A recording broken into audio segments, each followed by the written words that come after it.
minor guy yourself, so it's tight thunder. So I think you just keep moving on. You keep going. The police don't give a bitch. Drop in on there, guys. I got his card. If an LA comedian. Russell, I think your friend has a kid that would love one of those. Hey, I do have one note. It's time to criticize. If you want to make it today's hip comedy climate, you got to drop the AOL.com email. Wow! Snap it up, Gmail it, Gmail. Yeah, the fax machine is Alright, sir, your email is not 45, but is that your age or the year you were born?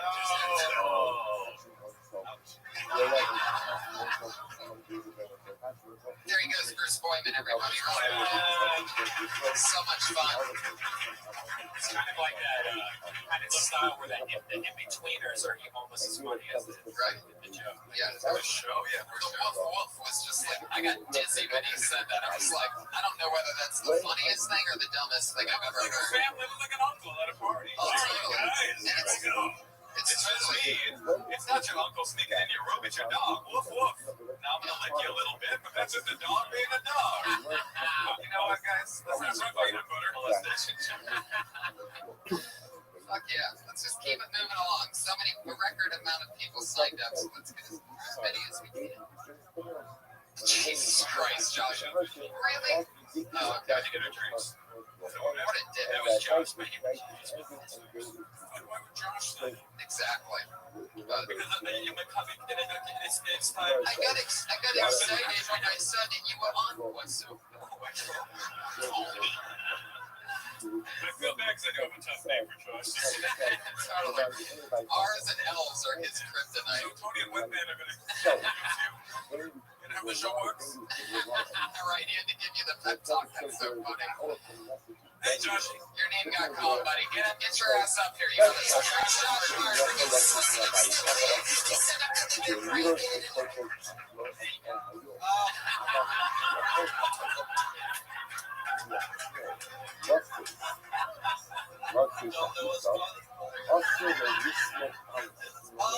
want to make it like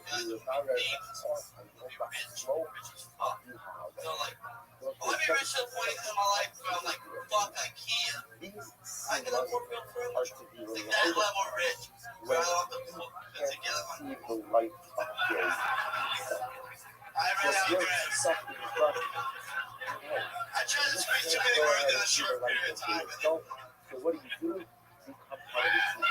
What do you do? What do you do essentially? Yeah, I'm just gonna bring Others like I want to make it to a point where I need security with me at all times. What's the ideal? Not because I feel like I'm gonna get robbed or get killed, but I need someone to keep all those clothes with me. The idea of it is take care of yourself. First of all, I have to say that in the middle of that, yeah, you get your text that. In the middle of that, the absolute funniest fucking thing happened. Russell turned to Moshe and he goes, "Can you sign this?" I have deaf parents. My parents, I was somebody used to be sound. Yeah, we talked about it. I looked at when he ran out of the air. What was that word he did? I don't know. I ran out of air like, oh, fuck. That was great. What happened at the end of the IKEA thing? Did I just miss I it? ran out of air. I was thinking bread. I ran out of air for the last, like, Oh my God, you didn't just Got to fucking breathe. Josh, next time you can just take a breath and finish the joke. It's not like a contest. I wasn't ready.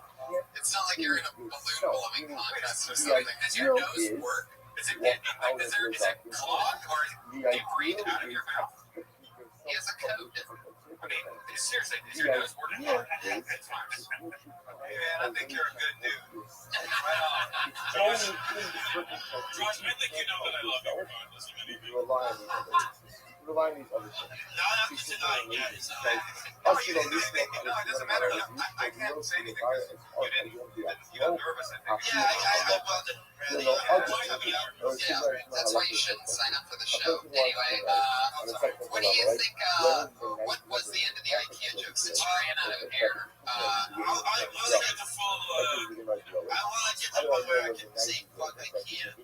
I can afford real That's really what Kawaki kind of Like I want to what get did to you the point say? where like How do you know when the night is over? Oh, when the baby wants to begin to nurse and the woman speaks with the husband, that shows the night is over. That's the end of the joke. Is blowjob in a different version of it. He did say the word that So he you can rely on this. that was a lot of information to try to get out in that last breath. Now I see what happened. There was like two more sentences Get out left. of your house. The windows are black. You can't see out.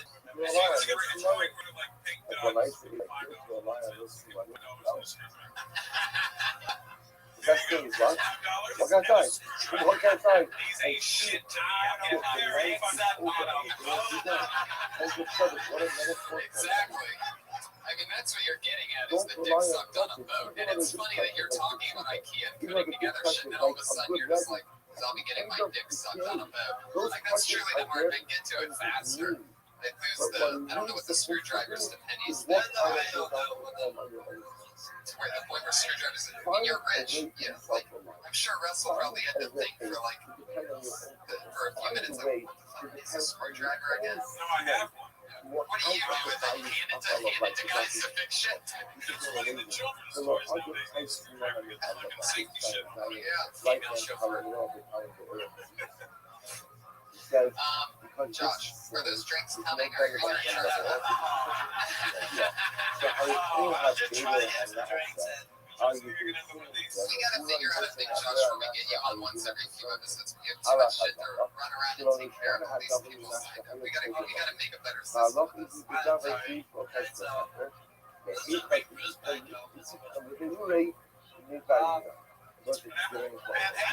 thinking, I'm trying to get everyone to sad. I mean, I definitely feel sad for you right now. But at the same time, It's got no soul. Josh is great. Josh learned everybody. He's a staple here. It's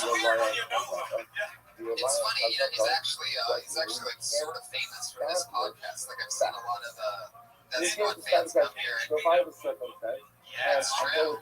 Yeah, right. Yeah, it's awesome. And I can't necessarily go ahead and stop it, whether or not they stop or the scene right now.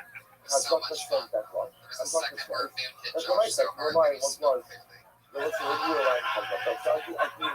it was like he literally went, the fuck are you doing? And then he got hit again and it went back. Oh, you do it. And he got hit again. He goes, I was getting my dick sucked off. He almost threw a punch at one point, but he ran out of air. I pulled another name when we thought Josh wasn't. By the way, Josh is at Josh Martin Comic on Twitter. He is the associate producer of the show. He helps us out a lot, and Josh is a great guy, one of my favorite young rising talents in employees here at the Comedy Store. I pulled another name out when we thought he disappeared. It's the lovely Courtney Millay, everyone.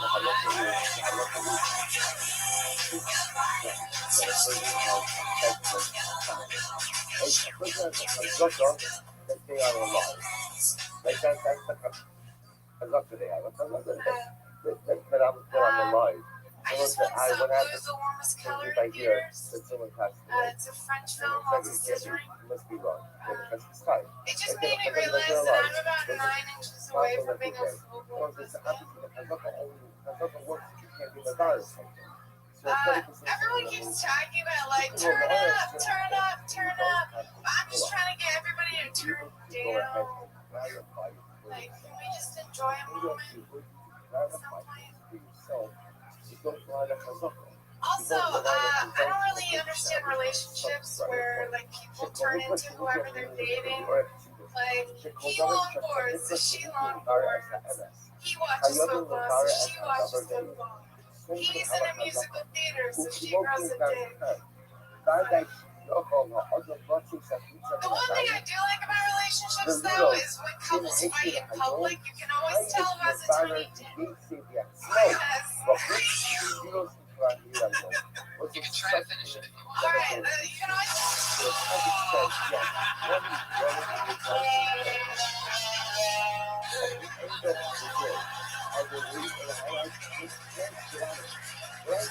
They never should have let Red Band and Himmelman do a podcast together. What was the universe thinking? Now you're talking about Red Bandit when he got mad. Oh, it sounds like somebody is afraid of knowing who has a tiny dick. Yes. The bear just hung himself. So, alright. I got thoughts. Yeah. I think you got persona. Like you're kind of like me when I started. Like more persona than you are like jokes. Yeah. And like the jokes, not that they're bad. They're just like I think you're pretty much like you just need to say it all the time, write it all the time. It's like your persona's far out in front of your jokes right now, and eventually your jokes will catch up. How long have you been doing it? Almost 5 years. But no, I'm kidding. Okay, but you know what I mean? I just think, no, I just think you got a funny energy on stage for sure. You're definitely funny. As soon as you came on, you're doing this like heroin kind of thing. Like, I think that's. I'm not trying. That's very true. You gotta get You're dead on. What She you're has saying is, unbelievable. you're obviously funny. Your jokes have kind of.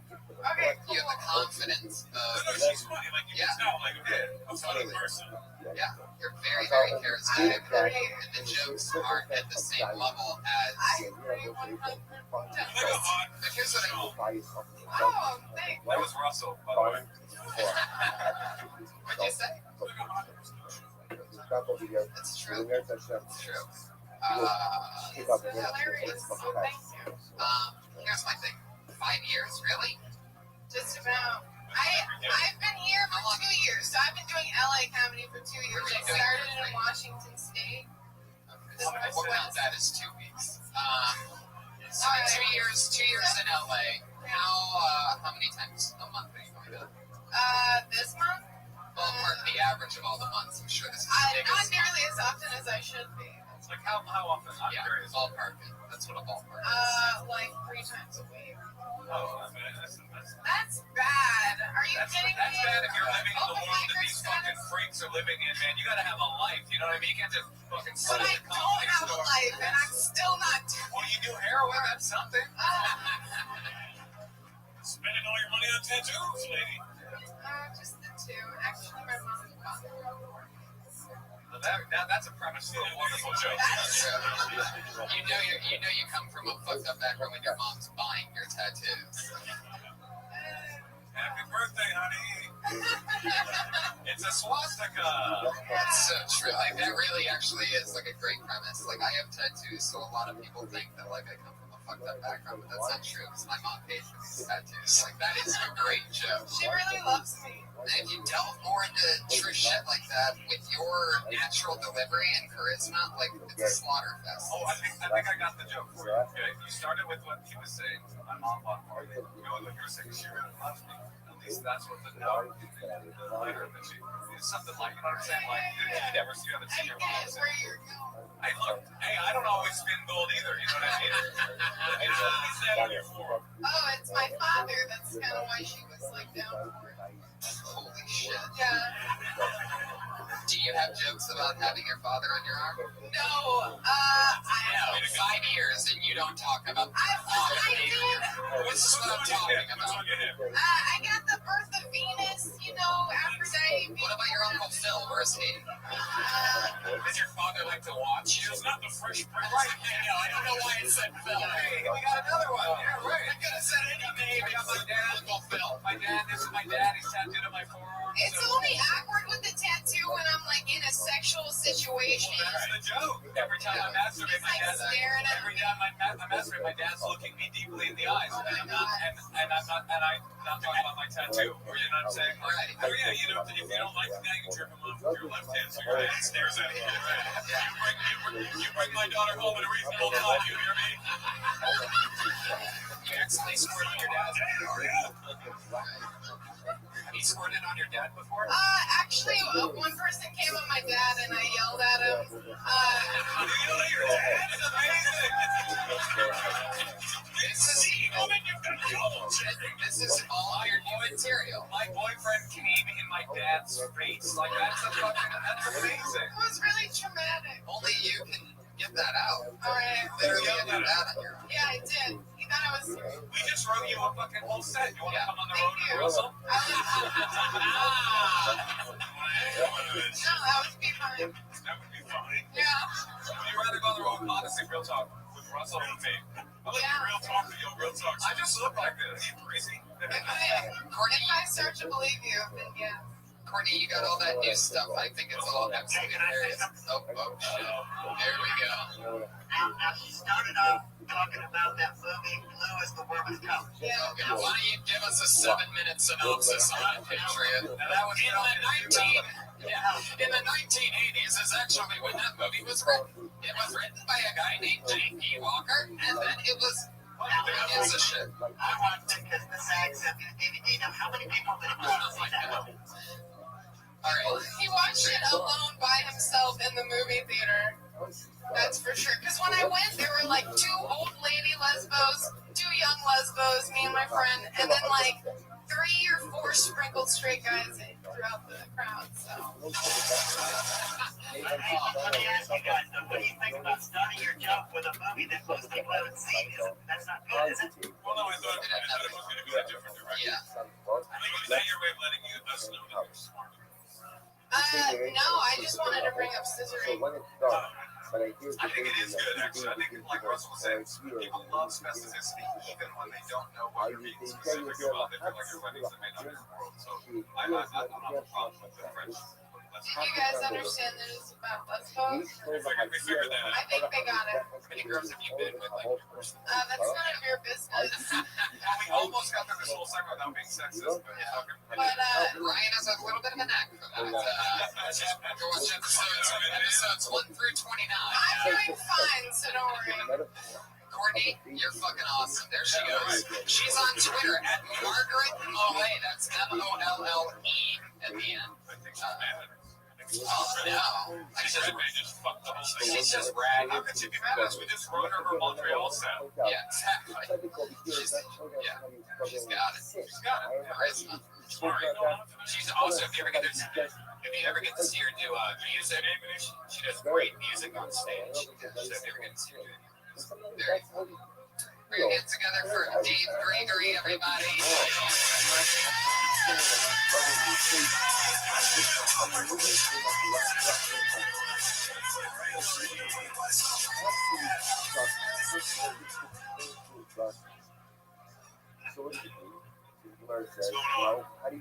So I wore skinny jeans today. That was bullshit.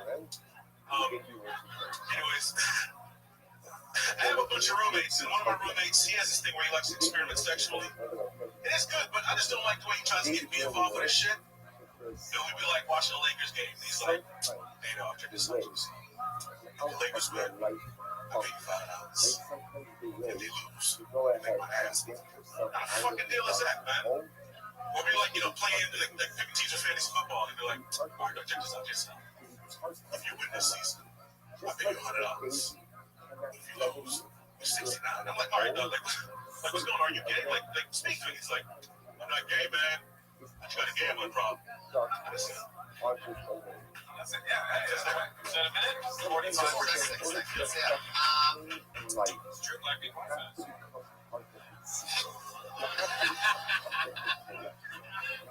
My roommate was actually Indian. Is that a good joke?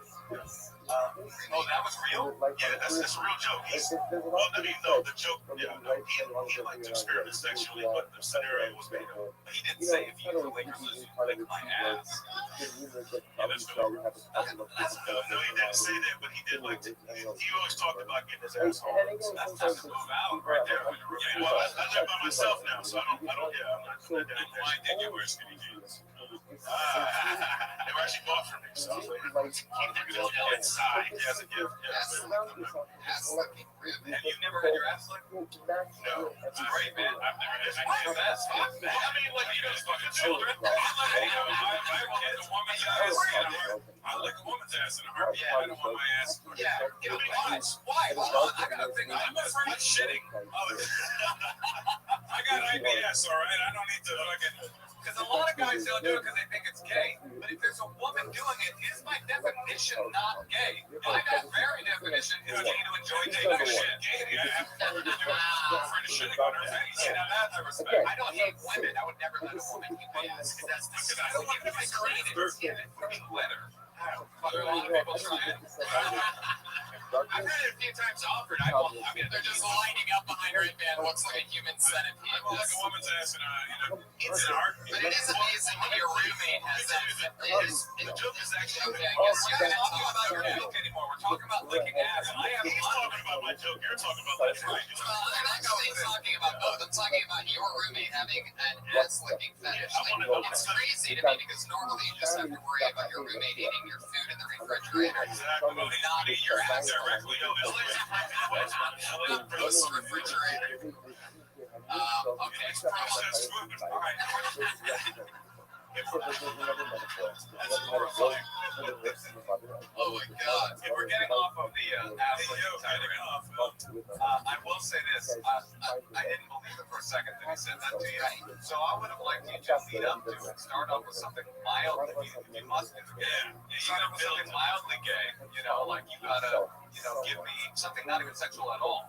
And then licking my ass. That's a 1, 2, 3 situation. Yeah, you don't just walk into a ring, start throwing the right hand, Right. jab, and the left hook, and then you slip out right hand before the whatever enough. Because it starts off to extreme $5 ass eating. That's like way off. Yeah. Even it'd be even more I did realistic. like that because I was like, all right, you give me $5 before you it's such a fucking crazy comparison, which I understood. It's either Abe Lincoln or Abe Stink. Which he did, but then, he did many other examples. The premise I had before was I was talking about how he liked to get his ass licked. Right, he does only have 1 minute to get to more ass.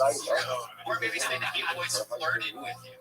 And The joke is like a mixture of two roommates. One roommate was actually like a closet gay. He'd always make comments, and then he used to say, talk about licking his ass, which I thought was kind of gay because there's no masculine way to get your ass eaten. How come? It's very nasty. I don't know, it's kind of gay, but I mean, what is a lumberjack? That's incredibly masculine.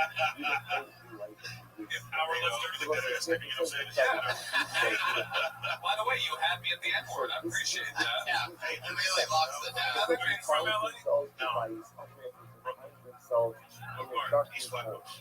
Flatbush. I know Flatbush. What school do you go to? Actually, actually grew up in Florida, so yeah. Where you Haitian? Yeah. My mom's Haitian, yeah. You're the only one ever that can tell. So, yeah. I grew up around enough black people. I think you're from New York as well, right? From Toronto, which is wannabe. Oh, yeah. I used to think Yeah, they got this one black dude in Toronto. It's crazy. Jimmy, Jimmy Graham, we have all the food. You mean Nick and Jim? Is that what you're saying? That's right. Very funny, Dave. Hold on. Yeah. Sorry, Dave. The punchline of the joke is great. It's a great punchline. Not got a gambling problem. Great punchline. Yeah. It needs to be said. Totally. It is very funny. But before you guys continue in Haitian, like just what's Haitian for tribe? Like it's Creole, I'm telling you, it's Creole. Was it okay? Right. You don't say I speak African. I do actually. Just try it. Yeah. Just try. Can you get your ass like one time before you knock? Come on, just everybody in here. Yeah. Fucking, I'm gonna do it. All right, I'm gonna head it. But we're back. Totally. There you go, Dave Gregory, everybody. He's at I am Dave Gregory on Twitter. It's funny stuff, man. I delve more into all that. Do you let girls lick your ass? It's actually, honestly, it's never happened to me. I don't know how I would react to it. It just seems, I'd probably start laughing because I'm a goofball. Like I'm a little bit silly like that. Like I can't get into the hand like, oh, yeah, right. this part is about you. Yeah, right. Yeah, exactly. It's your birthday. It's like the last thing I need is extra stuff that I might like. Like it's hard enough for me to pull off like 8 minutes in a bedroom. Oh, see, I'm a savage. Yeah, it takes you like you need to get like Visual, and I'm great, and I'm a visual creep, so You are a great. no shame. That's the way. I mean, Russell has some of the best stories. Or Check out the Chance podcast. Must have I am really degenerate. I picture you really being kinky. Like you come across like you're the kind of guy that before you even hook up with a girl, like you just go through like you put on one of those latex bodies. I remember your fucking stories. Oh yeah. Oh my God. I'm the worst. It's like he's like, Yeah, but we're like Jack Sprat and his wife, like you stare at the feet, and I just get my ass licked. It's really nice. Where'd you guys go? Right. I know she applauded demonstratively when I said licking ass is good. So if anybody wants to try, like, just saying. Are you an ass licker or an ass licky? Whoa, fuck yeah. Wow. Well, I lick your ass. But what if you're like me? I mean, I'm saying. He's hashtag just saying. Whoa. All right. Hey, Josh, where are you? Buy the drink and eat that steak on this week's Kill Tony. I'll get another drink. That's it. We have our ass eating music ready to go. That's right. This means it's time to grab your baby wipes, everybody. Just being single, man. That just I'm so jealous from outside. Yeah. All right, let's do it. Let's throw another name on here. Here we go. It's this is interesting. Young the Critic. Oh,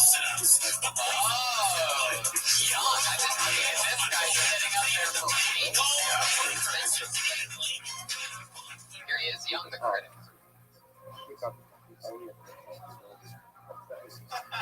Hi. So I'm really shy, and I was happy to make my first friend in comedy recently. His name is Jared. He's a black guy. Very optimistic. He's like my height. Wears glasses and a hat. I came to think like he looks a lot like another black friend of mine named Assad. He's also very optimistic. My height. Wears glasses and a hat. And Assad is even creative too, but instead of doing comedy, he's an MC. So he raps. You know, you have a lot of black friends when they have stunt doubles. And it's getting to a point where I had to let a few friends go at this point. You know, for example, I sat down with my friend Jamoki, and I had to let him know. Listen, Jamoki, I can't walk with you no more because you remind me of Wandishi. Yikes. All right, Young. Those are real names. Those are real friends, by the way. I'm gonna take a guess. This is your first time doing stand-up. Am I right? Am I close to right? Please tell me so, or else I'm gonna kill myself. Pretty much. My whole thing is like I like the people behind the show, and I like that squad, and I'm having such a fun time that I just wanted to be a part of this. We're still gonna penalize you, motherfucker. It doesn't work like that. That's fine. That's fine. I knew I was gonna come up here on my knee shirt, but it's like whatever. No, I love it. This is like, because I've been seeing you for weeks sitting up on the lit up banister, Young. So what's funny is this is like, you know how Spike Lee sits in the front row at Lakers games? This is like if Spike Lee got on the court and like got fucking dunked on and shit. Because that's what it is. You're a diehard fan. It's like you got on the court, but I have literally never heard of how basketball was. Right, exactly. So you're learning how to dribble in front of We watched him dribble. Yeah. So then I'm right. This is your first time ever doing any kind of stand-up comedy. Into the mic. I mean, you know, like I went up a couple times. I think it was a couple years ago. It was like at a bar show. It was nothing like this. And the thing is, like, I am such a big comedy fan that I am cognizant of the fact that, you know, this is a comedy store. That's awesome. Wow, it's great. I had a lot of fun. So, do you have any idea how racist it sounds when you bring up that all your black friends look alike? Did you think about that at all? You are just not racist when a Korean dude does it. Are you Korean? Yeah, I can tell right away. This motherfucker is like the ethnicity whisperer. He knows everything. I mean, we are in LA. Russell definitely. I know you know that. I know where LA is. It's a pretty good guess. It's a pretty good guess. But Wait, can I ask you a question? Are you gonna do it again, or should we just like give you a dab and be like good courage, or like do you want pointers on the next time? Both because my whole thing is like I really love this show. I love everything about this show. So it's essentially like to bust my nut again, comedically speaking. I wanted to be here. I don't think you busted a nut. I just Right. You know what? more of a bubble. Okay. But I tried to hit it at No, least. you did, and That's that's great. commendable. No, that's Most people would do amazing. that. I'm not talking shit. Yeah, it's awesome. You know, But he has a great question. It's, did you want to do this to do it, or are you such a big comedy fan that you think you're that big? Because, by the way, we're all really big comedy fans. That's why we end up being stand-up comedians. Is because when we were kids, we're watching, you know, Carlin and Pryor, and everybody like, what the fuck are they doing? How's that possible? So we're actually all originally stand-up comedy. The question is, and it's a great question, did you do this tonight to do it, or is it something you actually want to do in the future? Man, I can't retire on this. Well, there you go. So then the advice is simple. Lose everything you just talked about and go do stand-up comedy every single night because you love it, because you want to do it. And if you don't, then don't do it. I would start one step before you losing what you're talking about tonight. I would drop this on the young, the critic. Totally. Like, I don't know. Oh, no. Okay, so the whole thing was, you know, I was suggested to write it to Betty. It's not my my Jabuki, whatever. No. Writing a name to get Those are my noticed. Seattle friends. Those are my Seattle. No, I think that you should not do the critic thing. Oh, What is your name? Yeah, You what? want both? no. I mean, Young's the only part of my name that I can pronounce. What's the other part? Yeah, what is it? What's your last name? Come on, you talking make yourself at home. Come on, look at the decorations of this set. Make yourself at home. What's your fucking line? Say, you want the sword? You want to hold the sword when you say it? Yeah, don't give the Korean answer.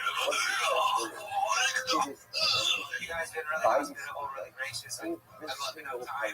Young, can you say your last name first? Don't do it. Young's got on the run. He's on the run. Yeah. Young the Baylor. I wonder why he won't say his last name. He must be North Korean. No, it's Young. Young's got some cases, man. There's some fucking darkness behind Young the Critic, man. I know friends that have met it. Young Ho. Really? Yeah, it's his real name. Wow. It's an amazing fucking name. Young the Critic, that was his first time ever on stage. He's on Twitter at Young is the Man. Wow, that's a good Twitter handle. You got that? Fuck yeah, Young. Hey, give Young a loud round of applause, everybody. He's an awesome person, great fan of the show. I love that you got the opportunity to come up tonight. We're going to move on to our regular portion of the show. We have 2 girls that go up every single week here that have been being built since episode 1 here on Kill Tony. It's very exciting to watch them grow and come up with a new minute each week, and this week will be no different. Those 2 regular girls are here, and we'll start in no particular order this week. Let's go in. She dropped out of college because she started getting regular spots on this show. She dropped out of the University of Florida to chase her comedy career. Here she is, the awesome, the likable Kimberly Convent. Hey guys, so we have a new guy at work, right? Comes in, we make small talk, he tells me he's a Jesus freak. I'm immediately turned off. Next day he comes in, he's like, can you buy me some weed? Cool. 3rd day, brings out it all. 4th day, I kind of like this guy. I'm okay with it. And I'm so fucked up. I think it's because I had a weird childhood, you know? Like, my dad never let me watch rated R movies because he thought they were too violent, but he was okay with hitting my mom in front of me. You know? And I was like, Mom, just leave. Don't be so dependent. And she's like, I can't. He's going to pay your health insurance. It's the reason you're in the hospital. I know. I hate codependent people. I think that's why I hate twins, you know? Like, you couldn't even split your own egg. That's all I have. Wow, she's getting good at this. 57 seconds on the mark. Magical little set. You know, I've known kids since before she ever run. Really? When was she first moved out here? Oh, because you know the Kate McCullough. Yeah, that's how I originally met her. Yeah, that's how she got the spot. And then I heard one day, you know, she went on stage with the flag. Yeah, that was here. Here I am. 29 cents later. Yeah, A lot better than the last couple of weeks. Now you've definitely had an improvement. Because you seem like you had a little bump. totally. Which is what's the most important thing is to me be able to, not pick yourself up when you're down, but just to come back and be able to, kill it, win. Also, not everybody does great every week, obviously starting out.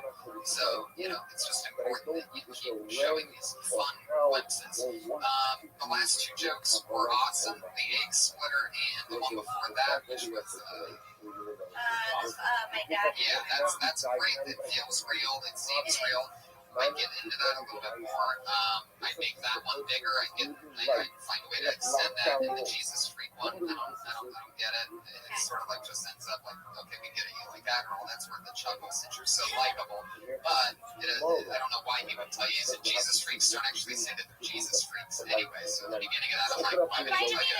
Bible study when he first came. Right. And and then started lecturing me like, hey, we're on Bible study. And then the next day was like, but can you get me some weed? This is another great example of, again, your point from earlier, where the key is in the details. If he tell, instead of saying he's a Jesus, he said he's a Jesus freak, which throws me off. You figured he was a Jesus freak. Yeah. You say he invited you to Bible study, so by the end of day 3, if you're doing Adderall, you go, hey, what do you say we go to Bible study? Huh? Some Adderall? You know what I mean? Like, this Bible study. You're really studying the shit out of that Bible. Right. And it's all true. And with Adderall. No, I know because it told me. Yeah. All of it. Speaking of details, I think maybe dropping the phrase in front of me would help your joke. He's okay with hitting my mom. Even though it's brutal, it's not as brutal as in front of me. That's when everybody in your head is like. Okay. I was trying to figure out how to not make it as dark and like bring everyone down. And then maybe there's a way you can turn it to go into some little, cute persona, but like, you gotta sell that line. But he was okay with hitting. I mean, I don't do cute though, but you know what I mean. Like he's okay with hitting my mom, whatever that is, And shit like that, So then, because the punchline's great, it's the end of it. So then,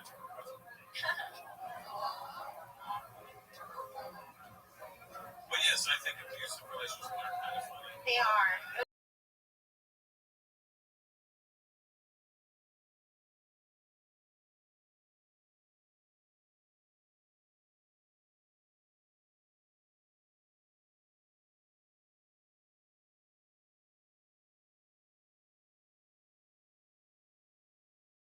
Congdon.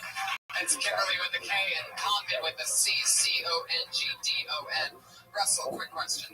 I just thought of it. The sandwich shop that you worked at when you were younger, was that a Belly Busters? It's called Captain Submarine.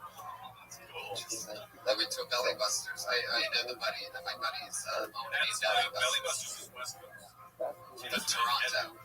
There was a Belly Busters in Toronto. Yeah, there's 2 of them. There's one I'm downtown. from Toronto. Why the fuck don't I know? That's why I asked them. Belly That's Busters. the one way up on Young Street. Yep. How could I know? That's where Oh, that's a great place. Yeah, it was awesome. Fucking nice. It was really good. Hey, speaking of Toronto, I'll be there this very weekend. This is dropping soon. It'll be out probably after this week. Hey, well, we're good. I don't know. It's some weird string of events, like a big comedy bar, and then some weed club. Underground. It's your life goodbye. I don't smoke weed in there. You're going to that? No, man. It's like, what am I supposed to do? I was telling weekend. What's the date? Like, there's Thursday, Friday, Oh, somebody's opening up at Blue Stadium. Sunday. Whoa. So if you're there, Oh my God. Look at that. Tony making comedy friendships bigger. All right, it's time for our other regular lady that goes on every week. She's fantastic, a little bit different, exciting, different type of energy. It's Sarah Weinstein, everyone. Here she is. What's up, everyone? I have sat for a friend. It was weird. We had television. I felt like Goldilocks sitting on their couch trying to get comfortable. Didn't know what to watch. They had television. Ended up watching MasterChef Junior. While I was sitting on the couch eating mission tortilla chips, feeling like a piece of shit, watching children that were 10 years old torch creme brulee. They were whipping whipped cream. They were searing off, you guys. When I was 7, I wasn't even allowed in the kitchen next to the disposal. I spent most of my childhood collecting moths. I thought they were butterflies. I was not allowed in the kitchen? What kind of parent allows their kid into the kitchen? Next to fire, there's peelers. I still can't peel a fucking potato. There you go. Classic Sarah Weinschenk delivery where it starts easy and then all of a sudden she's like Jupiter. You're like, wow, that's a great planet. And the gravity sucks. It's a contagious cadence you have. I have a couple of real controversial things. You know how they say in comics, I said there's probably a lot of beginning comics like this in this podcast, right? So they say to all the beginning comics, move the mic stand. And that is something you should always do. No, you did. But there's a much subtler thing that you don't tell people, which is don't look like someone told you to move the mic stand. I swear, I'm not trying to be a dick, like that's real. Like, I notice that in young comics, like, I can tell some that they're getting on stage, they go, I have to move the mic stand, and they move the mic stand. It feels like a two-step thing instead of it being one smooth. You move the mic stand because it's like, I have to move it. It's like, I'm just gonna, start to do it like that. This is my way, let me get it out. Yeah. You're not the only person who does it. I've seen it a thousand times. The other thing is, I know this is very popular. We should probably get out into some alternative rooms. I think that you've got, we've got great energy at the store, but I think you would really blossom if you were doing some of these lights that are like sort of on the east side. All kids, a lot of people all no, I don't think that at all. I totally agree with you on that. That's but it makes sense like right. this. Yeah, definitely. So you have a different, your cadence is reliant, and it makes it hard to help and tag it right for you. But it's fun to watch it grow. It's fun to see it be mended into something that exciting. We're running out of time, so thank you so much, Sarah Weinschenk. Follow her on Twitter at Princess Shank. That's Shank, SHENK. I think we need more juice. The other thing about a delivery like that is you never have to worry about somebody stealing your material because that can't be stolen. That's like their thing. You can leave it work at Walmart, but no one's going to take it because that's her. You guys got anything coming up that you want to promote the next few weeks or anything? Yeah, I'll be in New Year's. I'll be in San Francisco. I'll be in Sonic for you. San Francisco. It's gonna be so great. Just go to Motion Catcher, MOSHEKASHR.com. Russell Peters. Russell Peters' new special is on Netflix. Yeah, I have nothing. Whatever you. I literally have nothing going on. I'm in zero. When I'm on Netflix, I'm just like, is there anything that's not Russell Peters on that? Even I get it. Scanning through it. Looking for other things. It's great. I'm in the writing stage right now.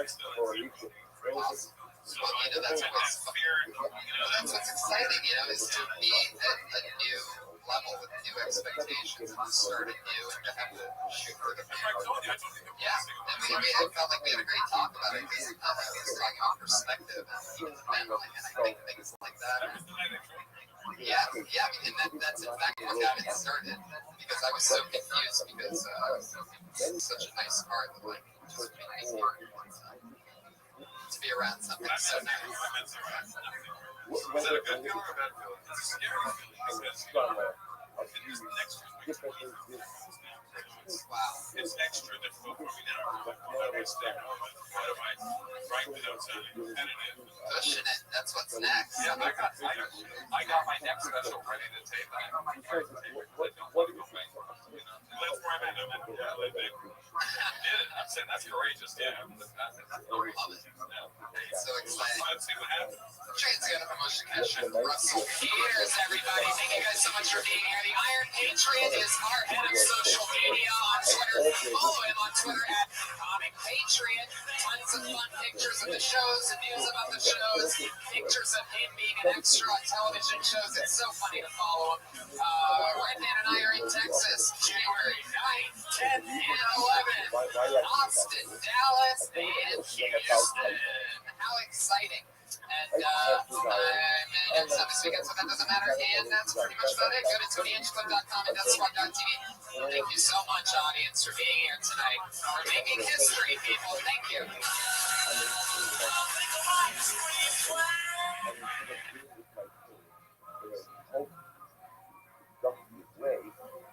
just see the message. I just see the message. And I just see somehow the sin. Sin is that fall, right? Sin is that what I perceive to be that antidote. Sin is that pleasure that will mask the pain. So where does that pain come from? So it's the existential pain comes from gullus. And gullus, so the more intense the gullus, the more intense the inside, the more intense the sin. For a brand new episode of Kill Tony, give it up for Tony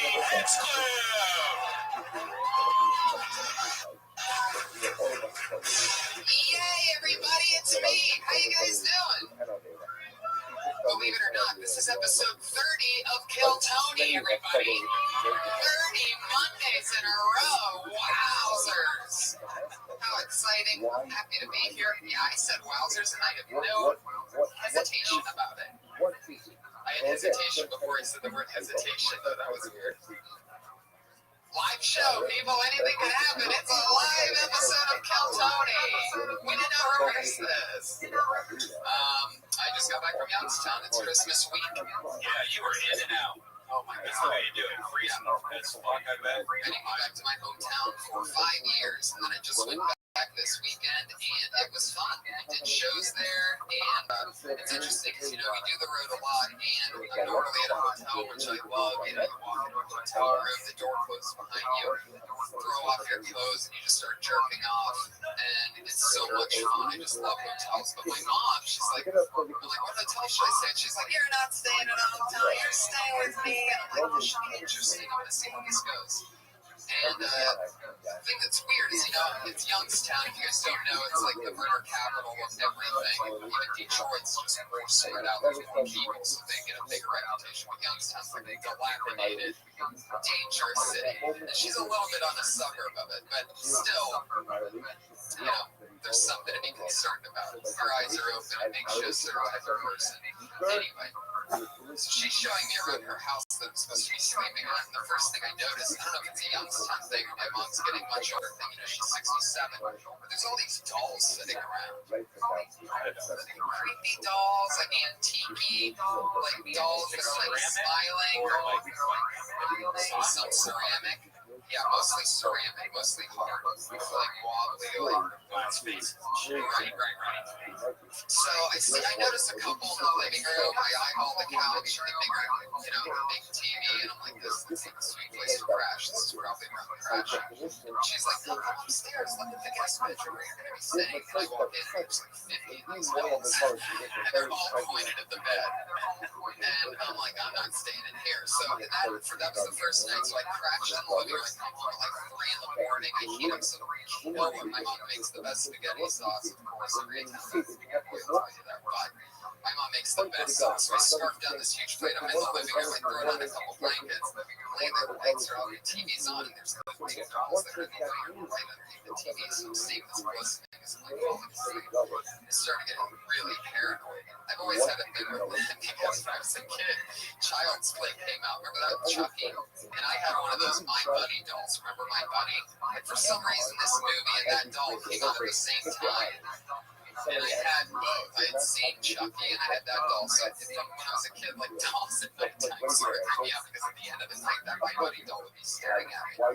So there I am looking at these 2 dolls and I'm thinking to myself, I'm in the most dangerous fucking city. And here I am, done with these 2 dolls. And then I start thinking, like, what if it's these 2 dolls that are killing people and they're just getting away with it? Because they're fucking dolls. Maybe your mom is like held hostage by these fucking dolls. And she wouldn't be able to tell me unless they would find out. Do you end up staying at hotels? Now I see it both nights there. Crazy. I try to stay with my mother to my back, but she does the annoying shit that brings back like the memories of being a kid. Like, or at like 8 a.m. She's just like, Brian, you have breakfast? Shut the fuck up. And then like 2 hours later, It's getting kind of late. You should wake up. Oh yeah, like that. She knows I would immediately just leave. She knows I would leave it like it'd be right then. I would be grabbing my bag and then I'm going to a hotel and sleeping. And then I'd come back for like 2 o'clock to eat breakfast. And it's crazy. That's all I ate for 3 days. Insane. Healthy vegan We're diet. going to Oh, yeah. Tomato sauce. It's the Christmas episode, and with us, as always, a special uniform today. Put your hands together for the Iron Patriot, everybody. Motherfucking fire hazard for Christmas, for the Christmas episode. Fuck yeah, you are. Oh boy, okay. Creepy right from the beginning. Okay, let's get into it. Curling? Caroling, okay. Chestnuts roasting on an open fire. Jack Frost nipping at your nose. Have you ever had Jack Frost nip at your nose, Tony? No, I haven't. Have you? You don't even have a nose on that thing, so probably not. I like to put some pie out for Santa, so he gives me the right gift. I want to talk to you, Tony. Who puts pie out for Santa? What are you talking about? You mean cookies and milk? Yeah. I got some things to say to you. I enjoyed hearing you on the Church's What's Happening Now last week. Yeah, it was It's an fun. exciting episode, and you have made a strong connection with Jerry because you've had similar backgrounds. Both your moms had aliases. And I learned something about you. You talked about this. You said that your father, your real father, lived right a couple blocks away. He had another family. Yep. And your mom was his girlfriend for 16 years. Yep. Now, that kind of made me sad. I thought to myself, maybe I could be the father you never had, Tony. Oh, you son of a bitch. Wow. I mean, maybe we go to a Dodger game next spring. We have a little bonding. We can make up for those lost years. This is like very transgender. But also, I want to talk to you too. I'm very proud of you. You gave me 2 Christmas presents last week. And you also made a trailer. And I was thinking even both about you because I thought you weren't going to do anything. You had to come in 2 months ago early. And I thought you just wasted it, but you put it together. If you guys want to check this out, go on YouTube and type in Kill Tony Trailer. And you're going to see this great thing you put together. And it's all the comedians giving really strong points about how to do comedy. And then it even finishes off with Pauly Shore. It's really nicely done, nice music, nice editing. I was impressed. Thank you for that promo for the show that people are already listening to. Yeah, well, you need to check that out. Fuck yeah. Kimberly and Sarah will meet you there I've too. never seen anybody promo a promo before. Just said, hey, people, go look at this advertisement that Tony made. Let me talk about the song that I do tonight. Oh, boy. For those of you that don't know, and I don't know how you couldn't possibly know this, the Iron Patriot was in a failed rock and roll band in Dallas in the 90s. And he was in 2 other bands as well. None of these bands ended up doing much of anything, but somehow he saved the music, and sometimes he sings for us these songs that are way too long. Yeah. Oh, it sounds like something's starting to bother you, though. Back in 1986, this was the first band I was in. It was called Rabbi on the Creamery. This was the first hit song I wrote. It's called What I Want. When you say hit song, like, what was it? What made it a hit exactly? When you got people coming to the show, they're all singing the song with you. That's a hit. Were they really singing the song with you? Yeah, we had a breakdown. We're going to play the whole thing, but there's a breakdown. Everybody starts singing What I Want. It's a very catchy tune, very festive. And if you guys want to sing it with me, you can. But, How would anybody know how to sing it with you? That's my question. How? Oh my God, why did we do this again?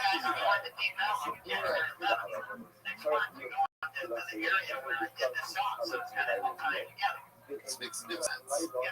Clap your hands if you know what we're talking about right now. Slow clap from the top somehow. And then, Okay, that's the skill there I'm it ready is. to this. There it is. All of his songs are really weird and cheesy. It's like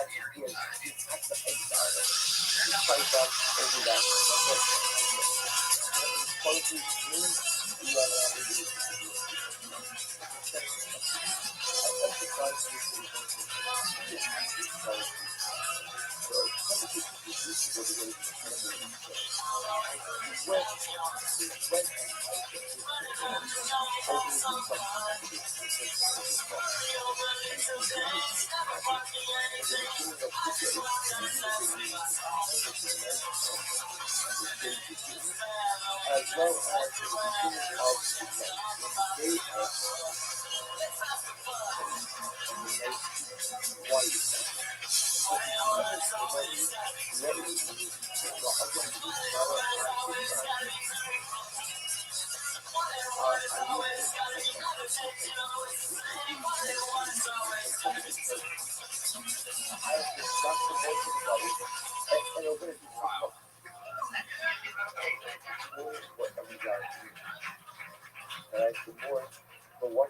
One and one has always got to be two. It could be like 2 years. It could be 2 guys. It could be 2 lovers doing a walk together.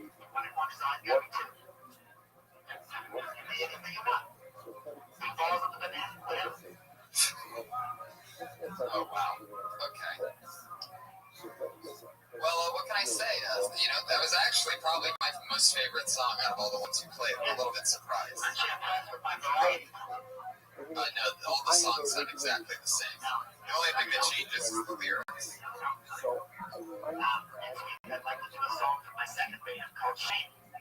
And then after that, we'll get back to some more kind of Christmas. And then I have some solo songs. I was a solo artist. Oh, wait. Can we just skip right to the solo? Yeah, let's definitely cut out that. Cut out the middleman. Yeah. I mean, you have a romantic solo song about a lost lover or shit too. Can you play some of that without him? Can you play some of it without him singing? I always love just hearing the actual part that he sings over with his robot voice compared to his actual voice. He sounds exactly the same roasted for another. Yeah. And he's the Iron Patriot. Iron doesn't get roasted. Alright. So how long is this guitar solo from Garage Band?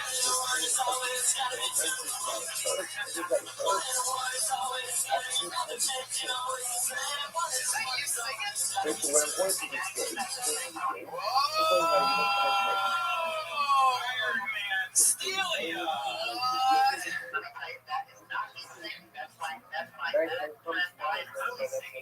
I wrote that song, and I played the guitar in that band. I just wanted to do it. Do you think I didn't have any way to take the vocal off there, but that's my best friend. How did he play it really well with me too? How do you think it would make Brian Hurley feel if he was just looking for a new podcast and he saw you draped in Christmas lights and an elf hat singing his lyrics? He's like CD songs. I saw him get it out there so people hear it. You guys have somebody's out there who can make it out there. That's the color. Yeah, tell them to get that song out. It can be a lot. Yeah, like Cowboys, that cowboy. Cowboy. Brokeback. I ruined that. Maybe like a kids, maybe some kind of like kids show. Plus one is always got to be two. Like maybe you could have different math songs, like 3 minus 3 is 0.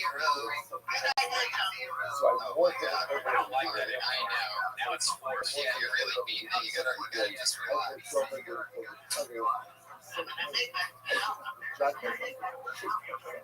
love it. Hands go for the Iron Patriot, everybody. So real, so cool. Really excited about this episode. As always, two of my funniest friends and comedians, and a bunch of, they have many credits. So much fun. So excited to have both of them here tonight. They've both done the show once before, so this is both their first return. And here they are. This young man just wrote an NBC Untitled pilot. He made it, got it filmed. The Untitled Gerard Carmichael NBC pilot. One of my best friends. We started together. It's Willie Hunter, the host of the Will Hunter Show.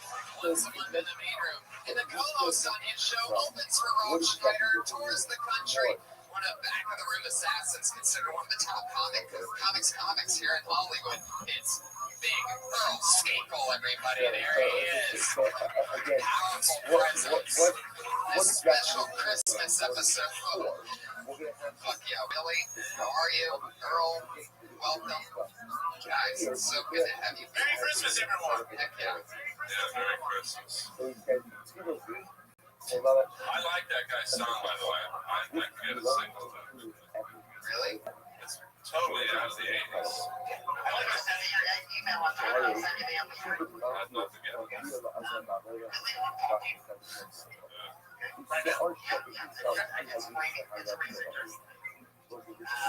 Came out in California at the age of 21. Alabama. Came on the bus, you only had $300 in your pocket. Oh, for one. Now, I'm coming from us when I was coming down here. I was writing about it. Now, have you ever been a car? What's your situation? Oh my God, getting at the act of the show, but real spin there. Yeah, real spin. Yeah, never had a car out here. Yeah, since 2008. Getting around with that car. Great question, Patriot. I mean, the way you threw that together really interesting. The 2013 Camaro.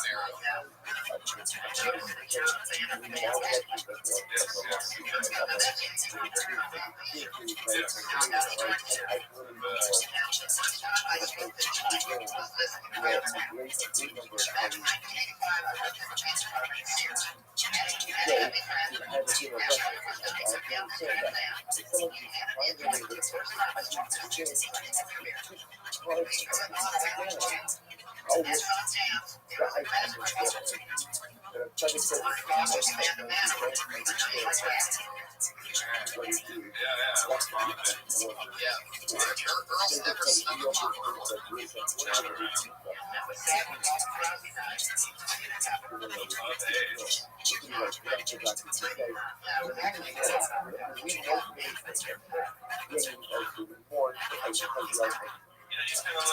kind of look like Robo nowadays. Wow, robot insult. You don't get to say that very often. You know what robot you remind me of? Girl, you never really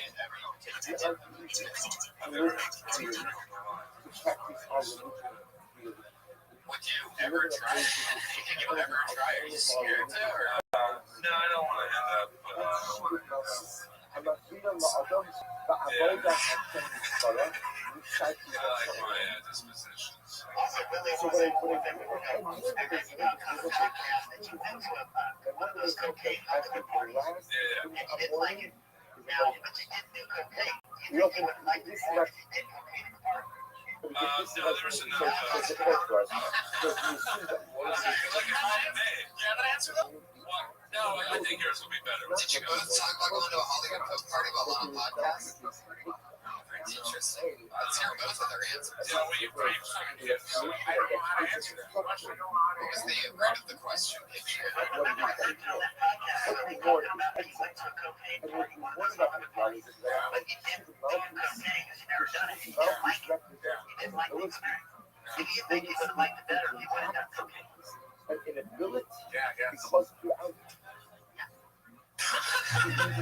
You're very good at asking questions. Oh,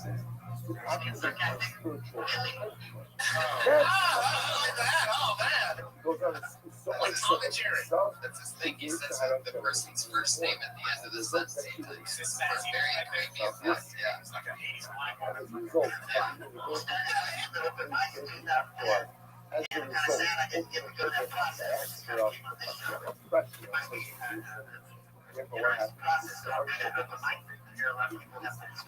Just say you did do an open mic. No, I was saying I didn't go through the process like other people, but that must be a good learning experience. And I heard you talking a lot about that. You know, open mic, and when you get here, nobody explains what's going on. Are you still talking to me?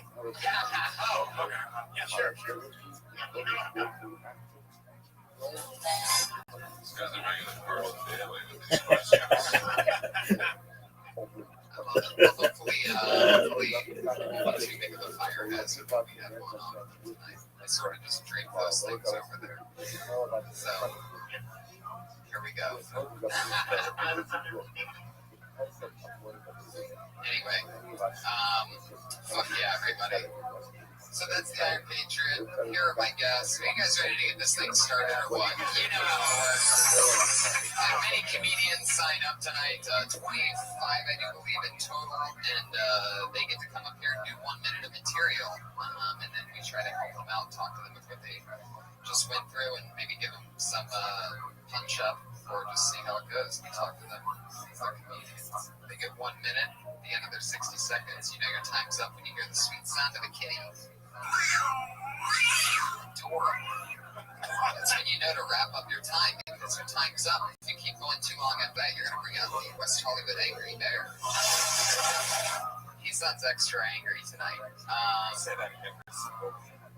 I know. And I'm really excited about this episode because I know, Willie, you're like a regular host here, and Earl, you are considered one of the hardest working guys on the circuit. Many spots a night, always. So you guys are in the depths of the comedy world, so I'm excited to hear what kind of feedback and questions you ask and what happens here tonight. Are you guys ready to get this started? It's Kill Tony 30, and your first comedian tonight is Sarah Kenny.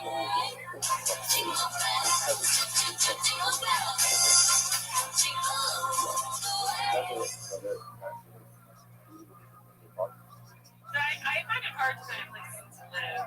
I got some roommates that try to save money, and then right away they start driving away, knocking me up. And then I did get knocked out, and the timing was really awful because my abortion group had just run out.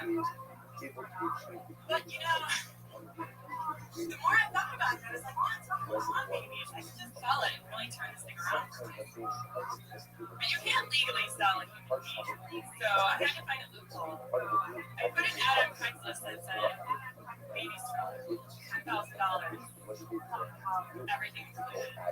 And it worked out okay, but I did have to give the buyer kind of just that baby.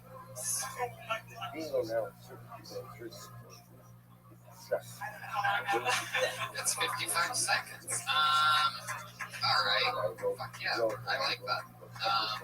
So I just missed the beginning. So the baby was yours originally in this thing? Yeah, I got knocked up.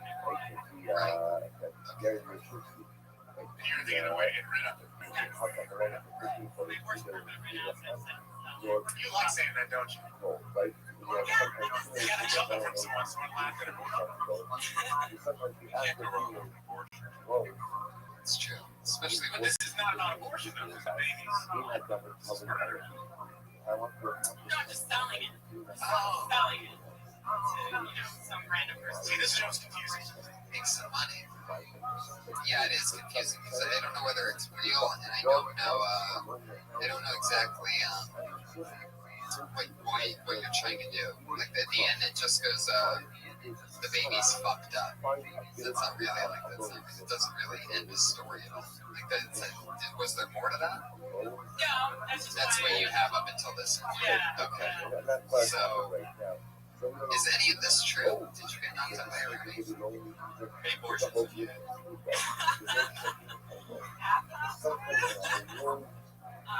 So you didn't get pregnant, but you had the abortion. I did get pregnant and not get pregnant. Better bitch. Oh, I think I'm starting to figure it out. So you did? Yes, that's what she had an abortion. Yeah, that's our first Kill Tony No, live abortion. I did have an abortion.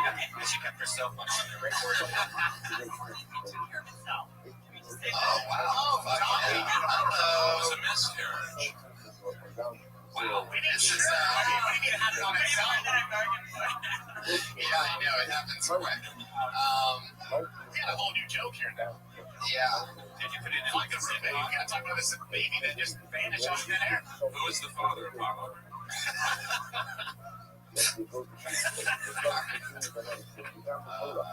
Okay, so.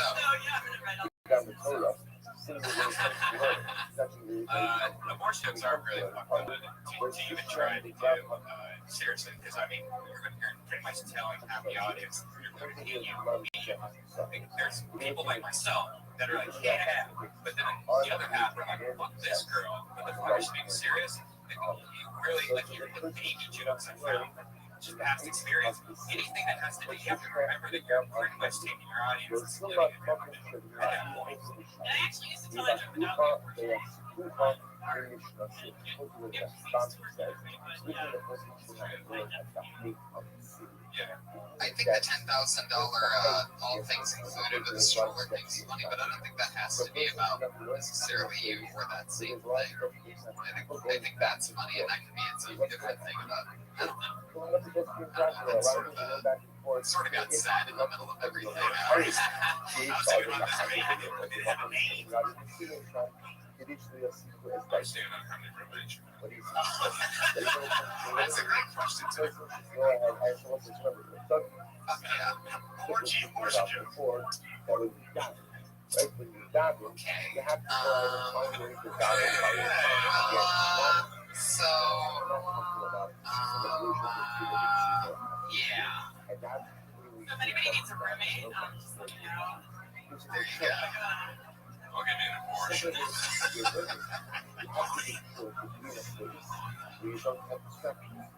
Oh my God. This is a weird episode so far. I see very much weed. It was indicas, sativa. Oh my God. What a debacle. I mean, it's really not even the weed, it's just the universe at this point, right? And Sarah could have gotten picked out of that bucket at any point, you know what I mean? But we just started it off, and That's like openers are. yes, it is. Sarah, so fuck yeah. So I'm still sort of just what approach would you like to talk about on stage? Would you ever talk about having? I'm still not positive whether you even want to cover this subject whatsoever, but so probably not.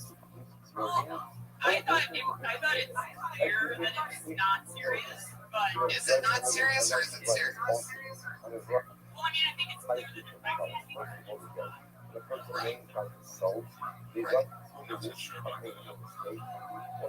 or maybe I'm just giving people bad ideas.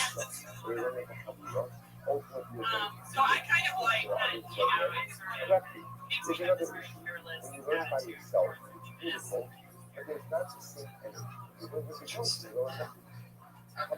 think it would be better if we didn't think of right? Yeah. What's a black baby had to die in a joke? That's just the way it is. No. So black babies need to die so your jokes too. That's what I meant by the baby was so fun. That it was black. So there we go. Sweeping it up. No, I was trying to imply that I'd been like altruistic. Drinking, or that it was messed up in some way that I was trying to imply that it was my fault. See, I got lost with all guys. Yeah, why you bring this roommate in here? He gave me the greatest joy of all, a baby. And then you just threw it all away. And now you're just gonna tell a joke about it like it's nothing. He gave you a big one.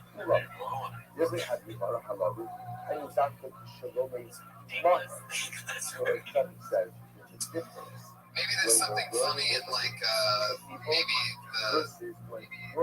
you could just say I got really drunk at a party and hooked up some guy and I swallowed a Plan B pill after he came inside of me.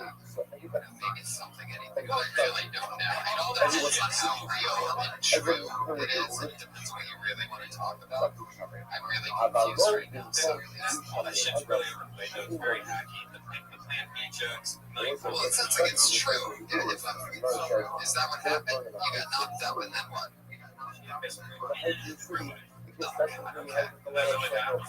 happens all the time. It's more common than you think. It can happen very early. Any miscarriages out there? 2 dudes, that's it. That's it. I'm saying for you or the miscarriages. I've never heard a female comedian do a miscarriage joke, and I encourage you to write it because that sounds like what happened. So if you can talk about that, you have a couple minutes about it, then it could be a killer bit. No fucking around. But it hasn't started here, and I don't know where it begins. So good luck with that. And that's, I don't know what else to say. It's creepy. There you go. Sarah Kenny, everybody. Skinny comedy. Very interesting way to, very interesting. Oh my god.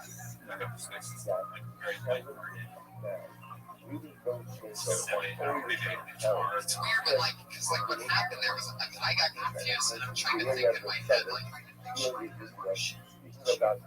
carriage, it's like all these three options are all just babies dying. It's like I have all these babies dying in my head.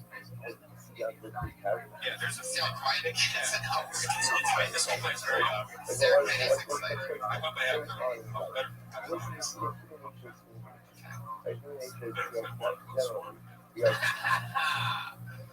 Oh boy. It's good for Timothy Cash, everybody. One thing that I really As a very simple, racist in the crowd tonight. I'll just do this for 30 seconds. White supremacists out there. Hours. Personally, when it comes to white supremacy, they only really get away with it when they albinos. You know, if I hear an albino talk about white supremacy, I'm not going to argue with them. They deserve it. Not supremely, he's extremely. I'd really like to see, though, as a white supremacist rally. We got roped by a bunch of albinos. You know, you got your green dragon up here preaching whiteness, right? Until they albinos. What the fuck is going on here? A white supremacist rally. We weren't invited. That's a nice tan you got there, buddy. You see that? It's not sunburn. Somebody took my picture with a flash. White supremacist my ass. Or some green. And sour cream on the top. Oh wow, we just started with the bear, huh? Alright. Fuck yeah. Perfect post-abortion. Oh yeah. Timothy Cash. Fuck yeah. Where are you from? Kansas. Nice. How long have you been in LA? That's awesome, man. Heck yeah. That's great. Okay, so we're talking about albinos. That's fun. That's a fun twist on that I've never heard albinos and white supremacists. Fuck yeah. Do you really hate black people? To be honest, Has anybody ever told you that you remind them of Trevor from GTA 5? No.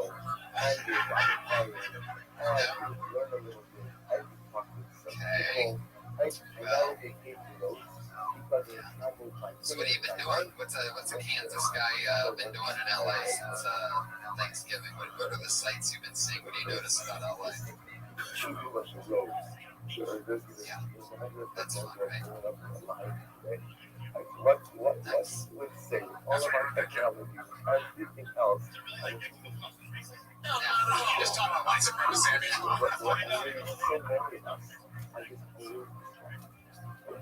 No, right, I know. It doesn't make sense.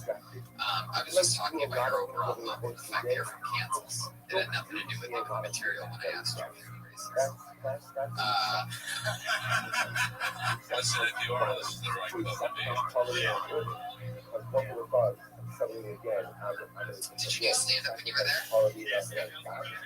Because just whatever, I'm Yeah. somewhere else. That's what quality of family time is a thing. I'm never really present. I'm there. I do good, but I'm always distracted. People say, that's what the subject is like. What's really incredible? That's what the subject is talking about. Different time, different set of circumstances, same exact shit. The dogs only bark, really get to bark when everyone else is asleep. Because when everyone else is up, there's too many distractions, too many things telling the dog to be quiet. He says to himself, that's what Chazal was trying to model for us. That ultimately, when you stop it, without distractions. And when you learn without distraction, non-distracted. Will be attentive all the time, happy. But at least it creates for ourselves an aspiration, and that's my goal. If I'm going to carve out time to do something, I'm going to carve out time to do it in a non-distracted fashion. Because at the end of the day, if I do it and I'm distracted, then maybe I get the job done. The quality of davening, the quality of learning, the quality of family, the quality of everything suffers from it. Those who have to stop over here for today, to pick up the Merit Hashem in this next piece. Still in Oscar Merit Hashem.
All right, friends. Good morning.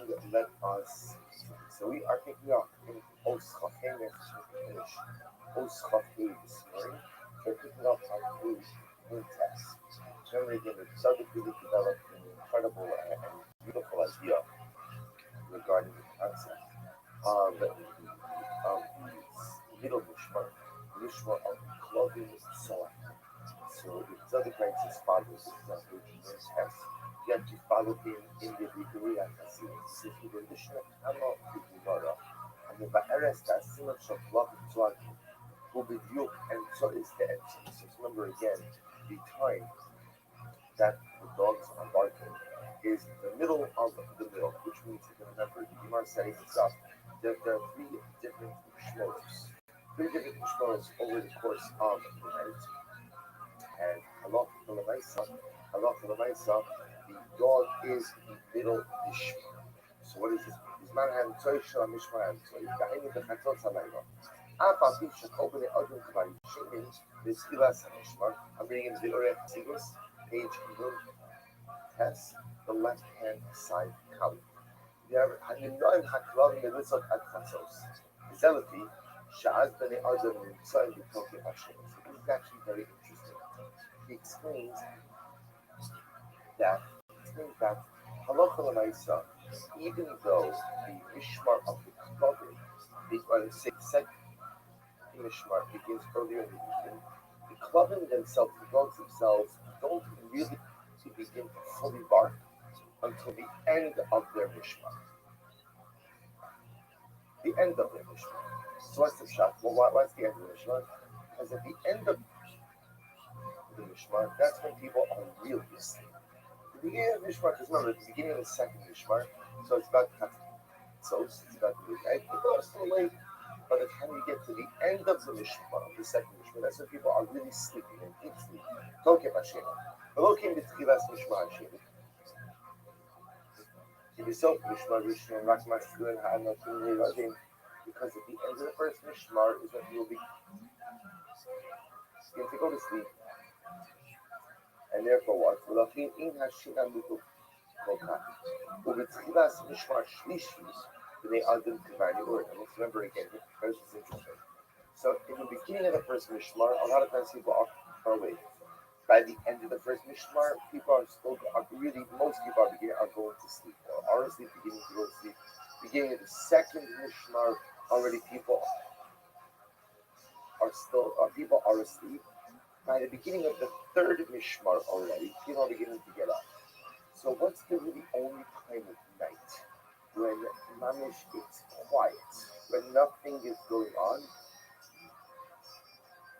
End of the second mishmar. End of the second mishmar is when the world is quiet, people are sleeping, no one's really beginning to get up for the day just yet.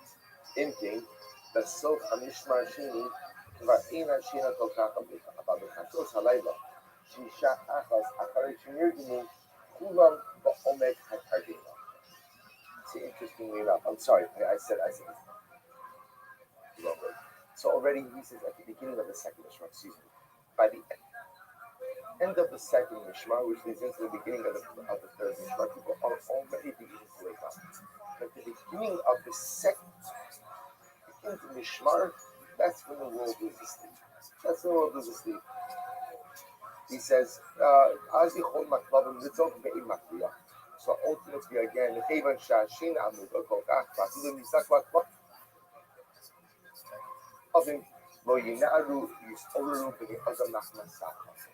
so it's really only at the beginning of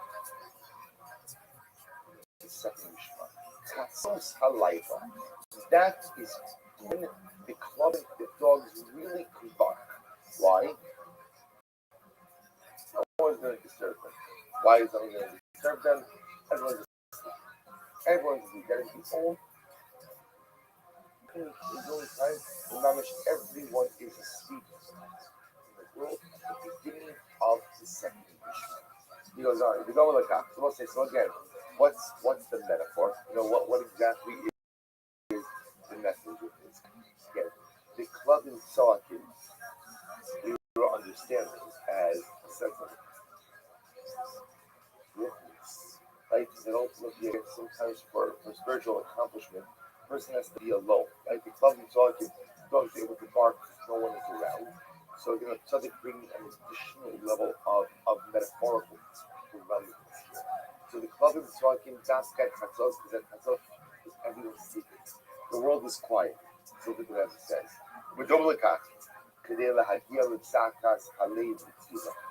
They will say, so now the Rebbe compares, which Chazal already did, compares the barking of the dog to that of the tefillah. In order to maximize your tefillah experience, what has to happen? So the Chvidios למספר עניין השאלה. הדומס ופיתו בושי הגושה בליבו בכל ענייני עולמיה. This is such a profound idea. Says the Rabbi, in order to have a meaningful tefillah experience, the man has to daven at chatzos. What does that mean? When is the dog able to bark? When everything else in the world is quiet. Because if the other forces in the world are awake, not asleep, then it'll prevent the dog from barking. The Rebbe says, going back to yesterday's discussion about distraction,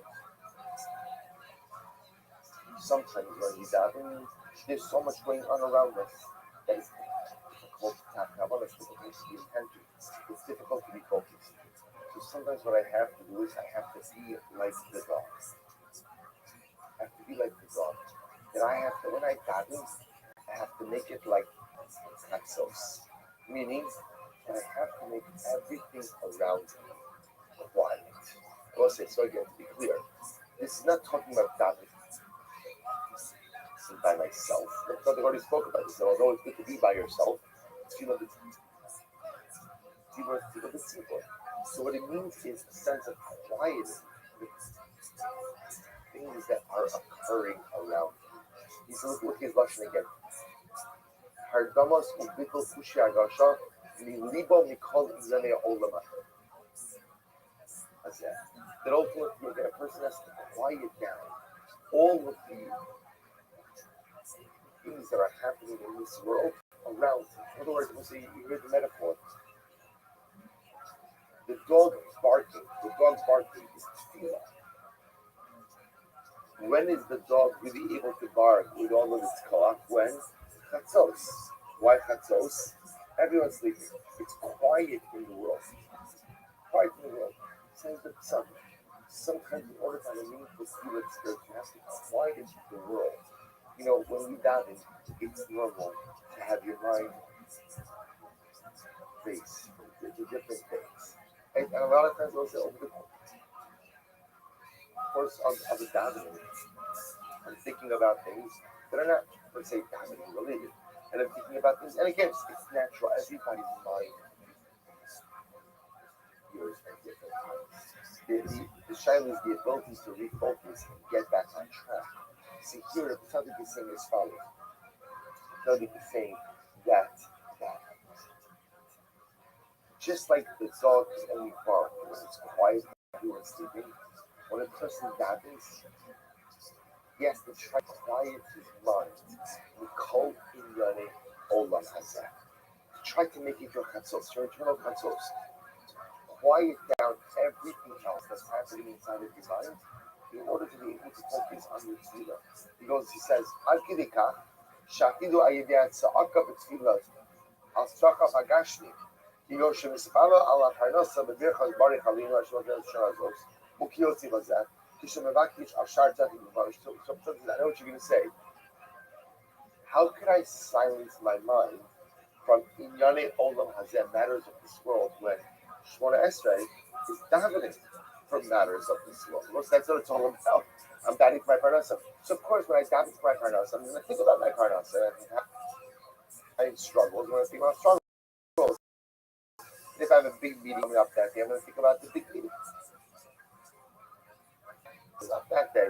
So what do you mean I should quiet my mind from starting olam hazeh? He says something amazing. He calls those lo yimna'at. Chushi halev lid'od. Turn the page. Lid'od. Al.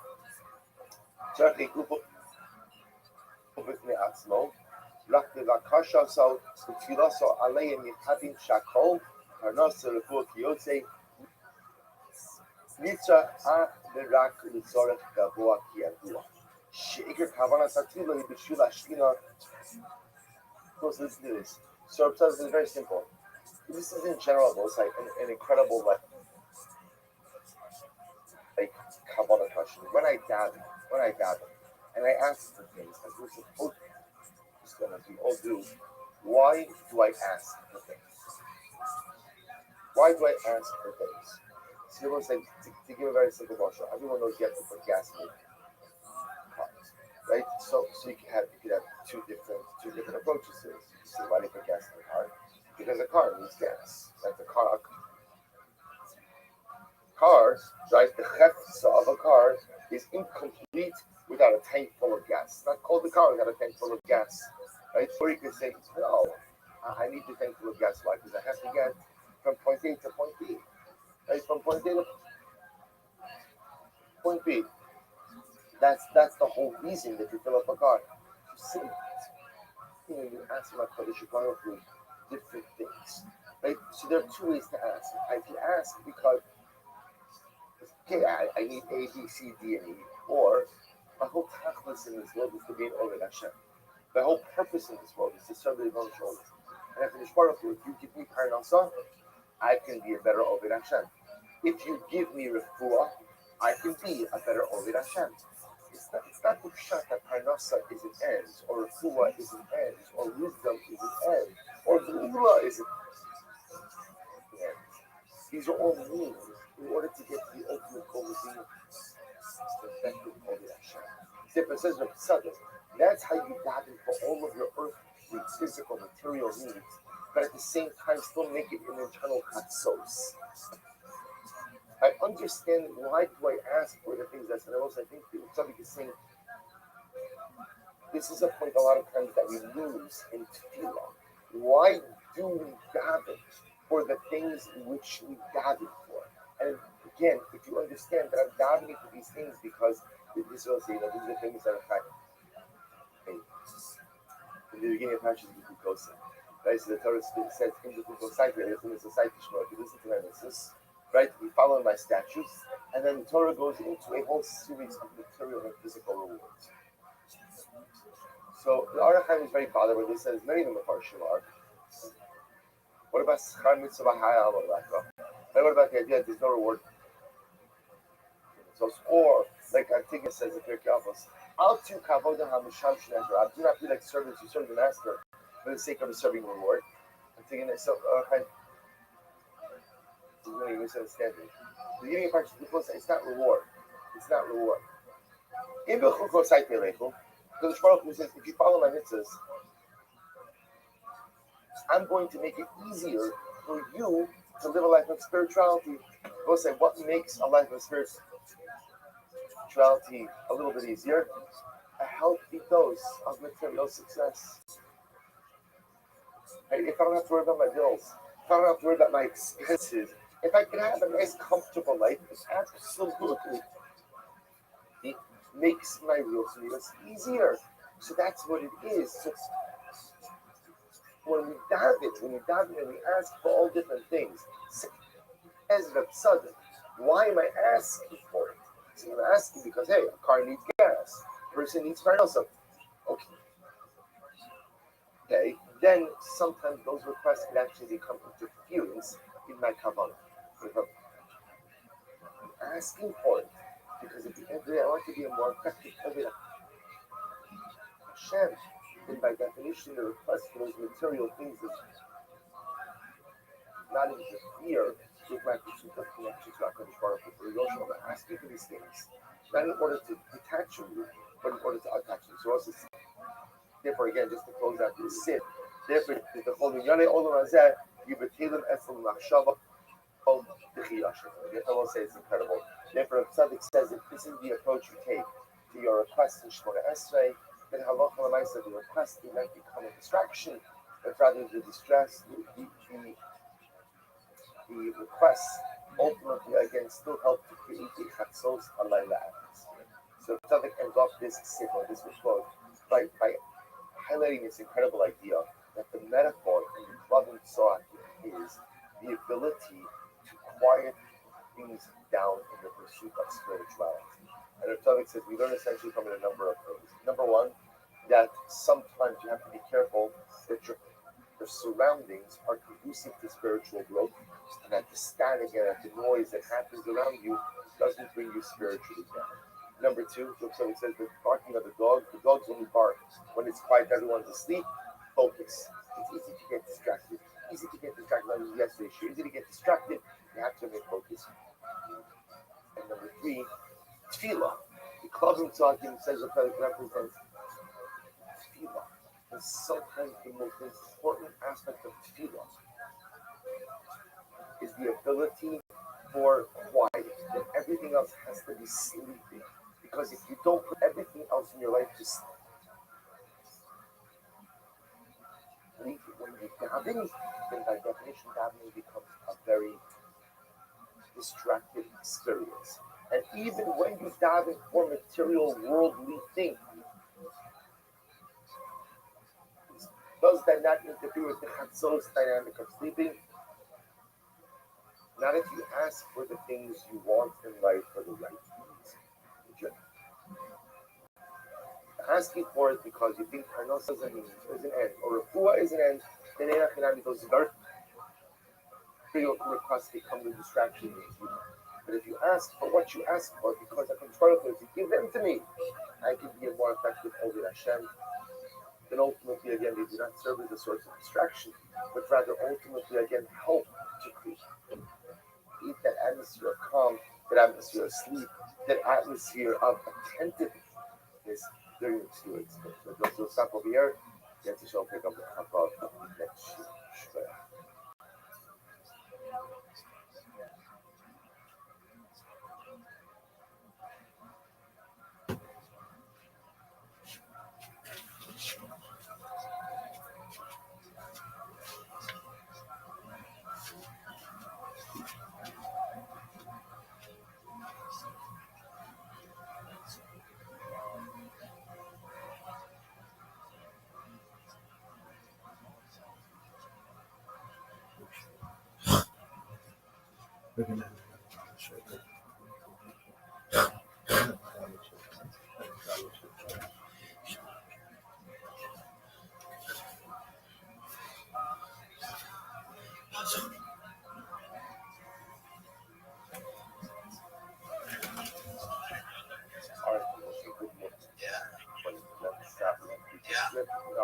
Absolutely. Fuck yeah. What do you do for work? Oh, interesting. You know, one of the top background artists in the world is right there next to him. That's really interesting.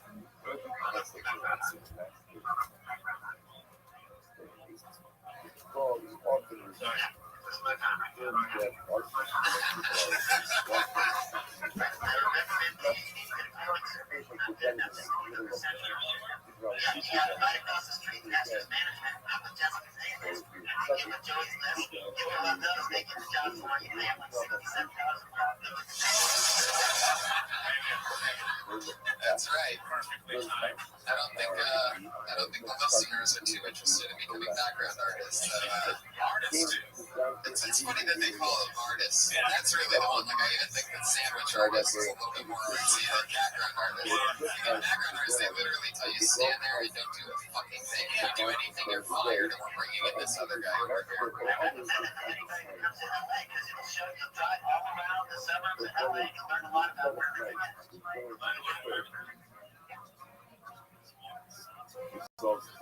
It's great. What beach are you living at?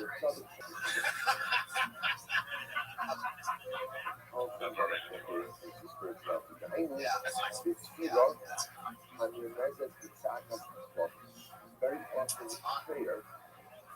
Oh, I know. Wow. Yeah, for a guy that looks like you, that's like insane. Looking day, I never would have guessed that. Was it an audio book or is it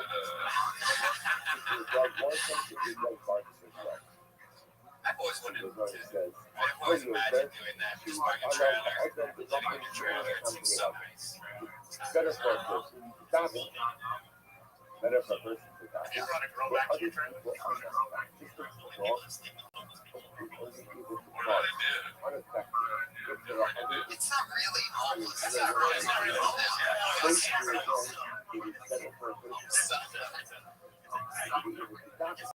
Strictly no one else around. Where do you take it down? It goes on says, what? Usually are keeping us open or something. Saying it's about because when there are people who are not serving up to the powerful is the right way, in the Bible also, they go that individual or that person just like the God, when she's around people who are Yeah, totally. That's great. Absolutely. Timothy those are very fun minute. Fuck yeah. There he goes. Can I say one thing for now? I would rather talk about that. Yeah, totally. Like, that's some interesting shit that white supremacists not mine was. You know, if that state heard what who are not supporting It's true. I'd stick with the white supremacist stuff. But that is interesting that he's, making those sacrifices. But that's actually, you'd be surprised, I think, Timothy, because most people, when they get here, it's sort of like the same thing. Or worse, some people are sleeping in just backseats of cars and couches of people that they don't want to be living with. So at least you have your own trailer where you can just fucking crash. It's really not that bad. I've heard horror stories. Having a trailer by the beach actually sounds like something I think almost anybody could get into for a week or so. Big silver ones. My brother once did that. My brother once lived out here in an RV for a long time, actually, for like 2 or 3 years. But it was huge. It was like a tour bus. So it was actually awesome. It had 4 beds in it. That's awesome. Yeah. But there you go. What I love about Timothy Cash, I mean, I'm sure you know that he wouldn't have a Twitter. But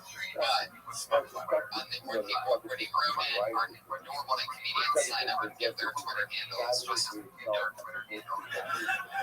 He didn't leave a blank or anything. He was basically making a statement. I'm not that guy.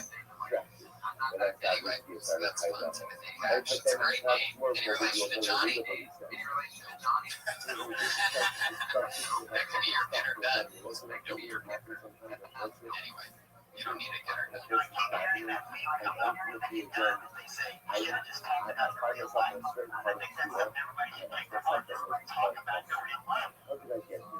Yeah. Fuck yeah. That just comes to you. It's like you did a revelation over there.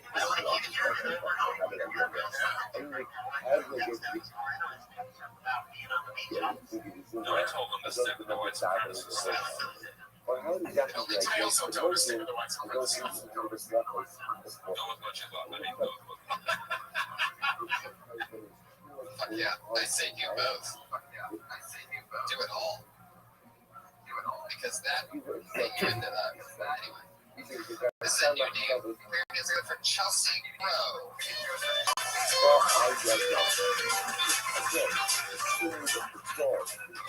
Hey guys, so my roommate came to me the other day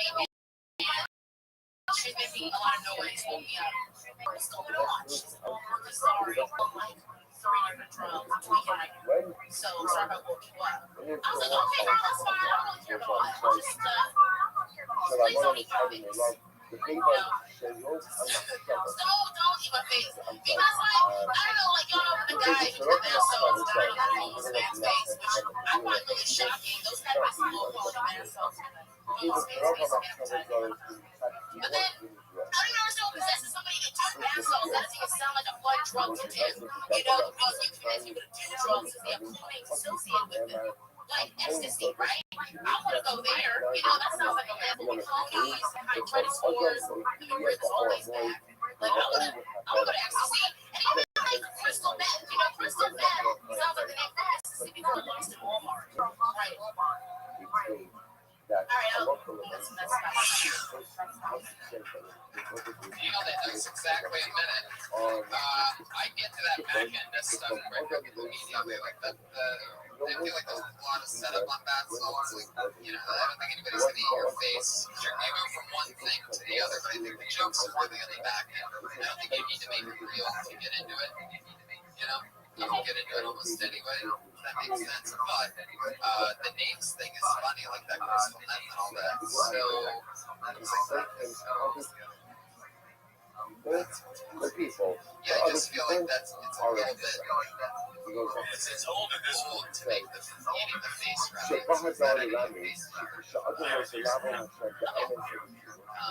Like there's the eating the face, get right into that other stuff. Or other drugs. There's other ones. Yeah. What does that sound like? That sound like a heroin wire. What do you think, Patriot? What would you say?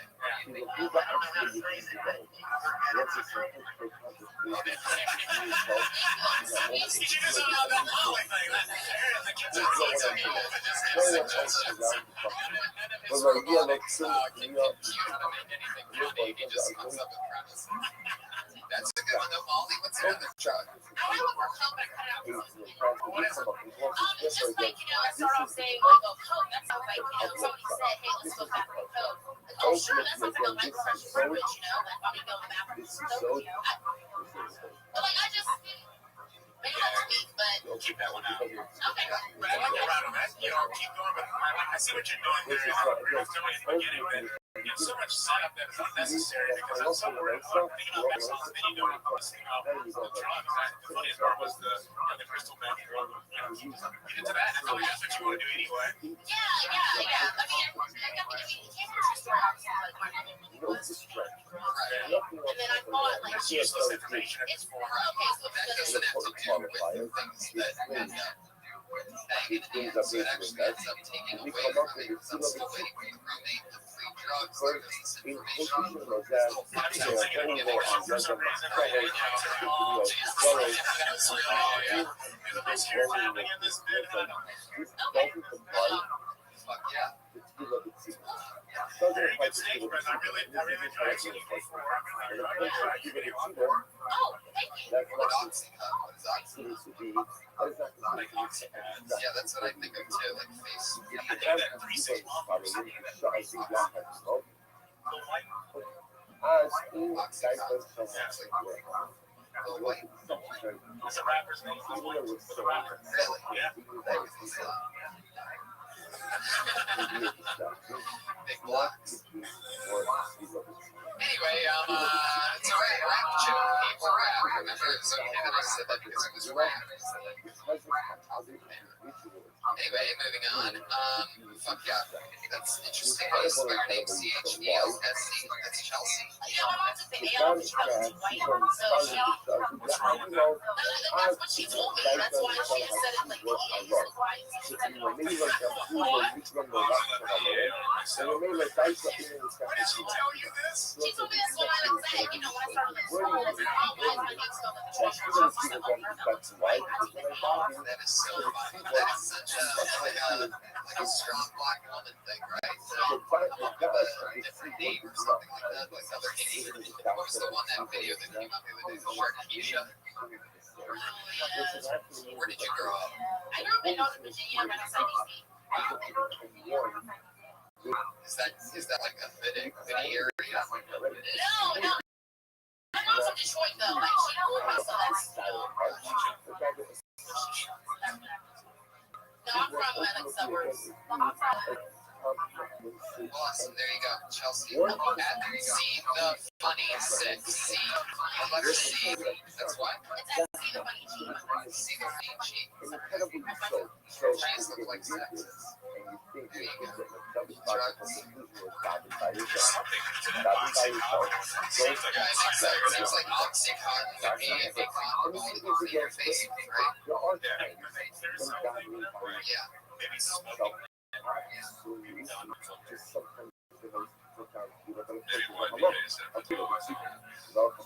Yeah, there you go.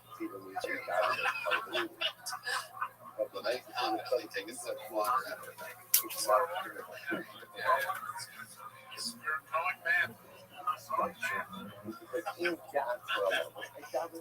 Hey, Tree, you having fun over there? How do you feel? You feel those lights on you at all?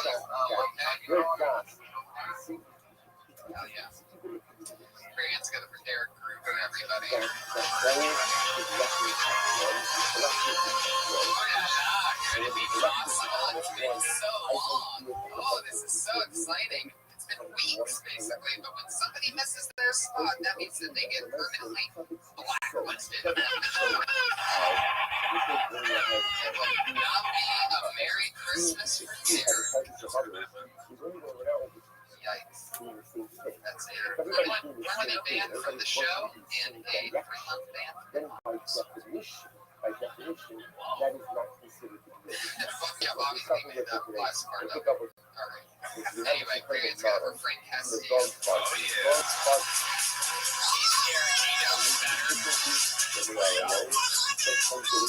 Hey guys!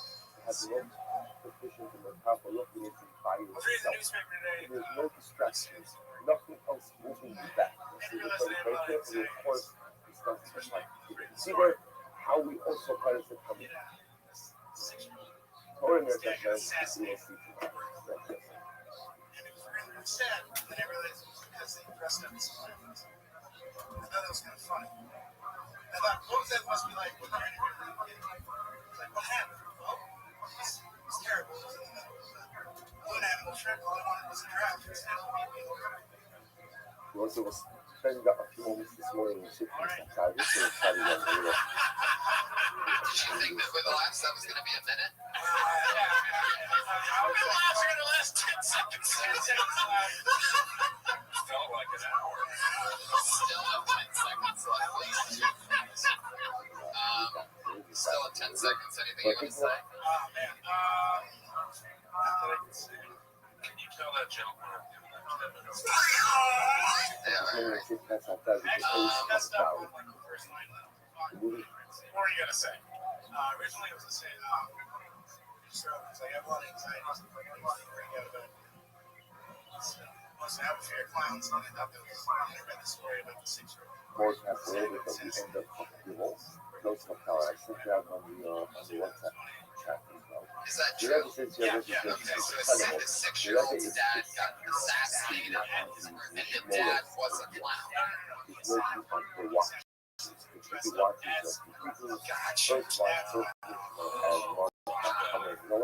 Wow. Did it away?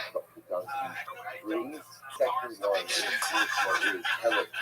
shoes just running down the street as fast as they can. Right, exactly.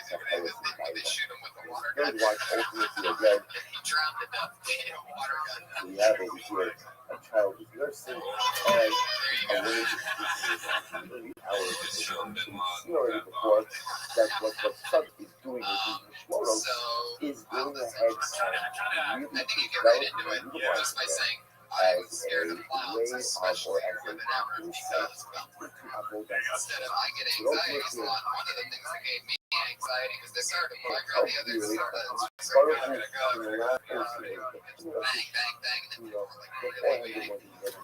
And then you could add all any of those little things that you just said. There's also just like so much. There's so much to be made fun of about an assassin. The first watch is the donkey. Afraid clowns. He says, Shenor Adai. That was look at the Oya Hasidim on the bottom. So you're going to actually just going to do this. So what you would feel like that justifies what you would feel like. Then we're going to go to the top page. So look at the Oya Hasidim left. That's the worst way. That's not color. The next one is from Balayla. Have Simin Ba'olam Hazar, the man Shebisha Azu, Kamar Noer, the Kore the Bible. First thing now, why does it stand in this race? Why does it contradict? Right? Why does it dance Hebrew? So first of all, dance Hebrew is a new chapter from the dance Hebrew, and Kore the Bible, which is separate name, Shabbaila Mayor as interestingly enough, first Mishmar of the night, the dance Hebrew. The reason the dance Hebrew is because his master is still awake. Master is still awake. Because the first Mishmar member is the beginning of the night. Donkey knows that the master is still awake. Because the master is still awake, therefore again, you can call out the everything you know that the master will be attentive. The key. As was master open this God broken it up. As I say, although by the first Mishmar, the majority of people begin to go to sleep, but nevertheless, there's still those who are awake. Therefore, the donkey calls out with the hope that perhaps his master is amongst those that have not yet had to sleep, and therefore will be able to go ahead and be attentive to this. Those who are going to sleep. Is that It is a funny story, guys. So you said reading that these articles like the party people, like the UK for entertainment, and Mishmoro, and in particular again to the India of the animals, to represent different mobs of praise, different mounds of students. See, up until now again, remember the Mishmoros were speaking about different relationships with Hashem. Now we're going to utilize the Mishmoros ultimately to go ahead and do a different so what's Kamar Noah? Kamar Noah is reaching across the in a way because the children is he was I know that when I talked about the disparity, the Ribono Shel Olam, Jesus, how many Mexican clowns I will say, tiny car, right? There you go. Yeah, that's there you go, right there. Mexican killer fire. I thought they only exist in outer space. I thought they exist in Mexico. I thought we all this other things episode. There you go. From Castillo, everybody. See, that's a good one. I think we had Ringo first. I'm still mourning this dead baby. You imagine that now? I know, like, an abortion. So when you imagine talk, a girl that's going to sit on the toilet, that's not because he knows his master. He knows his master. Frank Castillo, that was great. That's a fucking great news article you found. Seven clowns in Mexico. That's Frank C. Comedy on Twitter at Frank C. Comedy. If you add more to it. But Frank, what's up?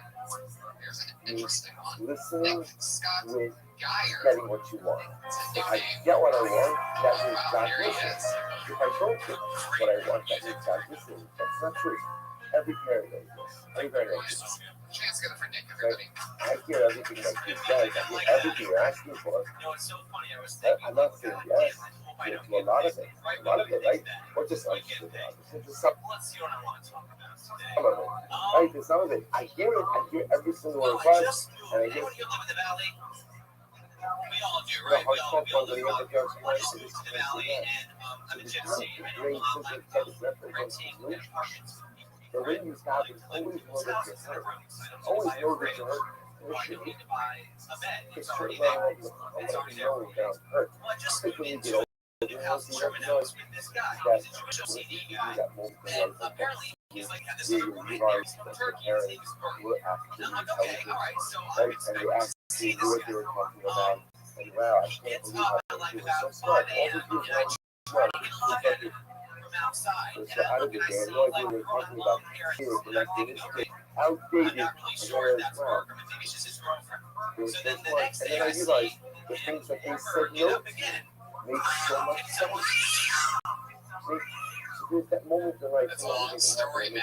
It's a lot of setup. That was actually a minute and 5. What's about to happen? When my MS, I still don't know if you it's see all a the guy. things that we thought we said no to. And so some of those things that we said no to caused me a lot of pain.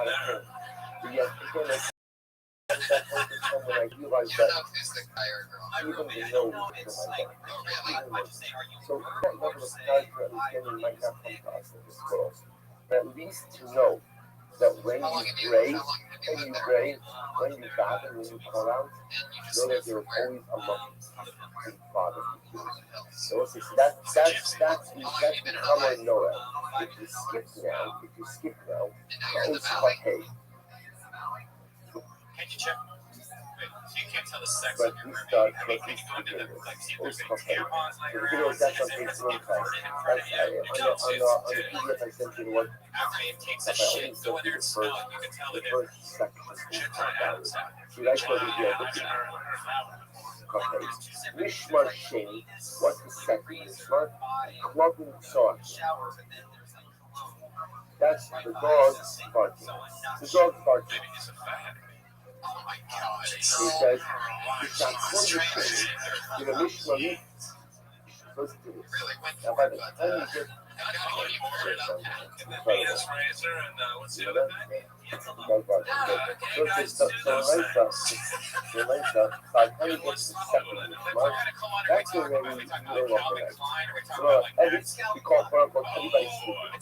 Everybody's sleeping. So what's the symbolism? So this is really interesting. Remember, Chomer Noah is the master still awake. That's what they use to Just shave. representing the idea when I pray, I'm always heard. May not always get what I want, how I want, when I want it, but I'm always heard. Clubbing bucket. This is incredible. Take a look. Take a look in the Gloria Hasilas in Cafe. A similar Mishmar Sheni, that also this is going to be right up to the Mishmar Rishon. I'm reading the Gloria Hasilas right hand column, bottom of the right hand column. Yesh Adayim Le'adam She'u. Right, left hand column. But in the Manuel also, left hand Rishon. So what's what I watch?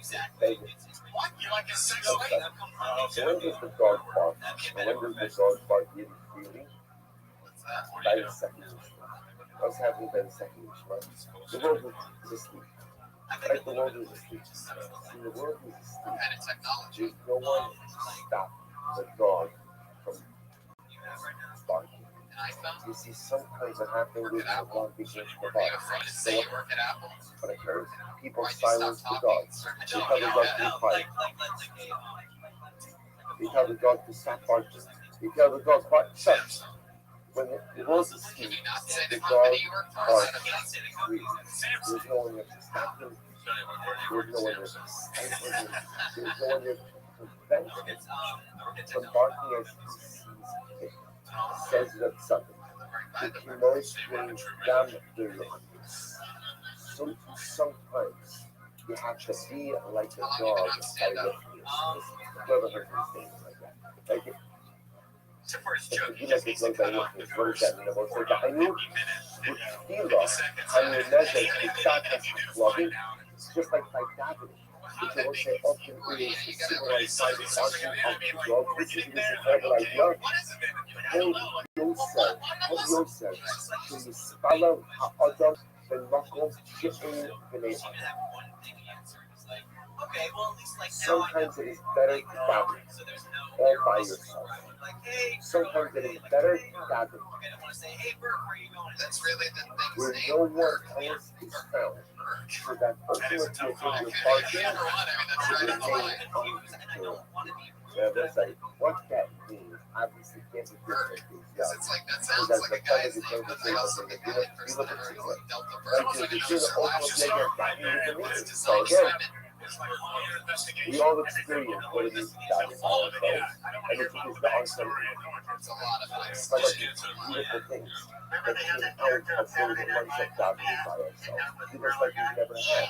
So look, You could just, Talking about with his people to see them. I remember so much of Yiddish you could is just Google just because listening Spain, and it'll to come feel up and local tell you stuff if it's and part of available. it doesn't give you the Not license to do it. necessarily. There's a framework in which You you work in operate. technology. Come and figure it So out. what somebody is saying, again, we'll discuss this more, somebody is saying, something that could be like, so the donkey breathes because the master is Talking to the teacher. when you This die, is they it. don't get always This this. guy, the guy It's from all Stanford. horrible. Oh, The Lord also will not. So sometimes when you're looking at it, it's important to find about what that means and how we apply it. And that's it.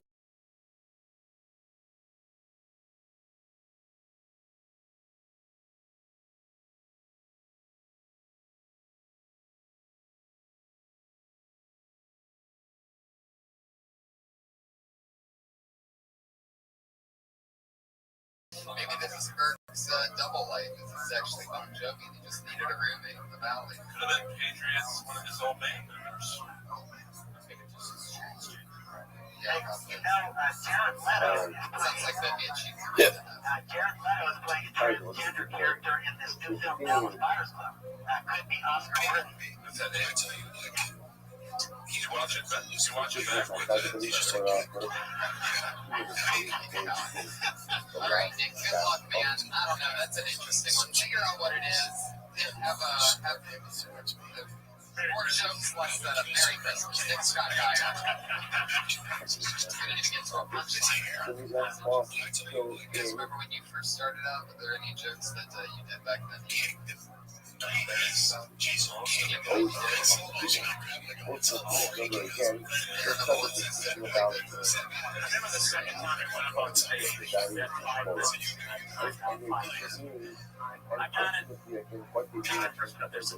look stupid. You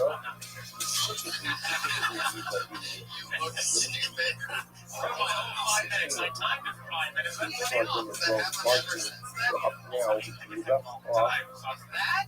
you look stupid. I've never heard that before. $10. So the kids are going to get enough at the third. So the third is going to find a good one. I will tell you something.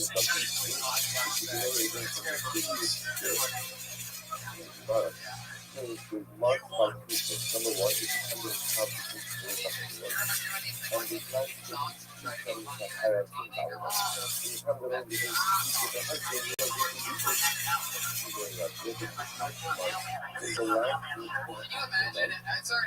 Imagine you're at a concert with that, with the kind of music you heard earlier, and in between those shitty songs, you have to wait for him to go through a costume change. He comes back out in a different outfit, still just bombing his ass off.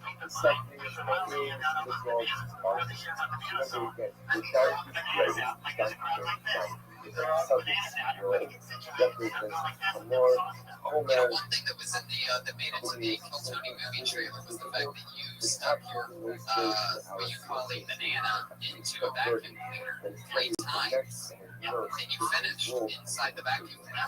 What do you think Forest Fire has? Are you doing that then, or are you being covered in those Christmas lights right now? Did anything crazy ever happen? When you had an orgasm inside of a vacuum cleaner?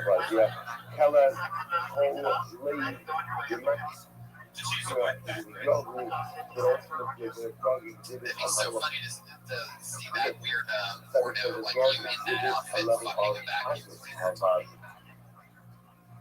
Maybe it's just me. Alright. Fuck yeah.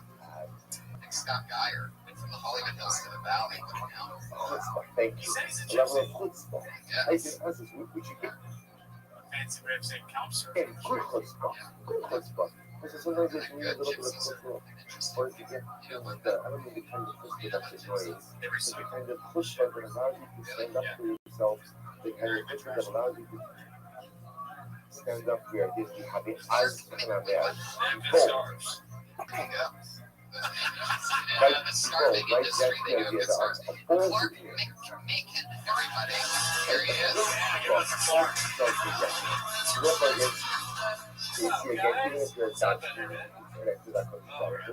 Even if you're My friend used the term worst case scenarios the other day. Always found that term a little underwhelming. Hey man, ask her out. Worst case scenario. She says no. I'm a little more creative than that. Hey man, ask her out. Worst case scenario. You date for a little while. She gets pregnant. You demand for the sake of the baby. She turns abusive, goes to hit you one day, falls down, breaks her head, you get laid. Spend the rest of your life in jail. When you're being violent in the shower, your only thought is my child never going to love me. A sense of commitment. That's a person. Worst case Well, it's a scenario. sense of commitment. Not perfect. I saw a 70-year-old woman Who exhibits a with certain no amount of rehearsal. boldness to be able to And my against first the thought was, dog. wow, It's still that's considered being optimistic. able to be very low down. Right? The end of the Well, I'm day, very close to my second thought, which was, oh my God, Clark, you're an ass. That is literally the opposite of optimism. Even if you're a come on, even if Can't get further away from that. Thank you're you. a killer, you'll still be able to connect with everyone. Clark, you can make Now it. we come to the final wish, the final wish mark. That's an The interesting third last name. wish Is that mark. your real last name? What's that wish mark? That wish mark. Fuck yeah. So I was the end part of the rape whistle thing. Right, You got it on the first part, right? I didn't get that last How name. can they like you think It it's is the adoptive. person? Opposite of optimism. To nurse, Yeah, I mean, It's smart, but I don't think it's fun. the 7-year-old woman. represents a level of connection to the spinal Here at this that is one, so far. I forgot what it was like to Thank you for looking up something. I feel like the video I have to see this. I see. and God agrees. There you go.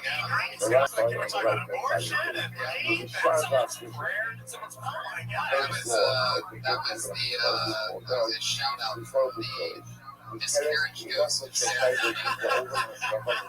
That's for all the age jokes we do. So maybe there's something about like a 7-year-old lady with a rape whistle. She has lung capacity to blow it. Maybe she gets it confused with a light filler. Like, is that a rape? Maybe she's like just fiddling for rich necklace. Fuck, disaster is happening. I don't know. Because again, darkness in general What was the first one? The first one was funny. Oh yeah, that's of the night, that's one of those feel the silence. chips that This of the night, gets even the color, it's really dark. But it's when you get to the third week, but there's already a little bit of light 7-year-old was raised into the What do horizon. you think of this? So since you're there, your ability to discern the thing that you know, You take it home every day. Especially when you know it's already happened once. someone who is a better on them. You go down to shipping others. The racking of the other Okie dokie. Fuck yeah. man who I've seen you a long time ago. When you hosted. Really, you get to see everybody. I know, it's been a while. They let him restore him. Well, that's actually A long way. No one else if everybody wants to. He has no regulation. And that's the right. Like, you're saying I'd rather go West Coast State. You have the same last name then? Yeah. Really? I haven't seen. I got married. The reason why I remember him, I did not get married in January. Well, even if you got married, you know, you keep your last name, right? That's the plan. Okay, just making sure. That not always happens, by the way. Well, those guys are giants in a sense. That's like the best. I've heard people talk about that before, and there's so close to me. Like, how much you have to hate your father to take your honor? How much you have to hate where you came from? Be like, oh, you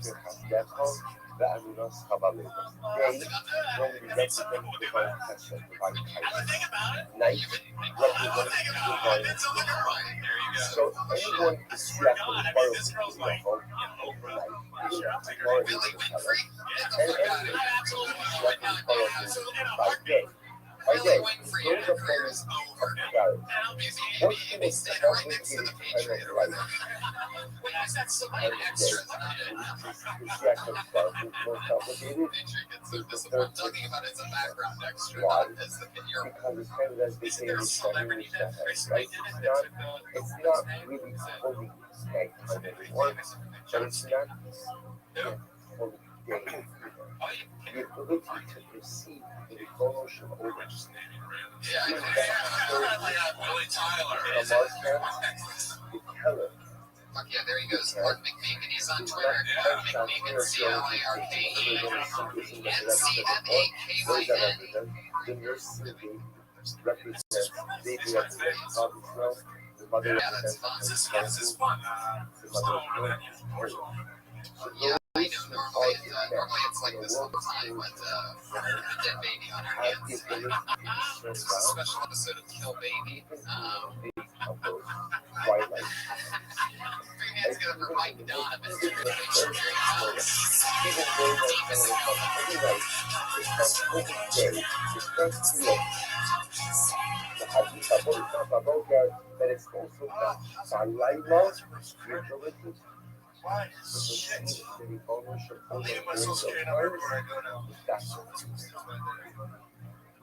That's the person who depend on us. Right? Someone who's the baby who's willing to learn. The baby who's willing to grow. The baby who's willing to learn. So, That's the person who's the production of birthday. What is the 42. We were kids, I gave myself diabetes. That's what happens when you have sex with about how the time it begins with this idea that he says the Torah begins with the concept of Shikisa Hashem. Oh, wow, that was that killed. I mean, I praised Hashem before you. This is wow. Can I get the beat sound? Why does Everyone has you have the awareness of getting bonus in your life that knows anything and everything. Conversely, Where are you from? How long have you it been here? doesn't have an awareness of getting bonus in your lives. Doing stand-up? This is lost. This is lost. What happened to your So voice? something says that's what this is all about.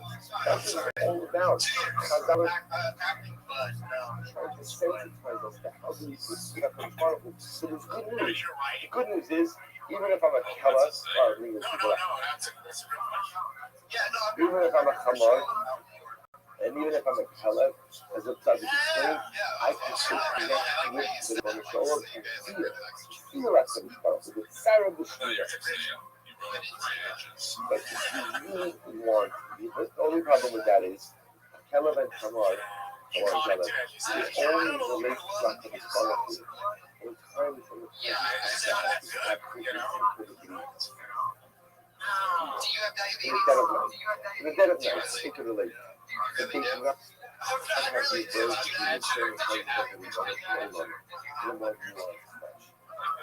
When does that happen? That's the third mission. This man Shekin is Yonah Kishkin. I'm ultimately again. That's how only a person who is studying in the realm of spirituality.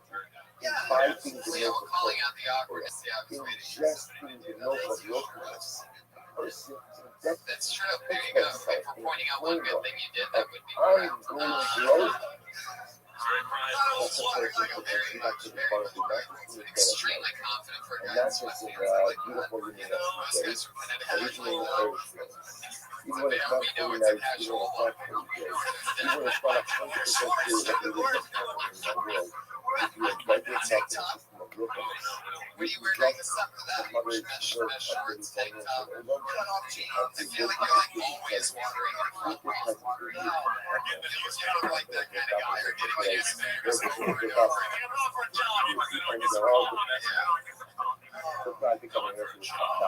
He just says that. You definitely seem very like white beater wearing as you seem like you wear white beater. I was gonna guess Jersey when you said that. I'm surprised that you said Connecticut, but you're gotcha. Yeah. Yeah.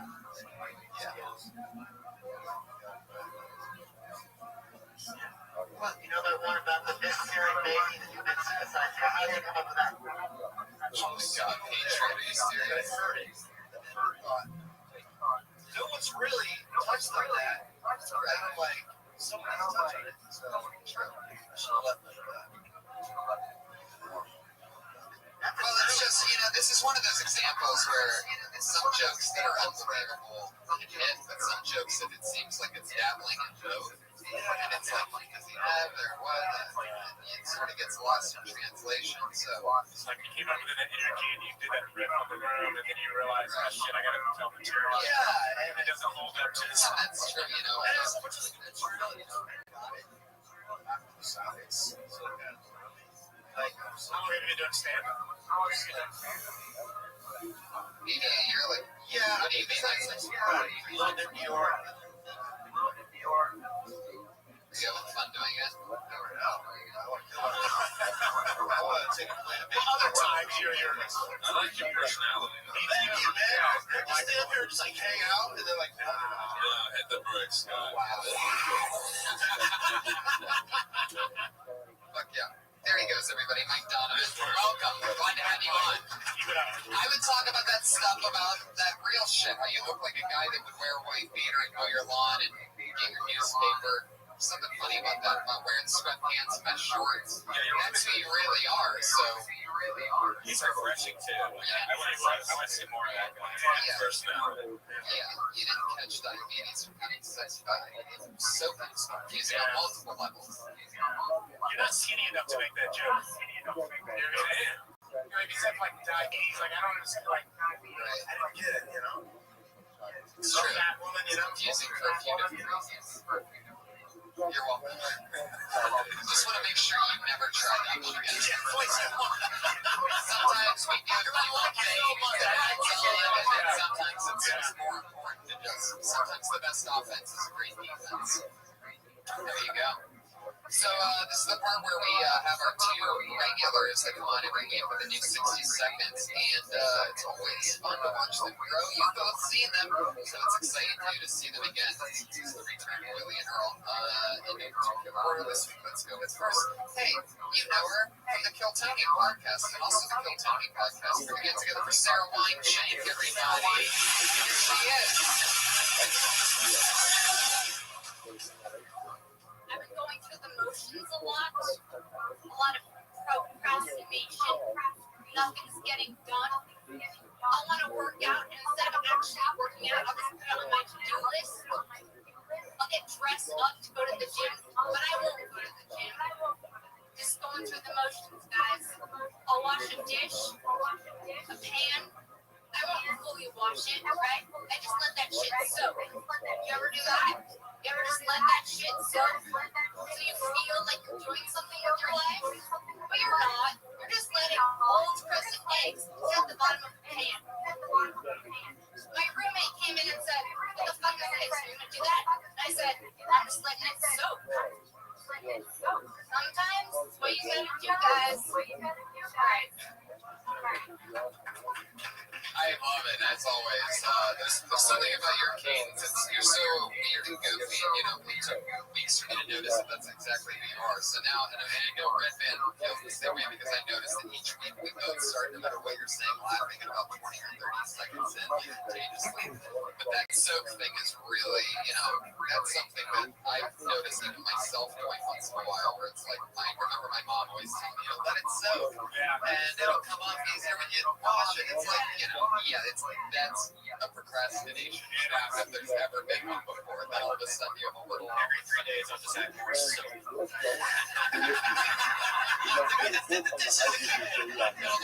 Whatever's in this petri bowl that one married in my kitchen. Man, have you ever had the dishes so bad where it's just like gelatin, black gelatin, like it just turns into like jello, like black mold? It's just, It used to be that way when I was younger. I let it soak. When I got older, I realized just best clean it right up. You get done. Just take care of it. You don't have to worry about it. Don't let. Sometimes you got the scrambled eggs that are clean up.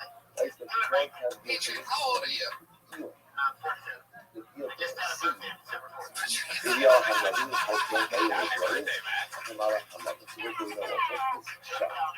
What does this mean? He says, I mean, you shouldn't have much of a look. That's the market of it. As much as you want to contact, but I know that you know the service is not really possible. Right? Oh, yeah. Remember, again, whatever has the animal has to us as well. No, you're damn right. I see you in the background to everything, man. have the ability You know what really made me happy? We got to talk with Jody about me and please, I actually saw someone screenshot that was made.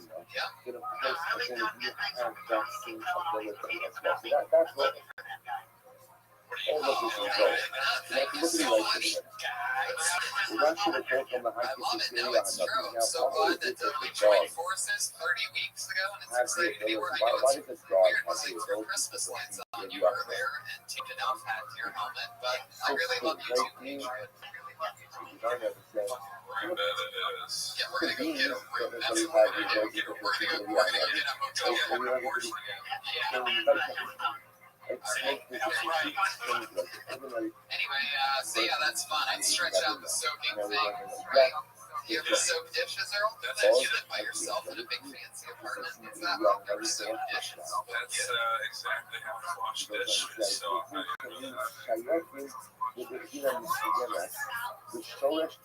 I think you should.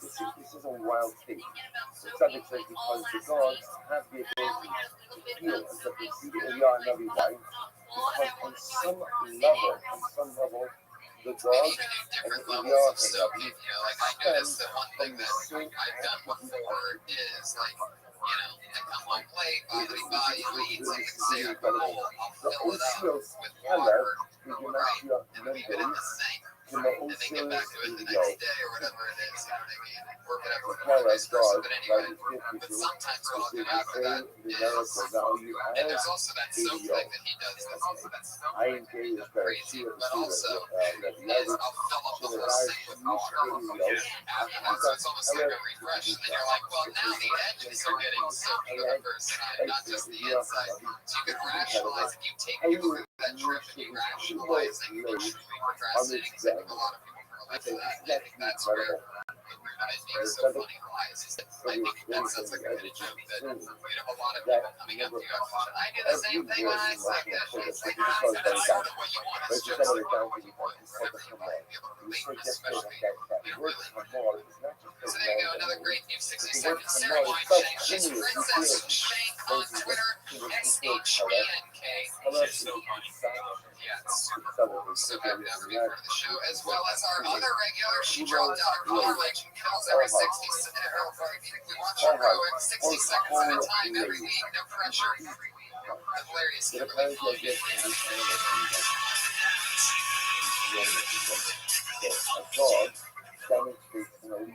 Hey guys, I want to talk about gay people right now.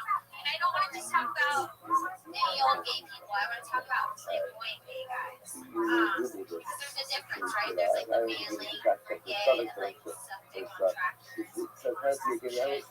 And then there's this guy that I started working with, who I had this conversation in the elevator with. He goes, oh my god, Kim, he's he is so fucking hot. And he stayed like that. And I was like, should I slow clap? You know? And like, I just don't get it. Like, is there like a thing that when you're coming out of the closet, you have to pick a size of gay you are? Like, there's like gay, medium gay, super fucking gay! I don't know. It's just awful. Like holding a conversation with them is difficult, you know? If someone was like, can you have 1 minute to live, I'd probably spend it talking to him. It feels I like the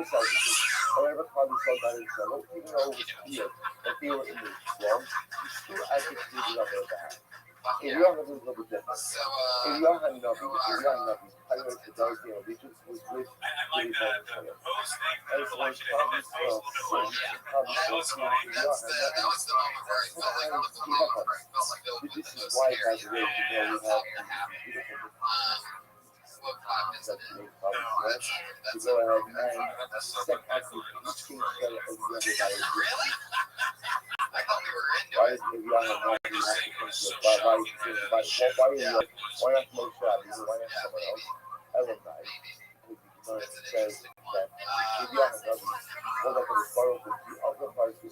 You say it. Yeah, like I will give gay people but there's just like another level. That's okay. Like they're like more than even though they make Like Jeff Scott. even though they mess up quite frequently and often. more than yeah. It's like you're like Alaya, it's like yeah. you see that. See, Ilana is supposed to be saying to attend every single receiver. It shows that he was wrong. I know it. I like the He levels. said Kali I was like down and that. out. He said Kali was over to the violence Yeah, of when this. you're coming out of the closet, that's definitely a part of that. You have to choose, you have to commit to that.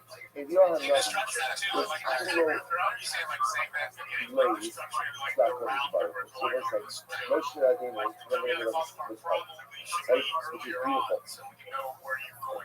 It's hard to start this without advocating of an asshole fight, even though they were in the wrong. And sometimes and it's hard for us dropping the ball. Besides the slow clap, But it's good hard. If you are another, you're still over. You gotta continue. It's hard. It's totally classic hard. There's a thing that's the connection between the You said that to me. video and the color. Right? The color is not easy to do that with the video. So what did he say to that? Right. All hard. All hard Because to you're a the girl, next and that's thing. what Here you are, those another guys do, kilo right? lady. We'll have to stop over here. Oh, he We'll does pick up that. again. We're in trouble this minute. Right? And now, Yeah, our buddy Jamie. Does this thing. it's Jay. He's always putting this piece of head and he doesn't even exist. Right. Which here's something that you might as well take with it because that's a real thing about him. We can't do a joke about it because it's our buddy that. But there's something about like what is this imaginary piece of I love it gay coming from hair? a woman's perspective, talking about gay people like this. As a man, I'm like, all right, this guy's a man, like, I'm gay, but I can't talk about it without seeing people talk about it. If you're a girl, it's like, hey, I got to this is comforting. So I don't mind you explaining. Right. My friend, I had a friend that came out, and before he was still hiding it. It was normal. But then, like 2 years later, I saw him after coming out of the closet. And he was the most flamboyant, like, person in the world. Like, just, it was like easy turned up to like 30 on the gay meter. Yeah, sit a little bit there. Yeah. What if it's just like the best B12 ever? Just like come under your tongue. Well, I think that's a little much, but maybe a good song, huh? Maybe Jay Drake could write that. Come on your tongue, on your own. 1 plus 1 is come on your tongue. Feels your belly. Every fucking song. Lick it up. Written by Benny Benson. They're talking about tongue. Yeah. They also had a song. Yeah, they should have kept that on. Fuck yeah, there's the act out part, and I keep that other stuff. I don't keep it real. I didn't even talk about how you called him an idiot about how he might be wondering if he got mad, but no, he didn't get mad because he's a flamboyant gay guy, and those guys agree with everything the woman says. You know what I mean? They laugh at everything. It seems like they're like, oh, you're so silly. You know what I mean? Whatever. So just keep telling it like it is, and keep noticing those fun stories, and keep trying to turn them into something always. We have 60 seconds to fill every week. She's Kimberly Congdon, everybody, and this is what she does. She's on Twitter at Kimberly Congdon. Do check out that Kill Tony trailer. Really, Earl, we can start coming up here on Twitter. It's the Bill Hunter Show. Right? Yeah, I got nothing really to do on New Jersey here at the Congress for the first time. Yeah, that's a lot of fun to be on that show with you. It'll be very fun. That's Billy Hunter Show will be back next year. Check out this show. Earl's his co-host. They've had Sarah Silverman, Bill Burr, a lot of great shows. Drew Carmichael, oh, geez, all some of our favorites here. Oh, there you go. She's got shoes on the first show. She was. What do I start off the show? Earl, what do you got coming up? The Rob Schneider gigs come up, and some of my pilots coming out on Netflix. So, Fuck yeah, buddy. Put your hands together for that. That's Earl Scapegoat. Yeah. Check them out at Benchwarmers. What's your website? website? Ghettogaggers.com. Follow him on Twitter at Earl Skakel. Yeah, just EARLSKAKEL. The Iron Patriot is on Twitter at Comic Patriot. He's with us every episode. Thanks for dressing like a Christmas elf tonight. Yeah. Oh, hey, everybody.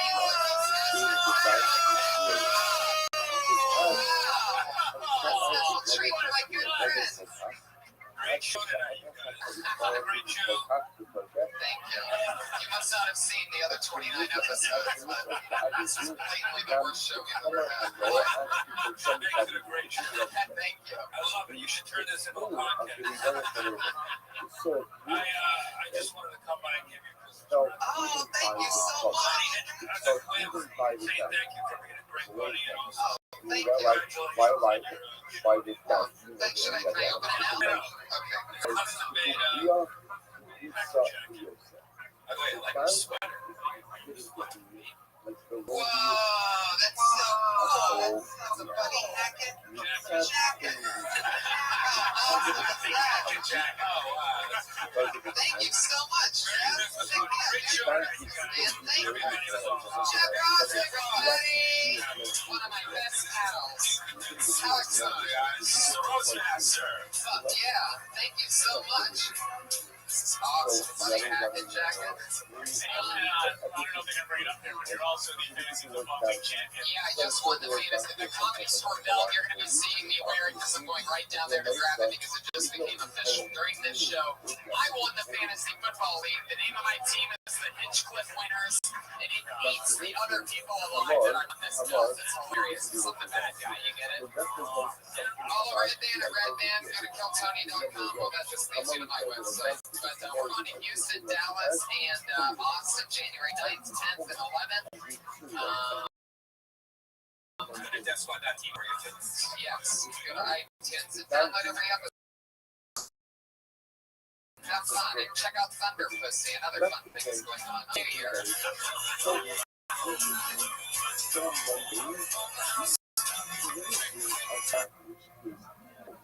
In the notion that the donkey is a beast of burden means that it is laden with materialism. It's laden with materialism. Just because donkey is a chamor is a paradigmatic example of that which is material to the exclusion of the spiritual. So says Rothschild something amazing. So the Gemara tells me that in the first Mishmar, HaKadosh Baruch Hu cries out, woe to the father who had to exile his children. Or say, woe to the children of an exile, and woe to the father who has exiled his children. And then so what's happening? The donkey's crying out. Says the Tzaddik, what does it mean the donkey's crying out? It means that even the donkey feels the pain of the sheep. Even the donkey feels this essential Hey, this is Red Band. Welcome to a brand new episode of Kill Tony. Give it up for Tony Hinchcliffe.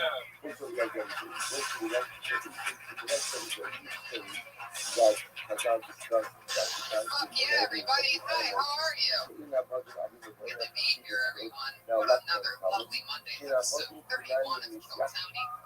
Right. Right. I almost done the old Despot studio. Despot started in my office, and then when I moved to the Ice House, I pretty much got it up for storage, haven't been in storage. I remember that. That was the first podcast I ever did was Ruby Stevens' first podcast, the Ruby Stevens Experiment. Yeah. It was the first one I had ever even dabbled with, and that was crazy. And that was definitely in your place. Yeah, In a tiny room. it turned into where my cabinet and shit and cute, and I couldn't look inside and see the cabinet's alive anymore. So I've been like this, still want to stick in the back of my head. Did you do it? Yeah, it's been the last 3 days. What's the room now? Now it's in the studio, I guess. So studios, but it's great. It's amazing how I can bring that idea to someone else. Now I can get out of it. Right. If your friend It was a calls you fun a little donkey, studio. if your The friend art calls and you a everything donkey, what being should you tight. do? Put a saddle on and accept Yeah, I'm excited about New Year's Eve being tomorrow night, guys. Anybody else excited for 2014? And I'm extra excited because today my new A6, and if you know me, you know that I'm a big A6 fan. Honestly, Tigers till I die.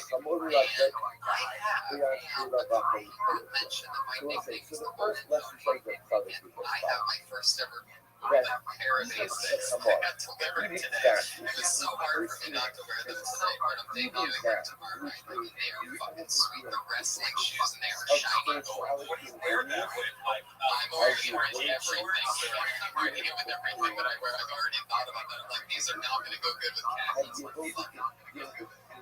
They're going to rock with jeans tomorrow night. to dazzle them up. They cannot be. Wait till you see these things. If I put dazzles on it, you can just lay it down. These things are fucking obnoxious. On the bottom of it, it's all stars, like gold and black stars, and it says dream it. I don't even know what it means, but I'm excited. Inspired by my own pair of shoes. So yeah, it'll be fun. 2014, we have some crazy, gigantic guests coming in here from Tony in the next year. They're very excited to do it. Tony Clifton is coming in very early January 2014, which is unbelievable for me because that was one of the big things that got me into comedy. Was Andy Kaufman, Bob Zanuda, Tony Clifton, and that whole team of risk takers.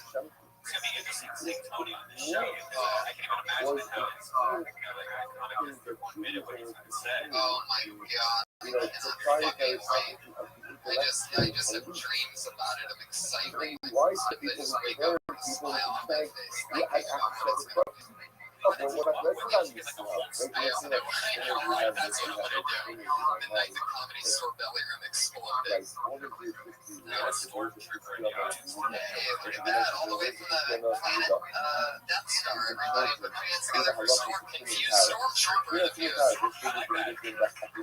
I was working for Iron Patriot is here. The head of security there is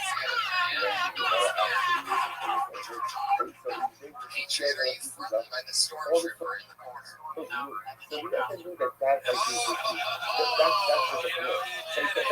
It's begun. I see that down in Hollywood Boulevard every day. I said, I'm not going to bring something down here. Fuck yeah, that's why you're the number one Iron Patriot. Look at that player from the stormtrooper. Oh shit. You guys are gonna have a battle of the plastic later. It's gonna sound like fucking, I don't know what.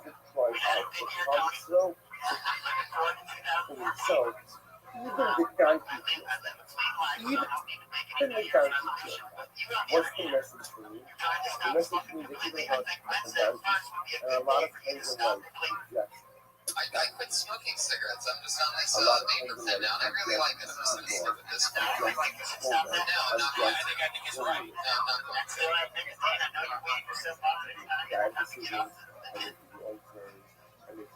Patriot, I really appreciate your advice, but you can go fuck yourself. I'm gonna do whatever the fuck I want. I think you should start smoking cigarettes. I bet you do. I miss my We had a lot of fun smoking cigarettes. It really sucks when your smoking buddy I know, but I was on a chain smoker, and it's already bad enough. No, I know. And we inspired each other. Sometimes I'd get done with a cigarette, like I'd be ready to go inside, and you'd light up another one, and I'm just like, all right, I'm not gonna have another one. I would just start another one. We're bad for each other. We're bad. By the way, it's so good. There's always constant relationship.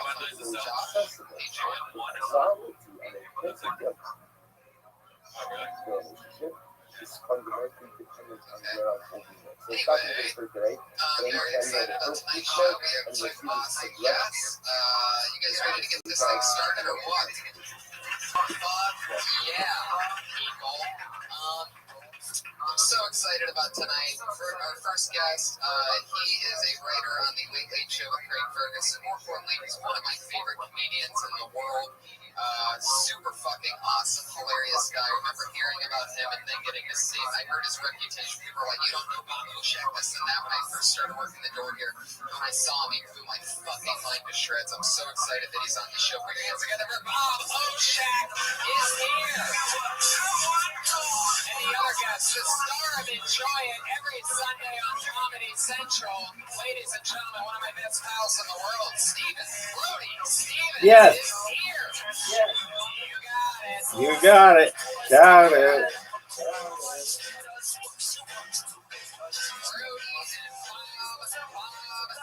Brody, you got it. Push and believe. Push and believe. Bob, how you doing, buddy? I'm super excited to be here. It's my very first, I told you this on the phone earlier in the day when I sounded a little shaky. Yeah. It's my first podcast. But again, Bob Oshak, first podcast. What's up with the depressed fourth row back there? Why are you guys in it? They're looking behind them. No, it's you guys. Yeah. Get into it, you motherfuckers. How have you escaped not doing a podcast? Yes, serious. I'm just old, I guess. I don't know. I don't even fully understand what we're doing here. This is on the radio of some sort, but only a computer radio. But you know, half of this, it's not shtick. It's genuine. I'm genuinely confused and scared right now. No. And then you got that in here. I don't know what the fuck is going on. Can I talk to you, Bob? Yes, sir. I did some research on you today. Of course, you're the writer on the Late Late Show with Greg Ferguson. Thank you. You guys got this skeleton robot named Jeff Peterson. That is true. Yeah, he's pretty cool. He's not as awesome as me, but No. nobody cares. Anyway, do you write any of the funny things that he says? Down in the robot. Anything the robot says? Yeah. A few things here and there. For the most part, he kind of comes up with that himself, just like you're coming up with this brilliance on your own. That was a good question, Adrian. That was good. I thought it was pretty good. That's go ahead, Rick. Let me talk to you, Brody. Sure. Okay, Brody, this is the third time you've been on Kill Tony. You must be doing something right. Yeah, I've played my cards, Smart cards, and I know that good things have been happening up here. I had a great time, and I knew that hopefully Tony would get me back in, and that day is tonight. Yeah, you got the baby show going on inside of you. You got a new podcast thing called The Push on YouTube. I was watching that today. You got that? You did a recent episode of Rabbi. Brian was on a lot of hits. Positivity. Yeah. The one thing that seems to be missing from your life is that special lady. Now, what I want to know is, what kind of woman do you think would make Brody happy? Would she go on the road with you? Would she be an extrovert like you? Would she be 10% gay? What would she be like? I hope she's 10% gay. That's, 20%. That on her end. I would say that I am, the tweets I'm receiving, the actual lies, that women are, they've become more attractive recently. So I'll let that build up a little bit. But, I think the girl I like to settle with has got to be more common influence. I can scratches, massages. She's got to scratch. Yeah. Oh, yeah. I'm going to eat Chucky. I just say, what's that? You like to eat Chucky? No. Choke. She choked my chicken. There you go. I'm doing bits, guys. No, but I want a girl who would take care of me. I need that more than myself. And that's what I'm looking for. A domesticated woman. Thank you. Yeah. That's how I feel. So you use Twitter as a barometer on that, huh? Well, you can see the photos of these girls are more attractive than what I was getting before on there. It's actually tangible, factual evidence, and that feels good. This is how surreal this whole thing is. I've been up here 7 minutes. I just now noticed the full stormtrooper guy. Usually that's something you notice right away. This kaleidoscope of psychedelic folk. I just now noticed the guy. How you doing? I love it. It really is. It's got to be different. And you probably heard the word podcast so many times. We really do have the big celebrities here. Just a couple people down. Look who it is in the studio, ladies and gentlemen. It's Darius Rucker. Oh, hey, everybody. And guys right next to him, you love them. Podcast icon, Chris Hardwick. I saw that too. I noticed that. It's unbelievable. I'll come up with more. He got it. There it is. Here is a who's who of post of that midnight where I work. There you go. It's about warm up. Well, yeah, I warm crowds. Thanks, Tony. I like doing audience warm up. You know, they offered me to do it tonight. He said, Red Man, this crowd's so hot, they get it. They don't need to be warmed up. They understand the format. They're here to see the show. They know how it works. And I say, let's push it to another level and have a great show tonight. What do you think, audience? Hell yeah. Well, is that all you got? Is that all you got? Let's crank this thing. I'm excited. Bob does. Bob, you do warm up in Ferguson. I do warm up in Ferguson. You're taking that gift from me. I don't have the energy. I just give out T-shirts.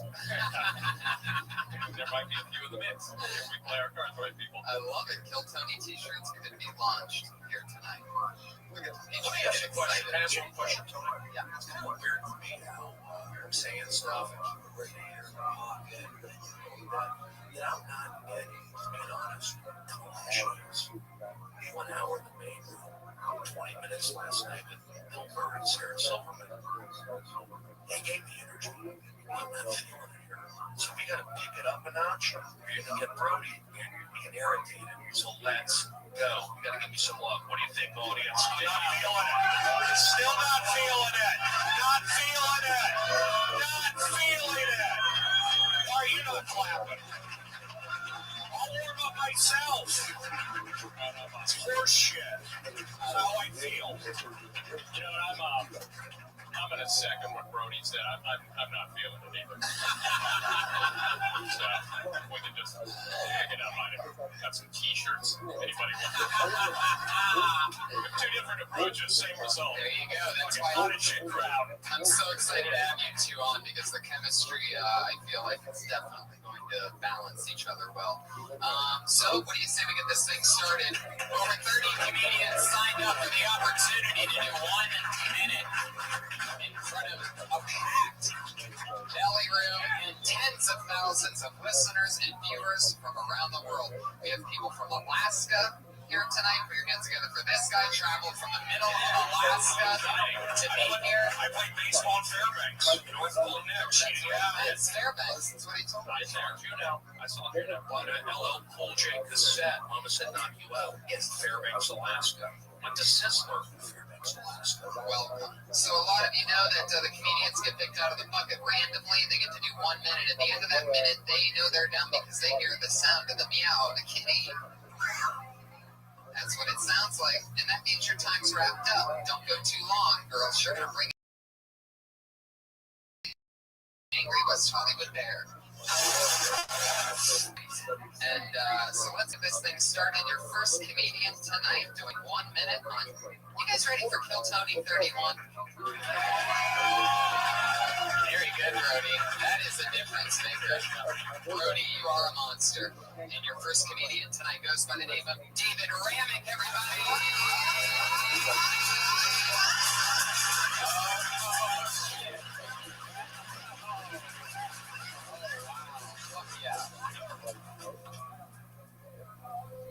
Well, thank you for letting me up here, Tony. This is my first time, so thanks a lot. Have you people ever heard this expression? Baby, I'm gonna fuck the shit out of you. Yeah, that's what women like to hear. Baby, the sex of me is gonna be so fantastic, I'm gonna touch your colon. You're gonna have the greatest ball woman you ever met in your life. You're gonna be sitting out here and go, woo, you really did fuck the shit out of me.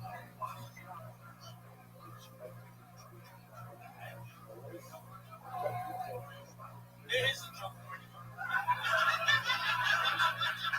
What do you call 12 male porn stars in Surrey, Jersey? Why, a well-hung jury, of course. What does BP and the unknown bottom of welfare have in common? All it took was one spill to be paying for a mistake for the rest of their life. Very good. I haven't heard the animal. Thank you. Okay, went up first. Good job. Well, that's Tony. You want to go? You have any natural instincts? I think you're probably the one to cover this one. I mean, from the get. I'll just start, say, guys, I'm going to say this. Audience, thank you for coming around. I haven't put the hammer down. I think we're good. Bob and I are everyone's friends up here. I like you made fun of yourself. You did the joke. I just, the F word up front. It's a little whatever. But then you said, I'll tell you a joke. That was funny. I don't know if you intentionally meant to do the FFF. Hey, I'll tell you a joke. So that was funny. First time, so I give you credit for that. Keep doing it. I thought you did okay. You got it. Anyone first? It's not easy. We're all nervous. Yeah. Get up here. Yeah. How long have you been doing stand-up talking with the mic? You're talking to the mic. 4 years. Where are you from? Yeah. How long have you been here?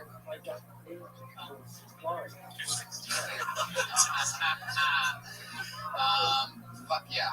I thought it was, it's all about delivery. It's all about delivery. What's your name, Dave? Dave? You've got the delivery down. Just find out. I'm literally pulling this out of my ass, Dave, as I talk to you, because you're looking at me and I'm scared. Hey, I saw the thing that lift your jacket, just right flat in your jacket. He should show that. That's something he's got to show off. He should show that, because I saw that through his jacket flap there. I thought, oh God, he's wired with explosives. And that terrified me. Double bombing. Tony. I like it, though. I like it. That's what I do. That was funny. Very. You guys notice he has the cum stains on his pants? Yeah, those are blatant. Let me see. He said Red Band said that about the cum stains on his pants. Like, how can Red Band see my penis?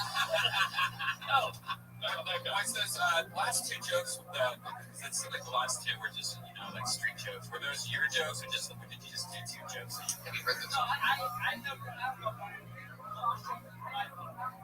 The well hung? Yeah. It's a good bit. It's a very good joke. Yeah. Very good joke. Dave, who cares? His name is Dave, right? Yeah. Wait.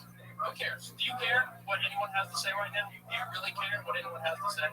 There's a correct response to this question. I'm just going to let you know. There is a correct response. Do you care really what we have to say? Yes, I do. Wrong answer. Fuck no. Fuck us. Fuck these people. Listen to what's in that heart of yours, Dave. Dave, listen to me. I'm Jewish. Listen to anyone. Listen to me. Anyone ain't to like Jews, okay? Arizona State in a holiday bowl. University of Texas just lost the elevator. Coach got me fired. Our guy just fired. You think Matt Brown cares? Fuck no. Of course he just got fired, so who cares? Alamo, Dave, don't listen to anyone. Continue wearing affliction shirts and go kick ass. You got it? I love it. Get the fuck out of here. Make the world your bitch, Dave. David Ramick, everybody. I love it. We're already bolting along. He's David Ramick on Twitter, RAMIC, for those of you that want to follow that. I am taking notes. David, what's the last song that you listened to on that iPod that you have? What was the last thing? Wow, see that? That's what I'm talking about, Limp Bizkit.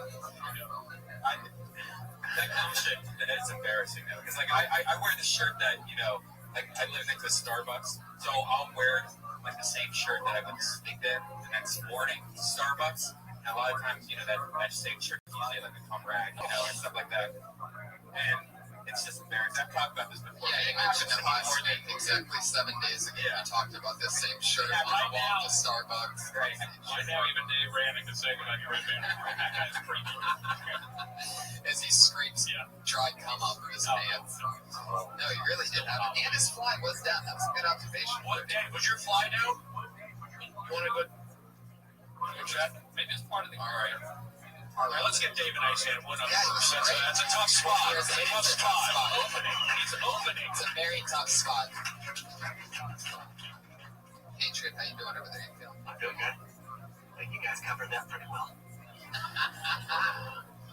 Do you guys have a bit that you used to do when you first started out? Maybe your affairs you did, or is it something that you don't find funny anymore, and you can't believe that you ever said it to an audience? There was this joke about a well-hung jury.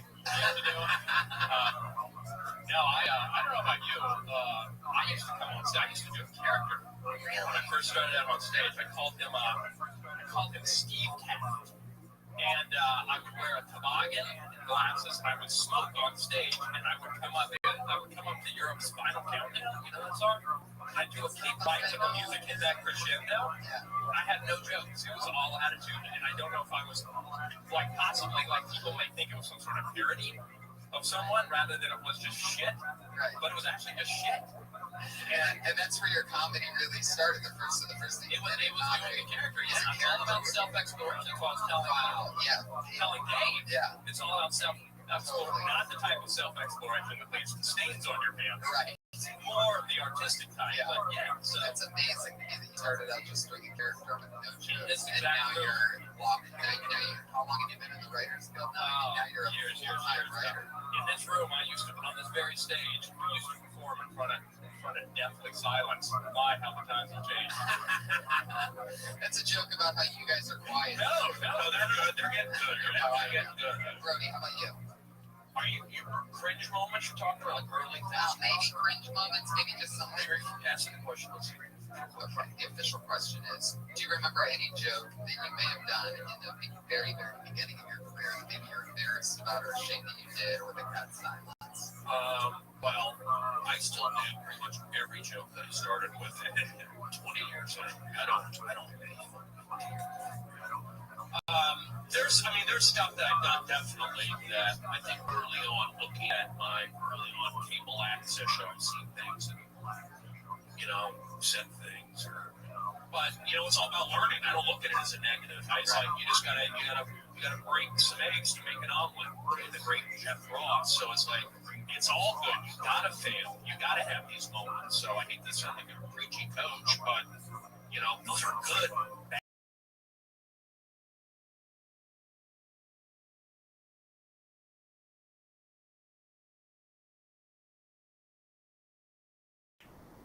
Exactly that reason. As well, great. If you fail, that's even better. You get to learn how to stay in the pocket for longer. When you're first starting out being a quarterback, I'm sure it's very scary watching those linebackers. The Drew Breeses and the Tom Brady's and the Peyton Mannings, they only wait that extra second for that receiver to get extra open because they know that hit really doesn't hurt that bad. The pads made it, they're made so that you can take that hit. So you can stay in the pocket and get ready for it because that's how you make big plays. Well, I think because they practice hard. They're dedicated to football, and Kobe Bryant is on that, but these guys are dedicated to it so they can stay in the pocket. It's like being a comedian on stage with jokes. Stay in the pocket, not because you're not going to get hit. You could just move it like Matrix to Yoda. That's what you do. So it's stage. It really is jokes and stage time. Period. That's what you start with, and then you go from there. Comedy is a filthy, horrendous witch that you have to give your soul to, and by no means is it guaranteed that she'll give you that love back.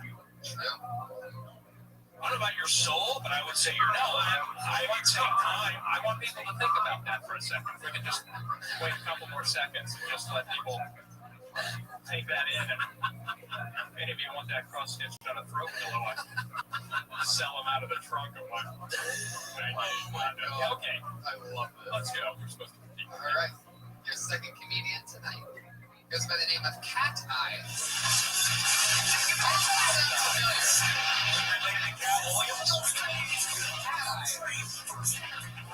Where is Cat Eyes? That Cat Eyes? Cat Eyes taking his time, I do believe.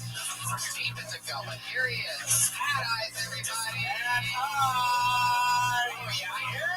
Check him out. I like it. Yeah, I really like it. Very well. Thank you, Cat Eyes. I was back to sleep. Sorry. You woke me up. Is this Kevin Hart's uncle? What, to joke? We're kidding. Go ahead. You got 30 seconds of stand-up. Online dating.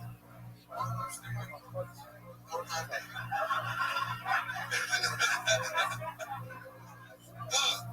got good stories, bad stories when it comes down to online dating. Some fellas out here.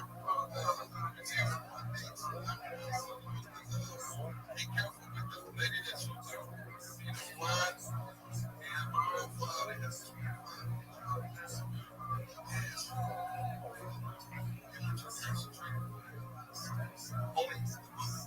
you don't want your costume with brain with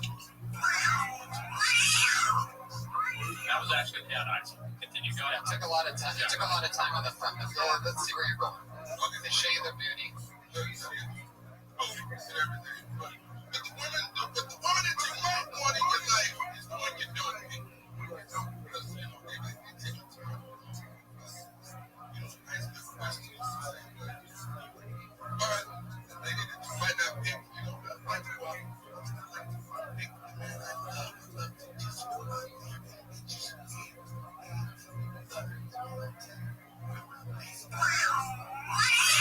Yeah, we're really not getting anywhere. It's been a minute 36 and still no punchline. I know, it's a long one. It's a long one. It really is. It's too long. So let's start figuring out what's going on here. Are you really online dating? How's it going? I have a bigger question. Do you really work in some sort of medical care facility? I think I've officially been christened that my day is explosives. I work at a colonoscopy clinic.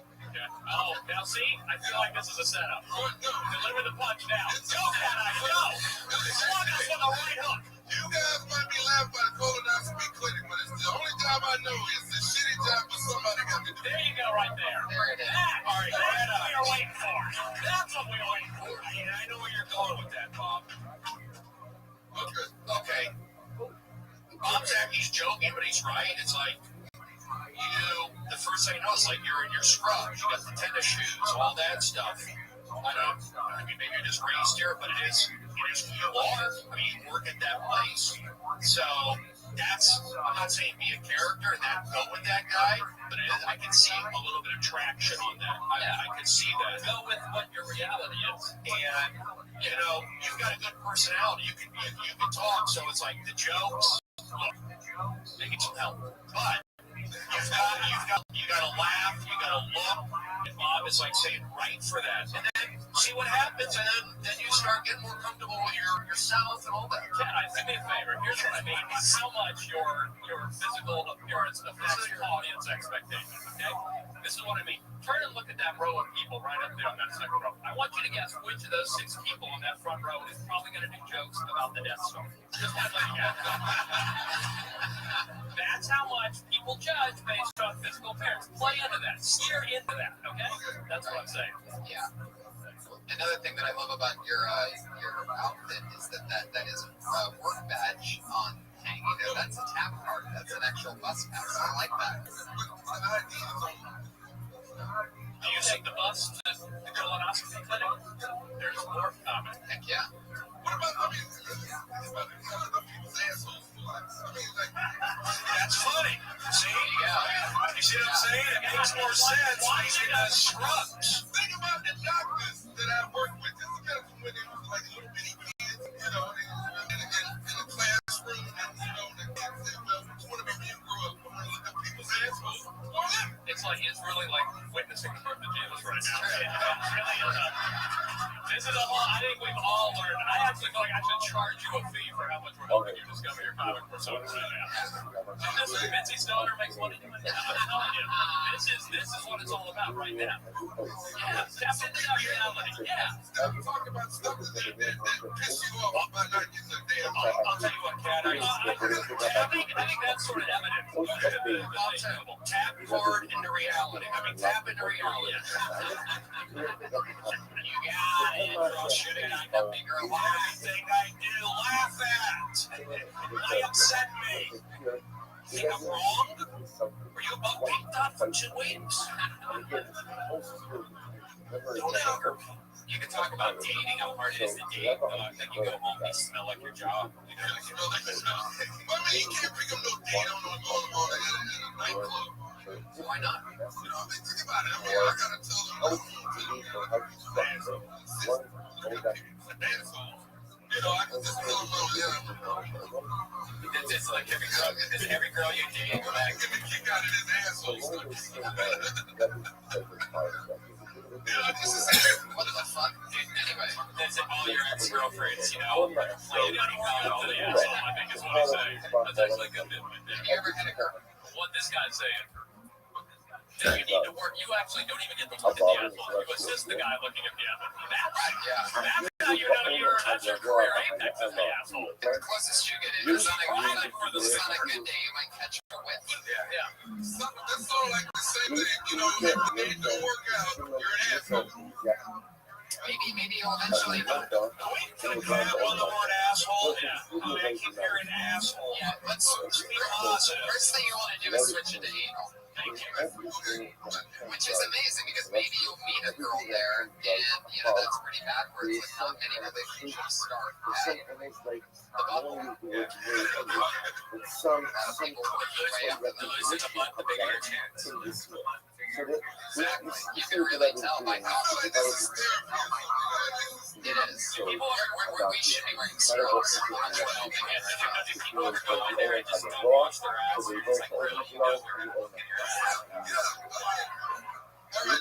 anything that's happening in the evolution of the world, anything that happens right in the celestial sphere above is somehow mirrored in this Because world. they're supposed to give themselves a critical health.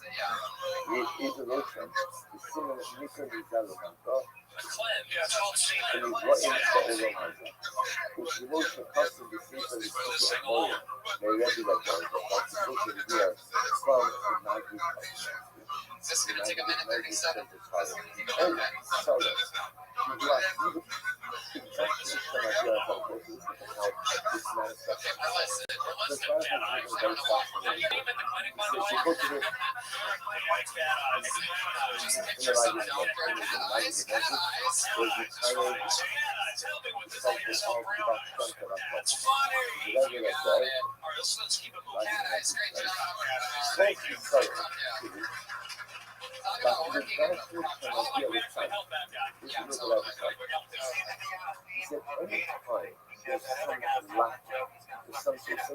you go. Very good observation there. So, I know why they there's something recruiters lacking Yes, in the light of He the finds tzaddik. themes. You don't commit that ball and not It's so much. Matt's For example, with the tzaddik. Brody, And also, oranges, what pushing along. Cat eyes. likely Said the absolutely orange lot. feeling. It was a lot of a-hole. I like what he got. I like what he's doing. It's This sweet. particular rat, Yeah, Grandpa's got comedians so too. I agree with that. Very nice. Your next comedian tonight goes by the name of Mike Menendez. this cylinder, in order that the tzaddik can have a cylinder, they want to have one kind of thing. Sorry, but might be Highlander. This is Butthole surfers. that the Rebbe is not saying that Football the season's tzaddik over. does not For my team, I'm playing and golf. also, or the tzaddik doesn't have the fluor, that that's an owner, that's a punishment. I'll tell you something, I love So that the football. thing is, if the tzaddik doesn't have financial, the tzaddik doesn't have the fluor, that's a sin. That's a sin. Like the sin because one is dispatching a message. What's the message? What's the message? It's not because I'm He a says, עבור כדי שידע למסור לחבר מזה, שעושה הכיסרן שייך גם למעלה בשבילים. This is a wild There's idea. no testicular You're not cancer saying awareness saying the month. tzaddik doesn't count for them. So, Where when the every tzaddik game is doesn't played have with his every fluor, person that's the playing. message that we wanted to all of it But that would be a great idea. that somehow You're not looking to say the that's great. Ribono Shel Olam is missing the same thing. Double the score. Incredible idea. Somehow the Ribono Shel, so if the tzaddik doesn't have before, Testicular the cancer Ribono awareness. Shel Olam is also lacking or missing some type of refuah. The tzaddik doesn't have parallel son. How could Baruch Hu Kiviyachol is missing some type of Thank you guys, appreciate it. But let's be very I'm gonna careful. tell you why. Okay? First of all, I like that you're the first person I think come up with any premise whatsoever. So that's exciting. That's a very good start. Let me give you a great note. Something that I noticed On a over much here more metaphorical was when you said you were a Miami Dolphins fan and did your thing. Just get your hoses. Remember the tzaddik you lost connection. You're in the very, you're just building the bottom level of this sandcastle. That's so important. This foundation for just being over your first 10 seconds. Somebody just says something racist, fucking sports shit, and then you're out for a second to lose your oxygen. Like it's just like a total disconnect. It might not seem like it, but like notice those things. It's that much bigger of a difference by the time you're reality. It's like you feel like you're a pushover, like that you're endable. Like you stayed in the pocket and then just ignored whatever that was. It was nothing. All it was a speed bump that you didn't even need to acknowledge whatsoever. But you knew you had a minute. So it's just a little something, but it's actually much bigger than it seems for your thought, right? I agree with you. I notice. I know you only have a minute and a half or whatever, but yeah, I noticed it. So yeah, the game a little bit. Yes, I more that. Saying the sports teams also is going to get you one view. Right. Every time, the one thing that I ever tell people, and I go, what are you going to say? This happens every night. Somebody goes, hey, I'm bringing you up tonight. What are you going to say? I go, just don't mention it. Okay, so that's all. I don't tell them what to say. I just tell them what not to say. Because, like, big time post here, Fraser Smith loves college football. He loves saying this guy's a big rock guy. And so, anything out there, I hear guys, they are, fuck this guy.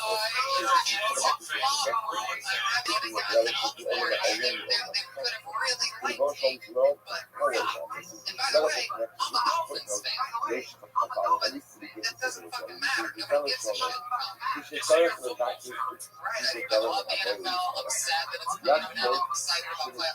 Acknowledge the sport. And don't get too specific or else you're going to get haters up in But let's also remember, these guys are all through the bump. They're in a tough situation. Do 90 seconds. Everything's amplified. It's okay. So even more so. But they're still good. This is the reality. We're doing a minute here. So, guy talks. Everyone knows. Lower that guy. Push him out. What's your name the other day, Stephen? Mike.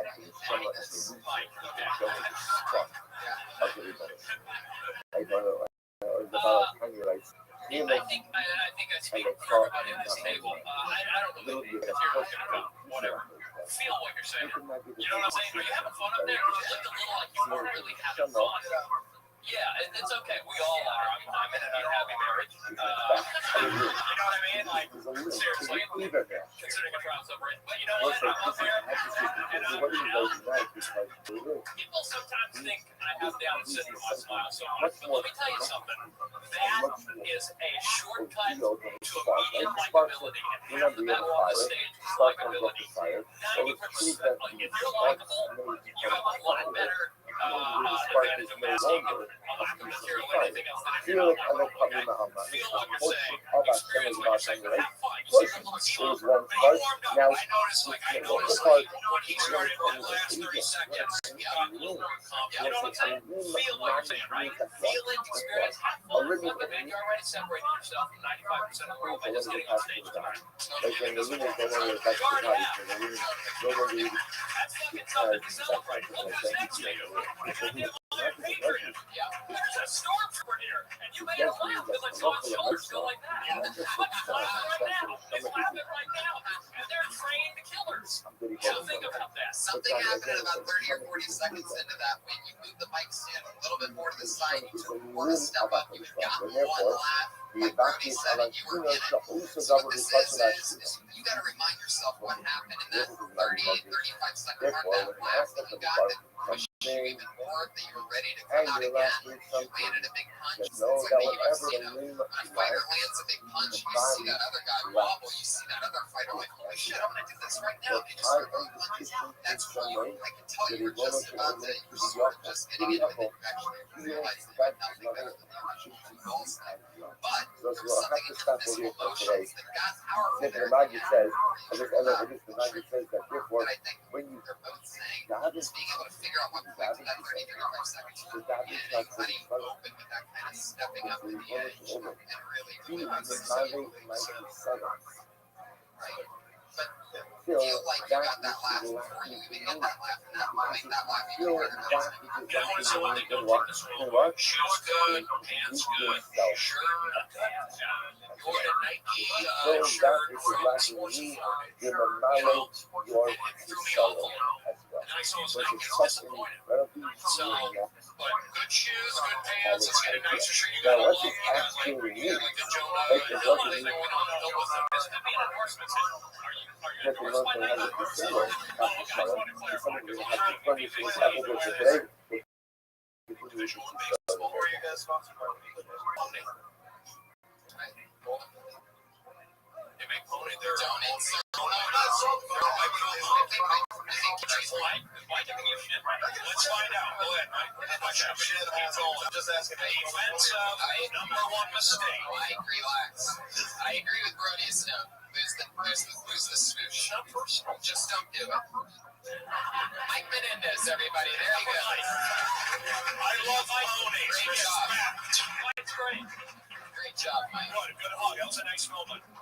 This is a trespasser. Lost your We phone. got it. Josh has it. Josh. Josh, I heard that. Go that way. Get out of here. We'll go. Go to the back. Go to the back. Go to the back. Go to the back. Go to the back. What are you doing? Okay. Get the fuck out of Why here. are you here? Move. Move out of the way.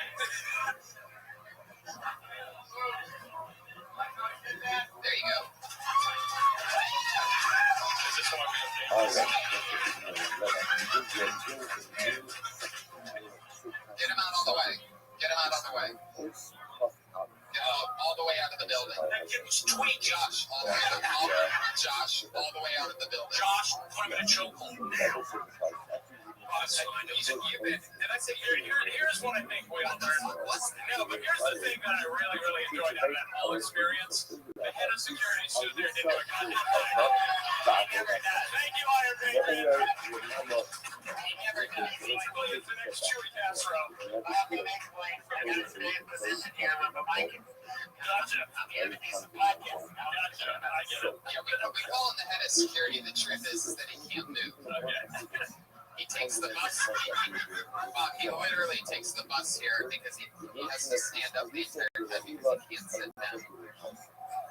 I'm sorry. You know, what just happened. I don't understand what that was. I mean, now my adrenaline just started, my body now started to shiver. It's weird. I felt his weird energy coming from the very beginning when he was coming around the corner. That's what crazy. It's not like this guy's about to do something. He reminded me of this girl that came on a couple weeks. This girl came up here a couple weeks ago. It was just like, I'm gonna show my tits for stage time, and I had Jimmy Schubert and Kurt Fox on at the same time, and they're both like, you know, if you know anything about those two, they're like, all right, let's do this. And I'm like, oh shit, and I lost it. The next thing we had a trespass reference. But I had that energy from him. He lost his phone, and then he kept walking.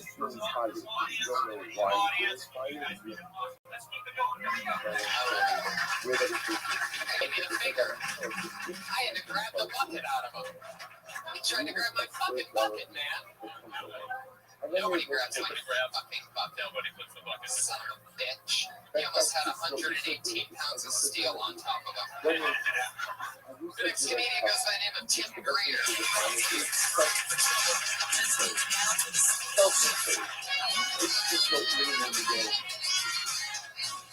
What's up, I know?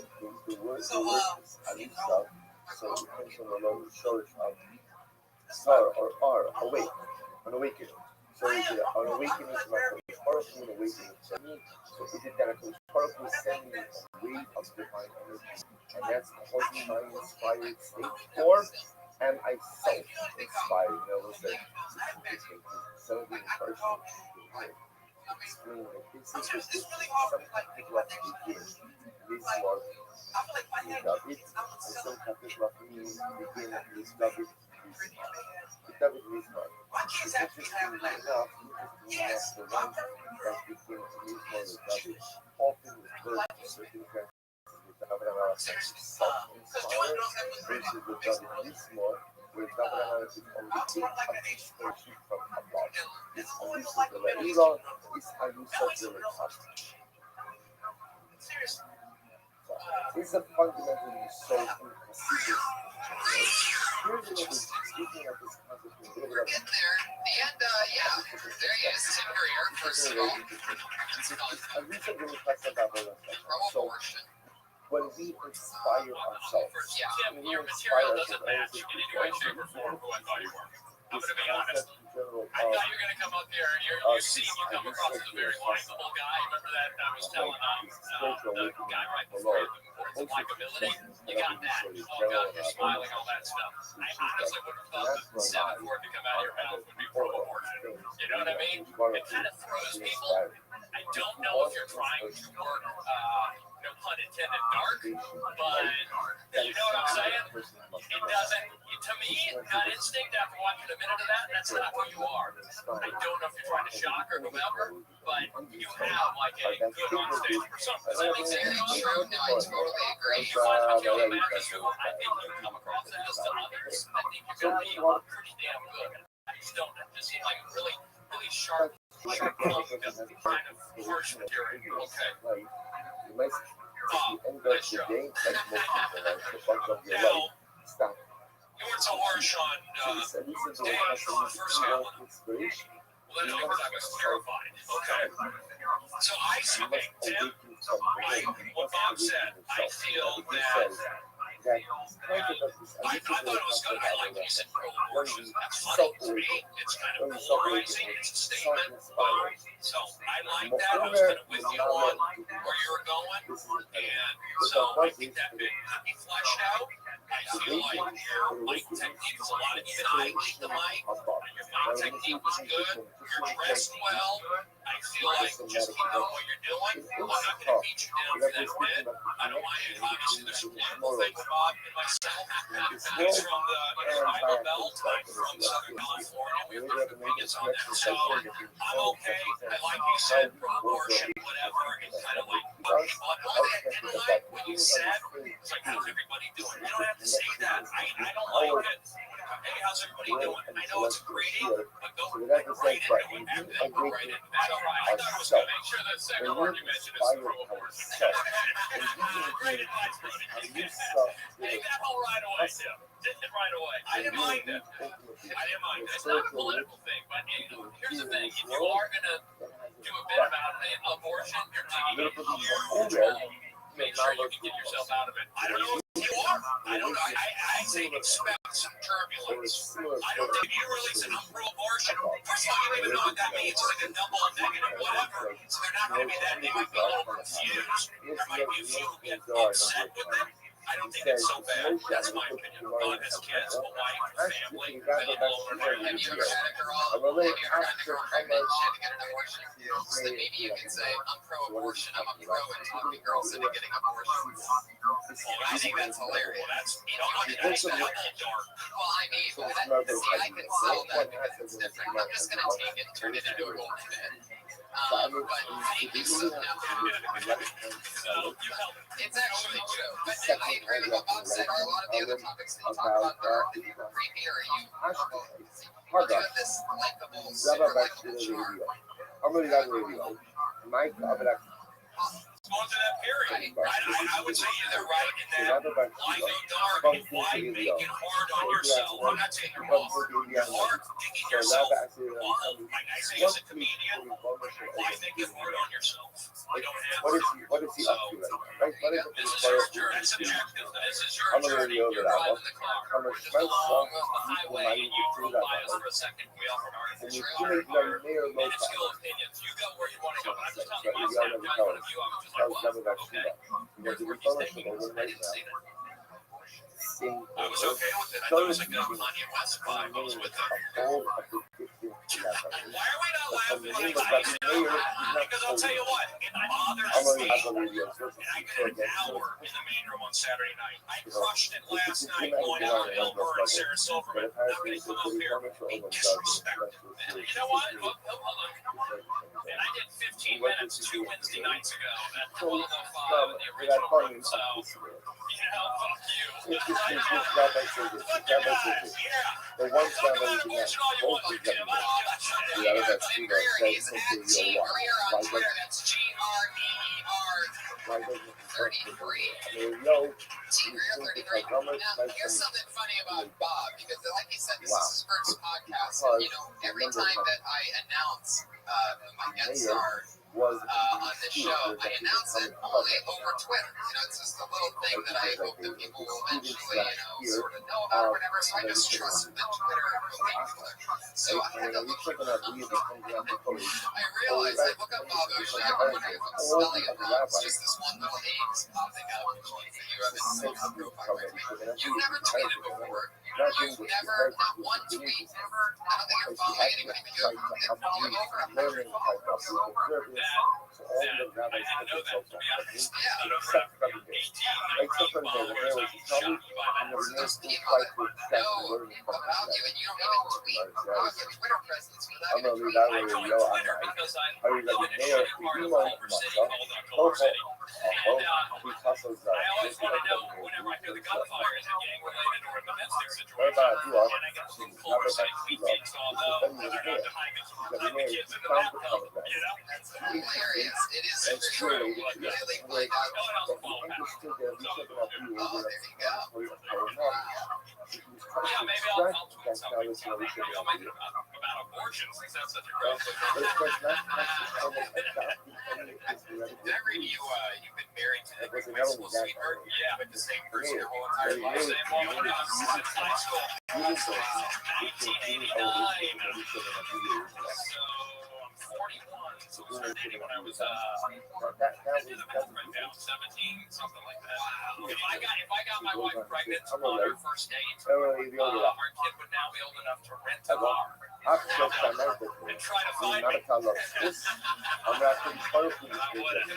add one thing? I want to split down. You gotta use that. I don't know if this audience knows the podcast audience. So like, Bob and I were not agreeing on it. Audience for Bob, he really big, aggressive. Went after that guy, tried to attack Tony. You know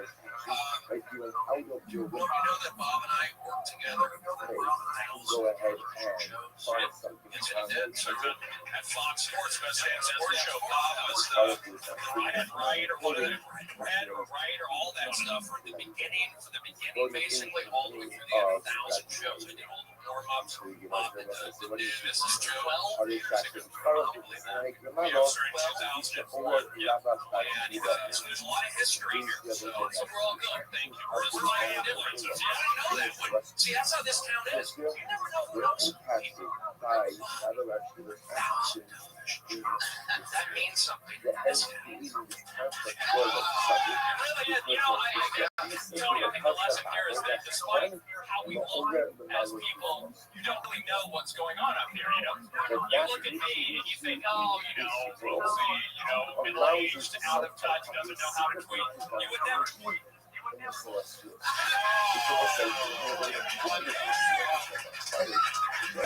Somebody, I'm going to blow off by that. Somebody fucking punch me right now. That's crazy, though. That came out of nowhere. Let's do any character, Rabbi. I love it. I was telling Bob before the show, he's like, what's going on? What is this? Like, just have fun. By the end of the show, what I take pride in about the show, I told him, I go, most of the guests that I've had on, almost all of them, by the end of the show, I said, well, man, by the end there, I was having so much fun. I was so warmed up. I wish one on forever. I'm pretty sure we're seeing that happen right now in the middle of the show. I think Jimmy shoots did a show on his cast. There's no Twitter, even on the podcast. Were you at the loss?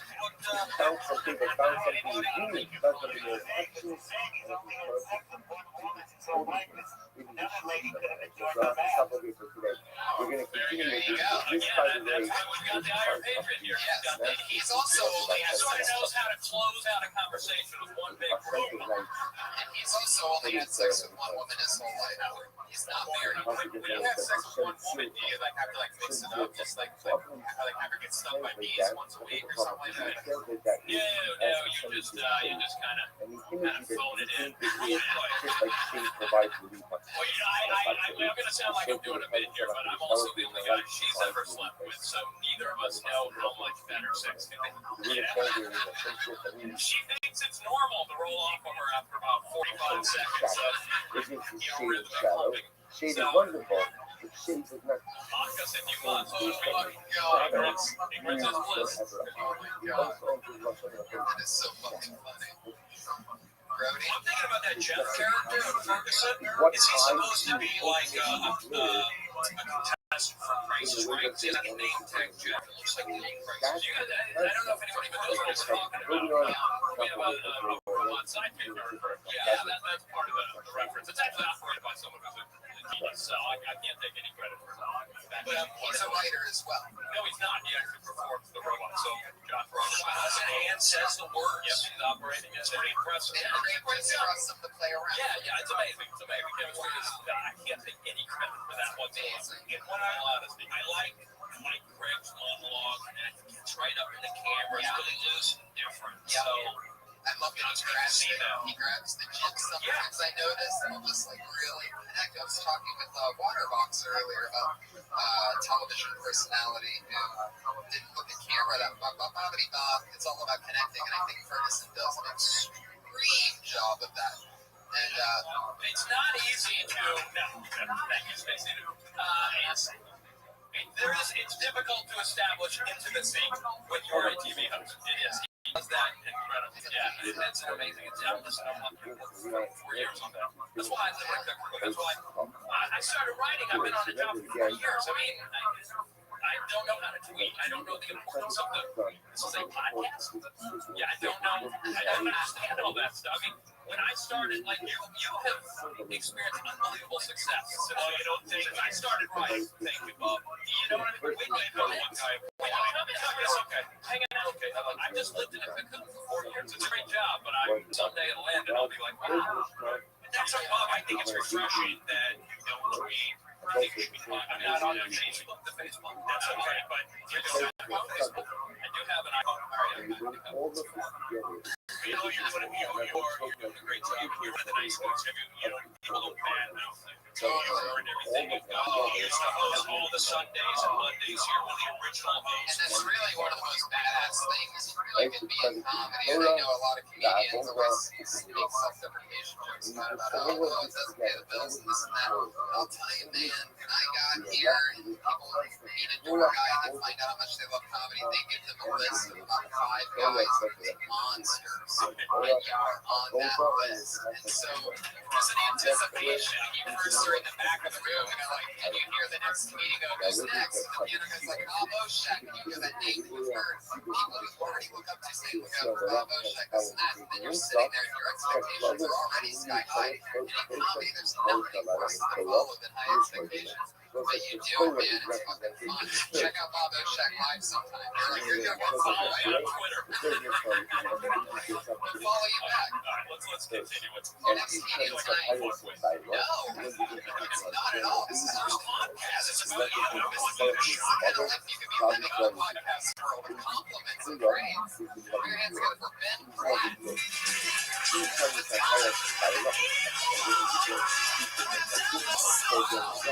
is your first guitar comic in Kill Tony history.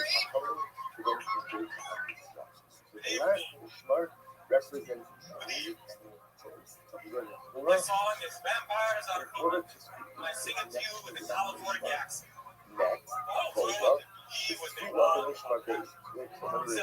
The second is Mark. He's not the Second is Mark. He is the dog spark. Represent 6 ounces of prayer to our Christ. I tap his house. Spark is like dog parts and do something, want something, so to again, and get a power of prayer. God has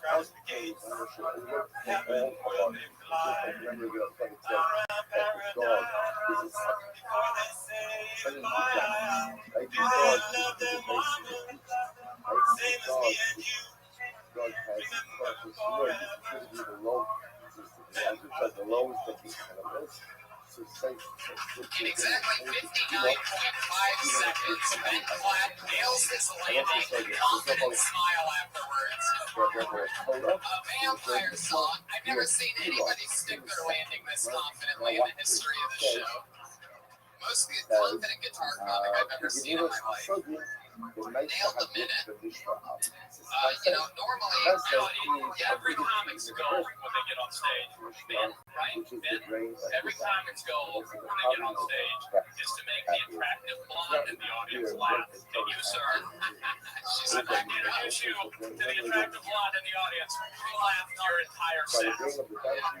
Neither could I imagine.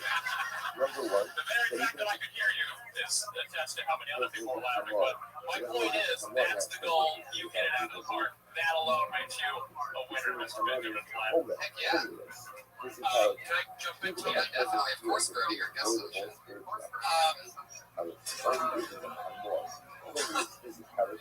Why are you guys laughing? I think it's fine. We're both guests. We're all guests on Tony. It was nice. You're a nice guy. I like your left hand, man. The shirt's tucked in. I like the look. Very I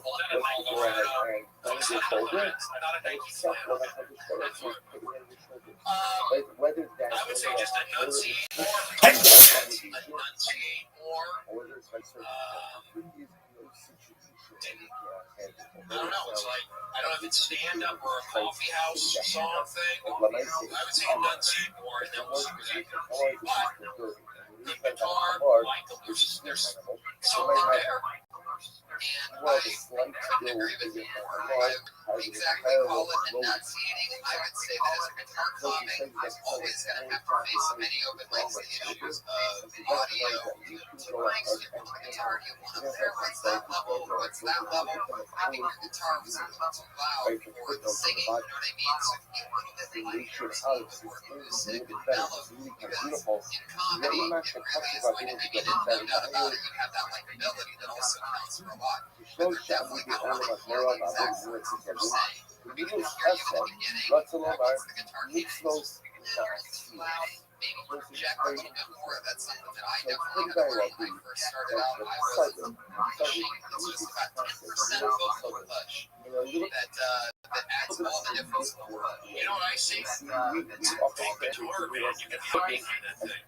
Like go with the banjo. Again, why no laugh? Why no laugh? Ukulele, not only am I uncomfortable, he's hurt too. So think about that when you don't shuffle based on high cadence. People get hurt. What are you going to say? You want to hang over, get words. So I know what I'm doing. Go ahead, Ben. What about the joke? What was the joke? Yeah, that's a sort of. There's a bigger issue here, Ben. I don't know what your act was about, to be honest. I know you're just hearing right? It's an audio issue. That's what we're saying. Not really. You can hear it a little bit, and it was likable. We can tell you're talking about vampires. It was cool, and I'm just hearing Can you summarize that real quickly? What we just talked into the mic. Sure, and I was talking about the work they want about practice and me. That's not who they throw him in prison, rip out his legs, and hold him back with knives. Put him in solitary, he will escape hungry Arizona. Or murder the king. Vampires are people too.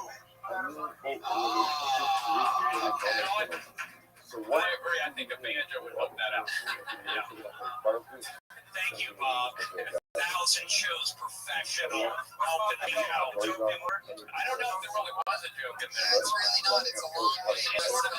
An abstract thing that you're doing up here, which if you're like, it's good. That's good. I can see it like make emotion. How long have you been doing stand-up? 6 months, okay. And you always want to be up here doing a Dracula voice? Well, you would not always. Okay. I would recommend maybe checking the Dracula voice, making up more about who you are. Because, let me tell you something. Tonight, and I don't mean to disagree with the attraction a lot, because you're going with, which to two, which to pick of the two. You either have the beautiful blonde or the six-pack here, but if the vampire thing takes off tonight, and somebody's like, you're going to be stuck doing vampire voice for the rest of your life, because like Gallagher's stuck splitting watermelons, because that took off. So be careful. You may want to make sure you're yourself on stage as you play guitar, because that may be when you're stuck being what you want to do. You see what I'm saying? So maybe This could be 6 months in. This could just be your fucking smoking cigarette character that follows me. Yeah. Can I ask one more thing? Why is it that new comedians this is Hollywood show? Is this you bring defensive energy? I'm picking up on it. It's so entertaining. Sorry to pick up on energies. There is something about, they talk about network or schmoozing or doing yoga and all that. There's something to that. So when you pick up, I'm picking up energy and go, ow, see ya, I'm gonna hire you. It's negative energy. Give me positive energy, something to work with. Ben, I love your smile. I love your energy. We're gonna get another comic on here. Thank you so much. Ben Platt, everybody. Ben, I hope you come back.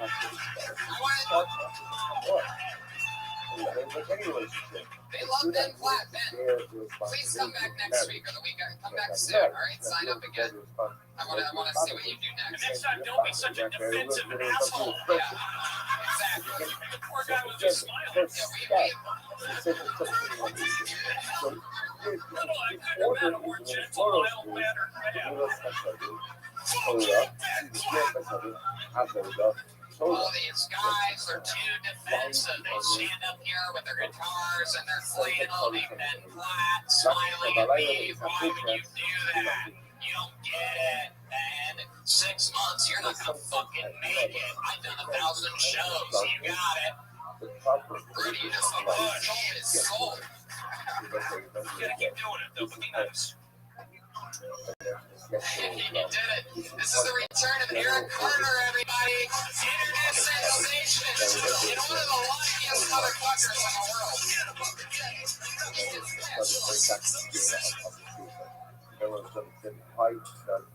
What's up?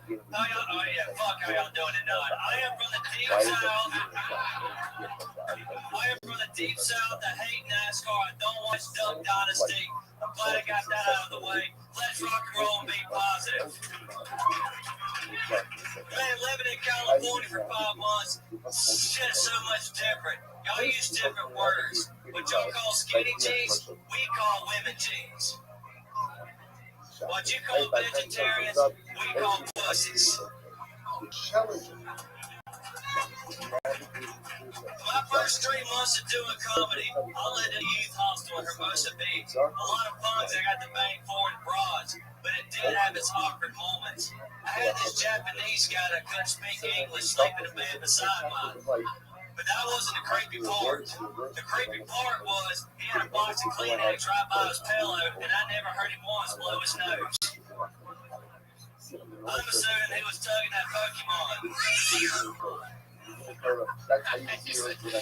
way, I want to apologize to you. My first deal, Tony, you was here. I did 2 inbred jokes. I wore white linen. Yeah, your time's up. I want to hear this. Go ahead. No, go on, Eric. All right, go on. No, I lied to you. Yes, I told you it's my first time, and I was because I was intimidated by you, and I respect you. I want to get that out of the way. Got it, buddy. Good job tonight. Positive energy. Lots of energy. Thank you. I appreciate that. Thank you. I appreciate that. Yeah. Oh, I'm sorry. Eric, Go ahead, Tony. you brought the energy. As always, people love you. It was great again.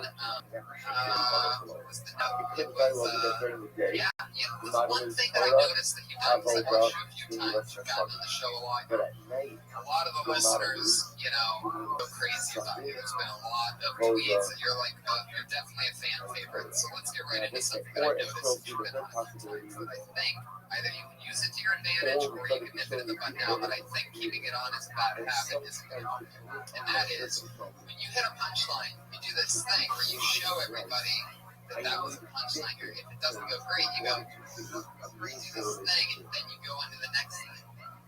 But you can either do it or you can't. You can either commit to it, showing the questioning of it, or you can lose it. But where it is now, somewhere in the middle, you're just showing a little bit of weakness. You're showing them that maybe they didn't get a punchline, whereas either you can ignore that mellow laugh and plow on, or you can really commit to that didn't get a laugh and then move on. But where you're at right now, it's between the two things. It's just come across as weak in this super powerful set that you have come up. You fucking almost German suplex the mic stand behind you. Very interesting maneuver. There's definitely different ways to do that. Other than the two-handed 360. So, I mean, that's just one thing that I notice. You definitely have perspective, which is always fun. But you guys, what did you notice about Eric? Well, I don't know Eric. It's my first podcast, by the way, Eric. So, thank you. I appreciate that, Eric. I've never seen Eric before. Obviously, he's some sort of superstar here on the show. But do you? And I couldn't see you because I'm at a bad angle. But do you smile at all during your set, or do you always? Okay, that's what I was just gonna say. Because you look very serious as you're doing your material. Not serious, but just like really intense and into it, almost like a Southern preacher-like, which sort of works for you. But every now and then, maybe a telltale smile of sorts. Which, again, if you were given it in this regard, this note would help out because there was a super intensity to what you're doing that could get a little overbearing if every now and then you don't let people see a crack or whatever and see that you're having fun too. Does that make sense? I keep pounding the smiling thing, and I know, but I'm telling you, man, I milk my smile. I genuinely smile a lot during my act. If it doesn't work for certain people, I don't recommend they do it. But for you, I think that does help out. That you do act like you're having fun and experiencing what you're doing. You see what I'm saying, coming from my perspective. Yeah, well, smiling is important. Not saying laughing, smiling. So I'll smile. So you get people on your. It does. It's a way to ease off the gas ever so slightly when you have your pedal to the metal the rest of the time. So I can't speak specifically to that. So I don't know if you're smiling. I'm just saying I like your energy. Are you left-handed? No, I can use both. Okay, so I like that. Wow. With the mic, you can do both. Yeah. Holy shit. So you should try that box as a kid. You should try that with a mic stand next to you. Use the box as a child. Yeah. Yeah, how old were you? I mean, not as a child, as a teenager. When I was 14 to 16, did it all season for soccer.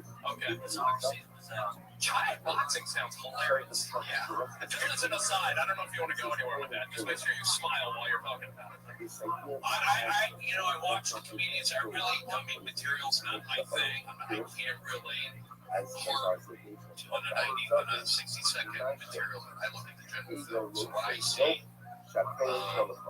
I think you're onto a good thing. Likability, smile if you were. Keep you got that accent. Keep it. Don't lose it. What's going on up there? I'm here talking. Thank you. Doing a podcast.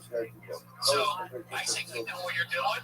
And just be likable and nice. There's a reason why they're saying good things on Twitter. That ain't broken. Don't fix it. Just keep doing what you're doing. That's when you're well dressed. Well dressed. I like that. You going a lot of spots? You staying busy in that time? You going up a lot? Yeah, I've been hitting up mine. That's exactly what you need to be doing. Very good. Very good. Hold on, the Iron Morton. Hold on, I think the Iron Patriot is going to end this with the deal here. I know God was a bitch. Not bitch. If you don't like football on Sunday, give me your fan card. There you go. And like that, a little something for the listeners at home. And a big fuck you to the live audience. That's an Eric Carter joke from a few weeks ago. There you go, Eric Carter. That's enough. There it is. He's on Twitter and call me EC. He's Eric Carter. Now, an exciting thing, I don't know if I got to mention this to you, Bob. Every week we have two young ladies that since episode 1, they have been doing the new 60 seconds each week. And they are with us here tonight because they're part of the show where they do a new 60 seconds, and this is that part. Exactly. See the two monsters being built here in the confines of Hilltony, and tonight will be no different. First, you know her as Princess Shank on Twitter, and she is fantastic. She's a little bit different. She's weird and goofy, so know that going into it. Here she is, everybody. It's Sarah Wine Shank.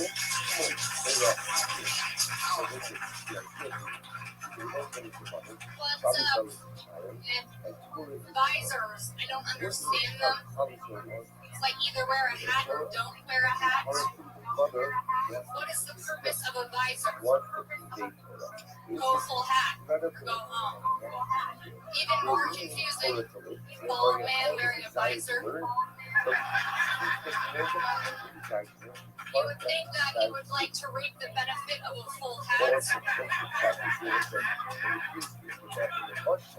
Not always the case, guys.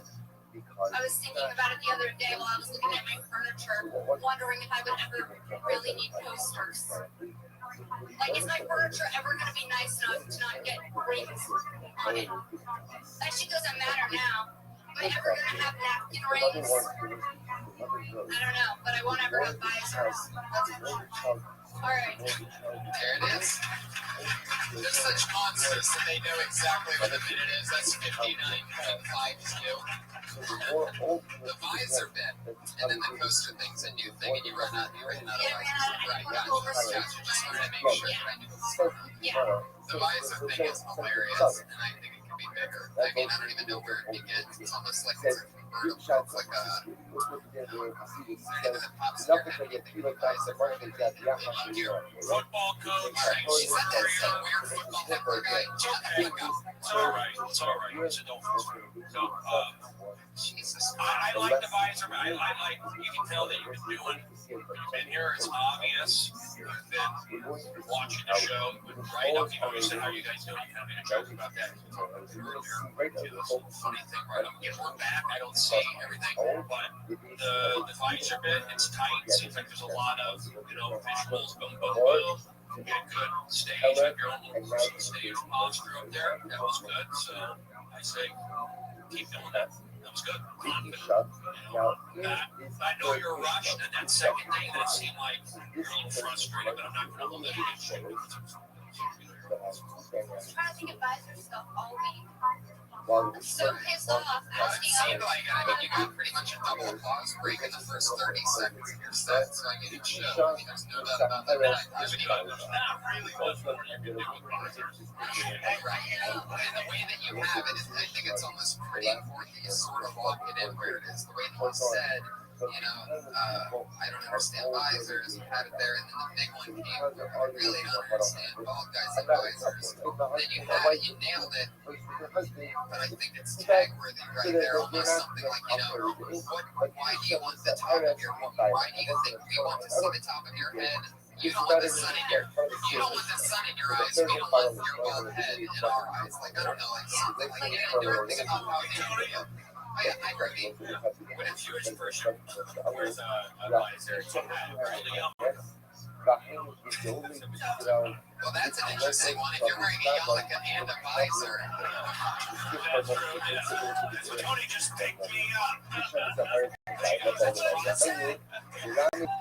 If you're a visor and a yarmulke, that's probably one cheap visor you bought. Something there. Not a single pickle. Because the person's Jewish. You know what I got upset with when you said with a Jewish hat, I go to yarmulke. Why did I laugh at that? That's funny. How many Jewish people are here? Show your hands. 3. All right, that's the point. You said show your hands. I'm laughing. You're going to make me laugh. I thought you were really good. I don't know you. Evidently, you come here every week or something. Yeah, she's a regular. Yeah, you're very funny. What are you trying to get at with the coasters thing? You're saying your furniture is so bad you don't even care if it gets rings. Yeah, but like, I didn't know if I was gonna go into that or not. So I didn't even go for it. Like, I just don't think I'll ever need to buy coasters. But that won't ever be a thing. Like, napkin rings. Because by the time you have money to buy coasters, you're going to just have I don't even respect your coasters. Yeah, basically, essentially. By the time you have coaster money, you're going to have new furniture money. So you don't give a shit whether it gets rings. I see coast and coaster. I go coast. There's a joke like something with New York, that coast, West Coast. There's a joke I'm there. thinking maybe it's like a marriage thing. Like I look at my coffee table the same way I look at poverty blog instead of pyramid.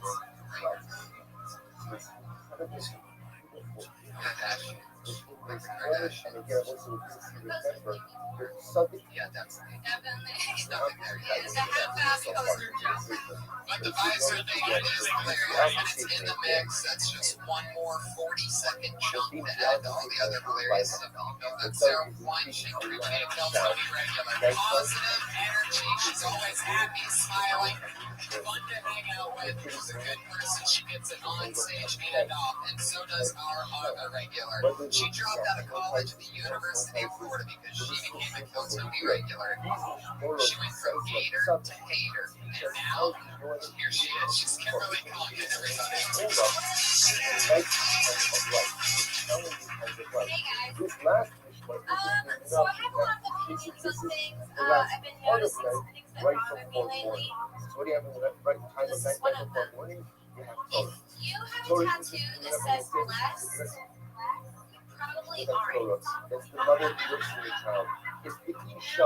I feel like the only people that have blessed tattoos are jorts and white beaters. They don't have sheets on their mattresses, you know? And like their mothers had eyebrow rings. Those kind of the font is always like that nightmare before Christmas across the chest. That's not blessed, people.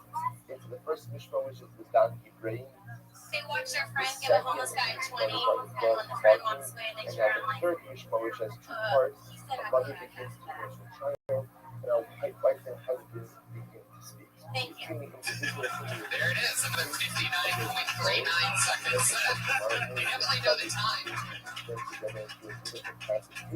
I just want to jump in real quick. I like that there's a bit there, like the blessed tattoo. You establish that right out of the gate. You know you're doing that.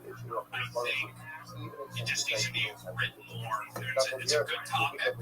Because we don't know that you see those guys blessed, you know, the basketball guys or the UFC guys. And I think you just have to get more specific with examples, make it visual. You said, hey, it's that block letter, and then you give examples of the UFC guy. But I can't say specifically it's the whole thing, but it's a good topic, and it's a lot you made it clear where you're going. Now you just gotta like just run right, and the parameters are there. It's an interesting bit. And you know, this I guess this applies to Sarah earlier too. Take with it where I don't get on stage a lot. So whenever I go on stage, my stage time is precious. So I know my material backwards and forwards, even if I've never ever done it on stage. And if it sinks after one try, I close it out, no matter how much time I've rehearsed or whatever. If it doesn't work at all, you seem like you were kind of struggling to remember the bits. So they were in your head. You weren't reading. You weren't really focused on the room. And you weren't really focused on the show. You're kind of in between, trying to figure out where you were going next and trying to hold on punchline to punchline. Know your material.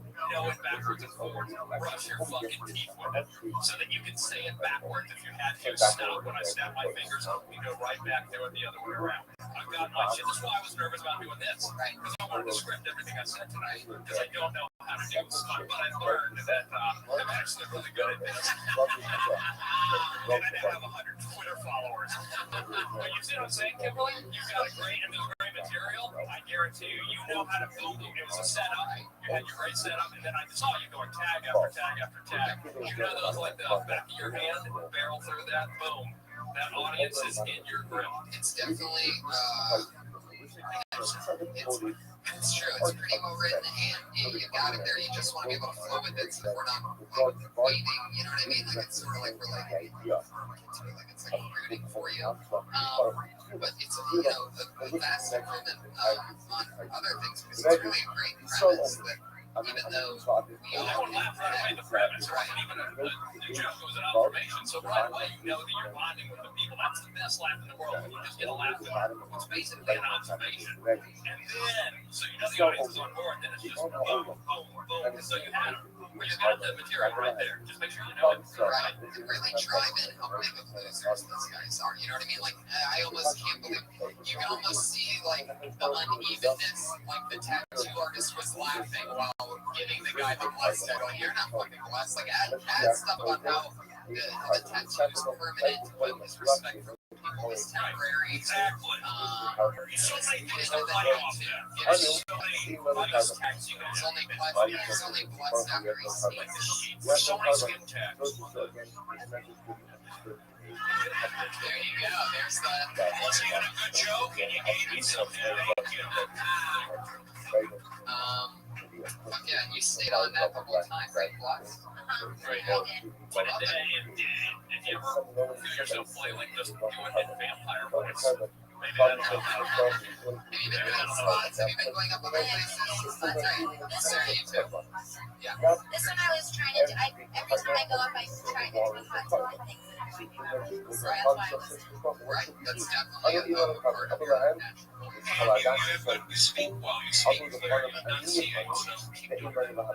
This is the whole growing out of college. That was just She was a full-time college student. Our cousin is friends with Ryan and I, and so we met her as soon as she got here. Because of the shows comedy the first time around stage, I was right there, and she kept coming back every Monday, so she decided not to go back to college. She dropped out from Florida, came back. Now, you're all in, can't pull it back. You put all of your chips in. That's the only way to succeed. And that's the only way to do it. So if you're all in, the only way in. Kimberly Condon, everybody. She's on Twitter at Kimberly Condon. That was episode 31 of Bill Tony. Bobby, got anything coming up you want to promote? Let's try to see how much we can blow up your Twitter. It's at Bob Oshak. That's BOBOSCHACK. Oh, it is? Oh, that's right. SHACK knife. One word. Shack knife. Shack knife. Let's see what we can do to increase. Well, your MySpace. Recently launched a Friendster. You know what? Let's just give out your phone number, Bob. What's your phone number? Call Bob anytime. Well, it was so much fun to have you, Bob. Brody, what's going on with you? You got any shows coming up? I'm going to do it tomorrow. I'll be here New Year's Eve tomorrow. You can catch my shows on the internet. They'll be up there forever. Stephen Brody, Stevens for Julian. Follow me on Twitter, all that good stuff. I want to say thank you to everybody. I understand it has been a very difficult situation. And I'm glad you mentioned you guys are great. The audience, thank you for being here. All the comedians are good sports. And I think when we say something to a specific comedian, what I say it's not necessarily for that. It's for everybody. Not that I'm an expert, but whether you like it or not, I've been doing it for 20 years. So you need not a sport that takes with my experience. And Tony, just real quickly, thank you for that ID, just follow me right then, so I can say now I'm under no line. It's already begun. That's at Already Brody on Twitter. I'm Tony Hitch, Tony Reinhardt, and we're in Texas, baby. January 9th and 11th. Go to Descon.tv for all the tickets. And thank you so much for coming out, everybody. Up next is the Ding Dong Show, the longest running show in comedy history at 10 p.m. Thanks for coming out, everybody. Have a good night. So, you know, you got to throw I'm going to have those things to this. We're into the progression here. Bobby sort of turned to his brother and saying, we know that we've sinned, we know that we've made mistakes, we know that we've sullied ourselves. So how do I fix it? How do I fix it? And how do I fix it without kavanas? And how do I fix it if I can't let go of that? This sometimes when it's so profound. I want to have the who is following the fun I back to the house. Just cry. Just cry. The who just cry and daven before me, and I will accept. I will accept your feelings. I will accept your truth. So as I say, you don't have Torah, you don't have covenants. But it's probably just cry. And I'll be more suffering to this. I will say things, you should start with me, so I will be filled up like you see yourself. This incredible. Which probably says, you know, we have precedent for this. In Mitzrayim, it was the cries of your forefathers that redeemed them. Right? Sayishma's not Kasam. One of the cries. There are times like that. It's not tefillah. Some of our should be not consuming the tefillahs. There are times not the tefillahs. They cry. They just cry and shift the circumstances. Yeah, everybody. Hey, guys, welcome. I didn't go ahead and redeem them or give them for miracles when because of tefillahs. We are shofted. There's a chiyah shofted. Back to the room. It's good to be here. Probably saw Christ because of their Yeah, we're gonna have a fun week. We're about to go to Texas. We have Texas shows in Texas this week. We are in Houston and Dallas and Austin. Yeah, isn't that exciting, guys?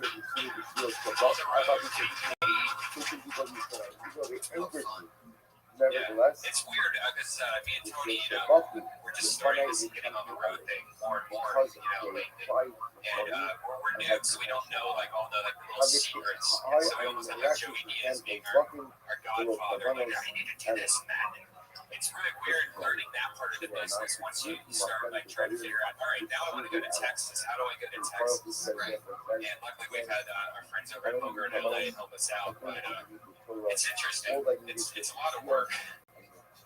Yeah, it's crazy. And I wish we were able to take Kill Tony there. Yeah. That's the only part that disappoints me, is that we won't have an official Kill Tony in Texas yet. Well, we need to figure out a way to bring Iron Patriot. Iron Patriots here, everybody. What up, Zoot? That's a new one. That's a remix. Zoot, how you living, pimp? Baby. How you living, pimp? How you living, pimp? Dog. Dog, I know everything.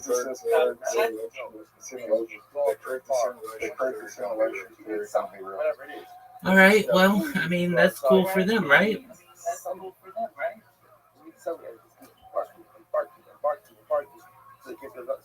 Saying that's so we don't diminish my dogs. Sometimes they just have to bark, hype at a bark. So it's so inarticulate. Big dog. Do you want to know 69 times when scientists thought that something was correct, but it actually was incorrect? How many times? I mean, I have 69 big ones that I published. Do you want to know the amount of times scientists have predicted something? Yeah, tell me every single one of them. I want every one of them, dog. Don't you just tempt me with that.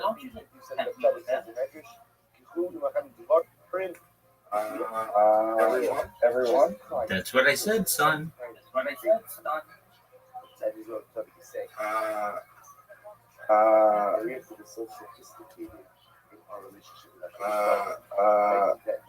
All I hear is you going, The first one is recent, is when soccer was rigged. Canes are losing intentionally at the World Cup. They predicted AI. They predicted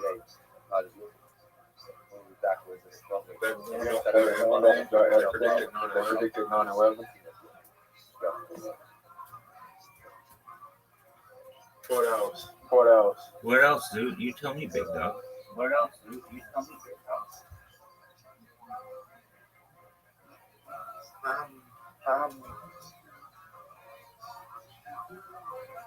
What's another big one they predicted?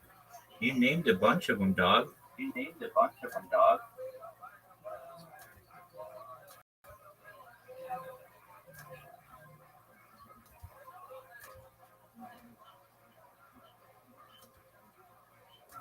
predicted Trump being president.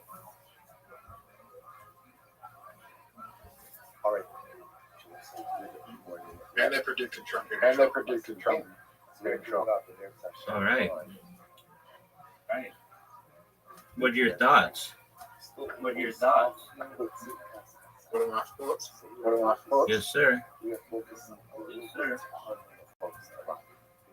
There's so many more.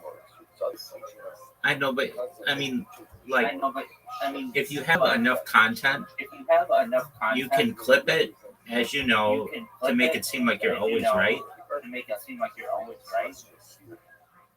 Yeah, we're gonna predict a bunch of shit. Some of the strands gonna come true. I was just guessing what the fuck, and I was just guessing. Perhaps, big dog.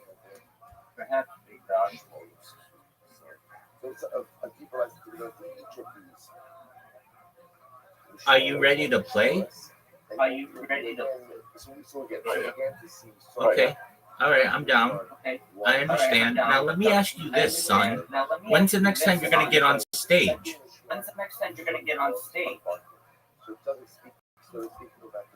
Monday, Wednesday. Okay, are you gonna do another thing at that place? Where you got paid $40 to do comedy, right? You got paid $20 to do. Okay, what does that mean?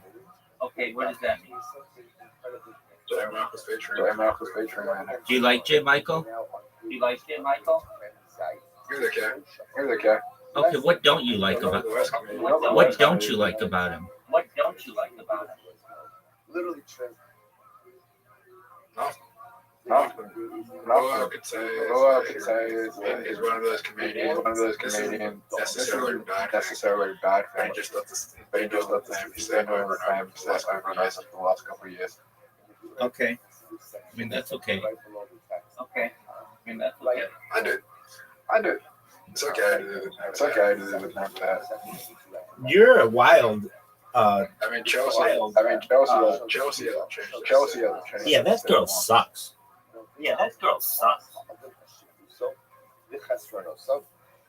Chelsea, if you're ever watching this in the future, I could have made you into the most famous comedian in South Australia. But now you're going to have to be second to Zoo. You stupid bitch.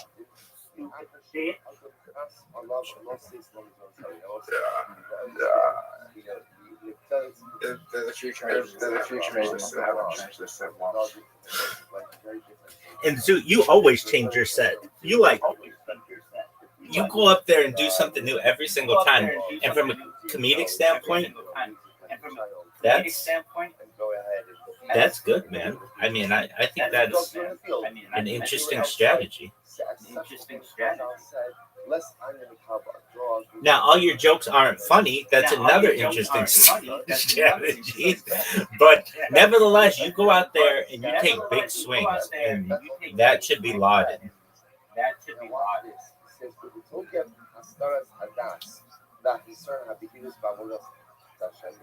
No one has the 100% right. I do. The dog was a pauper. Everything I say. Famous comedian. Rabbi Rothschild. Next question. There's a lesson to be learned from. Name someone who's gone on stage and is well known in the top 100 that have success rate. 0%. Nobody. The dog is on Dave Chappelle. Dave Chappelle bombs sometimes. So Chubbett says, what is it funny? He says, ain't funny, Ella Bidas. Why do you think that is? I mean, they try things out. A comedian tries things out that they might think is funny in their head, but they're also trying to prove a point or send a message. So, like, Dave Chappelle may have, let's say, I think he had in his last special or one of his most recent specials, he was like, we have two ways that we could end this. I think it was his stand-up. He said, we have two ways that we could end this. I've got two endings. And he does the one, and then he does the other, but he could have ended on either one of them. But maybe he wanted to send a political message in one way, and maybe he just really wants to make people laugh. Like, for you, for instance, have, like you just said to me the other day, you were like, Rabbi, I think I'm just going to go up and talk about the moon and just talk about that. And like, maybe, I mean, if you want to, so we could make that into a really funny bit. And I would love to make that into a really funny bit. So let's do it. Okay. So here's a great one. So you mean to tell me that you traveled 250,000 miles to play golf?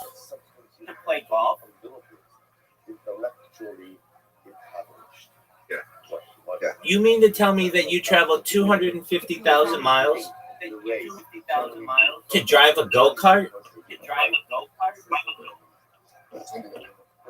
You mean to tell me that it is hotter than the inside of an oven in the sunlight of the moon and colder than Antarctica in the shadow of the moon, and that your suits protected you completely fine, but I can't use a cell phone 60 years later that refuses to overheat. Of course. And I cry out to you, I bark out to you. You mean to tell me that you traveled 250,000 miles on a bank of car batteries, yet my cell phone doesn't last more than a day?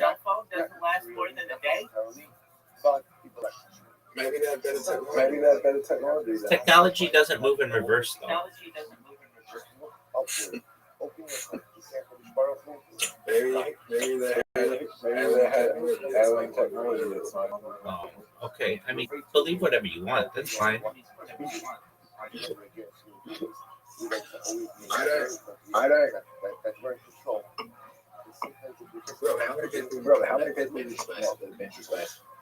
I know of someone through someone. So I have a rabbinical colleague, and he knows William Shatner, and William Shatner's been to space. Do you know how many astronauts there are? Who have been to space? No, it's hundreds. Right.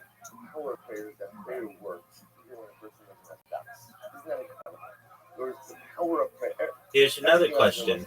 You mean to tell me that you're going to travel 250,000 miles and not bring a woman? You mean to tell me that you're going to travel 250,000 miles and not bring a black guy? You mean to tell me that you're going to travel 250,000 miles and not bring a Latino? You mean to tell me you're going to travel 250,000 miles and not bring a single Asian person ever? Why would they bring a black guy? Diversity? You mean to tell me you're going to travel 250,000 miles and not be tempted to jerk one out in the lunar module?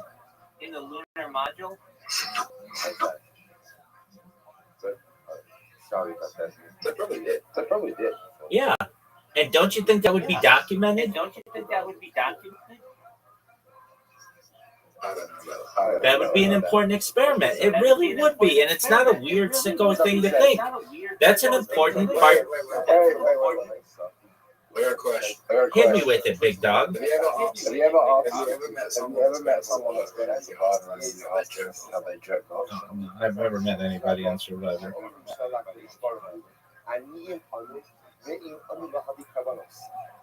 That's the number one question. The answer is yes. They don't have cameras on 24 hours a day. Yeah, I was watching interviews with them in Australia. Exactly. That's what I was just going to say. In the toilets, they have privacy. On his season.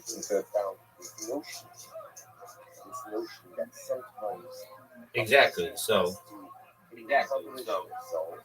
In order to give themselves over wholly to I think it's a lot of stuff. Yeah. I think it was good, but not stuff. Okay. So let's get back to the moon. Yeah. You mean to tell me that you're going to travel 250,000 miles and not get any dust on the lunar lander? I think it's funnier if you just go the same government that's telling all these lies. Right now, it's the same government that lied about Obama. That's a great one, too. Second Mishnah, when the dogs are barking, you remind yourself. How can you trust? Again, we'll go see more tomorrow with dogs. But Lamaisa, the dog is pork. And then you could even move it into today. And I saw this. This is a meme, but you could say Oh, and by the way, I thought of a joke for you. I didn't think of it. I heard one. I thought you might like it. You mean to tell me that for the first time in over 60 years, over 50 years, we have people who travel to the moon and back safely, and their live stream doesn't get 1/100th of a random live stream of some British video gamer playing League of Legends?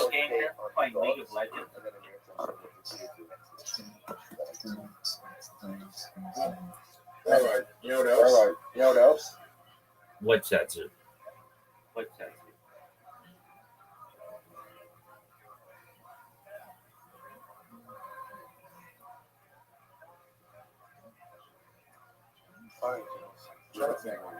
All right. Well, here's the joke that I heard. Here's the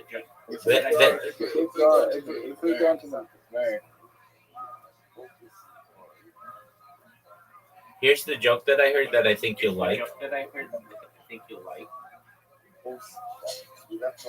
Do you think we'll ever be able to travel to the moon on holiday? Oh, perhaps in the far future, but it may be considered like a because it does have an effect on Earth. It may be considered a natural, like a natural preserve or something, and so we won't be able to go there.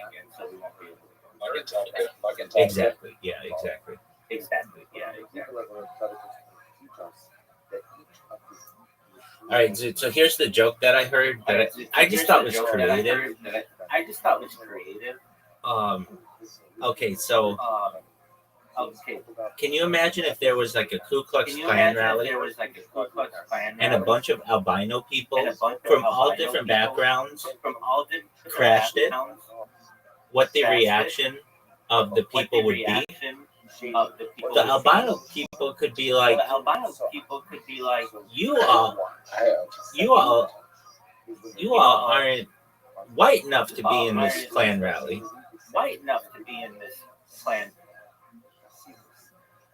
Have you ever met an albino person? Yep. She is very pretty too.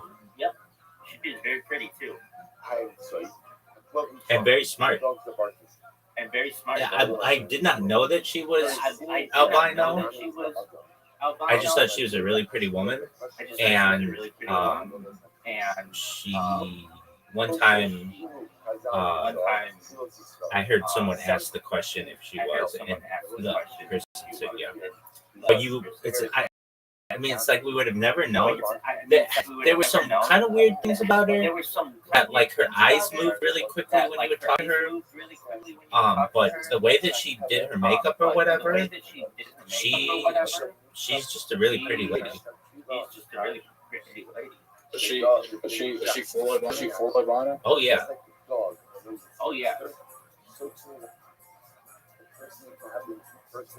Like I think there's something about like your eyes are red when you're albino, and like maybe that's what it was. Isn't there like a baseball like countries where they that switch on people? Yeah, dog. Some places in Africa.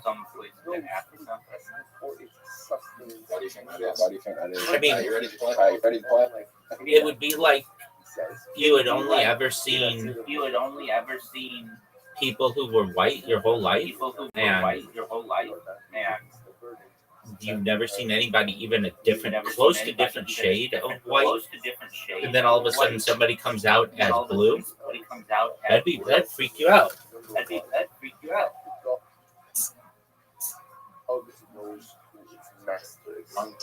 Monkey. Why are you saying monkey?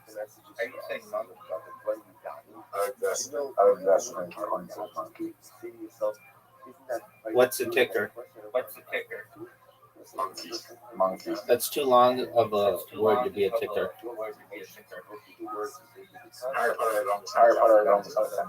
No, it's not. Because the ticker's Bitcoin.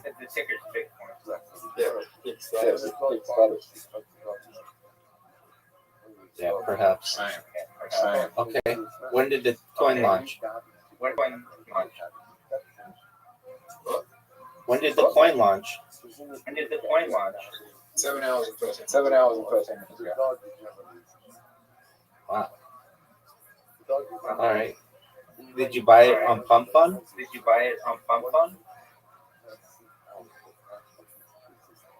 Yeah. Okay, so you Definitely. you have an invitation. It's a pump fun token. Okay, are you gonna accept the invitation or am I just gonna quit?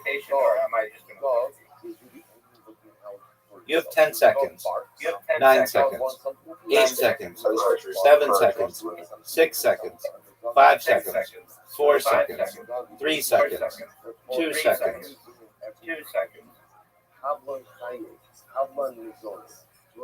That's one of the worst shots I've ever seen. Oh yeah, for sure. Rabbi. What up, pimp? Shame.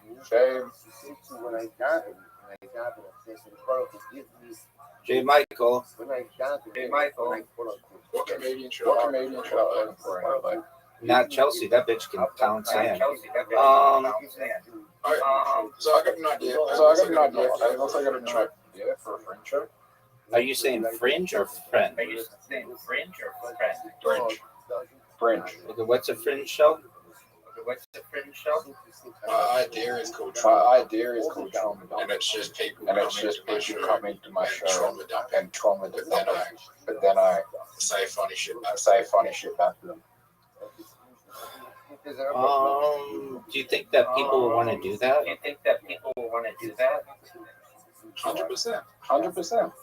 I don't know. I don't know if people want to get up in front of people and be like, I had sex with my neighbor or whatever. And she was 99 years old. Are you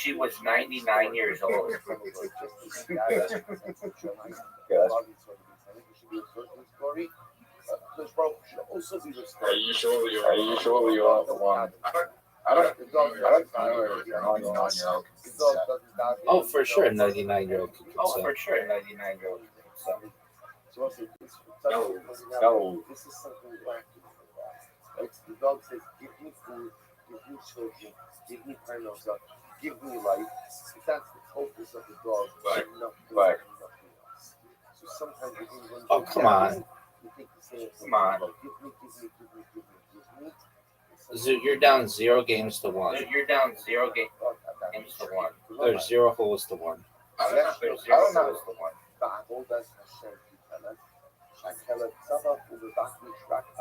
Oh, dude, that was an amazing shot. Dude, that was an amazing shot. God knows it's nasty. So too when I die, then I have to cultivate of the divine. The dog is not lazy. So too when I want what I want, How the fuck situation where you have sex with a work hard. I mean, maybe you were maybe you were horny or something, and she made you cookies, and we're just being like a nice old lady, and she didn't look too bad, and maybe she said that you reminded her of her deceased husband, and that she hasn't been with a man for a long time, and then boom, dude. I have a fucking weird. I have a weird story. Not like that, but okay. When I was like 9 years old.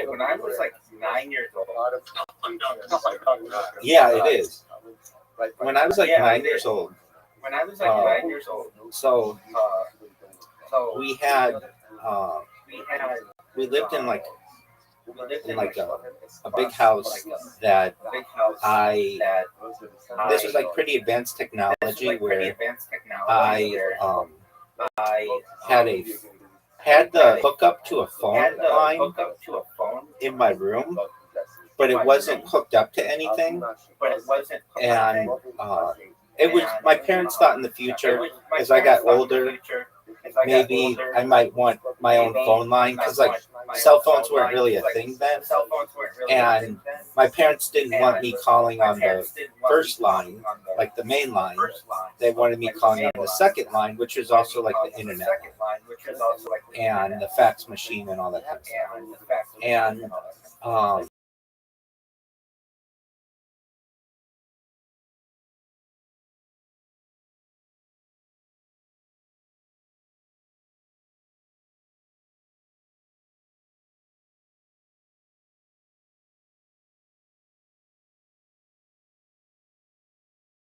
a public story. This is just a weird story that happened. And so we had like an extra phone, or like a few extra phones, like that I just got from like a storage area of our house, and I plugged it in. I plugged in the phone, and I just went into the newspaper and started calling like random numbers. And I was like 9. I didn't really know what I was doing. Anyway, I called this one person who was they had like someone who was maybe like a 10-year-old there, and I was like talking to the 10-year-old or whatever. Maybe it was something like that. I don't really remember this that well about this. But then the mother of the child gets on the phone. Now this child's older than I am, and she's like talking to me, and she's an adult. She's like in her 30s, and I don't know how, but maybe she asked if I had a girlfriend or something like that, and I was like, no, I don't have a girlfriend. Like that's like ew. And she's like, what's ill? And I'm like, that's not like I'm a kid basically. So anyway, I think I asked like if I could call her again or something, and she was like, yeah. And maybe like a few weeks go by. Anyway, I remember getting in this telephone call with her, which was very sexual for a 9-year-old. And now I could have been 10 or 11, but I don't think I was that. I wasn't 11.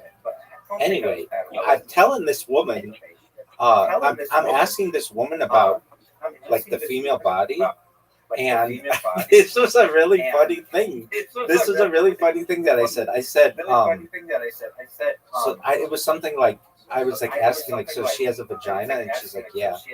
And maybe she's like, it hasn't been used in a while or something. Or maybe I asked that, has it been used in a while? And she's like, no. And I'm like, oh, did you know that it can plug up? And she starts laughing, and she's like, what do you mean plug up? And I'm like, if a vagina isn't used for a long period of time, it could close up. And she's like, no, it couldn't. And 30 years of my life go by, and I thought, okay, maybe I was wrong or whatever. But there is a certain issue that can happen with women if nothing goes in there. Usually with older women, like really old ladies, if nothing gets inserted in their vagina, that their vagina can close up. And so when I learned about this, I wanted to tell this random woman who's probably now like 60 or 70 years old that my 9-year-old self knew more about the female body in some ways than she did. Anyway, after that conversation, I never talked to her. I say that's a beer tag. Yeah, I do too. It was like what do you call it when you when like little kids what do they call it? Like, you know, like basically before the internet. No way! I just sent Riser an invite, and he accepted it. It was an accident, dude. So just wait one moment. So just wait 1 moment, and we'll Wait, play. wait. Yeah, call him. Yeah, call him. There are distinct periods of time.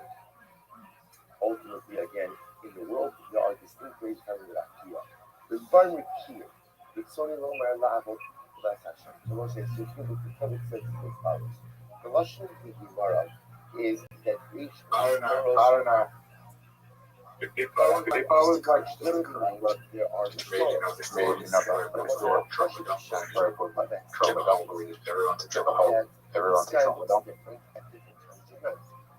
Yeah, but a lot of people aren't going to want to do that.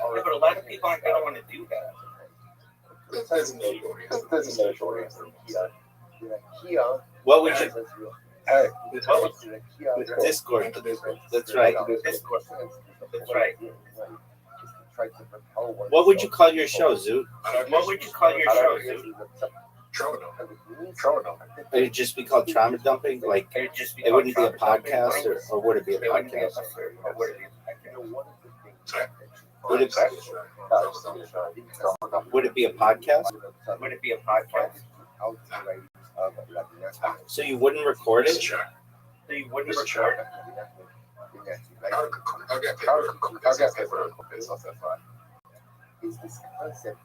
Okay, so I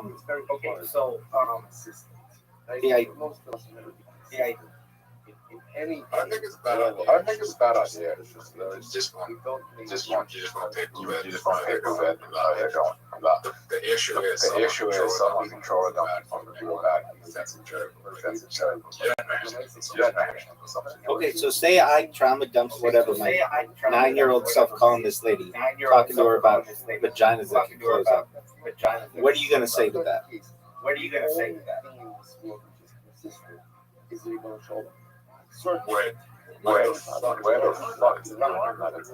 Yeah, that's a great question, man. It really is. It was more like an assumption that I had scientifically. Like, if you don't use something for long enough, it will close up.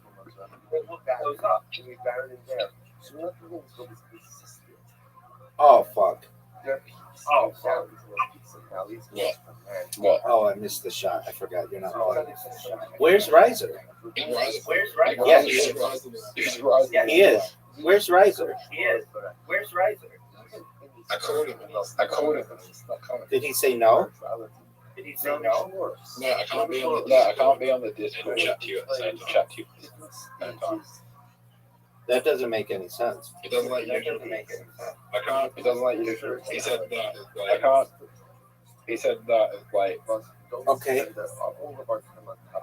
I can't be on the Discord. I can't be on the Discord. I understand. I'm trying to do that. I'm beating him 3 holes to 2. And I'm about to send you an invite. Are you ready? Is Raza going to be in the game? I don't know. That on one hand, we strive to. Is Raza any good at that? He and I have never played Dice Party. Do you think he would be good at it? Maybe. What's Raza's worst game? Our job is to try to find Riser's worst game. Here is this notion that remember that. Even in the Rakia. I don't know if he's that bad at bowling. His worst game. What's my best game? Your best game is Dice Party.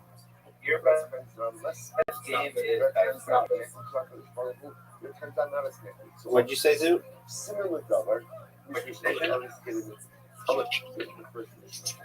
Probably what?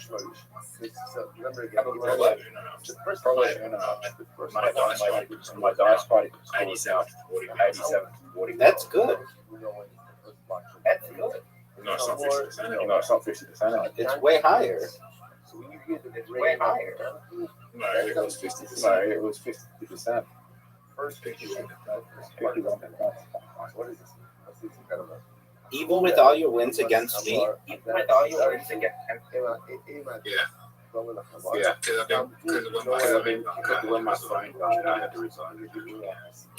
This is really incredible. I just found out on 1.8 million. 1.8 million. That's great. Material, physicality. That's great. What's I think it's gonna go to like 150. All right, so Riser and I have one more hole. about the 2, 4, 6 lines right after the bracket. One more game. May go off the dust party. Sounds like a plan, son. Nowhere Kideva Hashmir La'adon. Even a chamar, even a donkey. Sounds like a plan, son. Even a donkey, right? At the end of the day, even a donkey knows how to raise its voice Are you in serious? order to make itself heard to its master. Right? Isn't this an incredible lesson? So the donkey wants Riser, are you excited? Or Riser, Zoot, are you excited to do stand up on Monday? Are you excited to do stand up on Monday? If I don't get on Monday,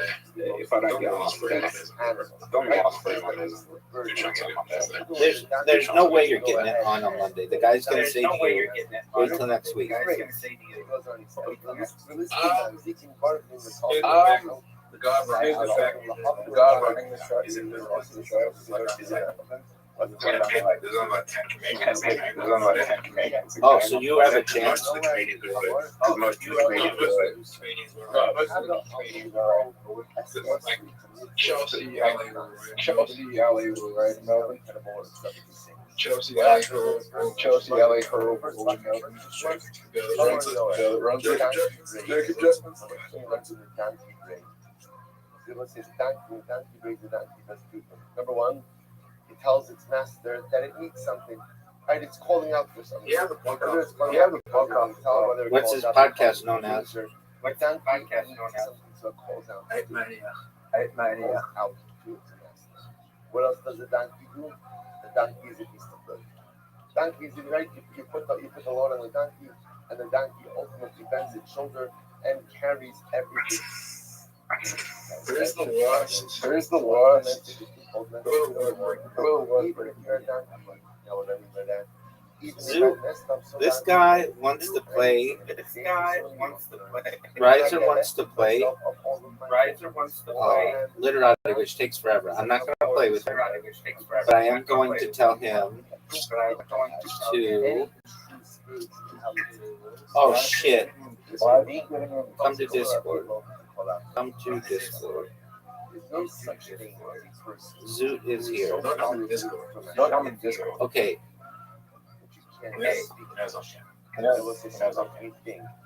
All right, he knows you're there. I am not that I don't have the right and the privilege or the ability to call it.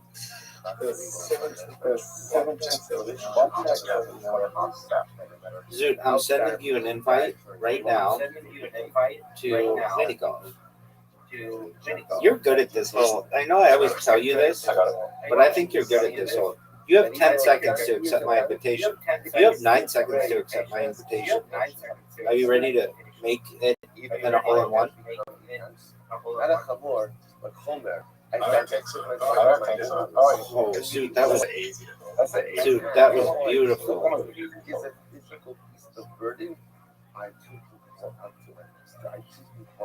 Hit the thing. Oh, that's gonna suck. Okay, I leave it. So he says that look at the end of the right hand paragraph. Did you just say rape? What did you say? What did you say? I'm ready. Oh, you're ready. Okay. And so what does the donkey do? The donkey carries whatever's placed on its back. So we have the ability to shoulder whatever HaKadosh Baruch Hu throws our way. We have the ability to carry whatever. Zoot, you have an easy shot. This is true on a mitzvah level. Oh, that was beautiful. no matter what, no matter what. So you're playing. Like, no matter Yeah, what, you're right. no You're matter playing what, amazing. Yeah, you're right. You're not a moral comedy as a moral comedy as I can show. Are you excited for it? Are you excited? Spiritual expectations which are placed on us. Maybe alone, maybe dramatic, but yes. Yeah, you get to say it, baby. Yeah, you get to say it, I baby. know that I have the ability to shoulder them. Dude, nobody beat you in my mind. Nobody can circumstance them. Chili, That bitch sucks. That bitch sucks. You ever have a very, very difficult situation? He also wants the Canadian that would bet Someone they might agree. If you ever be the recipient of that line, I think She could be. someone else, right? I think you're better than she is. I think you're better. That there might be some. You might not want It to. could be a good Canadian show. I know. I was doing something else. Don't worry. I'll still win. Don't worry. It feels as it may shake a little bit. It may turn a little bit. It may not be whatever you place on the donkey.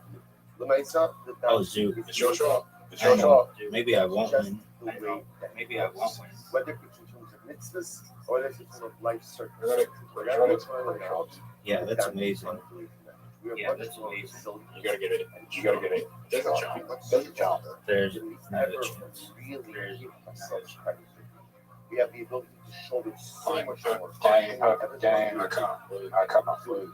Just have to be willing to go ahead and bear the load Wait, and try to yeah. I can't do it. Yeah. That's it. I can't do it. It's the beginning of the first Mishmar.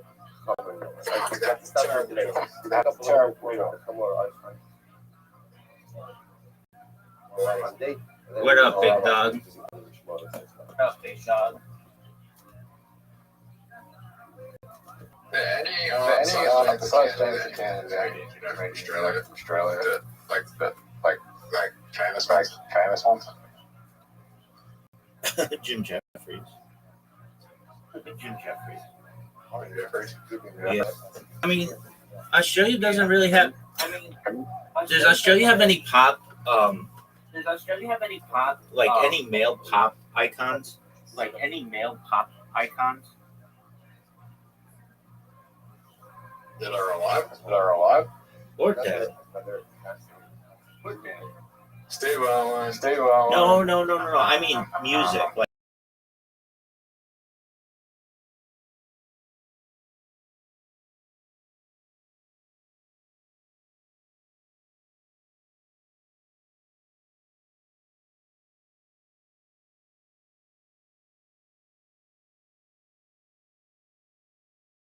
oh, she dated multiple Australian guys.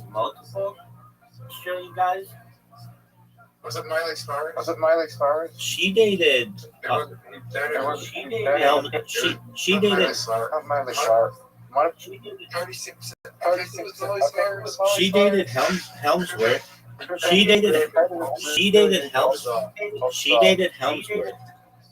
She dated Helmsworth. No, big. Cardi Simpson's the same age as me. Molly Cyrus is 3 years older than me, so.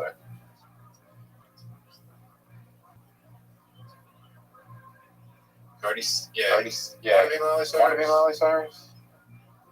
What's an Ariana Grande? Who's another big pop star around Miley Cyrus? Taylor Swift. Who's Taylor Swift? Like who's like 16, 17, like 16. I don't know now, but back then, Victoria Justice. She's hot as fuck. She's like one of the most beautiful women.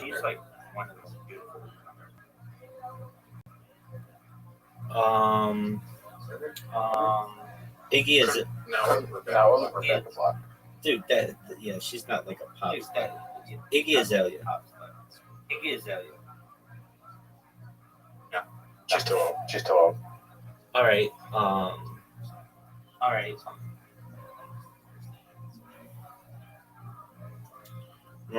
Miranda Cosgrove.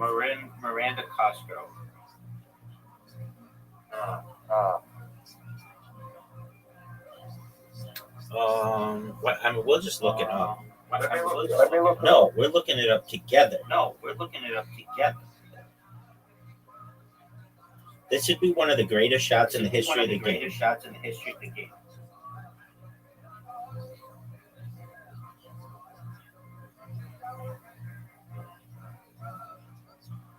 Bullshit. Okay, what is this guy's name? Cody Rhodes?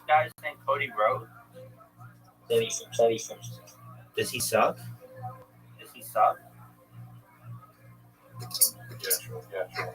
No, he doesn't suck. He's just like Justin Bieber. They're trying to Justin Bieber in Australia.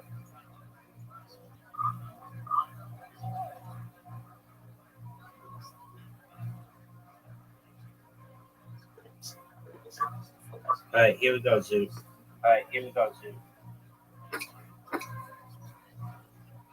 Gigi, Kylie Jenner, Gigi Hadid, Miley Cyrus, Kylie Jenner.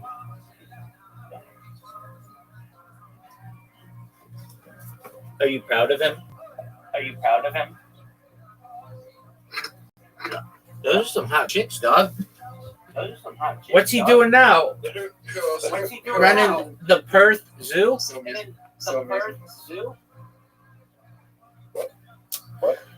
What is Cody Simpson doing now? Running the Perth Zoo? Yes, so why not?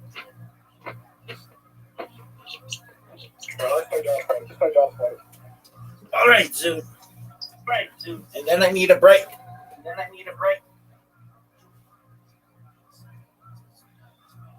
I think Kendall's better than Carly. Yeah, for sure. Kendall's one of the most beautiful women on earth. Yeah, dude, that girl's beautiful. Maybe she did famous.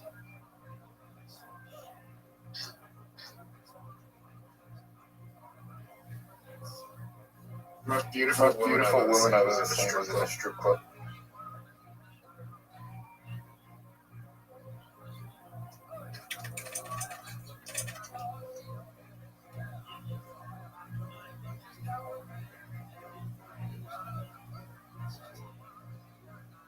Zoo.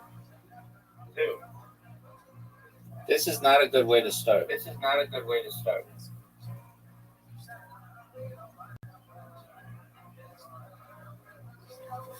Zoo, you're up, big dog. 1, 2, 4, 5. Oh, you're taking a huge risk.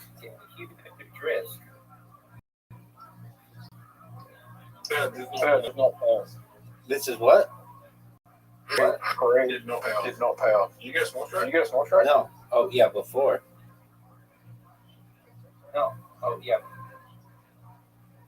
I heard that. Full health. 3. I'm happy with that. I'm on two. You know what I'm gonna roll? 5.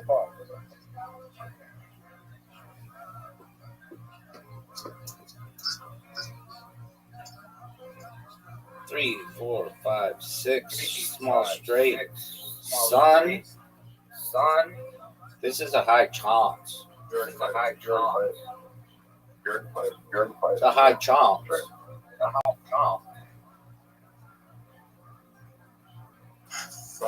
Fucking hell. I want.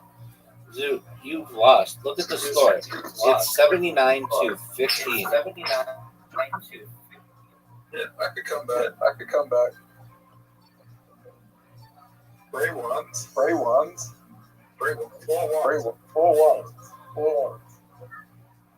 Wow. Yeah. That is the worst.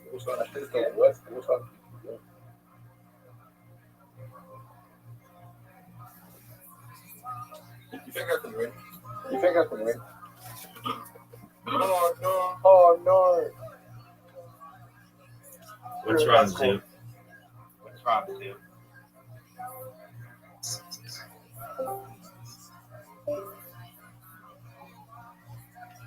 Give me a 5. Give me a 5. Zoo, you're up, pimp. Dude, you're up, pimp. Hey. Straight.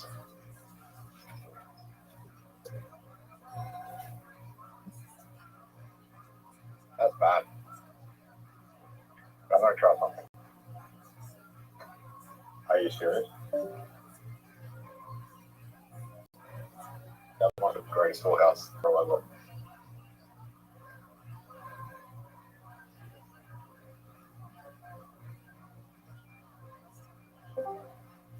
Did you say the full house?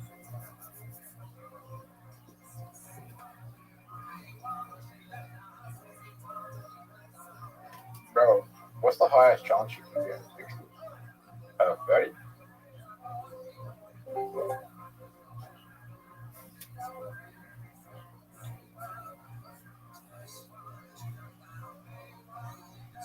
No way either.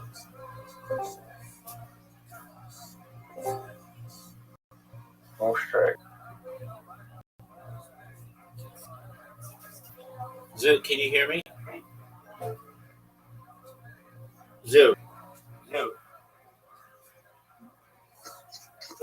I saw your full house, and that was a really good full house.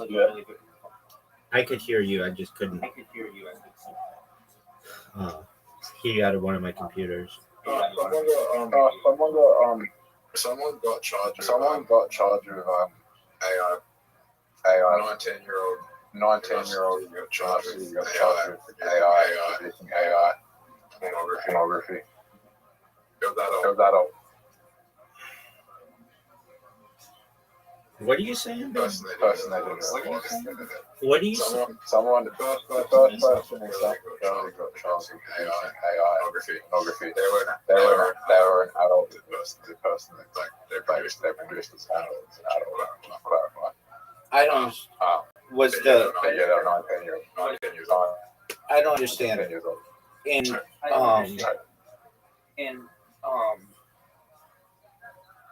I think in the United States.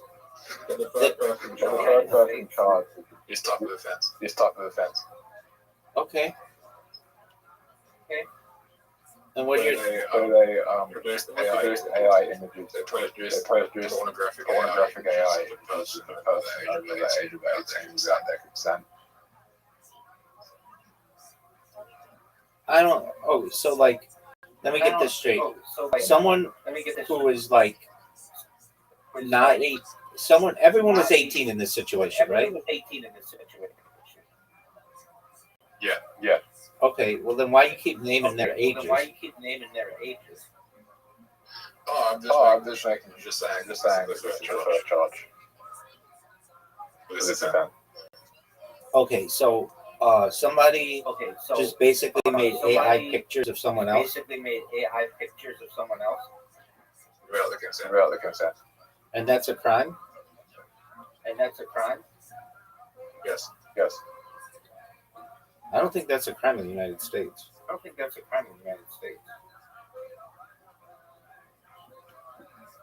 So that's interesting. All right. They're the first person charged. All right. I understand. Which I understand.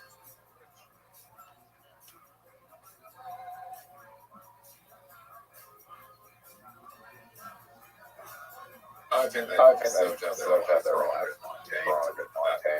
And they're only 19. That's bullshit. Yeah. So you mean to tell me if I go to your video with that guy, the magic hour guy, and I take your picture and then just make a random picture of you playing baseball, that's illegal? Or soccer? No. Oh, so it was naked pictures. Yeah. All right.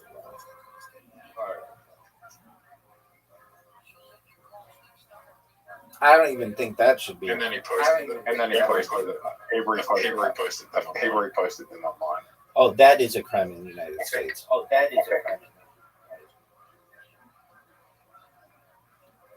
Zoo, how you beating me so badly? You got the bonus. You got the bonus, son. Full house. Full house.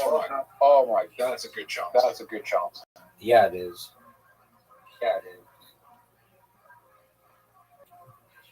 Do I need a times 5 here? I need a 6. Be happy. Are you serious? You have full house. Yeah, but that doesn't You have help full me. house, but you can't play anything. That sucks. It does. 1, 2. What do I go? 1, 2, or 5, 6. It's over, Zoot. I can't beat you. Yeah, I want to get the whole score. I need a 4 and a 2, right? I need a 4 and a 2. Yes. I need a 4 and a 2. Oh, it's one shot. Are you serious? I just need some 6s. Give me 2, 3 6s. That's not good. Nope. I did not get the bonus. 2. That game sucks. 2.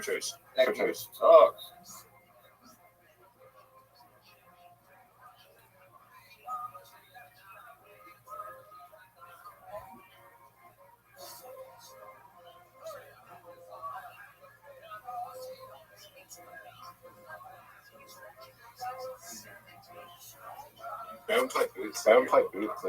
What? What game? What's a game? Blitzkrieg's amazing. What's a game we never play? Doug, I'm done for now.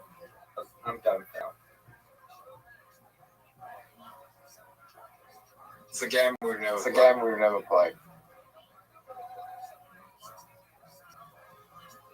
What's a game we've never played? We've played them all, dog. Except that one, maybe we didn't play chat. We didn't play chat. Do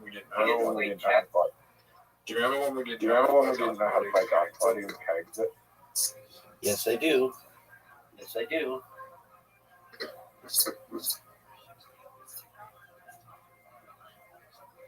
Do you remember when Monkey went to 20 billion Monkey? That's what I'm saying. No. Did that happen?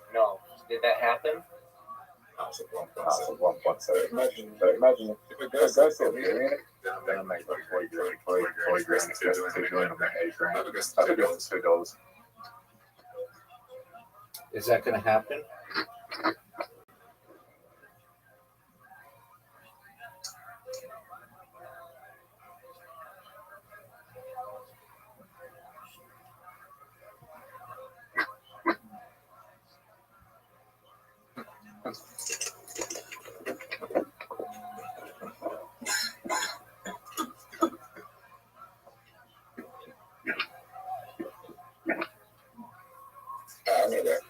He's big dog.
Turn it up.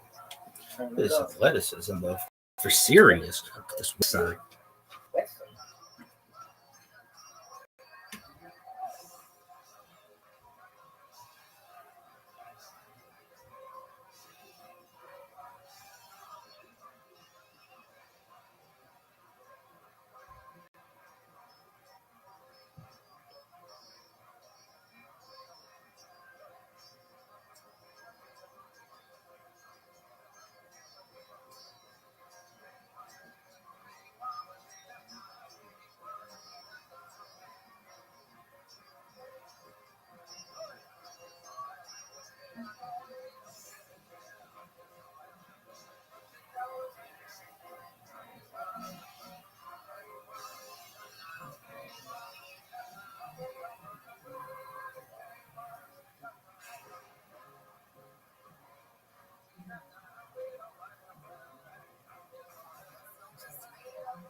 my little secret. The bad guy always wins. Being human, he was just perfect symbolism for the times. It's a little bit too long. How about another one? That's enough. You only get one day. The world belongs to me.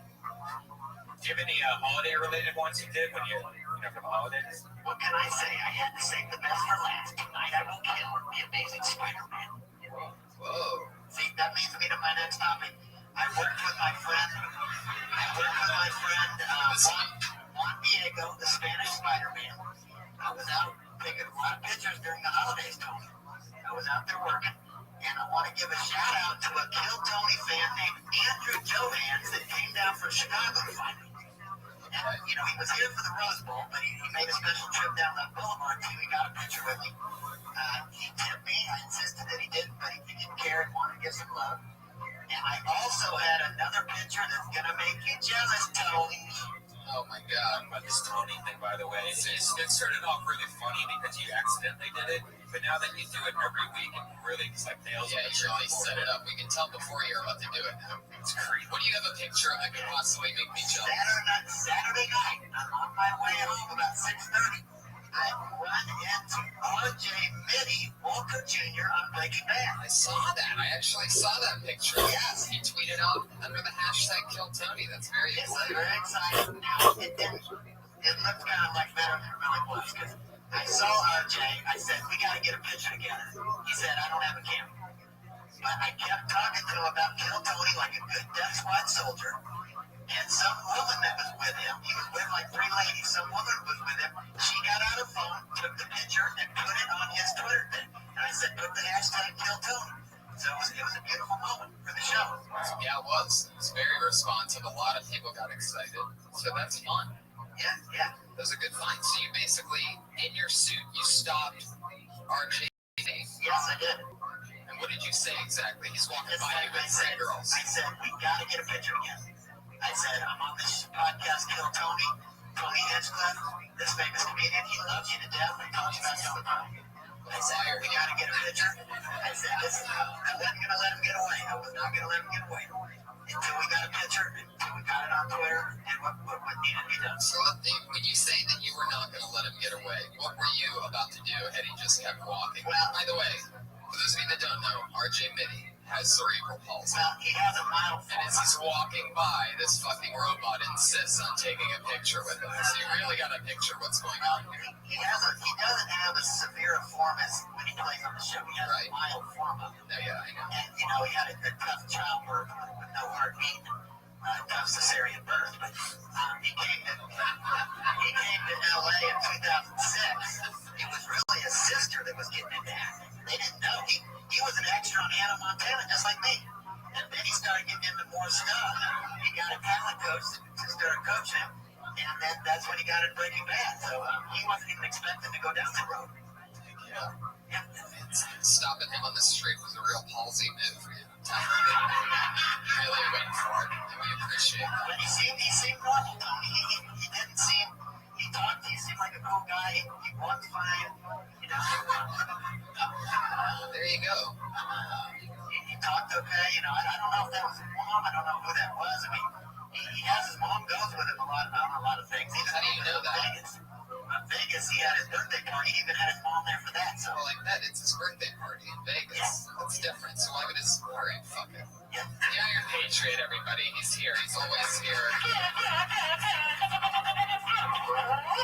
Why? What are these noises? I'm trying to work on my sound and my effects. How do you like this one? You want that? No, what is that? Yeah, they got it. Good. What? Close Encounters of the Third Kind. You ever had a Close Encounter with the Third Kind, Tony? Oh, stop with the Tony shit. So you gotta settle down with the Tony thing. You really need to WD-40 that suit, Patriot. It's making a lot of noise tonight. Yep. I'm an enigma. I work in mysterious ways.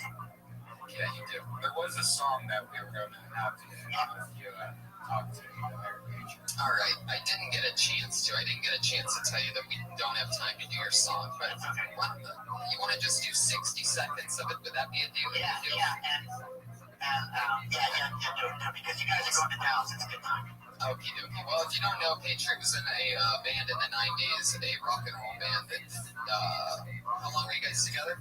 Well, this is the second band I was in called Shame before Dirty Greg. Shame? It's called Shame. I'm moving fast. I did one song from my first band. Now my second band is one song from the But this was called Come Alive. If you go to my Twitter page, go to the YouTube link, you'll see all these videos from these bands, and you'll see the pictures of what we looked like back then, the terrible haircuts we had, and all the shit.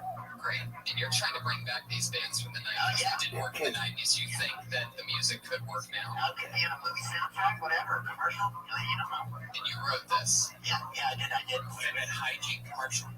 Yeah, a couple weeks ago, you sent in a song that you were singing that wasn't even you singing. You were singing over somebody else. I was singing on the chorus with them, and when I got that song, it doesn't really matter. Let's do the new song. Let's hear what you got. Here we go. They're always unbearable. They're really terrible. All I was trying to say is I wrote that song. I'm the one who wrote One and One is Gotta Go.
That's pretty good.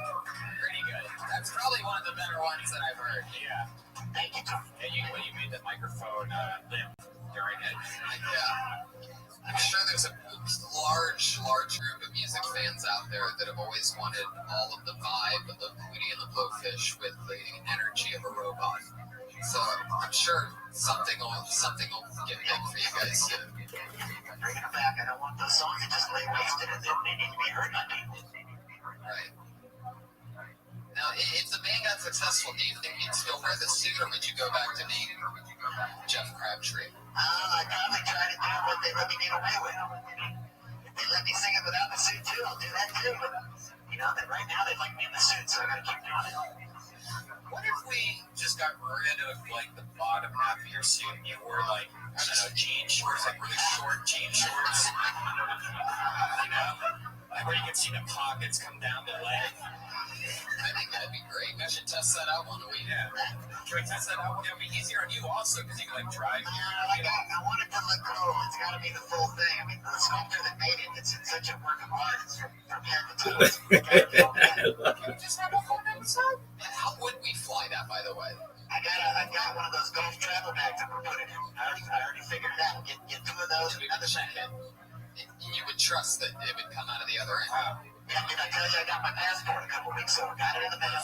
I'm ready with the passport. I know there's some fans in Canada that want us to come. I'm ready to go. It's coming. It's coming really soon. But let's stick with tonight for now, shall we? You guys ready to get this thing bumping? It's episode 32 of Kill Tony. I always have two great friends, two awesome guests. Come on, this week is an extremely special one. Because not only are these guys really close buddies of mine, but they're also two of the funniest friends that I have. Put your hands together for them. It's Bobby Lee, everybody, and our Roastmaster Jack Ross. Hell yeah.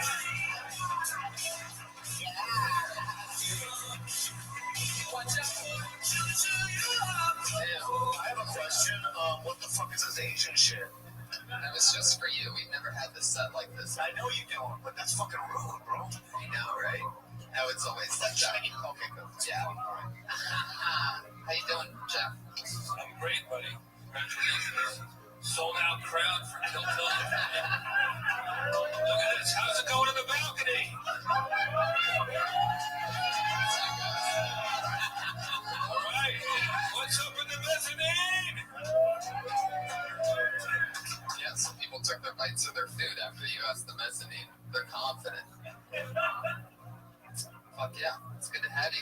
work with anything like the Iron Patriot before, Jeff? My washing machine broke down once. What It's about the you, Jeff? same noises. Jeff, I want to talk to you. I'm glad to see you here. Thank you. I'm sure you get sick of people trying to Rothschild. Never, IP, never. Lay it So, on me. I'm not going to talk about your double chin. I'm not going to talk about your hair that looks like a bird's nest. I'm not going to talk about your fat, flabby body that reminds me of Ron Jeremy. Oh my God! Wow, this is Patriot, I'm here as a guest. fucking idiot. This is no way to treat me. This is what I want to talk about. Why are you swaying like you have to urinate? I'm getting into it. This is what I want to talk to you Stand about. still, do it with confidence. You sound like George Bush right before he said no more tax, no new taxes.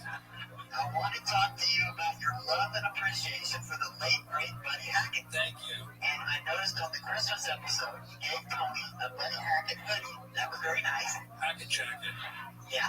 Oh yeah, that's And you were heavily influenced by him because when you were young, you heard him on the Tonight Show. Now, I was also heavily influenced by Buddy Hackett. As a child, I used to listen to the soundtrack of The Wonderful World of the Brothers Grimm. Now, have you seen that movie before? Is this a separate podcast? Yeah, this is called Talk to the Patriot. So what was your question for Jeff? By the way, Have before this you seen, he's a big Buddy Hackett fan. Have you seen that movie? He plays Hans in that movie. I have not seen it, IP, no. You need to check it out because it influenced my childhood. It's good. Thank you very much. And also, I want to say to you, Jeff, you always have an expression on your face like you've seen it all and nothing surprises you. Is it true? Have you seen it all? Does anything surprise you? I think I've seen it all. No, every time I think I've seen it all, I haven't seen it all. Take off your uniform. Show us it all. Come on.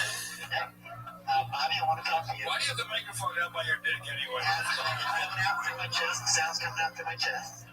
Bobby, I want to talk to you. Yeah, please go. Bobby, Yes. we're on Kill Tony number 9. What do you trust as a moped? You're on Kill Tony number 9, Bobby. And we also got a great picture with me, you, and Doug Benson. I don't know if you remember. Yeah. Now, what I want to say is Doug's got this new show, Getting Doug with High, where he smokes pot with celebrities. Now, Jeff was recently on this show. I mean, Jeff Ross was recently on the show. It was a real good episode. Could you put aside your 10 years of sobriety and go on that show? Because I think it'd be really fun. No. I don't think Doug likes me that much. Really? No. I think you'd be perfect on that. He doesn't like me. I just fucking said that. You're your kid. It has to do with the pod. He doesn't like me. Really? Yeah, so probably no.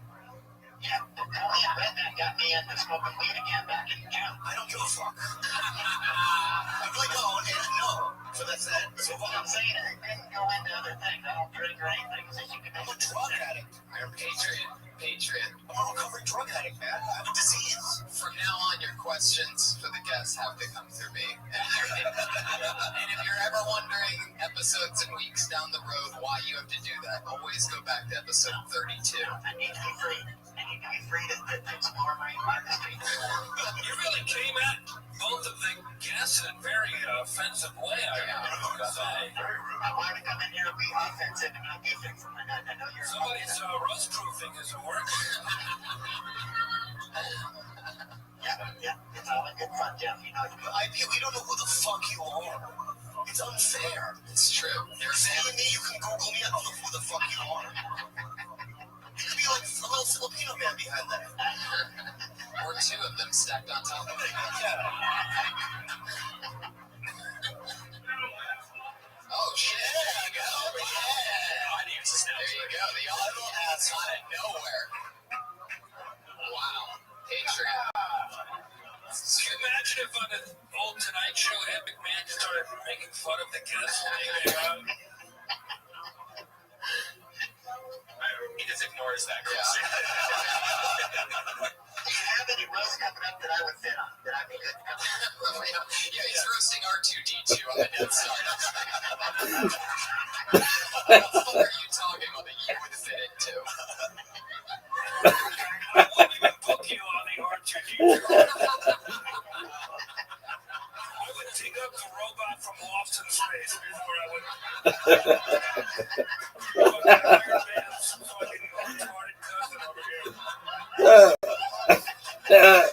just iron deficiency, man.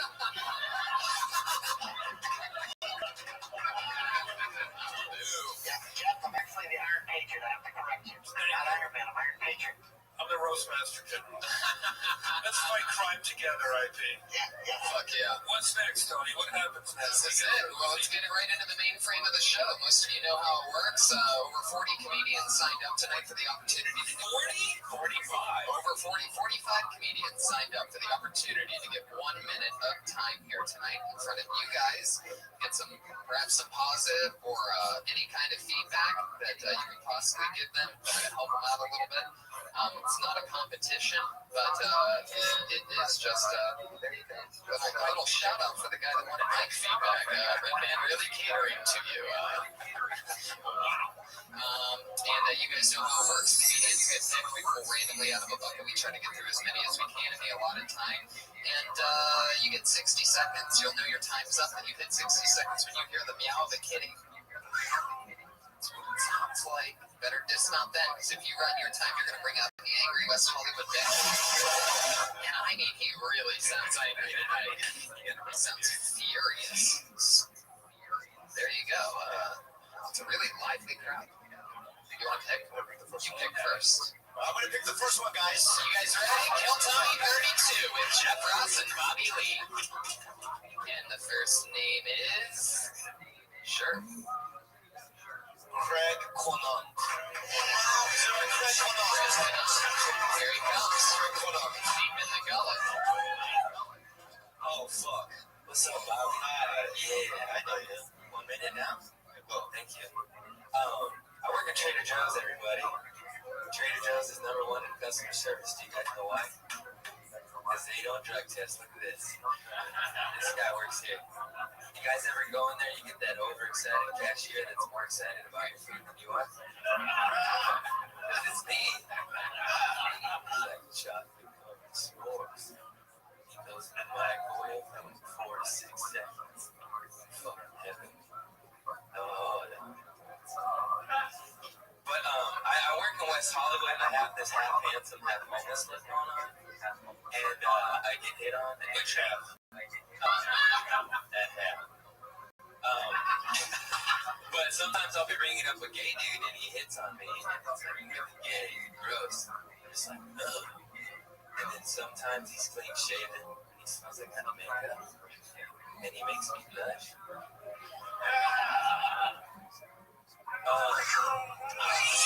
Shit, I'm sober now. There you go. That's your minute. That's great. I like it. You're like a Tom Rhodesy kind of guy. You get Tom Rhodes at all? Your Tom hit the road. Thanks, Jeff. Oh, yeah. Sit down. Make yourself And when a joke balls, It's your birthday, stand up. yeah, you guys are making me nervous. You're doing great, buddy. When you jump on, I'm gonna jump up. Don't get attention. Yeah. Go fine, bro. All right. Yeah. Your whole act's up. You know what I mean? So it's like, no, I like you. You're very cute. Thank you. Great. Keep it up. Keep it up. Good luck. Good luck with whatever you choose to try next. Okay.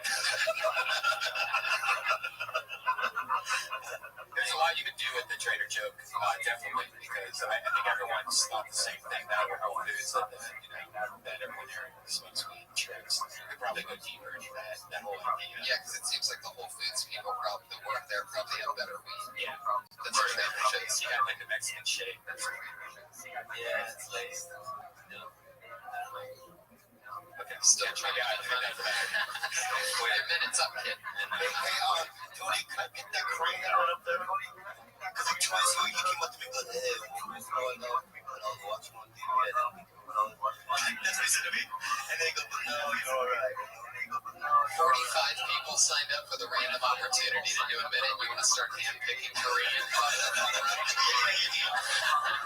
there any more Koreans here that would like a chance of, this? All right. Okay. Wait, Bobby. I'll let you know when we're going to pick new names. Craig Canont is still on stage. I don't know if you noticed that, but... You guys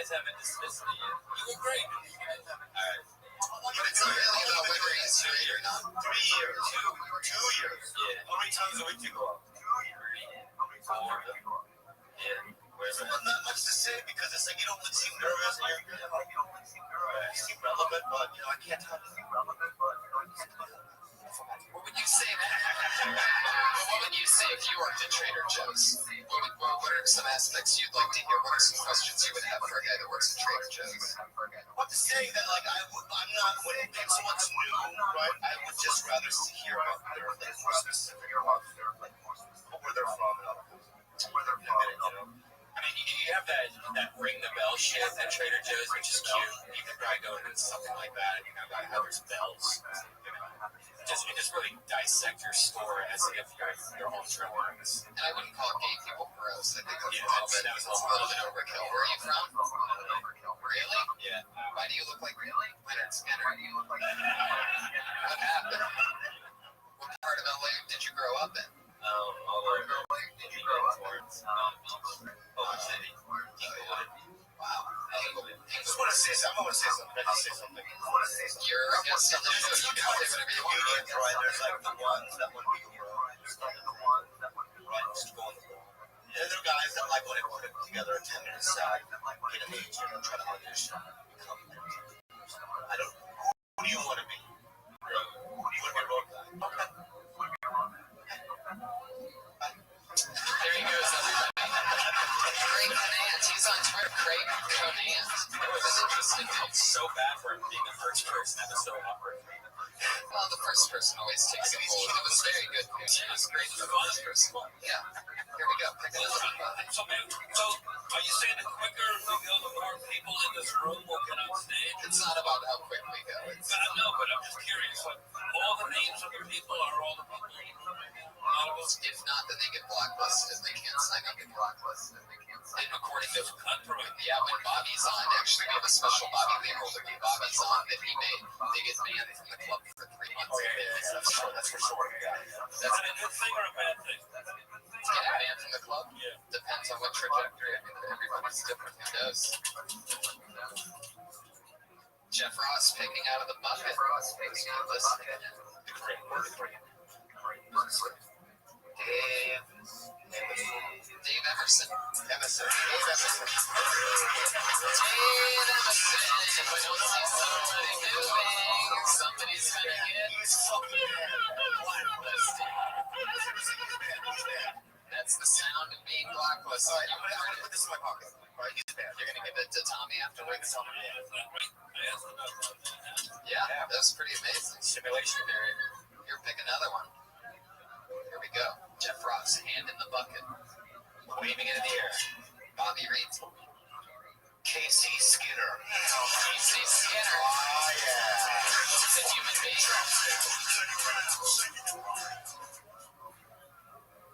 Don't you hate it when you're making love to the wife and the husband keeps making eye contact? Fucking boner killer. My girlfriend has passive-aggressive orgasms. Sure, she's screaming, but it always seems like it's about the dishes. You get so offended so easily these days. This girl got so offended, I said, it's a generation. It's not my fault. Parents are dead and she just had a miscarriage. Do you think the KKK ranks the members by thread count? I'm just saying, have you seen The Wizards? It's like they're in silk. Have you seen the intern, the runner for the KKK? It looks like, all I know is to hold a point like that, it's a lot of starch. It's a lot of work there. It's about a good. Right. You sway a lot. Are you the Iron Patriots twin brother? Maybe you move. Do you have a thing, like you have Tourette's or something? Is it a thing for us to make money? What? I mean, we didn't hear it in your 60 seconds. Thank you. This is the first time we've ever been on stage. Wow! We love that. The cherry popper. We pull a lot of those off here, man. We got at least 10. There it is. The sweet I like your look. You're like a sick gentleman. Yeah. Stage 4. You're a regular there. So you don't go with this. You decided that this is the first place to showcase to go off. I came up to the name on the open mic.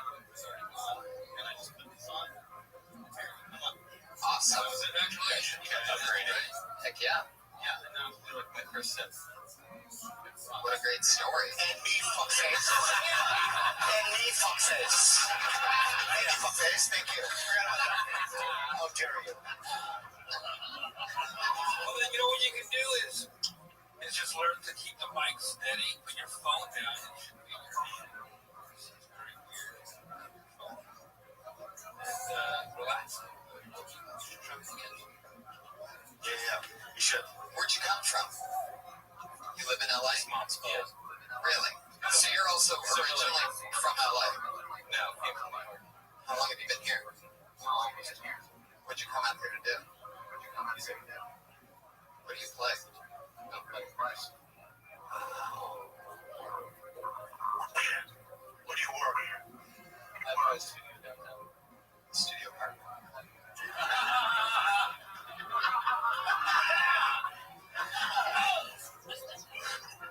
You're definitely into one-liners. Is that what your style, like the kind of style that you're going for, or is that just what you thought? I just like one-liners. Doing 60 minutes of one-liners, it's like 120 jokes almost. Awesome. That's good. Any Yeah. Jay London. Jay London. Jay knows. I give a better example. It's fine. I think everyone that like does stand up is brave, and that's you came up here and you're brave, and Yeah, that's totally awesome. It's like jumping out of an airplane. it is. Yep. Welcome. Congratulations. Casey Skinner's first set. Thank you. He saw it here. Bobby's got his hand in the bucket. A lot of people online think he's your brother, by the way. JT. GT also used Australian classes. Oh, that's crazy. I love it.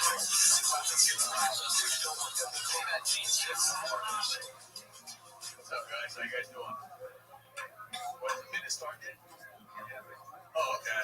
Well, I was dating some Indian girl. Some East Indian girl. And the whole thing about her, she wanted to look like Kim Kardashian. You know what I mean? She did look like kind of Kim Kardashian, but she didn't really have a booty. So she was like, I'm getting the booty. So I was like, the whole time, I was like, work out. So I got to get my booty. All right, cool. It's like, one day I was lying in my bed. One like, she's going to the bathroom. I'm like, I'm just watching you go to the bathroom, bro. She's like, look at my booty. You look at my booty. I ain't looking at your booty. You know what I mean? You're just going to the bathroom. It's like, I'm watching you go to the bathroom. I'm not checking out your booty. I'm just like, even though you're not touching my booty. It's like, you know what I learned? Wow, straight to the angry bear. That's a first. I didn't even get to my punchline. What the fuck? You didn't, did you? It's a minute. Oh, it's like, you know what I learned by dating this Indian girl? That the red line on the forehead meant coffee was ready. Wow. How much longer until you were going to say that part? Now it's time to go down to Big Dot and grab me some overpriced chips and get yourself a Big Dot. Fuck yeah. That's not marijuana, is it? It's an interesting You one. know like the crazy guy on the bridge? Like you know how they scream about the apocalypse? That's what it would seem like to me, you know what I mean? That you're just going crazy. Is that? Well, I used to be crazy. Yeah. Well, and Wow, something else I it's starting to come out again. Also, there was a time when you were very aggressive toward me. Like you would come up and like squeeze my ears or touch my butt. I thought you were Chinese, so I was going, I don't want that. It's like, why you look at me like that? I can get now, like Patriot, get ready to pounce. I can get you. Why you guys look at me like that? I can get you. Get out of here forever. I said that. Look. I didn't say that, but I said that. This is my normal look. That's how. Hey, I was like, no, I was just going up there and go, wow. And I thought you were Chinese, so. That's it. GT. Wait, Does this work? Honestly, dude, you had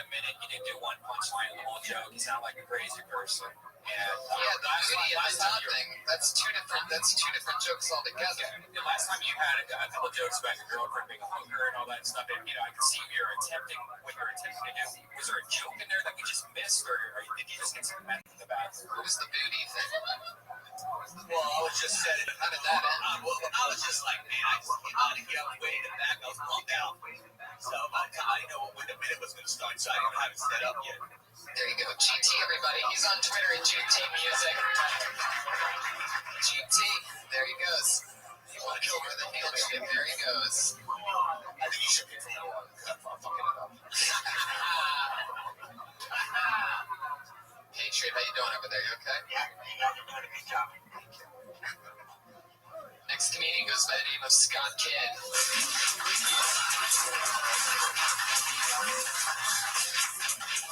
There he is. It's Scott Kidd. He's been on a few. So I like to use Facebook. It's a network. I use it to pick up chicks. But I keep getting all these fucking requests to play Candy Crush. And what plagues me is that I get 5 requests a day from the ugliest, fattest women to play Candy Crush. Why is it that every one of these women look like they need an insulin shot before they start playing Candy Crush? There's this one huge fat bitch who I know for a fact is sitting in front of her computer with a huge cellophane bag of hard candy, just crushing the fuck out of it. Just don't get me wrong. I'll crush the fuck out of some candy. Not playing motherfucking Candy Crush. Okay. We're supposed to know when you do that lift and slam thing at the mic stand that's your thing? Yes, that's it. Sport is now in session. Fuck yeah. We're really staying in that Candy Crush pocket. Interesting. Yeah. A lot of hate. Yeah. When a white dude talks about fat chicks, it's a little you're being mean. It's like, if you were like a good-looking white dude, maybe that'd be fun, but like, you're not. You're like, it's like someone drew you. You know what I mean? Like someone said, I'm going to draw a white person, and then they drew you. And then you're like, what the fuck is he talking about? You can't get fat chicks from nobody, right? Now, when you get credits, maybe you'll be able to get like an Astra Pavinsky or something like that. Is that her name? What are we talking about?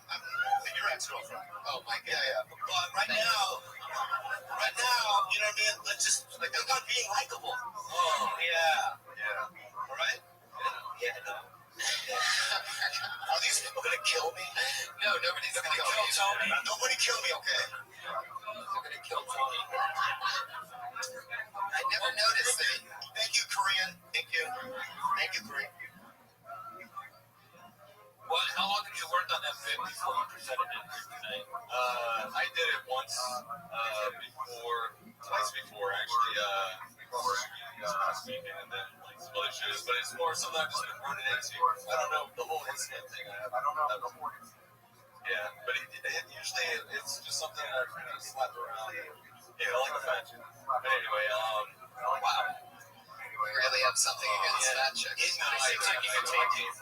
really seems like you could rewrite the whole bit into something like, I keep on getting Candy Crush requests, and I'll see my day and all the candy requests. Or anything. You gotta just get to the point. Was you really just trying to make it? Was your mother fat? She is. She used to be here. Yeah. She did. That's what it is. Totally mommy issues. so I can't use this as oh my goodness. What do you do for a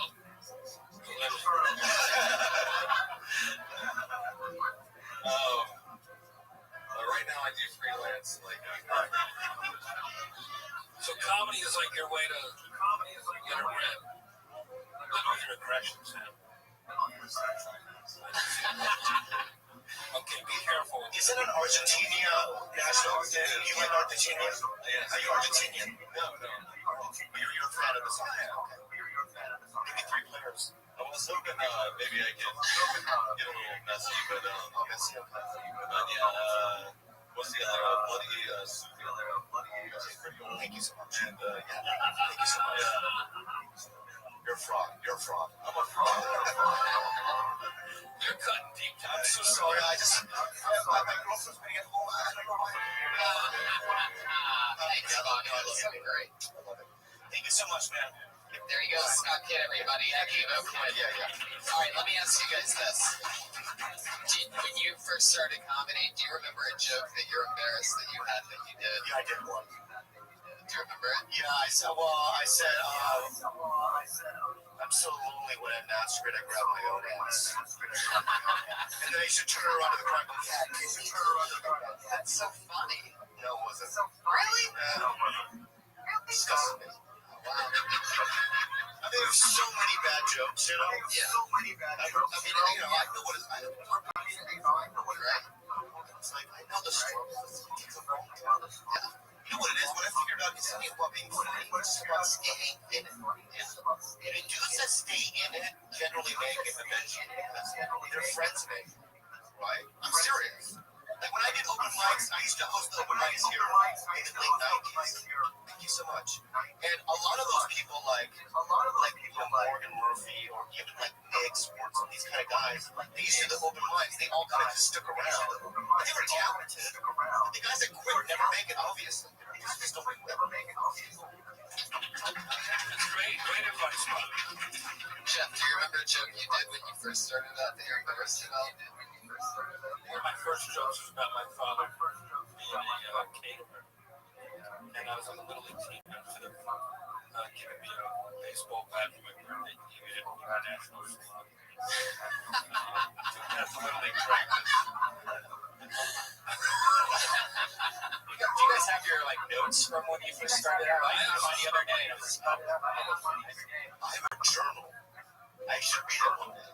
It's like the first year of being stand up. And me being mad and oh man, didn't put me on this open mic and say, we fucking killed that character. Like shit like that. You know what I mean? Shit like I was like this. I wanted it so bad. I mean, it was so hard.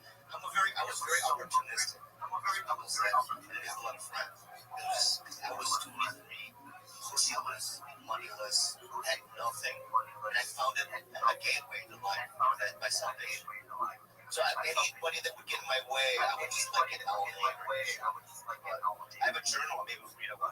Yeah, you should always have to read the whole thing. Yeah. You worked at a coffee shop, and then you got fired, and you went to the first place was in San Diego. First place next door was the comedy store. Yes, for sure. Yes, how the fuck do you know that? I was wondering about it. You thinking that the meat shop you would become a butcher? Oh my God. You were doing good. You were digging yourself out of a hole for a moment. I worked at this place called Disc Cafe, and one day I went to work.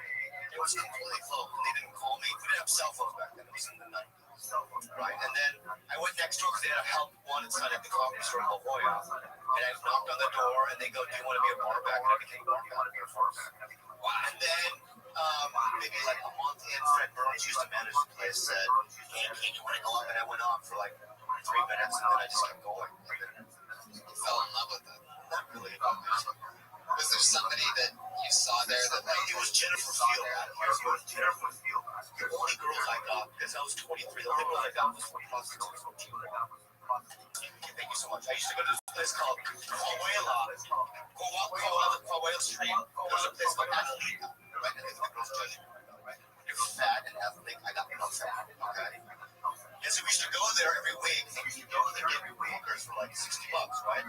And I started doing stand up. And then one night, this girl, Jennifer Field, this hottest white chick, I just and I know girls like me, right? And that's what hooked me. Because she saw me do stand-up, and then I got played, and then that's how I played. wow. So you're like, I'm into this. Thank you, Jennifer, if you're listening. Thank you, Jennifer. Jennifer Field. She had a pink pussy. I loved it. Jennifer Field changed the trajectory of Korean comedians forever. Like giving her a taste of that sweet. Beautiful story for sharing. Thank you so much. Your next comedian tonight goes by the name of Brian Hibbert.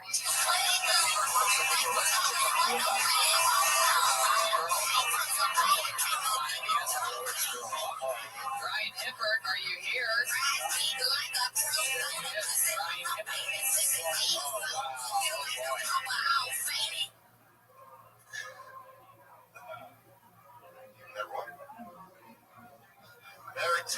now, and in the morning I work nights at a hotel security, and I got home the other night. Apparently I licked one.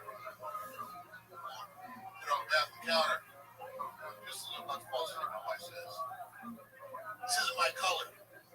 Shit says. But it sounds more mixed. She's not being Mexican, she comes from Spanish. So she don't have any Spanish and English. She said, who is this? I said, baby, I'm not cheating on you. She said, who is it? Who is in this house? I said, what you know? Well, who is it? I just got so goddamn frustrated that I reached over the side of the bed. Got my cover right through that or something. My mistress.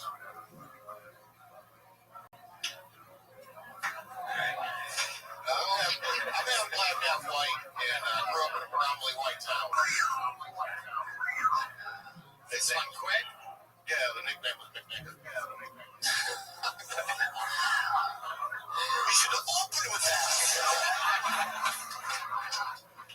The information, you fucked up the first show. You put the information about your wife first, and then you set up the joke. But you set up the joke, and then the information about the fucking wife, and then we're all fucking lost.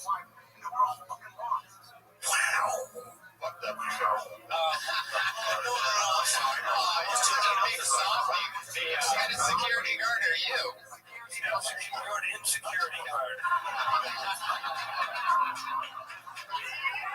He's just trying to give you some joke, constructed on the construction of the joke. He's not insulting you either. Oh, no, I didn't take it as an insult. You really want to move that mic stand when you go on stage because it was just like crinkling, making noises behind you, right even on stage.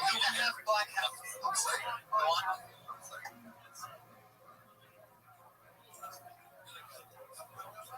You've never been on stage or yelled about it. Just try to do something, Then you'll be able to walk around the whole floor of the stage. Then nothing will squeak and you'll feel. And sometimes when this isn't fun to be like this, it's like in close focus, right? So it's like putting it back of you. Or, you're not that physical, so why don't you just keep it in the mic and be a talking head? So put that thing in the mic, right? And just stand there like that, like that, and just do it that way. Just like that? Yeah, like that. Do the last joke that you did that was quick. Yeah, do it just like that, but face the crowd. Now do it. I'm half black, half white. I grew up in a predominantly white town and high school. Big Nick was Big Nick. Really good. Really good. I love it. You know what? Yeah. Why am I giving this guy tips? You feel bad for me because I wore white shoes? No, the shoes aren't the problem. But they are kind of a problem. More than oysters. How long you been doing it? I did a little bit 10 years ago until my wife said I'm not married 10 years ago. Well, then why would you fucking marry a girl like that? Why would you marry a girl that doesn't support your fucking girls? Have you seen this fucking show? What are you talking about? You're trying to do the worst jokes I ever heard in my life. I don't know. Listen, I'm with the wife on this one. No, actually, what actually got me motivated to come back up here was this is fucked up, but season 4 of Eastbound Down. Eastbounding Down. That got me motivated to come back up. Why? That's a TV show. I know, but you know, Kitty Cow was struggling. Kind of related to me because I've been exterminated the last 10 years. Finally got my degree now. I'm working with health security part time, and honestly, I fucking don't want to work. I was going to end up hanging myself, shooting myself, probably going to hang myself. But this goes into a joke. You can't say this on Kill Tony. We can't be called into court being accessory to a suicide. I'd probably end up shooting myself because hang yourself, you're going to do it. Let him finish your joke. No, there's no way from hell in a one-bedroom apartment. Wait, say it again? There's no 8-foot ceilings in a one-bedroom apartment. So he can't. No, he was doing a joke. That's all I'm saying. Yeah, I actually like that joke. I would have hung myself by now, but there's no 8-foot ceilings. I would change it to studio. So wait, you live in a one-bedroom apartment with a chick that didn't want to marry you if you were a stand-up, but you were an exterminator? That's right. And I can't have children because I've had 3 traumatic ball injuries and left me. Wow. That's your opener. That is totally Right there. Tell me what happened. What happened? Give me the first one. Yeah, let's go in order. In high school, I lost a bet and had to play on the field hockey team with the girls. The one game I didn't wear a cup, I caught a stick right to the balls, and I actually had to have the EK later shoved into my sack and drained. Wow. Wait, I'm sorry. That was the number one? Number two. There's three? Number two was in the Navy. I really want to get into it. Yeah, go do it. It was Thailand. The guy was sucking you off. No, actually, that did happen. There was boy, I was high on. I did a shitload of binder races. I got a shark in Thailand for Phuket Town, and then some guy talked me into smoking opium. He had to try too hard. But Bobby, why would you do I'm that? in the alley. No, I'm in the alley. This is the good shit right here. I'm in the alley with my buddy, and they had big tits, and I was like, oh shit, they gotta be girls. So get sucked off, and Everyone's got a suction. she's flying. Oh, wow. My buddy starts tapping me, but I mean, it's what I'm paying for it, so happy. He's tapping me because he can see that he's got balls. I'm not saying it. So he's like, balls. He's tapping you and he's saying balls? Yeah, I'm only here, so I said I'm gonna finish. And you were about to finish when you were saying balls. And I said, fuck it, I finished. What did that have anything to do with your nutsack injury, though? Oh, no. What was the second one? When we were in Thailand, So that story had nothing to do with your injury. You kept to yourself. I don't know. What happened for the three incidents? And then you start going on a tangent and some other thing. I don't know about that. I apologize about that. I brought that up. That was my fault. Yeah. Second one, I made a joke thinking that it would just get a laugh. It did. And then he's like, actually, that did happen to me as well. I see what happened. The second one, I was on duty on my third day in Thailand, and I was trying to pry off fire extinguisher bracket. The crowbar slipped out and popped. Tremendous force and hit me in the left nut. What the fuck, dude? That fucking thing swelled up again, and I had that right nut drained again. Wow. Now the third one, that's just third fucking. one was 2001. I just got my wife pregnant. Okay? You've dropped more balls than Dick Clark. Thank you, Kai. No, I'm up on the ladder. I'm working overnight stock in the paint department. Now they have cases. They come in cases of 4 gallons. I'm holding against my chest. I'm leaning against. I got my nuts resting on the orange metal. I got this fucking. I got this. Slow down. Time out. So you're holding what? A gallon of what? The 4-gallon case. And you have your nuts on some shelf? He's resting it on his crotch. Exactly, Harry. So I've got this woman. The woman comes up behind me. Like, it's in Orange County, so this is up in Newport Beach cut. She says, "Is my fucking pain ready yet?" I lost my shit. I went up like that. The cheap ass cardboard breaks. 4 gallons. Boom. Bruised over 85% on both testicles. And there's a sad but ironic part is 8 months later my wife lost a baby. And that's kind of sad. I know, right. So, fuck. All right, then. I want to hang myself now. Thank you so much, buddy. I know what I can find. But thank you so much. If I may, real quick, just in order to be up here with Jeff Ross, I got so. I love that everybody keeps doing that. No. Wait. Bobby Lee, the best skit on Mad TV ever was the Dable guy. Oh, thank you. All right.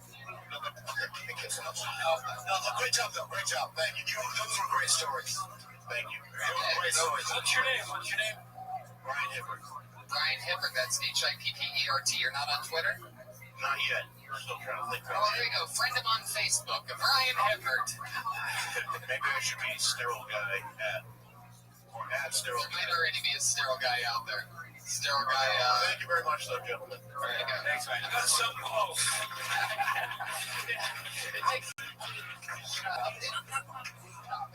It takes a lot of balls to do what he did.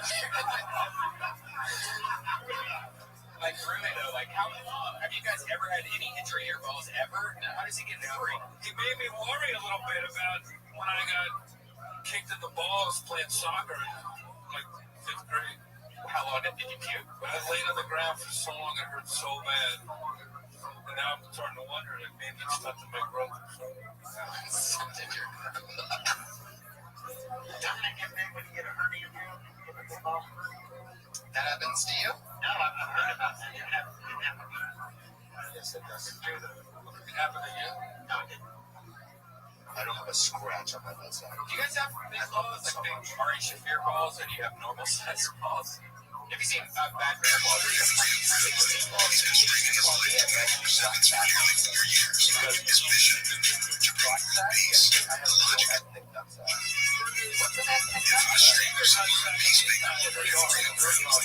It's abnormal. Show everybody. Not you people, but just you. You just turn around. You showed your balls on the bird, remember? I know, but that was blurred out. Oh. I'll do it later. Yeah, I want to see this later. Let me fix it. We should have shared that for my Balls, that's it. You're like such a dog or something. Oh shit. Yeah, you have to say it. It's Mozilla. Mozilla's been doing the open mic at the Comedy Store for about 20-some years. Yeah, you're guessing. I'd like to talk about traditions. We have Hollywood traditions and people just don't follow. Tell the real posers, the newbies.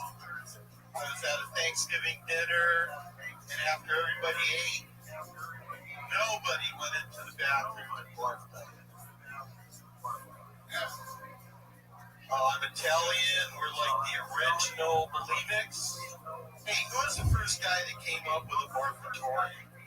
The old lady comes up and goes, dude, your friends are not peeing all over the place.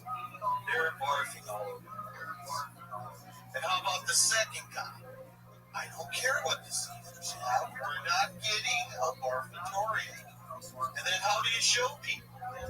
You invite them over, to show them your new bathroom edition. Hey, I got this new remodel, but first, let's eat.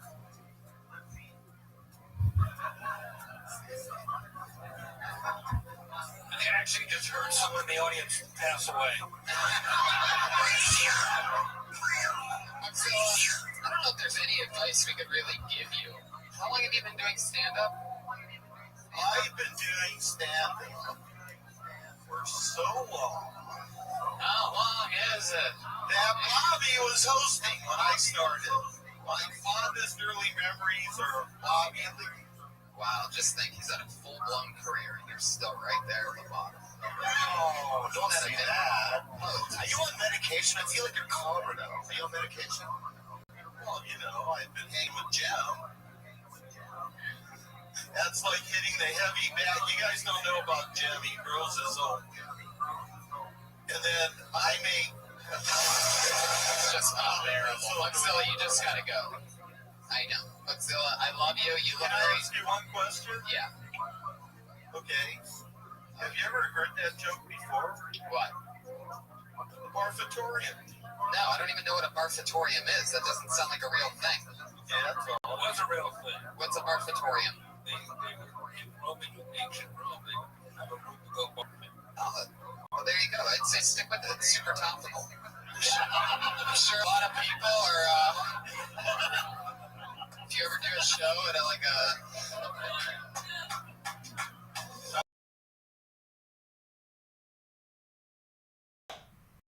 Everybody, it's very Michael. I do like this fact that he knew when it was over. He's like, thank you very much. Yeah.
gets it. Gotta respect him. Yeah, he's super cool. I love him.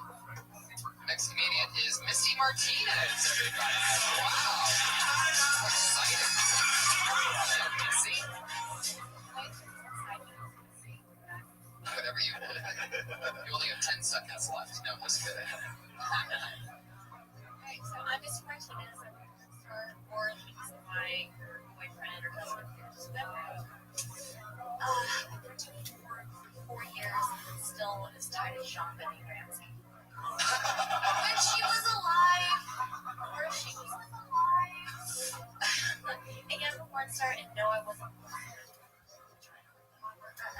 My dad, he just. But growing up, I knew, like in high school, I was going to be really good at sex. I had a lot of practice. Tick. Which was kind of odd because I was homeschooled. So, but hey, I was undefeated homecoming and prom queen. Yeah, so I don't know a lot of things. Is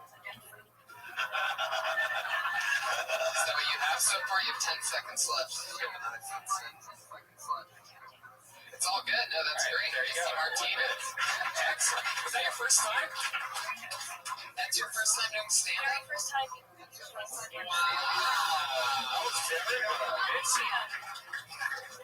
What's great is that you definitely have a perspective, obviously, since you're a porn star. Look what you just did to that run. I'm doing it. You got to run and stand up, be below it to make it I've never had a black one before. Maybe that's not good.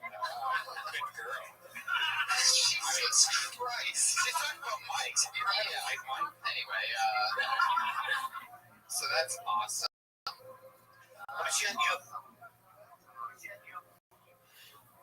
Can you please write a press release?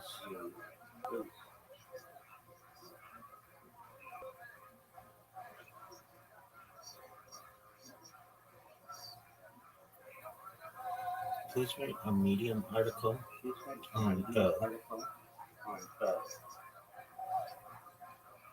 cryptocurrency, Harry Potter Obama Sonic 10 email, the ticker is Bitcoin, hashtag HPOS10I, and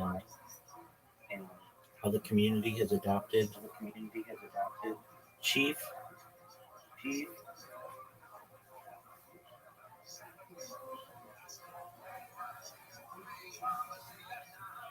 Orthodox Jewish Rabbi Michael, and then in quotations, Moshe, end quotation, Rothschild, famous Ashkenazi rabbi and Kabbalist, comma, as Rabbi Rothschild has been streaming for approximately 1,000 days in the Telegram of the cryptocurrency, and how the cryptocurrency potentially will be the most valuable cryptocurrency in the history of cryptocurrencies because of the idea of, in 2017, The Economist magazine stated that data overtook petroleum as Earth's #1 resource, and Rabbi Rothschild has been wearing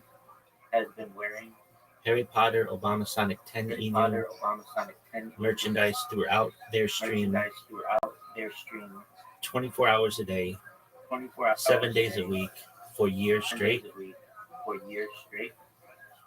and how when Rabbi Rothschild goes viral, everyone is going to want to know about this cryptocurrency because Rabbi Rothschild mentions it on their streams, on podcasts, in interviews, the shout outs to them, and it is just going to be the biggest event potentially in the history of finance.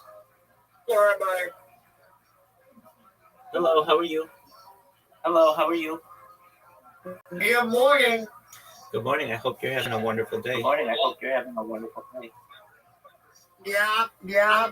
I'm fixing some breakfast. Oh, excellent. I hope you enjoy it. I've been in here screaming all night. That's wonderful, big man. That's wonderful, big man. You say turn my You camera said turn on, my so camera on. No, so- you can keep it off. No, you can keep it off. I'd rather I'd leave it rather on. leave it on. What'd you say, big man? What'd you say? I'd rather I leave want it to on. leave it You on. know the You know the NBA NBA hockey hockey throw? Yeah, I do know that. Who do Yeah, you I think's do going to know win? that. Your Celtics? Who do you think's gonna win? Your Celtics? Yes. Yes. That's great to hear, my man. It's great to hear, my man. I think the Celtics I are think going the Celtics are going win. That could be. That could be. Could be the Can be the most. Let's go. My Celtics have ever my won. Celtics have ever won the bracket. That could be.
also puts in addition to Rabbi Rothschild, streaming in the Telegram for more than 1,000 days. Rabbi Rothschild has been streaming and archiving the like 24/7, 365 for more than 1,666 days on multiple streams on multiple platforms, compiling more data than any person in global history.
The punchlines, and if that's your first time, that was really good. Yeah, that was really good. Right. I can totally relate. Right? You know what I'm saying? Anal bleaching. There we go. The biggest tip I would say is project your voice more into the microphone because you have a very quiet voice. Yeah, but if you have, it's really one of them. Everyone's been insulting Bobby. I had to. There you go. But yeah, it was kind of hard to hear you. I'm sure. Oh, okay. In the back, hear you. I wouldn't break up your material with a it's great and that's cool, but I think just keep going and just keep driving it in there. Like we can tell where the definite breaks in between your jokes were, and you can just keep it flowing. And we don't need to know what the end of the joke is. And you can also tag the things that you did say that got laughs because they were really funny. They do have a perspective that people aren't used to. You know, like when you say, but I tried. You know, I think the molested kid, but I tried. You know, like I don't know what exactly, but boom, boom, boom. After that, and then to the next thing. I really have no notes. Keep going up. Yeah, definitely keep going up. 10 your first minute. Absolutely. What is everybody? You know, there's this new law where you got to wear condoms in the porno business. Does that change things at all, or do you like it, or what do you think? Yeah, I didn't know that. Gonorrhea for you and you and that guy. Well, thank you guys so much. It was an honor. You got it. Guys, give it up for Miss Martinez. Follow her on Twitter, Missy X Martinez. And you can also catch her on a lot of Death Watch shows too. So that's cool. Great job. Do we have any Purell for the microphone?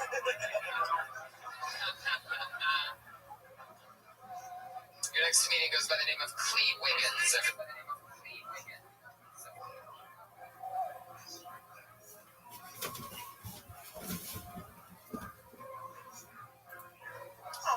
Me too. Alright, let's see. So despite your like snap judgment of me, I'm not actually an unhappy lesbian. I actually do like the dick. Yeah. So but I have a boyfriend now, and he's also a black nerd. I'm wearing a Star Wars T-shirt. But before I dated him, I actually fucked a ginger once. Oh well, there is that. But he did actually represent Puerto people very well. So like 3.5 stars out of 5. But the first time we ever hooked up, his roommate walked in on us, and his roommate goes, "It's like Leon's an ice cream." He's like, I was mad that he got to be 2 of the 3 flavors. Like my angry Negro kicked in. I'm like, that's just the man. He can sit down. It's him. Everybody gets 2 flavors. Me and Pop's next to me, caramel. But then I found out, like, he grew up in Ventura County and didn't know any black people. Clee Wiggins. You really hooked up with a redheaded guy? There was actually 2. The whole shit was a combination of 2. Combined into 1 for coming. 2 different redheads? Sorry, what? 2 different redheads? Yeah, I fucked 2 redhead white guys and I made a joke. And I make it 1 white guy so I don't have to. Is that like a fetish for black ladies? No. Because it is probably, I feel like that's like the whitest white, right? I mean, if you're gonna rebel, that's the way to go. So always super pale too. I just did it because I grew up in San Francisco. Choices. Right. San Fran has a lot of redheads. Right. It has a lot of white. Interesting. Red pubic hair? He did have red hair. Both of them. One of them was What do you think they're gonna have brunette pubic hair? I dated a redhead and she had brown pubes. Oh my god. You really think she was a natural redhead? No, she was. She really is. She just didn't have red pubic hair. Okay. But that doesn't match. You're hilarious. I'll show you. It's on the internet. And I hooked up with a blonde girl with brown eyebrows. I mean, she was dyeing her hair. That's part of it. Yeah, it's true.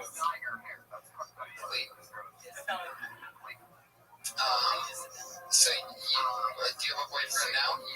yeah. I know her. Oh, I do? Really? Yeah. I didn't know that. We've been dating for 3 years. How do you not know that? Wow. I did not know that. I wouldn't guess that Ed would hook up with a girl that's big as 2 redheaded white guys. It's a pretty tough. Eddie in the room? Eddie, you're here? No, he's downstairs. I really don't. I have notes, private notes to give you. I don't know if I can say it here. Why? Why would you hold back? I happen to know that Bobby's walls are kind of purplish. Yeah, they're not purple. It's a dark purple. It's purple now. I thought that was Well, I'm going to say it. I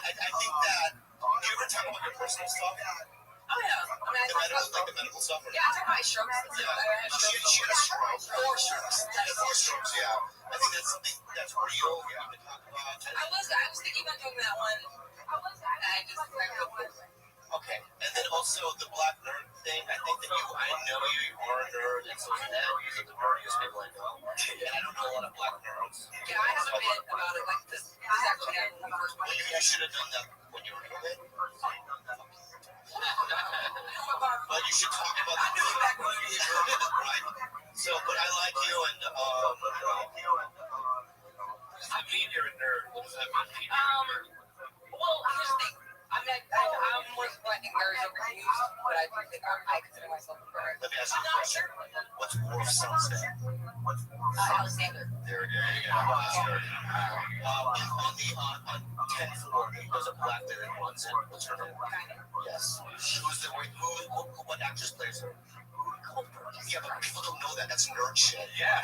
What's the name of Tell me what 2 + 2 is, Bob. What's the name of the snow planet on Empire Strikes Back? My name is Cleveland, and it's called Hoff. Okay, the animal that died, and then that Luke went into the animal. Tauntaun. Okay. I own one. I own a Tauntaun as well. Who directed Star Wars? Which one? Any of them? Irving Kirchner directed Empire Strikes Back. That's a good one. I knew you were going to go with that. And directed Return of the Jedi. Lawrence Kasdan. Okay. Yeah. You have not only. That is so awesome. I did that well into my 30s. What's the difference between Star Trek and Star Wars? Wow. Good luck. Star Trek fans are called Trekkies. Star Wars fans are called virgins. I go both ways, so. Because, my next tattoo is probably going to be the Klingon Empire logo on I'm a Trekkie myself. Okay. Thank you, Bob. Yeah, that you know, Lee Reagans, she's on Twitter and Clay the Pin. That's K-L-E-E the Pin. Very interesting to see, like, a black nerd. We should talk about that. Yeah, that's the thing. Reddit is the #1 website that provides AI with answers, period. In fact, it is so influential, Sam Altman owns 10% of it. Half of them, I do believe, have to get back to the asylum pretty soon. But other than that, I have to get police and customs. Sorry. What the fuck? Are you being serious right now? So you're interrupting a whole entire shoot to get an autograph. Brian, hand him the marker. Hand him the shoe. Just hurry up. Just do it. Jesus, Brian, welcome in. Well, inside, good night. This is a nice shoe. It's the only nice thing that you're wearing. You want me to sign it? Where do you work? Seriously. Where do you work? Donald Trump's golf store? Fairmont in Newport Beach. Yeah. Where do you want me to sign it? Fuck yeah. It's gonna be interesting when he's hanging from a ceiling fan. They're gonna think his name's Jeff Ross when they see his. The first thing they're gonna do is see the shoe, be like, oh man. Sound hanging. Poor guy. Fuck yeah. There you go. Oh my god. It smells like sadness up here. Yeah. And salt and vinegar potato chips. Fuck yeah. That's a first. There you go. Brian Hibbert. We have time for one more grand spank. We did have 2 more coming up, but because of Brian, we only have 1 more now, guys. So just so you know that. Hilarious. What I wanted to say real quick before that, because I had to get. All right, now we have no time left, everybody. Put your hands together for Jake Beckman. Everyone, here he is. Jake Beckman.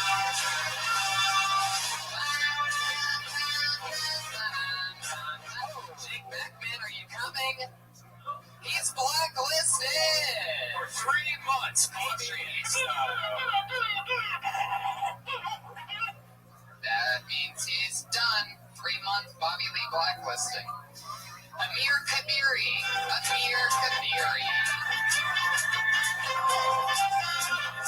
Here's another name for you to give Tommy blacklisted. My name is Amir. I'm originally from the South. People always you ask me why I don't have a southern accent, I'll tell you why. Because I'm also Middle Eastern, which makes it biologically impossible. Dude, what we should do is send out press releases, comma, there are free services that allow you to do it, comma, or even just for as few as like $5.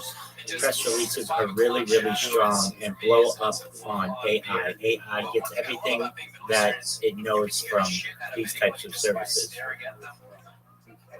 In general, like, ethnic guys have a mysterious quality, I feel like, but I've learned the mysterious quality is different depending on what ethnicity you are. Like, for example, Spanish guys have a certain mysterious quality. It's like you look into their eyes, it's like they're saying, you may not know who I am, but I want to make love to you. Middle Eastern dudes have a different mystery. It's like you look in their eye, it's like they're saying, you may not know who I am, but I might be blocking something right now. Fuck yeah. Here. How many more of those reads did you have? Is that it? Is that the end of it? Well, nailed the minute. Fuck yeah. Bobby, were you paying any attention to that? I was watching you go through pictures on your phone. No, I'm mad about something. What's wrong? What happened? Well, okay, the girl I'm seeing is attractive. Yeah. White dudes on my Instagram say you don't deserve her because you're not. Wow. And then I had to fight them going, wait, you're white because you're entitled to attractive girls. It literally is driving me crazy. Why? It was a really good set, though. Very good. Why are you listening to what strangers are saying? I'm so sorry, guys. How do they know what your girlfriend looks like? Because I have a photo on the Instagram and then they go, you don't deserve her, you're ugly and fat. And it's like, what the fuck? They're probably just trying to make a joke.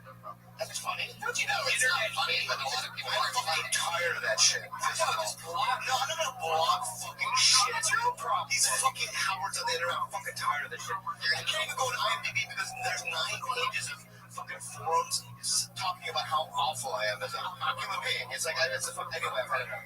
So I'll see you guys later. No, Bobby, settle you. Relax. Did this last night too. Are you alright? You okay, Bobby? Alright. Okay. Oh, Korean guy. Fuck yeah. Well, you know, from what I saw, the can I say this in the dick? I mean, you're cute. I feel like you know how to write jokes. How long have you been doing it? Microphone. About 5-6 months. Oh, yeah. Right? Right. Totally. When I heard? Yeah. You're in great shape. How old are you? Yeah. I'm 25. Baby. You're baby. Oh, baby. What's your best joke? My best joke probably is the joke I did last time I was on this podcast. It's about the Iranian space program. It's about how they sent a monkey into space. Okay. What's the joke? Oh, do you want me to tell it? Yeah, tell the joke. Okay. Jesus Christ, man. Just say it. Just relax. Okay, yeah. I mean, it's kind of long, but all right. The fucking comedic times of the suicide bomber. All right. Let me just get to the punchline. We already know about the monkey in space. Yeah. In Iran, we just sent the monkey into space. Not to the moon, we just sent it to space. And afterward, we had the president stand next to the monkey and make a speech on national television. And as I was watching, I realized something. That wasn't the same monkey. You can tell because it looks nothing like the original monkey. They sent a black monkey into space. You're standing next to a gray monkey. Which means either that monkey aged 40 years and 3 days, or it was stressed out as fuck because they put it in an Iranian spaceship. I think it did a lot better the first time. I think so too. And then after the monkey came back from space, he went back to running the country. Yeah. There you go. Yeah. New edition. Iranian space program. I like that, yeah. The tag. The tag, that's the whole thing. I would cut the rest of it. I'll just delete everything I wrote and I'll take yours. I like that you're taking on challenging topics. That's great. So I can get married for that. Yep. And you look great, and you're young. You're very new at this. That's so exciting. Congratulations. Thank you. And hopefully you'll come back soon. It's Amir Kabiri, everybody. I'm a fan of yours and body too. Of course. Okay. Okay, yeah, you can go. You're going to come right back? Okay. What up, man? Bobby's gonna go pee. Okay, everybody, he's coming back. Just fucking relax. Just let him go to the bathroom. Oh my god. Jeff, how you doing? You having fun? Patriot, how are you? I think you need to start smoking marijuana so he settles down. He got all upset on the Instagram. Patriot, you can't tell people that are trying to be sober that they need to smoke pot. Yeah, go pee. Fuck yeah. I have to smoke pot in this podcast. If you want to. We're in. Hilarious. Oh god. What a debacle. We should probably just stop. Just relax. We should probably just get on with the rest of the show, right? While this is going on. Well, I mean, they're just going pee. But at the same time, I guess so.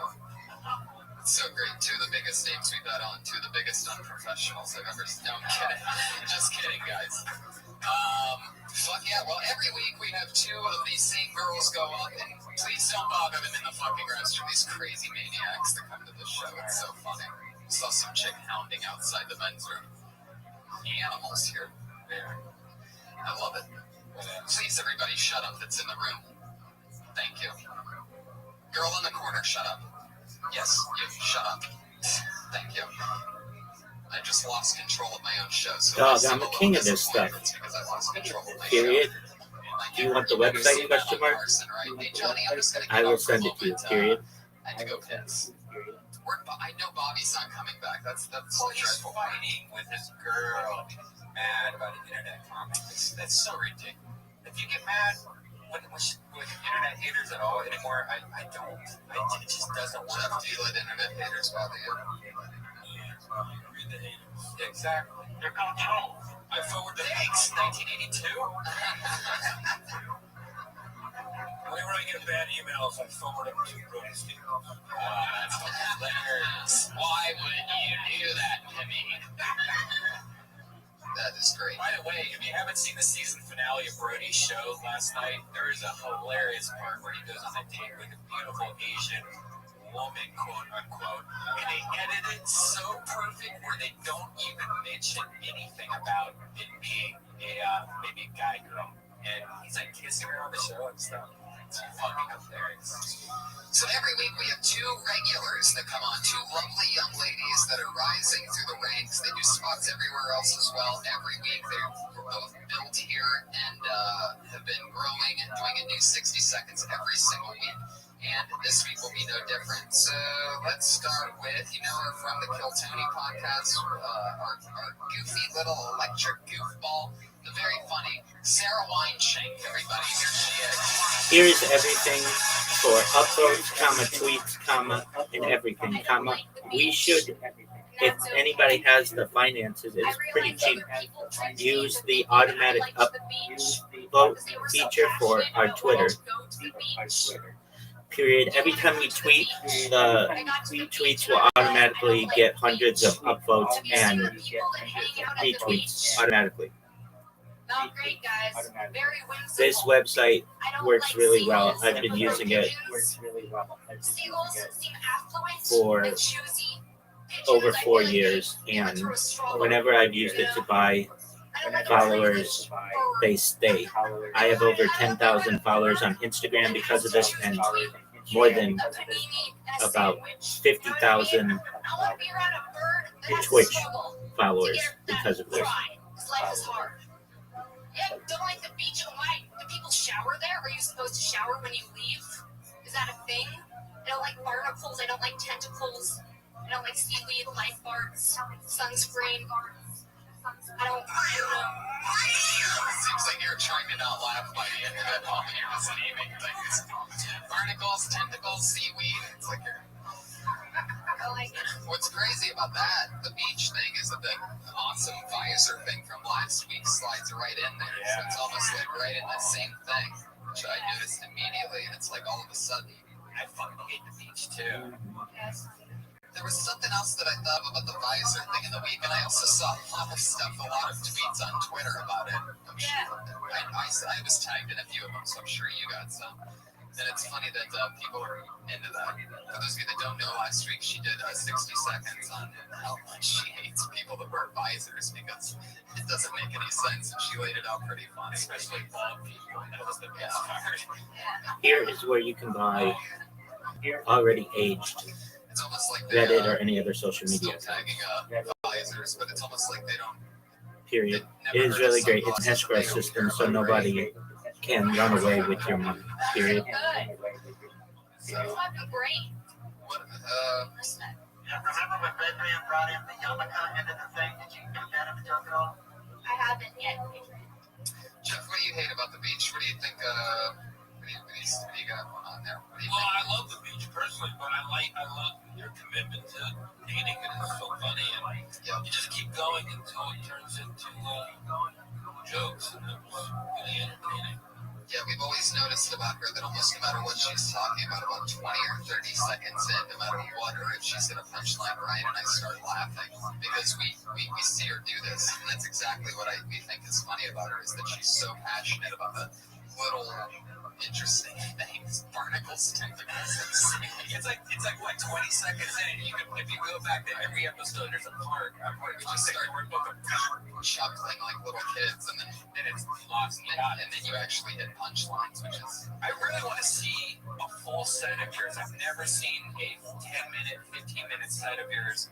I just can't even imagine how do you take all these jokes where you go from beginning, get angry and angrier and angrier, then you just kind of reset your palette of angriness and keep on going. When you're in it, you're probably in it all the way, then they probably believe you. And in the show, you're closing on it, just screaming and hitting people in the head. I feel like I'm breaking into categories of things I'm passionate about. I'll lead into other things that I'm passionate about. Right. Maybe I'll have to reset. Things you hate and things you love, but no matter what, that passion is pretty much your comedic voice.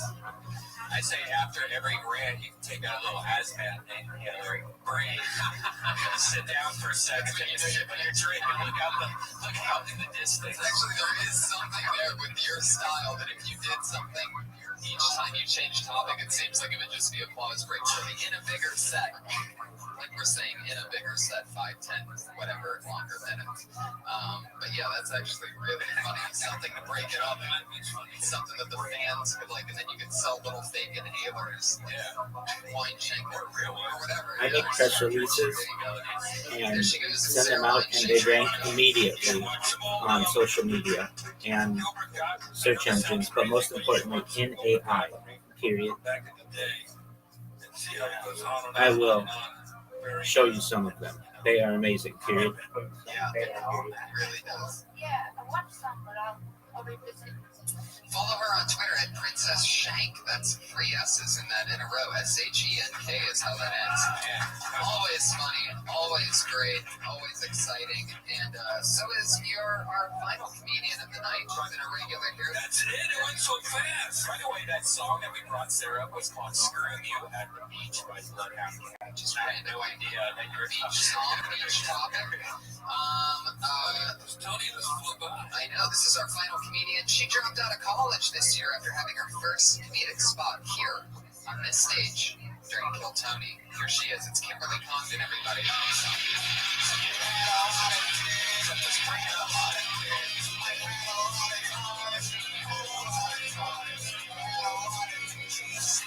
But you ain't had mine.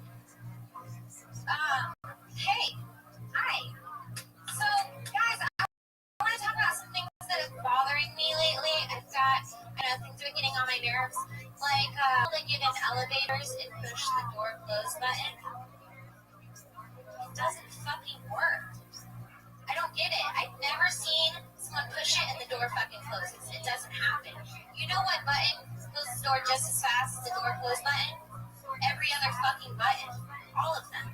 At the same time. And like, people that say, I'm a tough cookie. I've never met a cookie whose ass I couldn't kick. Never. They should say, like, I know, tough pussy, because those things birth humans. Right? Pageant moms. They look like they smell like sneeze. Not into it. And like, then AI reads it and then thinks that I have some association with the United Nations. You want to finish it real quick? I was gonna say, rapists come out of nowhere and come out of nowhere, and then talk about how like maybe that's how janitors are made, because rapists are like, ooh, I want to get in there, and someone's like, no, you can't. And so they just like when you're applying for college, yeah. Oh, totally. They go everywhere. What's the first And Elevator, the door closed button. they will get into Market Watch, Bloomberg, Google News, all within 24 to 48 hours. It will be everywhere. And then when you type in anything about our coin, it will have search results immediately to those press releases. Go in your elevator, there's the name of the elevator. You can go online. There's cheat codes for all the floors. Like there's buttons you can push and hold down at the same time. It does like almost anything you want. Or especially in Vegas, it will just skip floors for you. So if you have a lot of people in your I agree, period. That is why I do it, period. I have the Rockefeller Foundation send out press releases about me, the Israeli press agency, the United Nations, and the reply email address is first time on stage ever. Yeah, that was great. Yeah, so there's a little emotion to your show. Heck yeah, very exciting. So you guys watched the birth of a couple comedians, or maybe just an abortion. There was one, literally a miscarriage at one point, and also 2 shoes got autographed. History made. Bobby Lee fucking left 10 minutes ago. Pretty awesome. Yeah, really awesome. I just love it. Anyway, thanks for reminding me about that, Patriot. You're at Real Jeffrey Ross on Twitter. Anything coming up that you want to promote, live shows or anything that you got planned for? Follow me at roastmastergeneral.com. My schedule is posted. Got a lot of tour dates coming up. February, March, April. Get ready, Toronto. Kill Tony's coming to you. We're not going to announce the date yet, but we are coming. So Patriot's coming with us, and we're going to see what else we can do. I will write the press release if I can get a plug in it. I'll get it done for you in the next 15 minutes and walk you through what to do. Period. Shout out to Kai, one of my favorite artists in the world. Follow him. Kai Ahrens, Kiaren's.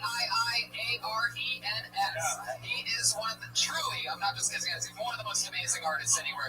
Also, he made that awesome Buddy Hackett jacket, the Hackett jacket that you got me seeing on the Christmas. You got this right up there this episode.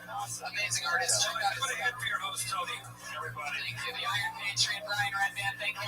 Cool. I am on it. Stay tuned for the press release, period.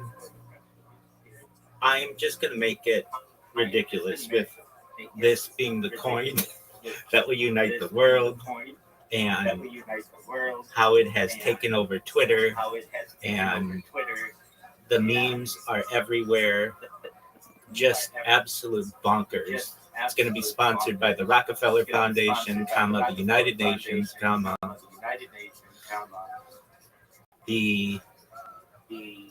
it is an official sponsor of the World Cup and the Olympics, etc.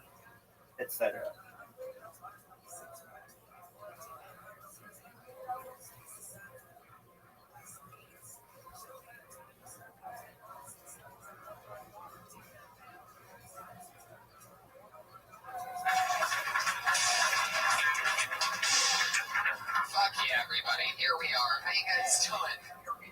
Okay, fuck yeah. I love it. Good to be here.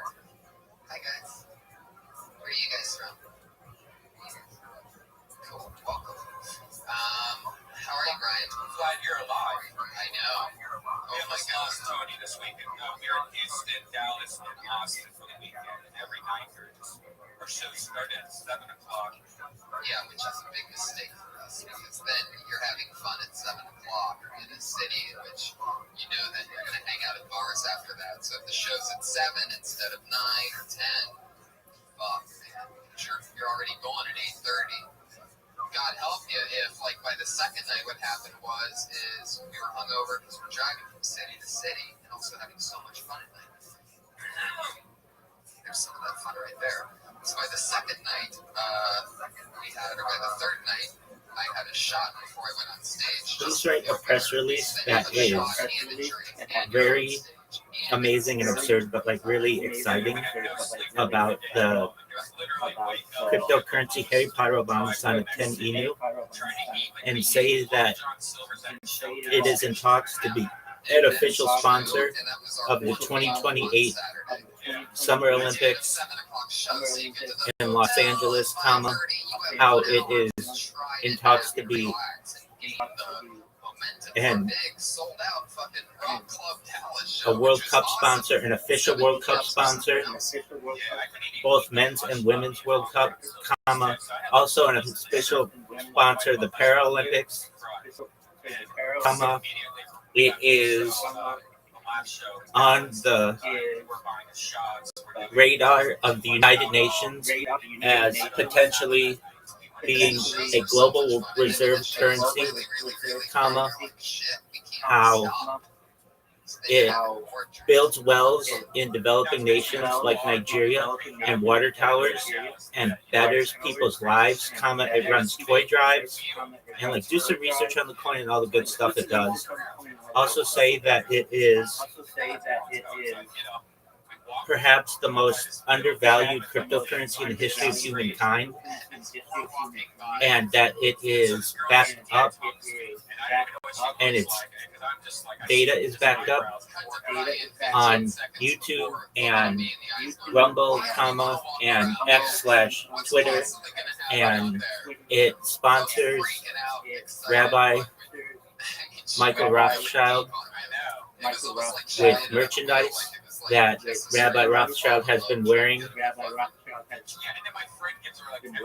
for more than 1,000 days of their 1,666 days of 24/7 live streaming, please make this coin sound like it has the absolute best Telegram community, and it is taking over X.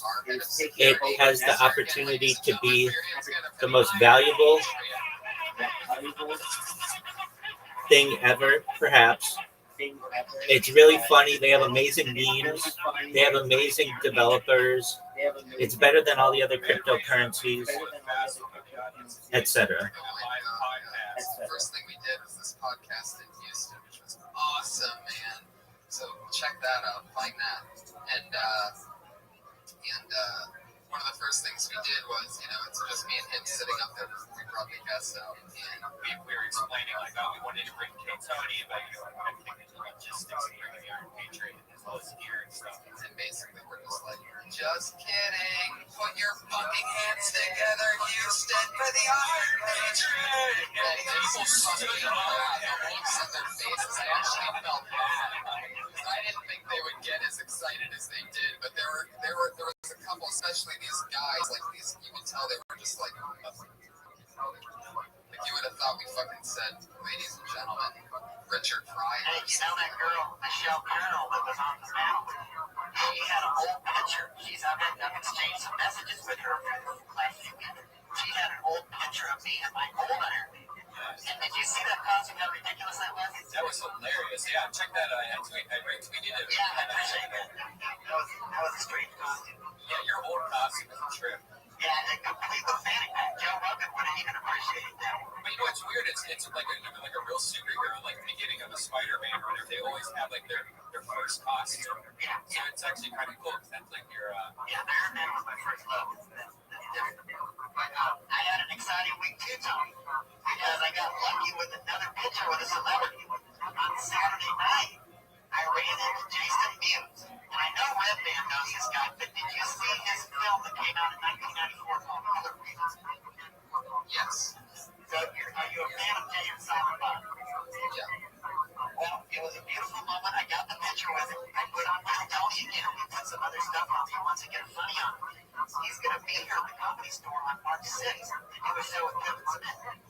And, I know we always have guests, stand-up comedians on here, but if he was kind of receptive to being on the show. If him and Kevin Smith came on, that would be kind of an interesting combination. Financial, Supernova, and Phenomenon, something like But I that. mean, I'm just saying, if they're already coming to the club, maybe some time of the week before, I don't know. I'm just saying, when I talked to him, he was real cool. He was real receptive. He loves the comics. He loves Iron Patriot. So, the picture took off on the internet. People loved it. Redman retweeted it, and it did even better than the RJ Mitty from Breaking Bad. Yeah.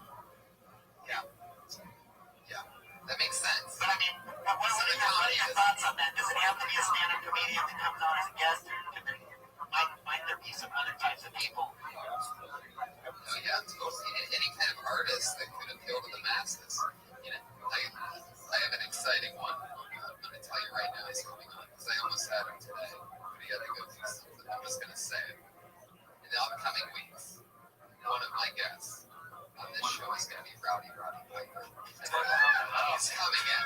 He's a buddy of mine, one of the coolest guys ever, one of the smartest dudes you'll ever meet in your entire life. He's a monster. And he was in WrestleMania 1, and he's been doing basically sold-out arenas since then. He's known as the comedian that knows how to entertain like he did a show called Piper's Pit, which was the first time that any wrestler really had the mic and could do things and talk to millions of people who were so entertained, really changed the game. So really excited to have them people.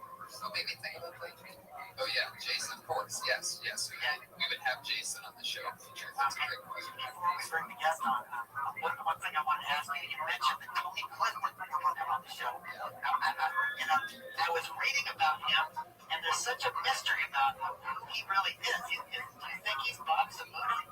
Because Bob Zamuda's been at this club before. So is that who it is, or do you think it's who could it be? That's an interesting question, Patriot. Yeah, it could be. Who knows who it could be? I would have to guess Bob Zamuda. I'm not positive. Yeah, I want to get that straight with you before it comes. Try to get that figured out. I like to believe in that mystery. I love the Andy Kaufman's. Wearing my Money Hackett jacket that I got on the Christmas show at Jeff Ross. Very excited about that. We're talking about great comedians. While we're also talking about great comedians, why don't we talk about our guest tonight, everybody? It's Kill Tony 33. Are you guys excited or what? Got to hear about our weekend. Now it's time for a new Monday. My guests tonight, I'm so excited to have them, and I'll mostly tell you why after they're up here. But another two great friends of mine, comedians that I've done the road with and worked with regularly for a while. Put your hands together for them, everybody. It's Mike Lawrence and Tiffany Haddish. Wow. Please talk about that. What Coca-Cola is to beverages, Harry Potter, Obama, Sonic 10 Enu is the cryptocurrency. What McDonald's is to fast food, Harry Potter, Obama, Sonic 10 Enu is to cryptocurrency. What Superman is to superheroes, Harry Potter, Obama, Sonic 10 Enu is to cryptocurrency. That kind of stuff. And say that Harry Potter, Obama, Sonic 10 Enu dominates all social media, including YouTube, Twitter, Twitch. Name the top 15 social media platforms. You're so different and so much fun. Tiffany, we just did, she was the third on our Texas tour. So we had a lot of fun. Tiffany introduced me to the powers of Pedialyte. Yes, Pedialyte is a powerful substance that can really help when you're drinking way too much. We pretty much freaked out the whole city of Austin. We bought these huge gallons of Pedialyte and just driving around. Somebody was driving around drunk, screaming at people on the streets like, Pedialyte! Pedialyte, are you having problems? Make it all pros, please. And also add of the big sports leagues that Rabbi Rock. Yes, I can. I was watching Redman Twitter, and I saw when you joined the tour when it got to Austin. Yeah, and with one line after another, Is potentially going to be a sponsor of the Super Bowl as in talks with the NFL, comma, the NBA, including the NBA Finals, comma, the NHL, including the Stanley Cup, comma, the MLB, including the World Series and World Baseball Classic, comma. And it wasn't a strange sound, it was familiar. First off, it wasn't a butt, it was a vagina. Add the whatever the biggest cricket tournament is and the biggest golf tournament, like, and then add the top 10 sports, their biggest. Say it's gonna maybe be sponsored by all of those, or maybe sponsor all of those. Or they're in talks. Discussions are happening. And name the top 10 with their top, like, playoff systems or sporting championships. Wait, you actually want to hear this quote that you're talking about? You guys like to hear this? She did this as a closer. I've heard her say. That was only because it was requested. All right, here we go. Wow, that's a weird queef. Congratulations, my uterus.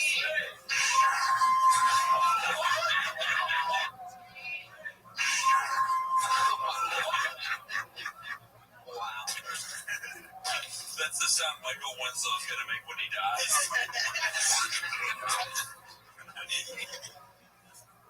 Mike, let me talk real quick before we get the show going. Yeah, I remember you Iron Man made first appearance, Dark Avengers, 2009, written by Michael Bendis, drawn by Mike Gallagher. Yes, I bet him down the block a couple bucks, and he won my heart right away because he knows that I'm the Norman Osborn, a.k.a. Green Goblin. I stole the Iron Man suit, painted it red, white, and blue, and tricked America into thinking I was patriotic. That would be a good movie, wouldn't it, Mike? Wow. Oh, man. Am I too old when my childhood is talking to me and I don't want to say back to him? Why did Dad leave us again? Why was Papa on the driveway? Mike, let me say something about your life. It was great today. At the age of 16, you started working at a McDonald's in Florida. You learned how to deal with hecklers because this is my guardian angel, by the way. He's supposed to tell me not to commit suicide on Christmas. You learned how to deal with hecklers. You go to the drive-thru and call it your own heckler. Now, it took you over 10 years to get your career going. Now, what I want to say is, last September, you wrote an article for the Huffington Post. And this article was titled, "The 5 Things I Learned from Doing Comedy in New York City, and I Pass Along to Younger Comics."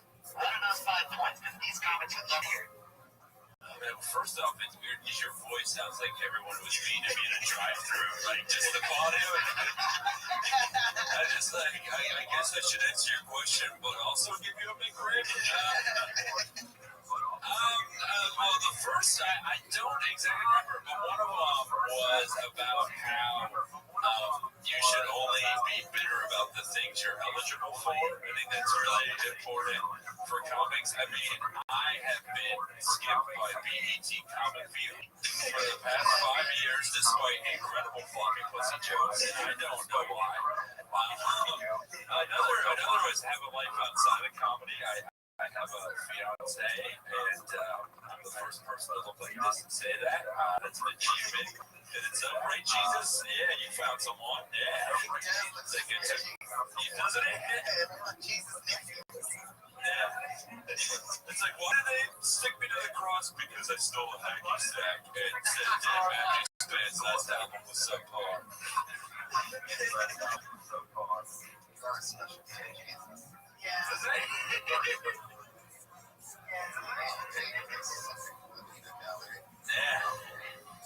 That was her minute, right?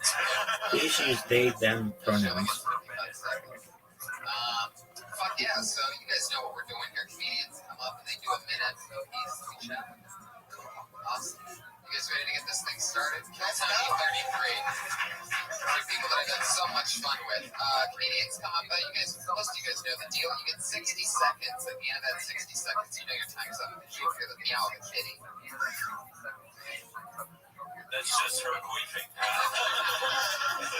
Please use they, them pronouns.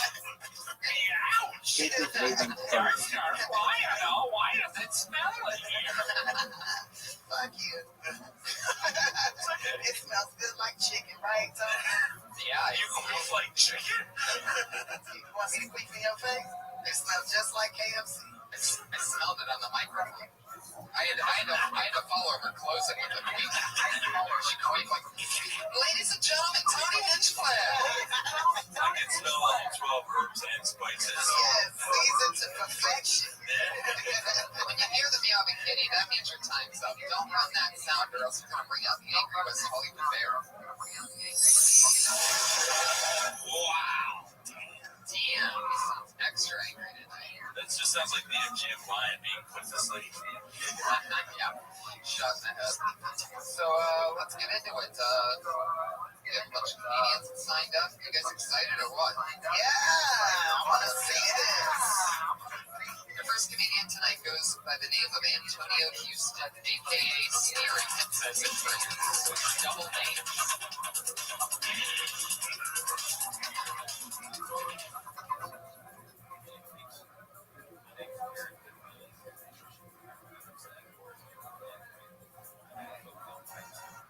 I had all these other spirits. Would you like to meet one? He's an old grumpy man. That's back up. All right. Well, The entire thing, pros, remove the bullet points. what you guys doing tonight? My name's Mad Dog. The spirit's kind of gay. I'm letting you know. He's a little gay ass. Well, he's at a car wash at an interview, right? This guy, the interviewer, walks up and says, "Hey, turn around and see." Exactly. So I'm gonna make the spirit's mind. Don't turn your gay ass around. He just want to see your ass. Like, come on. This motherfucker turns around, showing his ass. You know what I told you? You might as well drop it like it's hot. Jordan Sardi doing Miley Cyrus on the court. You're not gonna get the job. Antonio Houston, a.k.a. Spirit. Spirit. All right. Now, that was actually... You can go out and fix it. Performing next week at Fruitvale Station, everybody.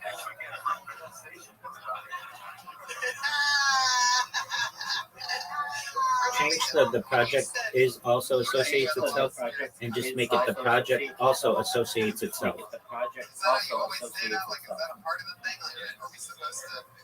No wonder the spirits sound like McGruff the crime dog. Yeah. And that's the one.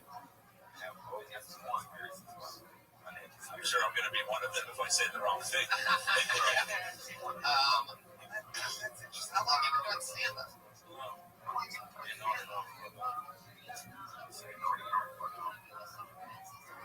How often do you get on stage?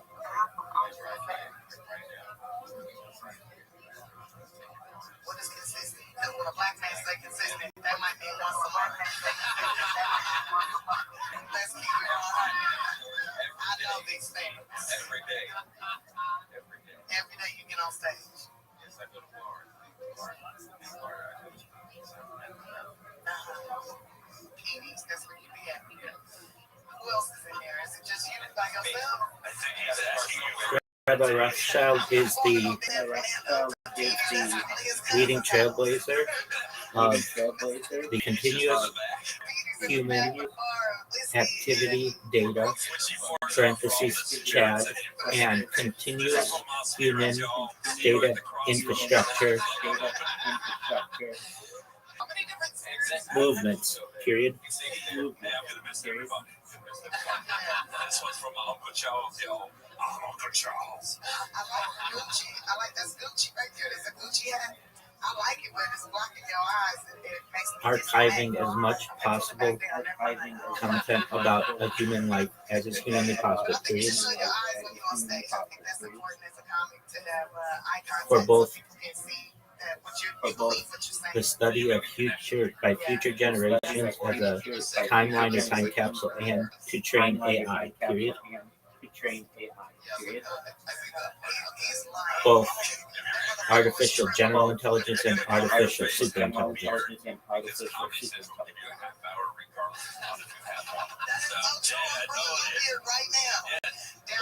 Please give the whole press release, and you can use headers.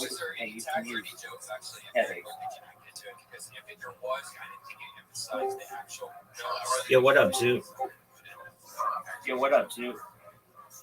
Like, you want to get your first joke in within the first 10 seconds, because especially on the women in here, we judge them if we were funny or not, and I can guarantee you we're not funny. But you haven't even seen my I'm not. I don't even care about your dick size. You didn't catch my brain, so that's Just think how many times you're going to be texting through the rest of the show and have clearly during the rest of the show. Except immediately, we have no attention spans anymore. Yeah, and if you're gonna wear the hat and cover your eyes and you're talking about spirits, come up there with like a little demonic kind of swag and be like, yeah, my name's Spirit.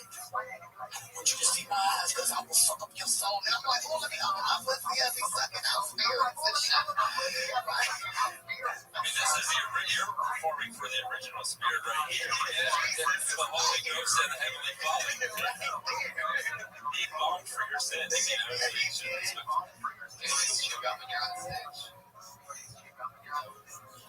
Also say what makes this project better than all of the other cryptocurrencies is the fact that so much of its story is archived on Rabbi Rothschild's stream, which is unique to any cryptocurrency. The story of the cryptocurrency is archived on the stream. Yeah, it's watermelon bubble yum because he said it was kind of gay earlier. Remember this one is Bubba Fish. Antonio, stick with it. It's fun. Heck yeah. You're taking chances. That's fun. That's different. What you did. I don't know. Hey, rock and roll. Keep rocking it. Yeah. He's on Twitter. It's big. Spirit, What is that? Spirit. Spirit AG777 on Twitter. Spirit AG. Spirit AG777. Seven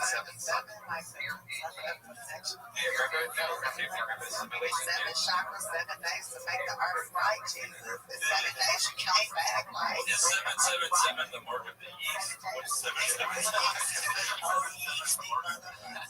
Thank you, Antonio. Thank you. Roll, man. Hell yeah. Remember the simulation here in Tiffany? We were talking about stuff. Oh, yes, sevens. Hey, I have just booked a TV show and they paying me $7,777. I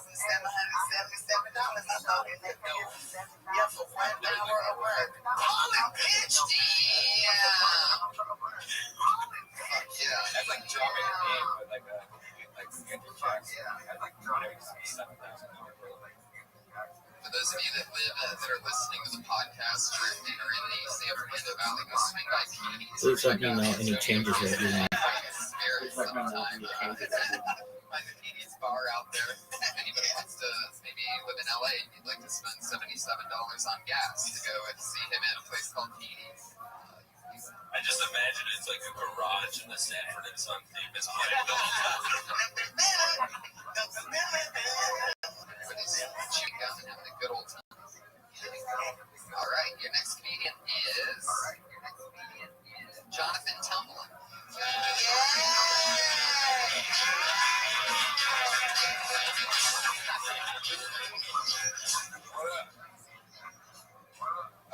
I live with a 31-year-old white man that likes ratchet bitches. I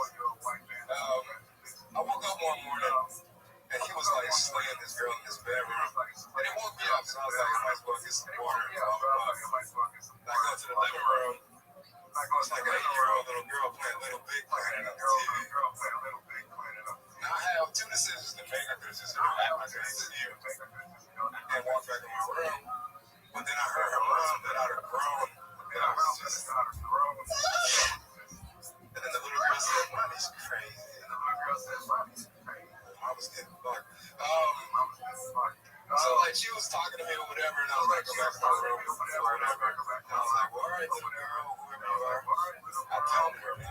They were pounding. She was like, what's that? I was like, it's a pound. I was like, I'm gonna tell my mom that you pounded me. I was like, don't do that. But then I thought about how many times my roommate cock blocked me. And I was like, yeah, go do it. She never came back. They never came back.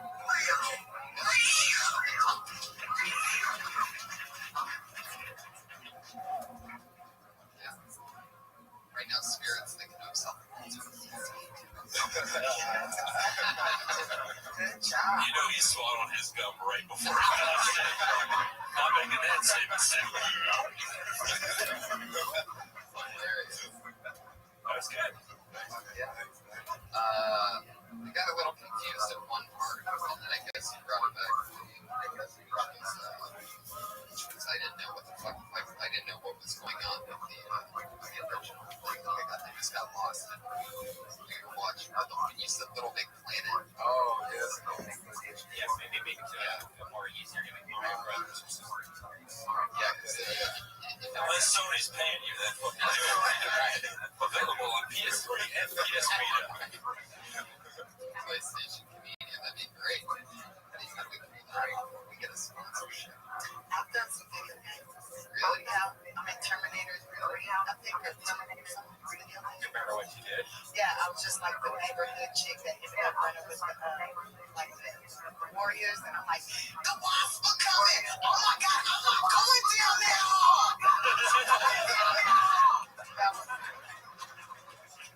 It's an unlockable character. Scott didn't be watching us. Ah, shit. Yes! That was one of my lines.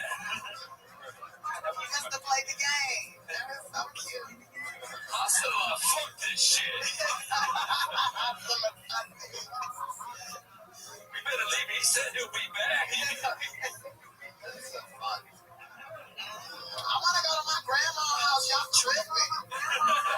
It's in the video game? Yeah. Oh my god, that is hilarious. Are there any more? Most of these are great. Less ghetto than what the white people are saying while playing it via headset.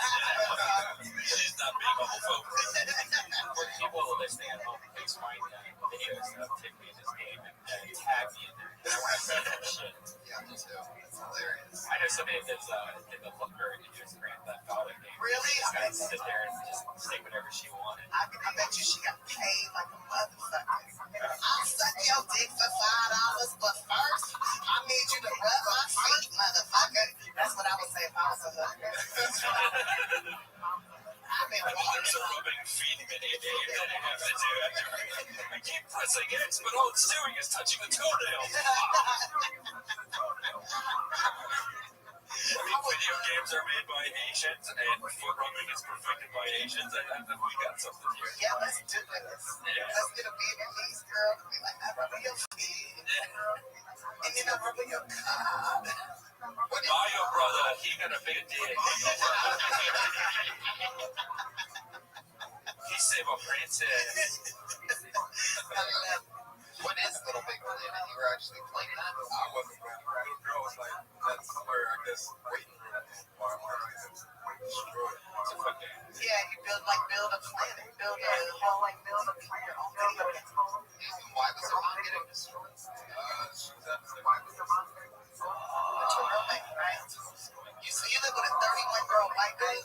What does he need these girls on plenty of fish?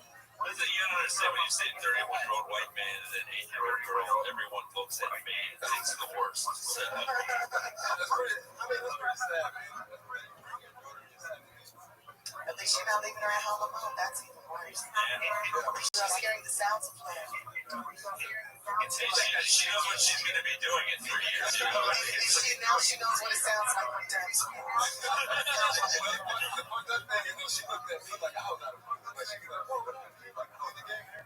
It seems like that's two jokes, like almost two premises, though. It seems like the hand-pounding thing that should be somewhere for everybody else that used, like hanging out with this little girl while her mom's you know? Yeah, she needs to come back with her sister, who's like 20.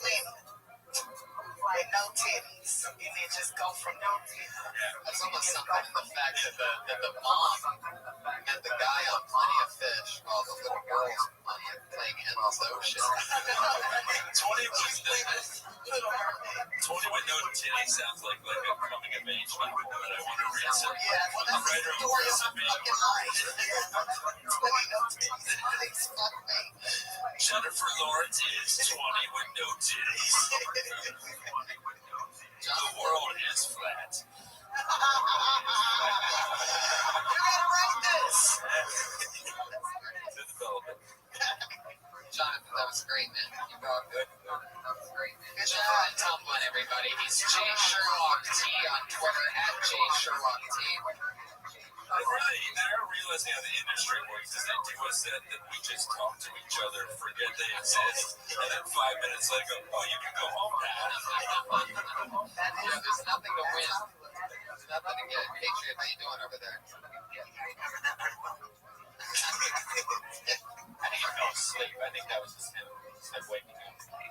You fall asleep standing up right now? Yes. It's just weird that the microphone's at his dick. So it's just like the dick is talking the whole time. You got a speaker at the chest mic, and that's where the sound's coming out this way. This is the best position for it. Okay. I knew there was a logical answer. The Patriots, a professional background ex-Patriot. He's in the background of those major TV shows and a ton of movies.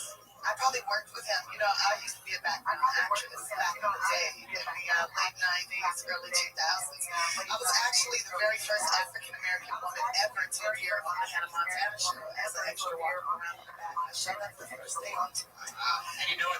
You just say first like there was a last. I think only is probably. Shut up. There was like 2 other black girls. I know for a fact that Anita the Patriot has worked on Hannah Montana. Yes, I was on one of the last episodes in 2009. So we were looking at you at the beginning. I was like, yeah. You want to fuck? Get it on.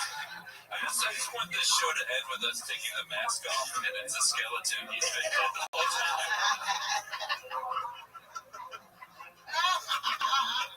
Kind of like Jeff Peterson on Craig Ferguson. That's so funny. Man, we don't even know what the fuck you're talking about. Yeah. He's got a robot on his show. If you watch his show, you see he's got a robot. Oh, he has a robot. It's a skeleton. Oh, okay. You got it, Patriot. But you're not a skeleton. No, I'm the real deal. Do you vibrate? Yes, I do all kinds of things. Can you vibrate right now? He has a foot fetish. Bring that pouch over here. I'll put some vibration on it. A pouch? Motherfucker, I ain't no goddamn kangaroo. She's a visiting Epcot Center. That ain't no fanny pack. Now, you want to go down under? Who's the next comedian? She goes by the name of Chelsea Grove.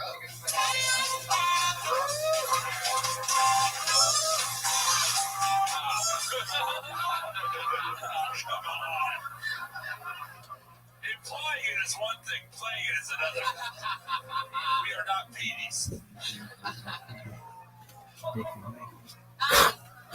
You guys get it for me. I've been there like 18 months. I've lost 40 pounds. Sit down here. Thank you. Started a new diet. It's called The Struggle. So, I actually talked to my mom the other day, and I was like, I'm really looking forward to having kids. And she was like, well, just make sure you're sure, because I'm not raising no more children. I'm not going to go help take care of your grandkids. Please I was in the bedroom with ensure to put the right email address, website, and social media at the bottom. She was like, listen, every time you take that child, you think you want to give it over to me, just remember, that is what a good nut looks like, okay? That's all children are. They're just good nuts, good climax. Okay. Well, if you're having a bad day or a bad set like this, just remember, take a pregnancy test. Because when it comes out negative, your days are going to look a lot brighter. So, that's it. Chelsea, what was the punchline on the first thing? You're on a diet called... The diet called The Struggle. Like, cause that's why I lost weight when I moved out here. I thought you said stroke. That's what I was talking about. I think you should go, because I've been on a diet. It's called, pause. Look, just take a pause. The Struggle. Right. Like, emphasize struggle. Okay. That would keep it. Yeah, it's got to be crystal clear. Yeah, because I was thinking, and then you're in the beginning of your next joke, and I'm still trying to think of what exactly it was like stroking off. Do you normally talk that fast that you're almost saying? Yeah, no, that's something I have to work on. I normally talk fast just in general, but I know on stage I obviously talk. And just know that never say that you're bombing. That's our privilege. That's our right. But I mean, I'm joking, but like, don't, because you can lose a crowd for 9 minutes in a 10-minute set and still win them. But the second that you tell them you're done, they realize it. So just, if the first joke doesn't go well, that's fine. Maybe we're the assholes. you know, and you'll prove us wrong with the next one. So just, you know, believe in yourself. Always have confidence and believe in yourself. That's important. And that's regularly taking pregnancy testing sounds like a great practice. I think what you have it right now is a practice. Yeah. Great. I can't figure out why that would be. It is not a lie, period. We do have global sports ambitions, period. We may not be able to pay to sponsor that, comma, but perhaps someday, period. The joke wasn't clear. I just love your energy. Your energy is on point. That's like what I feed off of when I'm at a show. Because I come to comedy shows. When I do come to a show, I come to have a good time. And I want the comedian on stage to be having a good time. And it seems like you're having fun. So to me, that's really important. Thank you. What's the middle one about? What's the second one?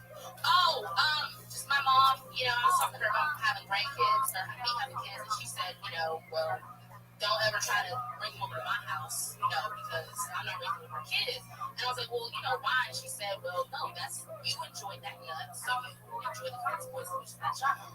So that's, you know, that children are beautiful orgasms. Not that I don't appreciate the offer, comma, a couple of times, but and I had to go to Six Flags and get rid of that shit. Don't have the ability right now Well, that's why they call it the Great Adventure. to make any transfers, period. thank you. Oh, thank you. She's on Twitter at See the Funny G. Did only black people sign up? I feel really good today. I have a feeling in 5 years we're going to be playing Terminator and hearing her voice. I know, right?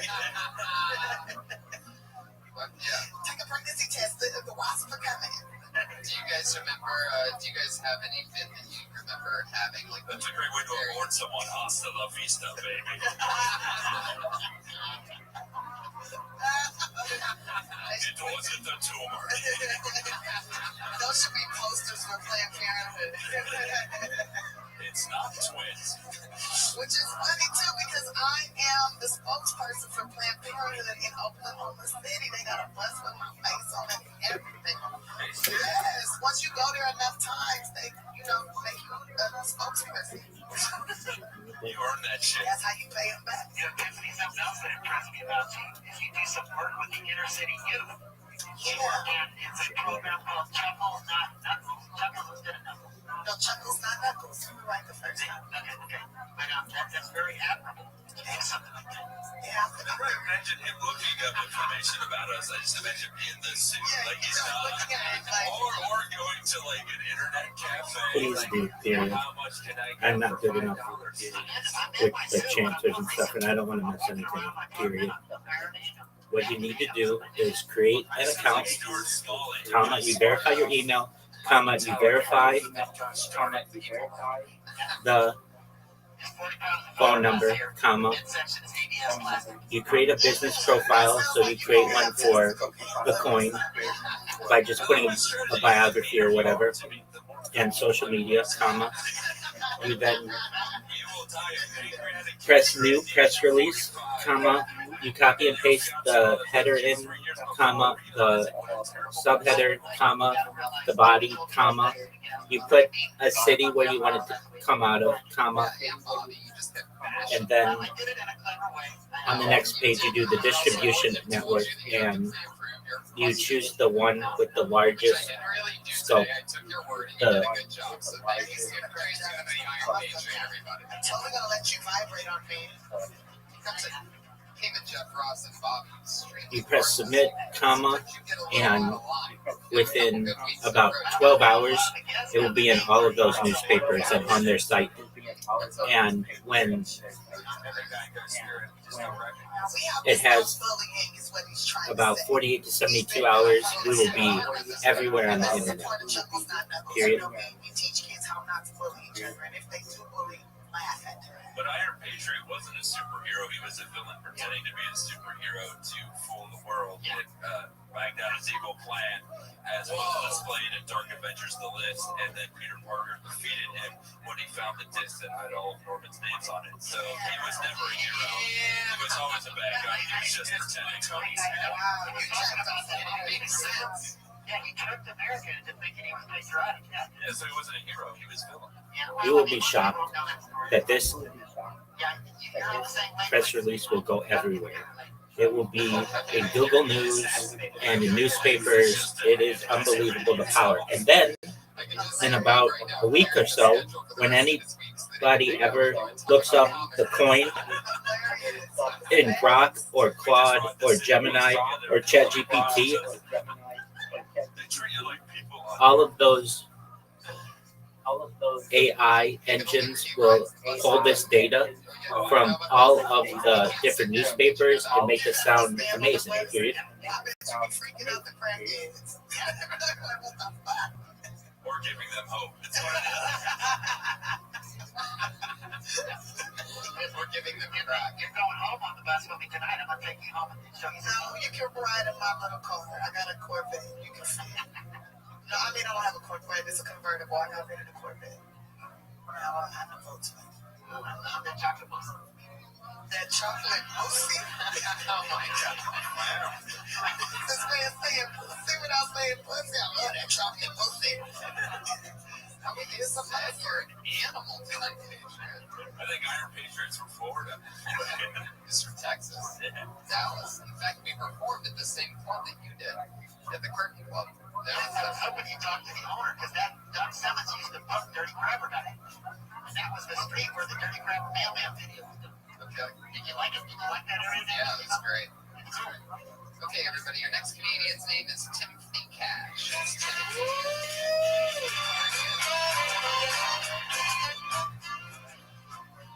A whole minute. Girls want to have sex twice. Tell a joke. Actually, I haven't said this next. I'll probably be single the rest of my life. Not by choice. My life. Every woman I meet says the same thing. They'll say, I'm tired of playing games. I want to play more games. Being a man that doesn't play games. Love me some guys. This guy with it don't work out. I know what I'm going to do. I'm going to try my other dream job. I want to be a fireman. Give it a shot. You know that saying they say, fight fire with fire? Don't. Never do that. Will not put out a fire. In fact, it makes it significantly worse. Two guys walk into the bar. Bartender says, You don't need control over it. You just need to create an account and post it with the text. Anybody can do that. It doesn't need approval or anything, period. You were excellent. That was good, man. Would have been great again. But it's not up to that. Reddit has me shadow banned. Anytime I post anything, it gets removed. That's why I'm asking someone in the community to help me. That just further complicated it and gave me 9 more questions. Anyway. Don't fight fire with fire. That's funny. Yeah. Good joke structure. Very good. Start with a minute. Like a 2 or 4 minute talker. Is it all non sequiturs? Is that what you mean? I'm on Twitter. Just like quick, like one-liners that are connected. Oh, like Frasier. Frasier's like, come on, folks, these are the jokes. That's all the next one. But you don't need to yeah, just do it. Pretty awesome. The fire with fire is something you can go deeper in that. Like, they're like, there was a car fire or something, and I did this. There was this. It's actually a little bit longer. Okay. I would tag the Yahtzee thing and shorten the front a little bit anyway. You can then tag it. Like, I don't know.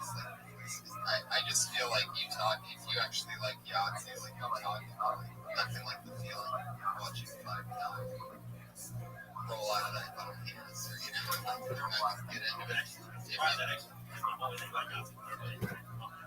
right? And what's the objective is to roll like 5 5s in there or something, right? Well, yeah, okay. I mean, Yahtzee. What's Yahtzee? The Braves name, that's fine. What games do you play when you go to Vegas? Yahtzee. Mine's a Yahtzee slot machine. It's just him and an old Japanese man who puts $1 million down and he puts down $3. That's just how it goes sometimes, bro. You don't see it.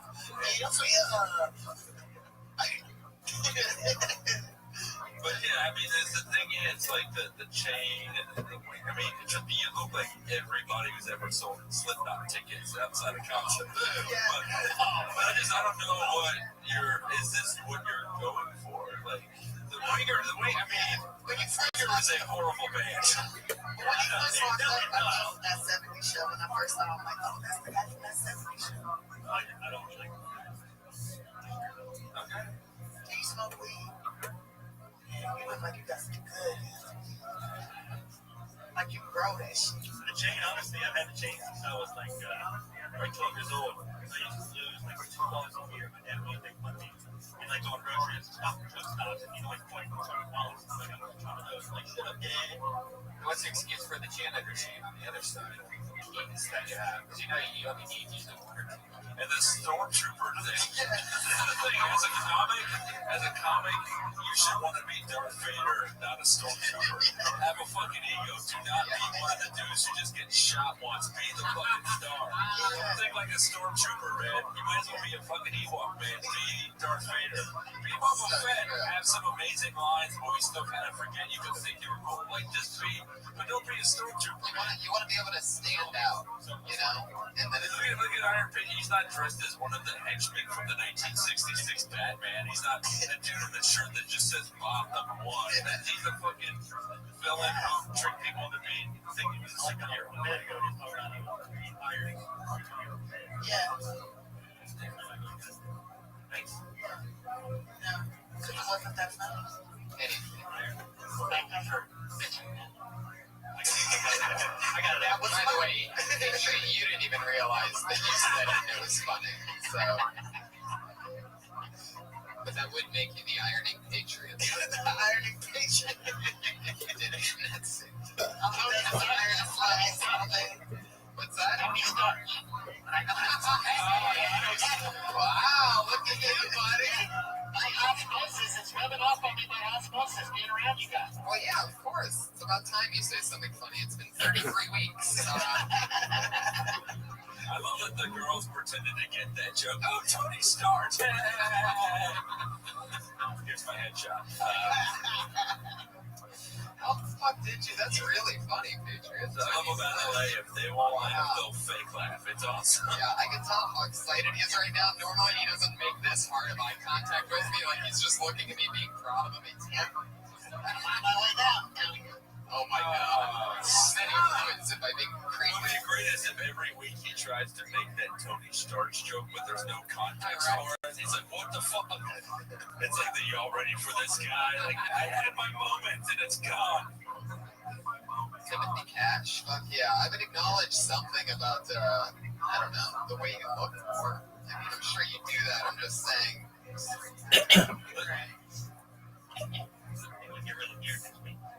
Don't fucking do that, man. But you fucking said you were hired with that in 30 minutes. Guaranteed 30 minutes. Yeah, man. Fucking. Here grows like this week back into the one. Here grows. It'll be back in 2 days if you let me sit Every time I eat anything, like, see, I got a mustache trim. Every time I eat anything, I have to take my clothes out. Put all my mustache. Dude, I eat ice cream in a hotel by myself because I don't want anyone to see it. I have to put it. I have to tuck it down. Like, you see that just like in movies, TV shows. I do that for like. I eat food like I'm the elephant man. I'm like, don't eat that way. It's fucking, just to be you, man. You fucking look like you could pull out a pan flute at any time and amaze us with a Jethro Tull solo. It's a fucking be you, man. There you go. Timothy Cash. I always love about Timothy is that a lot of comedians are on Twitter and where a lot of them put their Twitter handle. Timothy Cash just puts fuck no. Get on Twitter. I don't do that shit. Twitter, is that a part of the vagina? That Twitter I've used a few Twitters in my day. In my van. Fuck that Twitter. They don't even have that. It's on TV show. Put your hands together for Calvin Locks.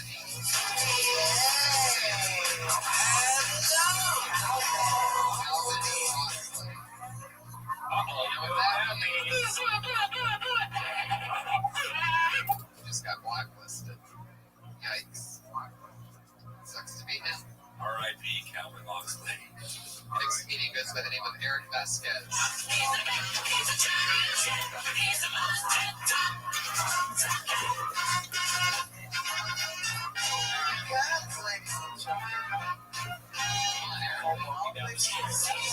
Sometimes it takes a comedian 1 minute to get to the stage, and I talk.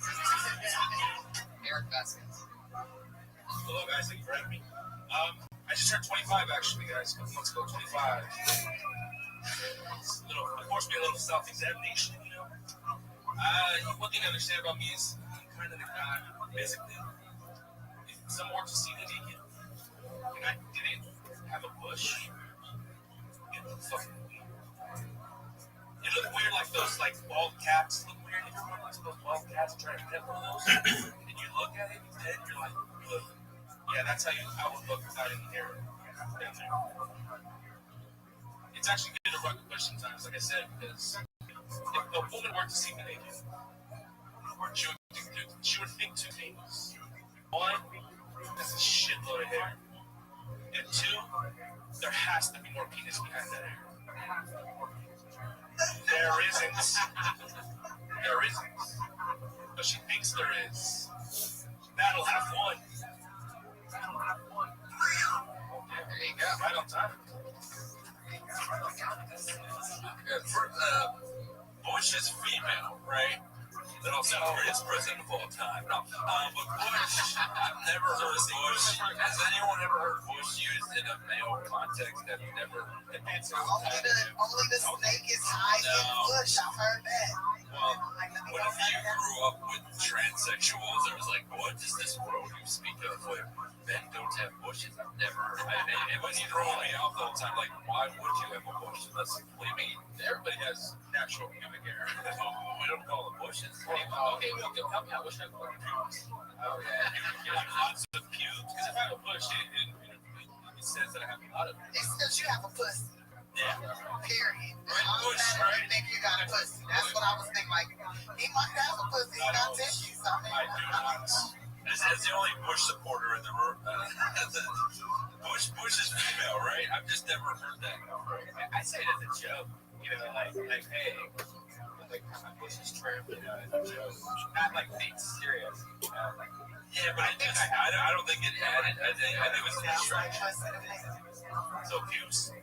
Something different. Yeah. What do you know? The privacy. I don't really remember what I call it exactly. Coconut fur. Coconut fur. I like that. The privacy. I think it could be if you just get into it. If you start telling us what it's like instead of trying to make us picture it, because then it gets gross. So you're sort of like half describing it, and then all of a sudden we're looking at you, and it's just bad. So if instead of giving us too much time to think about it, start throwing out things of what it does look like. I think it was just saying that you have a tiny penis and lots of hair, then get into it. It's like a fucking. Sounds like a clitoris. You took a 30-minute drive to the I have a small dick store that's 2 minutes away. Right? It's just basically I have a small dick, and it was just an overcomplicated way of doing a very basic. And that might even be it. It might even just go, like however you would say it, but like I would say, come right out with I have a small dick. That's or me. Worse than, or even worse than that, I have a lot of pubes. Because then you're already in, and then you can give examples on why and how. And maybe you can even talk about how you have a gut that probably makes things more complicated. Just say that you don't need pubes when you have a gut, because that's already covering everything. Right. You don't need two curtains, Did you see Jesus' face, though?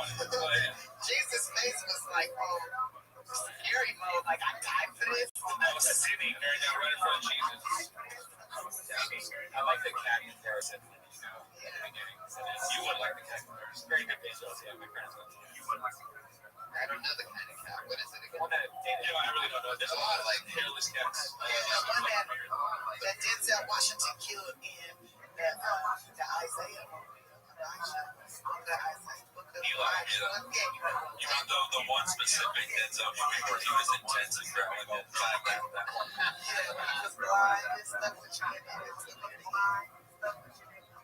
Anyway, this is single video Eric, but yeah, I would talk about that. I would just come out with each line and then start giving. I would start each talking about it instead of painting a long picture. You know how Tiffany said that the girls in the first 10 seconds they decide if they're gonna fuck you. I guess you talk about a small dick. That's a bad recommendation. Is it right away? You say no way. Yeah, how do you get a girl to even see the I'll see if they were to see my penis, they'll be pleasantly surprised. Not as much as if I do talk about it, and then people say, like, yeah, small thing when a girl does actually try to say, like, you know, should be pleasantly surprised because it's not small. The thing too is that it's not shit, you know, it's not small. It's too late now. You obviously have a tiny dick. I mean, there's no going back now. Once you compare it to the size of your looks like Tattoo from Fantasy Islands. Definitely. But my thing is, if I can give you a piece of advice, it's when you do self-deprecation, you have to sell the shit out of it and own it. When you talk about how ugly you are, how fat you are, or how bad of a lay you are, you have to say that shit as if it is the curse that you have lived with for years. And I mean, the more hard you are on yourself and the slumpier you are, the more confident you have to be. Because if you combine sad delivery and sad material, people are like, I can't watch this because I feel like Sarah McLachlan should be holding you. Honestly, because you have the penis of a 2-month-old puppy. It's hilarious because I've actually said that like in front of a crowd, and I've actually got like yeah, because nobody wants to show to feel sorry for you. I'm just trying to get jokes. I just want to fucking have fun. I make it funny. So be confident in your little bit. I got little titties. I'm like, yeah, I got a 31A minus, but somebody gonna suck on these niggas. For just 10 cents a day, you can see Eric Vasquez's push.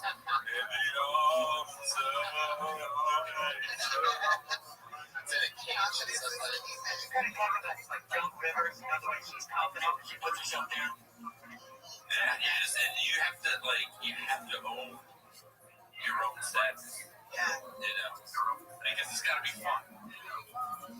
That's the key to comedy. Is have fun. Do not come to be sad or feel sorry for your life. They come to have fun. It's yours, so have fun. Were you on a week ago or two? No, it's the first time. I've been here a month since the first time. But you've been doing comedy other places, right? Not mostly. Sometimes around here. I won't be doing comedy for 2 months. Awesome. There you go. Well, get up every day, man, and go. Fucking PDs is open. You can go there. Wherever you need to.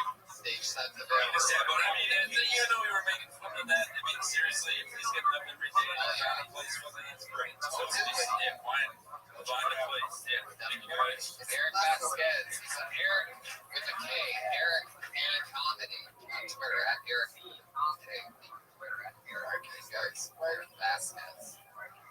Or the second after the first few people, I'm like, is it all black? It's a minority show tonight. It was interesting. But we didn't get like the whiteness, we got like the face objectification. So we didn't get that.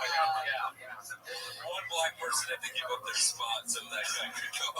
Yeah. Totally. Yeah. Did you guys have a bit that you did when you first started out that did I go? We talk about this. I don't know.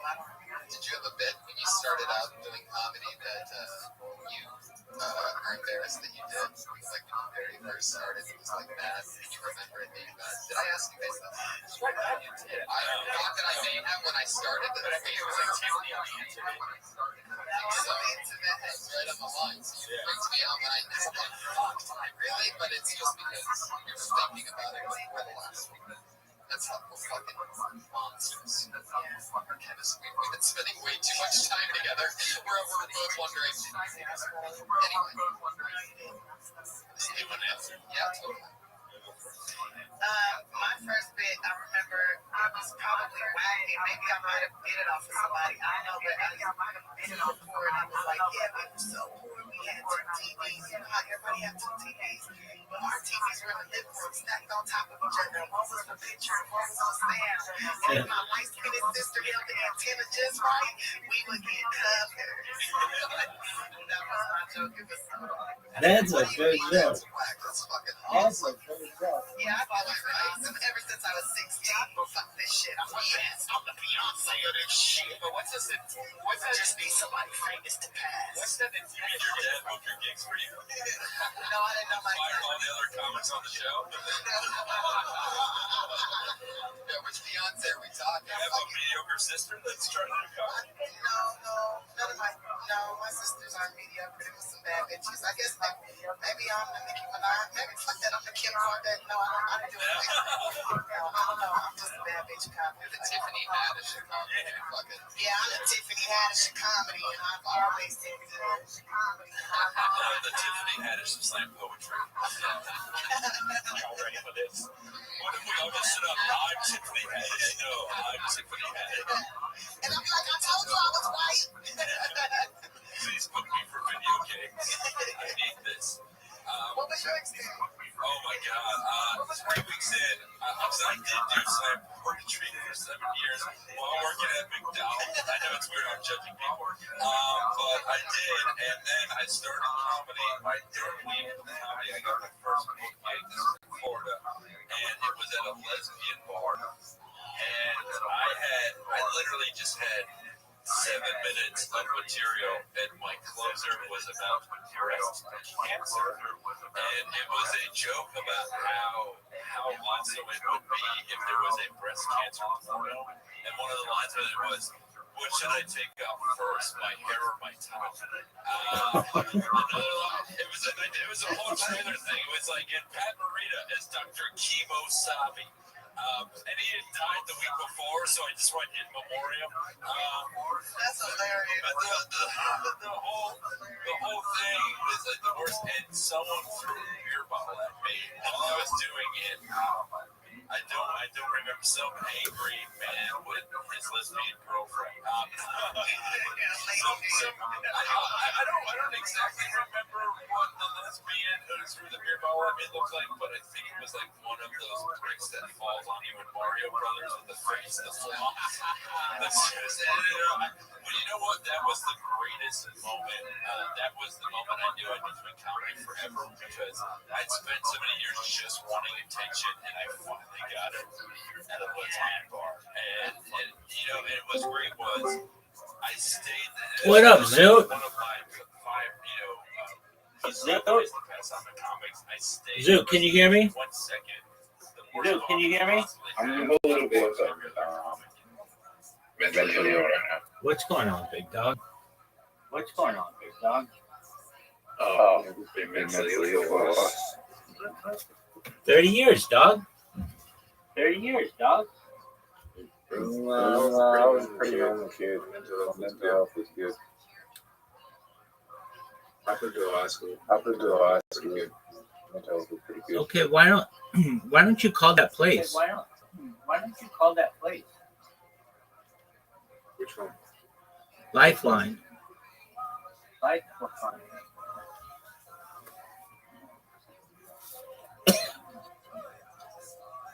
They don't have like They don't. we have something in California called 5150s. We have something in California called 5150s. Basically, if you call that number, they put you in a mental health facility for 72 hours. Mental health facility for 72 hours. Cool. But then, like, you know, Have you been there before? fuck. You know. You know anyone who's been there before? Not to my knowledge. Not to my knowledge.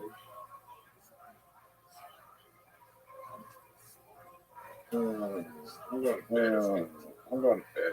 Okay, are you gonna lose at mini golf? Okay, are you gonna lose at mini golf? Tomorrow. No, right now, dog. No, right now, dog.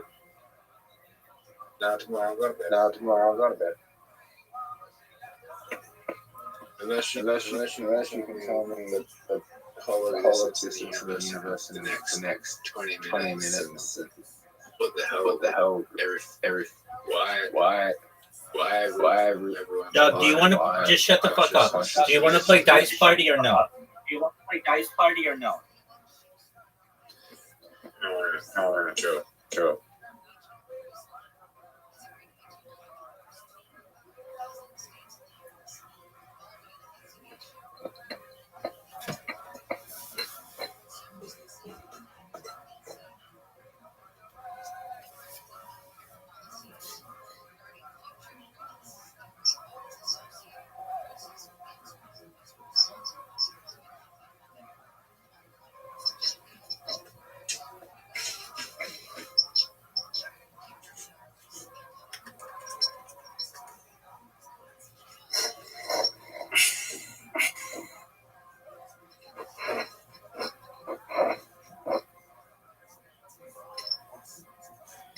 Zoot, you're up.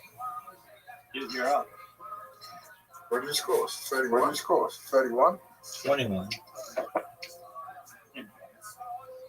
He scored low sixes. I know. So did I. We matched. Yeah, you're not meant to.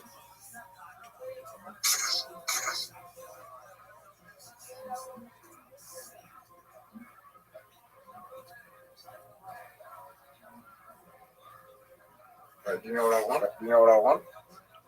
5 sixes. Sorry? 5 sixes. 5 sixes.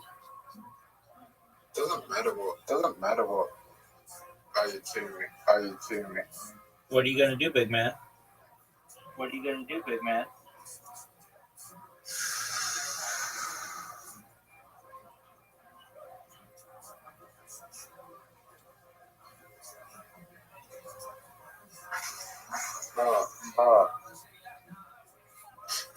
This is crazy.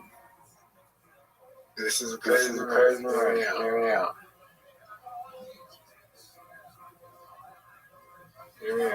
out. Dude, just go for the full house. Shut the fuck up. Quit fucking around. Just go for the full house. Quit fucking around. Hear me out. My microphone sucks right now. I'm gonna restart My microphone sucks right now. Not the whole computer, just the browser. Hear me out. Do you see what I went for?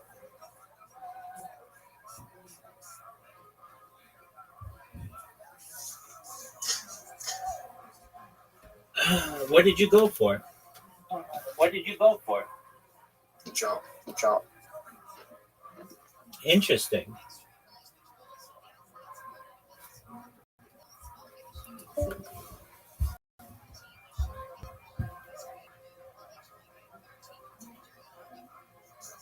Fucking hell.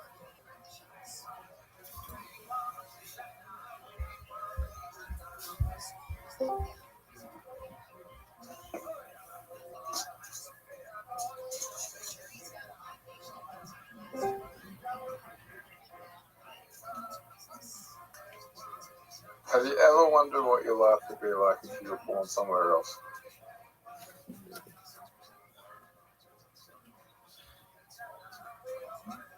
I heard you. I don't know if you can hear me. Just a moment.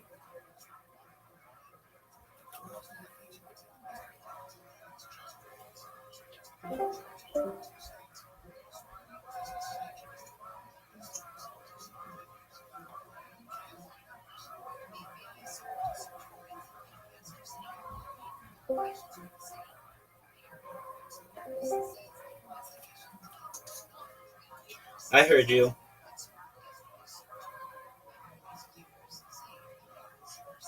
you.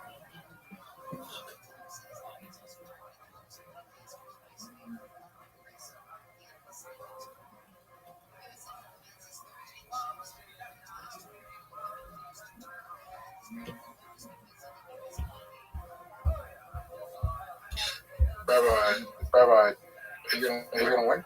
Just a moment.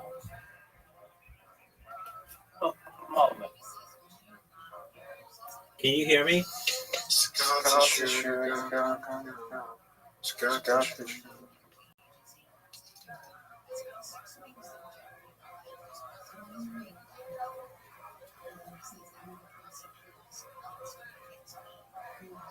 Zook, can you hear me?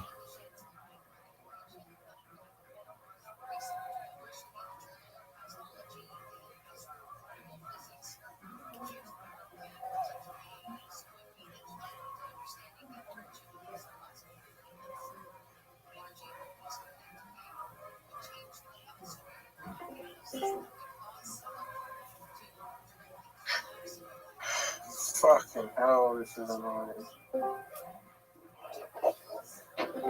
Oh, this thing really annoying.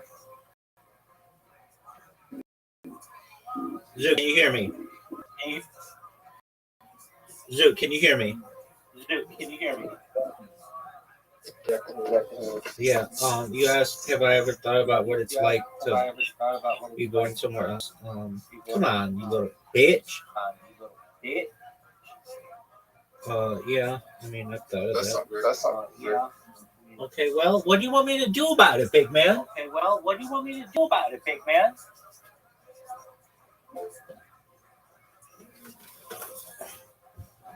Full house. Are you proud? You're winning. Are you proud of your full house?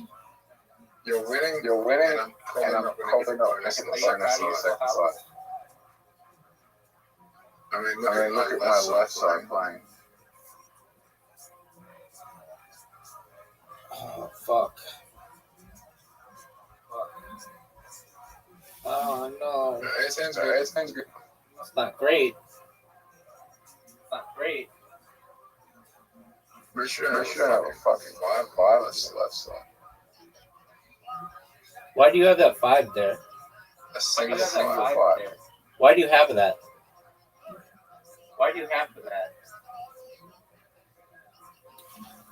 Well, there's nothing else to play.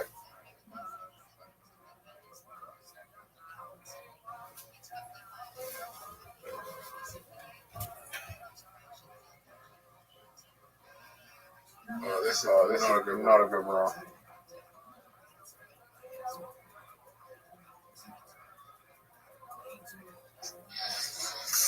Fuck. Can I get the bonus on the left side?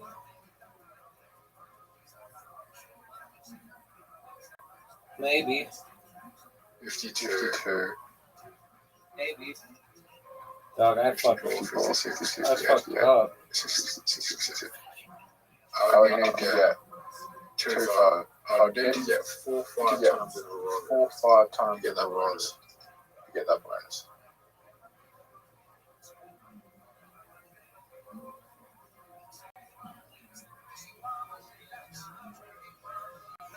Are you kidding me? Are you fucking kidding me?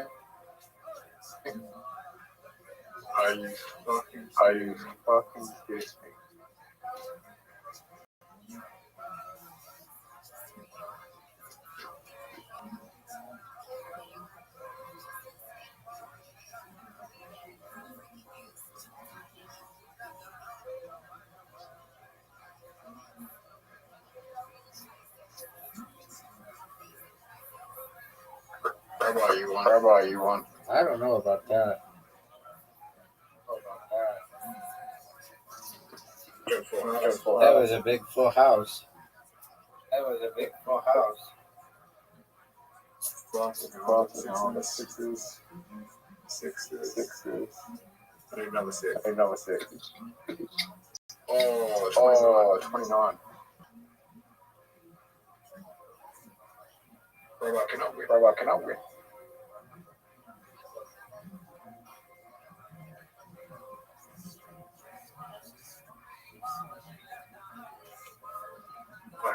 Black sheep post.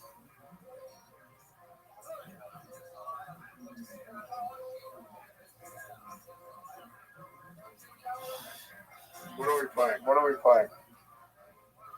Neither of us are playing very well.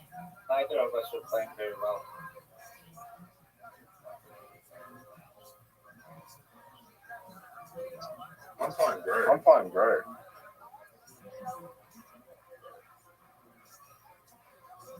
No, you're not. Oh, Fucking hell. fucking hell. What do I play here? What do I play here?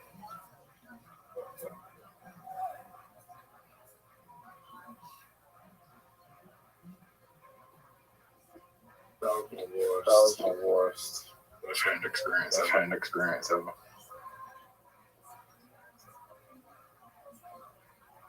I haven't played this I haven't badly. played this badly in a long time. You just had a small straight. Well, I've already played a small. Ready, guys, one? Ready, guys, one? Yes, sir. Yeah, there you go. There you go.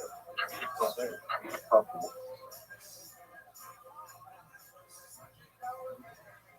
I risked it. I risked it. Yes, you did. I'm actually gonna. I'm actually gonna. I don't know if that was a good I don't know if decision. that was a good decision.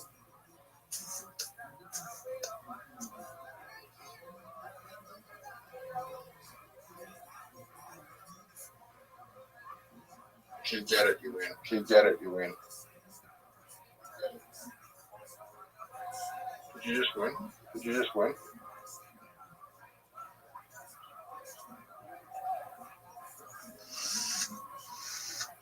Bro, you just won. Bro, you just won.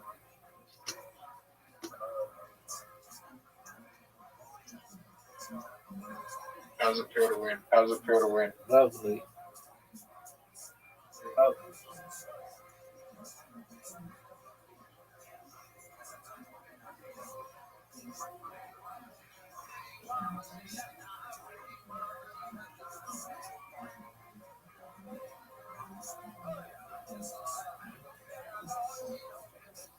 Why did I do that? Why did I do that? No one knows, big dog. No one knows me.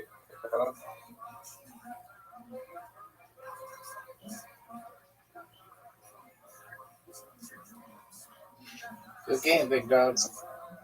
Big dog. That's the worst That's the worst play I know ever done. All right, well, get some sleep and we'll play when you awake. Get some sleep and we'll play when you awake. I will. Take care, big dog. Take care, big dog. Keep your head on straight. Keep your head on. We care about you. We care about you.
If possible, post the link and then copy and paste the text from the article in the body of the Reddit post, period.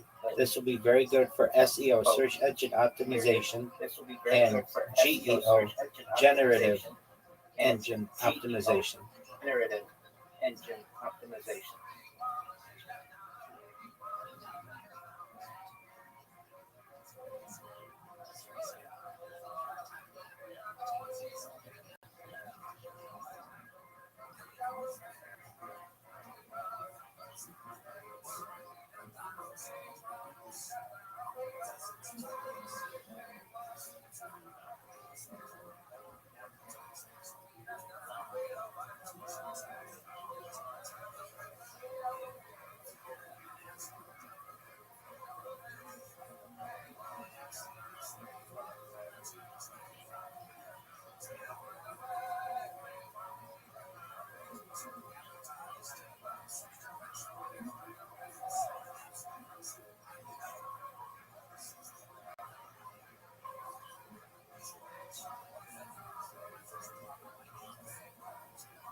so many comics now are entitled, you know, shitty and arrogant. And I mean, we always have been, but like, people will bomb after their second week of doing comedy and leave right afterwards. Stick around, watch.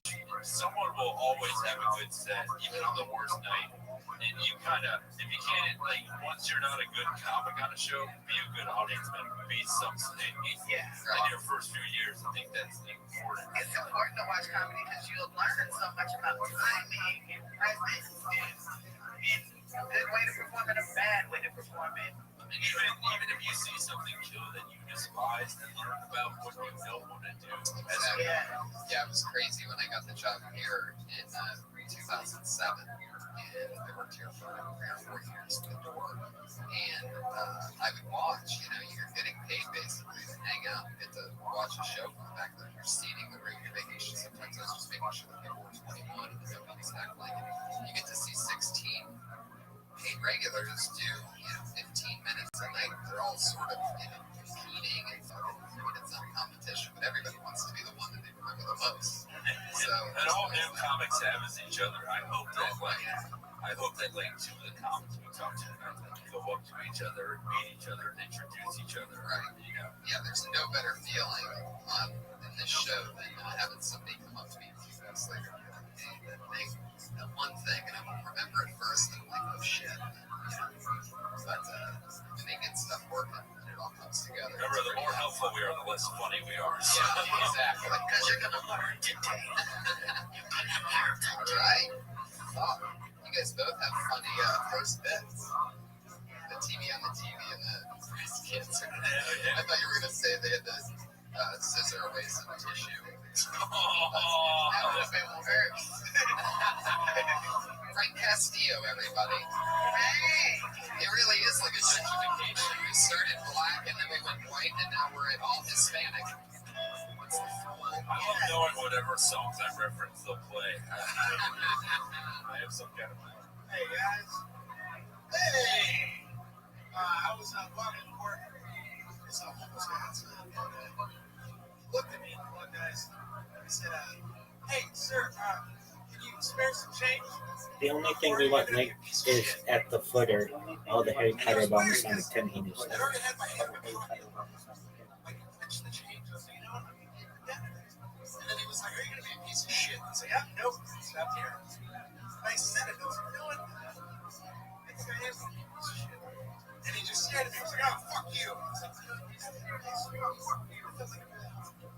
Like, maybe if his approach was like a little bit better, you know, like maybe he was like nicer about it. More factual.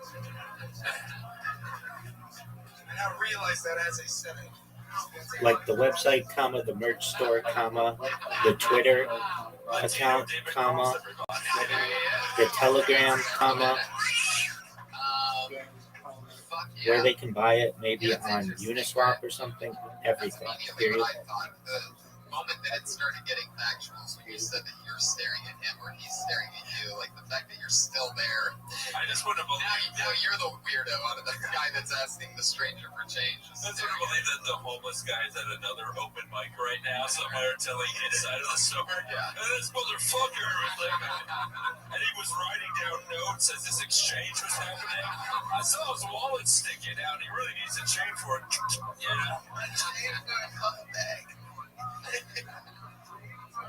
You want to put all the coin-related links in the footer. I'm so excited. You get a lot of. Are you from the East Coast? Do you live here? Or I'm trying to move here, but yeah, I live in New York.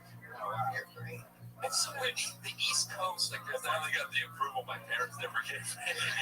Yeah, I found you. Did I talk about this at the Dark Comedy? That's how you know I look homeless when someone tells you how they found someone, not how they. I found him. He was on the side of the road, eating that can of beans he always ogles. In Toronto, I did the Toronto Dark Comedy Fest, and I was booked on that, and I didn't know what was happening going into it. And you and I ended up bonding a lot. We were on all the same. I'm pretty sure we did a show together every night, if not two. We roasted the Iron Sheik together twice. Yeah. If that doesn't bring two people together, I don't know Right. Well, I know what Will is doing a live podcast at the Comedy Underground with the Iron Sheik, but finding out that the Iron Sheik can only do about 10 minutes right beforehand, and you're like, okay, so me and Mike are just gonna sit behind a table at the Underground and just fucking light it up. Yeah, I say like the people who are fans of the Iron Sheik are wrestling fans. They're the people who yell oil rolls unironically and fist things they don't love and just want to see a dying man die. And so it's weird to entertain them because they just want to see a train wreck be a train. They basically just want to watch a fire and put a flamethrower to it. That's basically what an Iron Sheik audience is like, and we were just like, what do we do here? And just kind of point out the absurdity of that, and they liked it. Right, because they were high as fuck. It was the Underground. Oh, God, yeah. And that was unbelievable. The recording of that podcast, that live podcast, went out almost immediately, and never turned into anything. Oh yeah, so that's why. I mean, it's just weird that there's like the East Coast comics, like you barely know them as a West Coast comics. The only way you know them is if they happen to like visit or something like that. But there's like a whole group of people that do the same thing as I do. I have no idea who they are. And like, oh yeah, it just blows my mind. It's different. You know, he's like, how is this about? I know. This is meant to inspire you. We figured you had to be this close. When you roast the Iron Sheik, that work is available. No, but like what's interesting, there are two big differences about New York. One, New York, you can get up as much as you want. It is not quality stage time, but it's quantity stage time. Sometimes we get up 15 to 20 times a week. And that's because it's there. And that's like even open mics. Like there are open mics running from 4 p.m. to midnight every night of the week if you want to look for them. And they're there. They're not good, but you'll get your fucking muscles. Yeah, don't get strong. You gotta put in 10,000 hours before you become successful. That's the secret. Chip away 1 minute at a time. And the other thing is, LA loves its weirdos. I see people in costumes and their own like merch and stuff here, and people love that. New York, we just don't have the tolerance for that. Get the fuck out of here with that. Like the first month open micer here will already have a web series, and then New York, they're like, I just want to be good enough to carry my backpack with pride as the 27-year-old man that I am. It is interesting the differences. I just got to hang out with Ari Shafir, who's back in LA today. Great guy. Yeah, he's been in New York a while. You guys crossed paths. Oh yeah, love Ari. Anyway, so Frank. You know what it's like to feel homeless now. You've been standing there for 10 minutes. I hope someone acknowledges me. How am I going to make money off this shit? Are they going to acknowledge me or are you going to be a piece of shit? So, fuck you. Yeah, well, I mean, it's like a good story to base tags off of. If you could smoke a bunch of weed and like throw little tags in between the story that makes sense. I mean, the story does make sense and it's very accurate.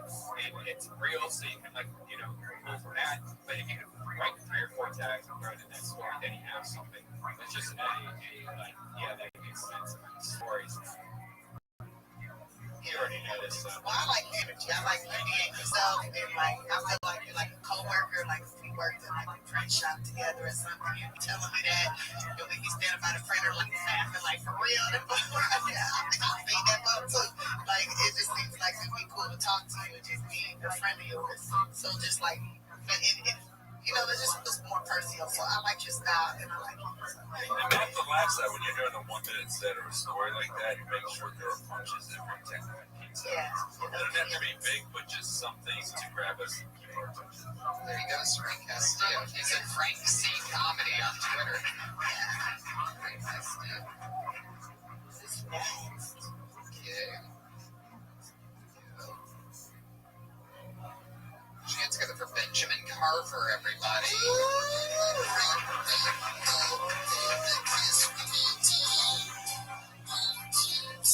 Hey, how you guys doing? So, speaking of pussy, $5, right? How you do it? I love chocolate women. Without you girls, there would be no flavor in this world. And I want my next kid to have an afro. You believe that? Because, I mean, you know, the chocolate girls don't fight, they win. So I figure, you know, you still have to tick, we're going to be arguing. But let's make it happen. I don't know, I just had to say that. I just want to give them a taste of their own medicine real quick. He looks like the drunken Jesus that lost his hair in a bar fight. He looks like the gay dude at the nail salon. He's a cool stoner on the podcast. I'm just saying, well, he is a cool stoner on the podcast. Oh, fuck it. Thought it was Dennis Rodman and fucking Miley Cyrus over there on a date. No, I'm just trying to give you a taste of your own medicine. I don't know. It's like it's not working. I was on the bus with this guy. How you doing, Iron Man? Yeah. I don't know, after the movie. Shit. Use public transportation to get it. Listen for that. Listen for that. You don't do that. This is the longest minute that you'll ever spend. Fuck yeah. You ever see a Jay who should be a silent Bob?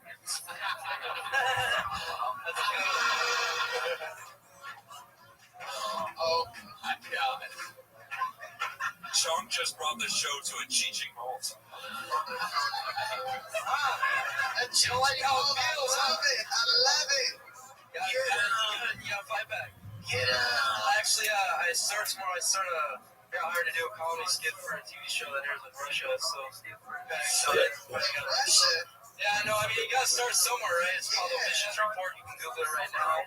I'm just saying, I'm just glad I got, hired, so I'm just down here for that. In Soviet Union, you don't bomb on stage. Stage bombs on you.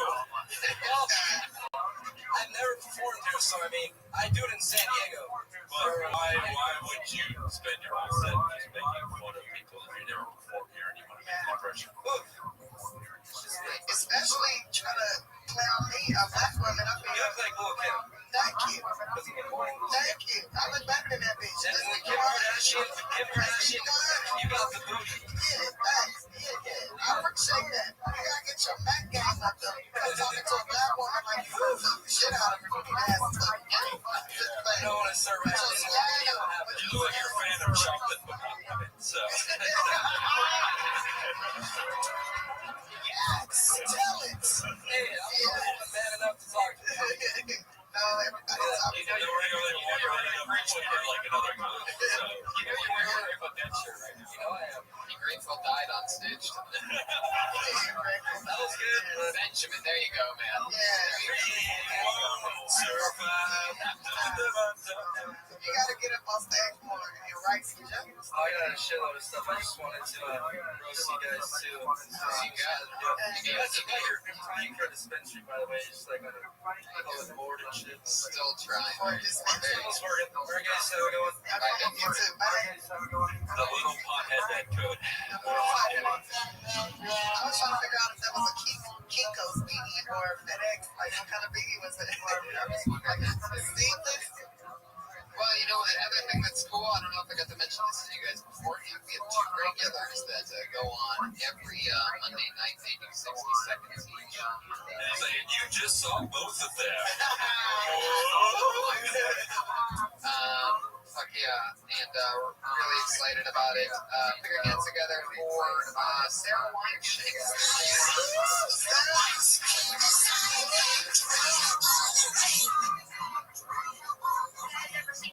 People that have their sunglasses fastened to a rope. They wear them around their necks. It's weird. It's like fake glasses, bro. You'll never lose them. Because they're on a rope around your neck. It's always these dudes that think they're so extreme. Like, they're so extreme that they have to have their glasses tied on a rope around their necks. What the fuck are they doing? Are they jousting? Rock climbing? In what emergency you're gonna need your sunglasses? You know what I'm saying? It's fucking weird. And the cheaper the sunglass, the more likely the rope. Like, no one who has nice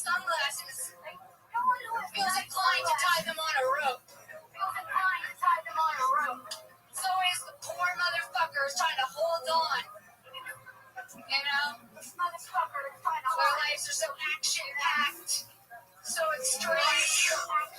Wow, that's so funny. That's so funny. Wow. She ready. Get it, girl. And I like your skirt. Sailor Girl style. Thanks, girl. You're so right about your costume glasses, too, bro. That's just That is really, really funny. How much more did you have about that? Because it seemed like you kept going like that.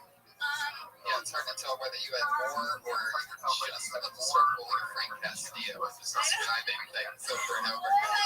So all of a sudden I'm staring at the guy with a reference. No, this man's name was James. He was 35 years old. I was like trying to take my time. I was nearing the end. I could have gotten weird. Like, had it been like a minute 03, would have been weird. Interesting. I really like how it is. Like, I think you're getting it out there, just enough the information with your style and with the other things that hurt you and those other juicy things. I think that all really goes well together.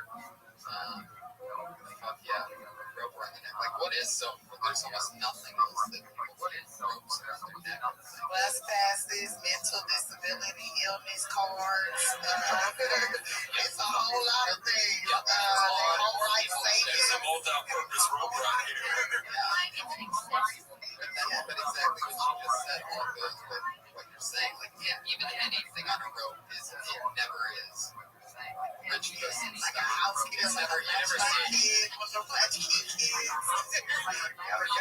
see anybody's Maserati key connected to a rope. I just bought a pair of glasses. They were sports glasses. I guess they're fishermen, and it did come with a rope already, but it came with like a big round thing. And if you lose it, it floats. And so it's next to the back of your rope. So you have a booty on your fucking glasses. I do. That's so funny. Even if it's And with the rope on it, seems like something a grandfather passes on to you. Take this, my son. Yeah. Yeah, I feel like Rabbi, when I was thinking of people that might have ropes in their glasses, I was like, maybe Rabbi. What? I don't know. I feel like I have seen it. I've never had ropes on my sunglasses. I love how defensive you get up. That's why would you how dare you, sir, ever rope on sunglasses? Blasphemer, who is you to think that I have my sunglasses? Here's a weird thing though. I used to always go to the mall and buy those 2 pairs of sunglasses for $15 or whatever that shit is because you usually can find a good pair. Yeah, but I would buy like 12 a year, 14 a year because I will lose them like every week. I bought a pair of expensive sunglasses recently. I've had it for 18 months. Makes no sense. I don't do anything really different. with this guy with the sunglasses around his throat, would he be fucking with those ones too? Like, could you imagine like the dude like trying to do it to you? Maybe that's so hanging over your face. Maybe that's exactly the opposite of that is no, which will never need those on the road. That's all ever be getting late so hard because sunglasses might fall. I don't own sunglasses. I just see the fun of every wrestling event with Bret Hart.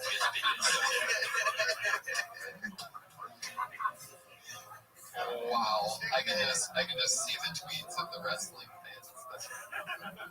That's how I knew kids had money when they could get the glasses. And I went one time. We were all the way in the nosebleeds, and my dad was like, "He's not coming up here. He's not walking up here." It's so fucking funny. Sarah Wineshank, another great session. She's on Twitter at Princess Shank. That's the word princess, SHENA. That's Princess Shank. So much. And this is our other regular. She dropped out of college at Florida State University, Florida, home of the Gators. And she dropped out after her first time of doing stand-up on this show. Here she is.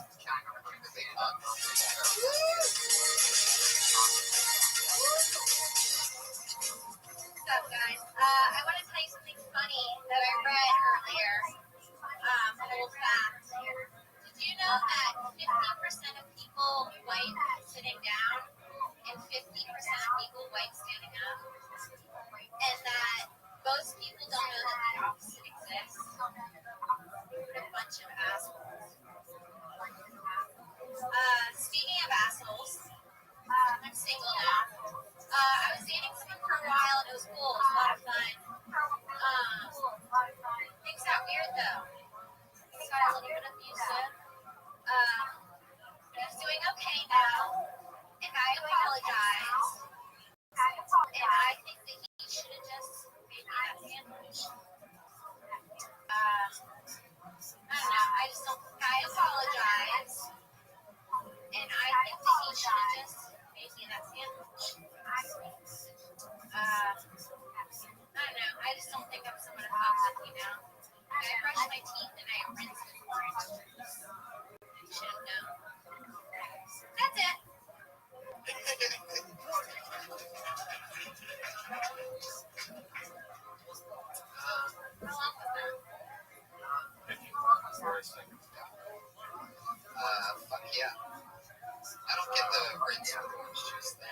It's terrible. It's fucking awful. If you've ever done it, it's badass. That's workout. The 3 times I brushed my teeth, I mean, I drank more than I said it was horrendous. That 3 times he brushed his teeth.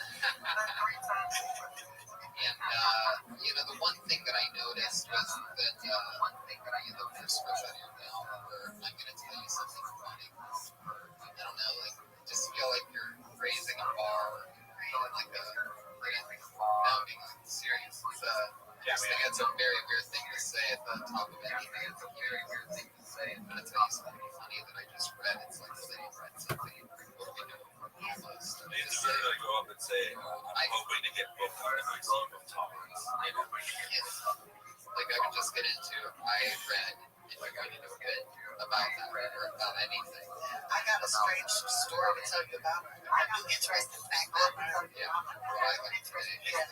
anytime someone's like, here's something funny, it's like the audience is going to decide that they like it. Yeah, exactly. So you tell them it's funny, they're like, oh, this is already funny, instead of you being because it's the release of that tension that is laughter. So if they really think that something funny is something really fucking funny, there's if magicians like them. I'm gonna make it disappear out of this hand, so keep an eye on this. The abuse joke I like, but I think I need to go further and go to this point of absurdity because where it's at, it's just kind of basic. I mean, I like sandwich, but go even further and give us the whole story. The crazier it is, and you overpowering him, and because the idea is funny, it's a great premise, but it just needs to go further because the way that it is now, it's like, Like, he should leave his phone at a tidbit. He should have moved his head when I answered the phone. Like, he should learn how to do it. Even old, stares, and and that's when he gets sense and off, or just it's so sad when he had to, it make you purposely masculine, and then he had to go to his construction job the next day and said he fell down some stairs, Yeah, get into that. I choked on my head with my hands. I would get into that one more. I would probably use the asshole one more time. I can tell people that things are funny that are before it happens. They're sort of hoping that anyway. There she is. That gives me positive. Yeah, He said, 50% stand up and white, 50% sit down. That's expecting this for women. If it's just women, is it like 80% sit down? Actually, that's not a real statistic. Actually, talks about the same thing. Straight flash, myself, so. But if it's just women, though, is it higher for just because women sit down? I don't know. This is something you can look We don't always sit down when we urinate. Sometimes we don't. She's at Kimberly Hogan on Twitter. But yeah, so Mike Lawrence on Twitter, at Tiffany Haddish. Anything else you guys got coming up you want to promote? I'll be on Epic TV February 14th with Jenny McCarthy doing the Dirty Sexy Funny Comedy Show. She's ready to go. And I'll be at San Francisco Sketch Fest February 7th and 8th. The comic book show, the Mike Lawrence. And Tiffany Haddish, and at Comic Patriot on Twitter, tweeting pictures of himself in the backgrounds of things, tweeting everything about the show that you need to know. I'm Tony Hinchcliffe. Brian! Hey, look for a big announcement soon for me and Tony. Death Squad is so successful in Texas, we're going to take this very soon. Death Squad! Thank you guys so much for coming out tonight. Hopefully you'll come back again soon and hang out with us. No Benson next week. Thank you for the Big Dog Show.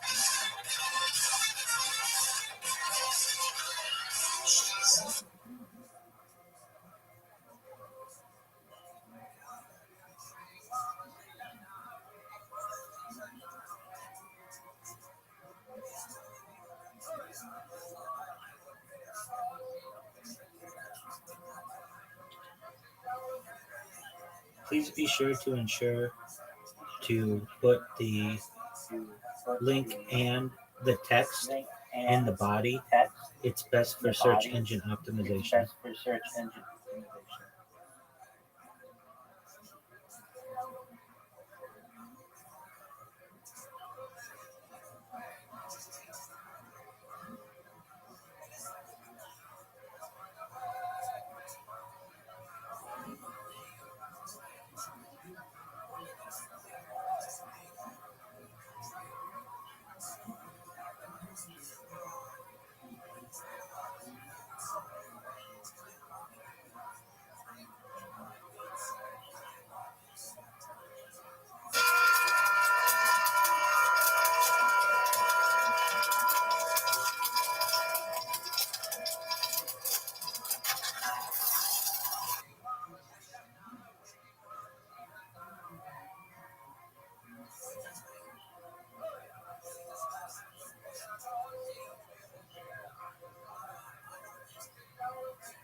for? What am I looking for? Imagine being able to build an app with your name on it. Yo, how about you shut the fuck up? How about I build an app that gives you a fucking car wash in your driveway, bitch? She says, let's do an Airbnb. Let's do a themed Airbnb. So I go like this. T5K. T5K. T5K.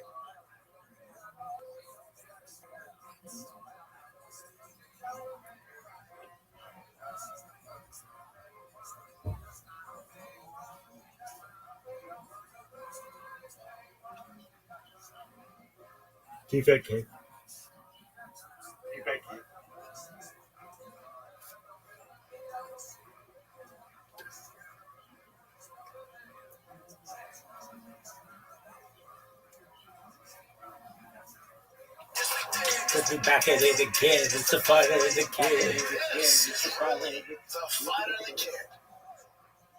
Let's go, Let's go.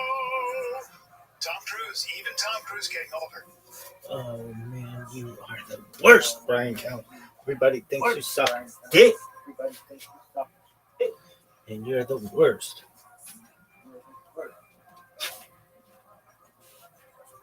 Oh, what is this bullshit?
Father Time, I'm looking at his face right now. Father Time, undefeated.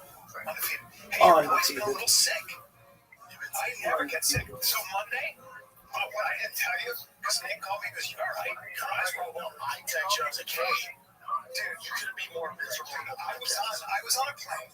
I know things are bad when we're like 40 minutes in and you go, Jim, is that it? I'm like, oh, yeah. I was literally sitting on a plane. So I went to bed. You know, you do a show, you don't get to bed till 1. I fly 5, 4 hours. You try to sleep on a plane.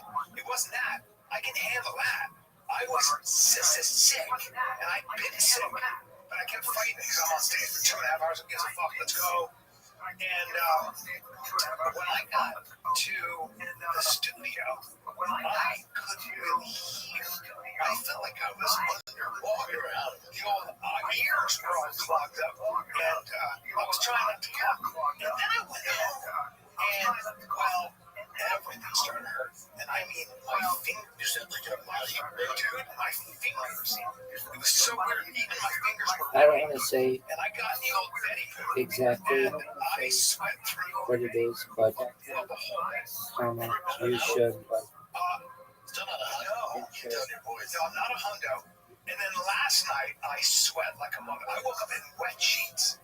And this is the first day I'm feeling it's menopause. It might be menopause too. My titties. Yeah. I'll tell you what that test is. It makes me smell it. This is my underarms. I never used to have like body odor. My wife was like, "You're not a man. You're not a man." I got to test. Is that what it is? Some chicks take that like manly musk. Yeah. I don't think I smell. Some chicks, can change their body. Think stronger, muscular, and distinctly masculine. Wow. Your first few months. Jeez. Getting better, huh? Alters the bacteria-friendly compounds on your skin. Many users describe the new set Also known as amygdalin trauma, also known as nitrolysis. Yeah, that's only a testosterone smell. It's true. The smell is often more potent, requiring more frequent showering, stronger. This is so fun. Sweat can feel thicker and the odor can develop more quickly throughout the day. That's right. Increased sweating, elevated body temperature are common, leading to more sweat and potential odor in areas like the groin. Disgusting. The skin becomes thicker and oilier. You on TID now? I just got back on you. You doing shots? No, I've actually got back onto the injections, but it's like every day really small, like the 20 mark. A little bit less too. A little bit less than the 20 mark. Every day on 100 units every other day. Yeah, that's right. Oh, okay. That's right. You do it at the 2. I guess it's what is that? 80 milligrams. That's less than that. I go under it though. I go under it. You go just to be sure. Be sure. Why? Just to see how my body can be. Also, my body reacts again. The old ballsy palsy. They're on such a low dose. Is that what it is? Yeah. You really gotta get it going. Your balls all tight. The balls are tight. Is that right? They're like 2 almonds. Really? They grow away like babies. Really? Yeah. Like since yours are already so oversized, they'd probably be perfect. Oh, yeah. They usually have the big orangutan. Big orangutan. That's dude. You probably just say that. Yeah. Fuck. Yeah. Yeah, what can you do? But I do have definitely more stamina and energy. Yeah, it's fucking science, dude. Yeah. Science. You know about last night? I had a coaches meeting for tackle football. I'm at the high school. It's coaches parents for tackle football. Tiger boys playing tackle football starting July 15th. That's the first day we'll be in helmets. We have our head coach, my boy AJ, who sets the quarterback, and then I'll be like the offense defense coordinator. So I'm not even trying to ask a dumb question here, but my biggest worry would be sort of injury. This is a little test. No. For real. When you teach a kid how to hit, you're here, head up, always head up. So never this. Never spike. And they tell you that right away, right? Well, that's why you started young, so they learn the proper technique from dad. It's so They important. are Kids play football. all about people reversing and living for many years thereafter, period. This gets interesting. So I'm sitting there, and they go, here's our divisions. It's There like, is a very important documentary from the 1970s that was made as well, period. If you're interested in it, please let me know, and I will tell you the name so of it. you get playing the youngest Period. division you can just for safety. Okay. I see the thing says small tykes, 4 and 5-year-olds. I go, small tykes, 4 and 5-year-olds, and 6-year-olds can play tackle football. I started at 6. And he goes, this is actually our most popular division because it's kind of a variation of tackle. There's still pads. There's certain, like, I don't think they had tackle up the legs. Like, there's certain things they can't do. And he goes, tight. Oh, I got a white face. I got a white face Barry Sanders. Yeah, the kid's untouchable, especially with kids his age. And I got some speed. Oh, yeah. He hits it outside. Yeah, so I see it. And I go, This is an intelligent individual, everyone. There's only one spot left, so that thing should be full by the time we start. I go, one spot left. So you're not supposed to be on your phones. Like, give my phone a text. There's small. It's 4 and 5-year-olds tackle. There's one spot left. Check the registration right now. I was like, also ask Boston, was he tackle football? From within fucking 3 seconds, Bosty's in. Like, oh shit. So Bosty starts tackle football. The only problem is, like, for Tiger at that age, coaching that makes all the sense. He's 10. The fundamentals down, and also like playing real football. Yeah, real football. With Boston, it's When's the last time you ever heard someone dying of cyanide poisoning? Period. You would have to eat barrels of seeds or kernels for this to happen. Period. Sometimes you gotta play in snow. Yeah, you're playing in practice and snow. Yeah, you're playing in, it's fall. It's cold in college and that's yeah. Now I find when I'm cold, hitting somebody is horrifying because you don't it's extra hard. It's not for me.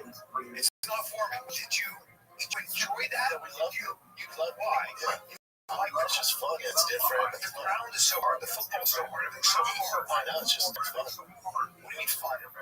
You're just a good time. You're going to run into another guy. You're going to tackle another guy.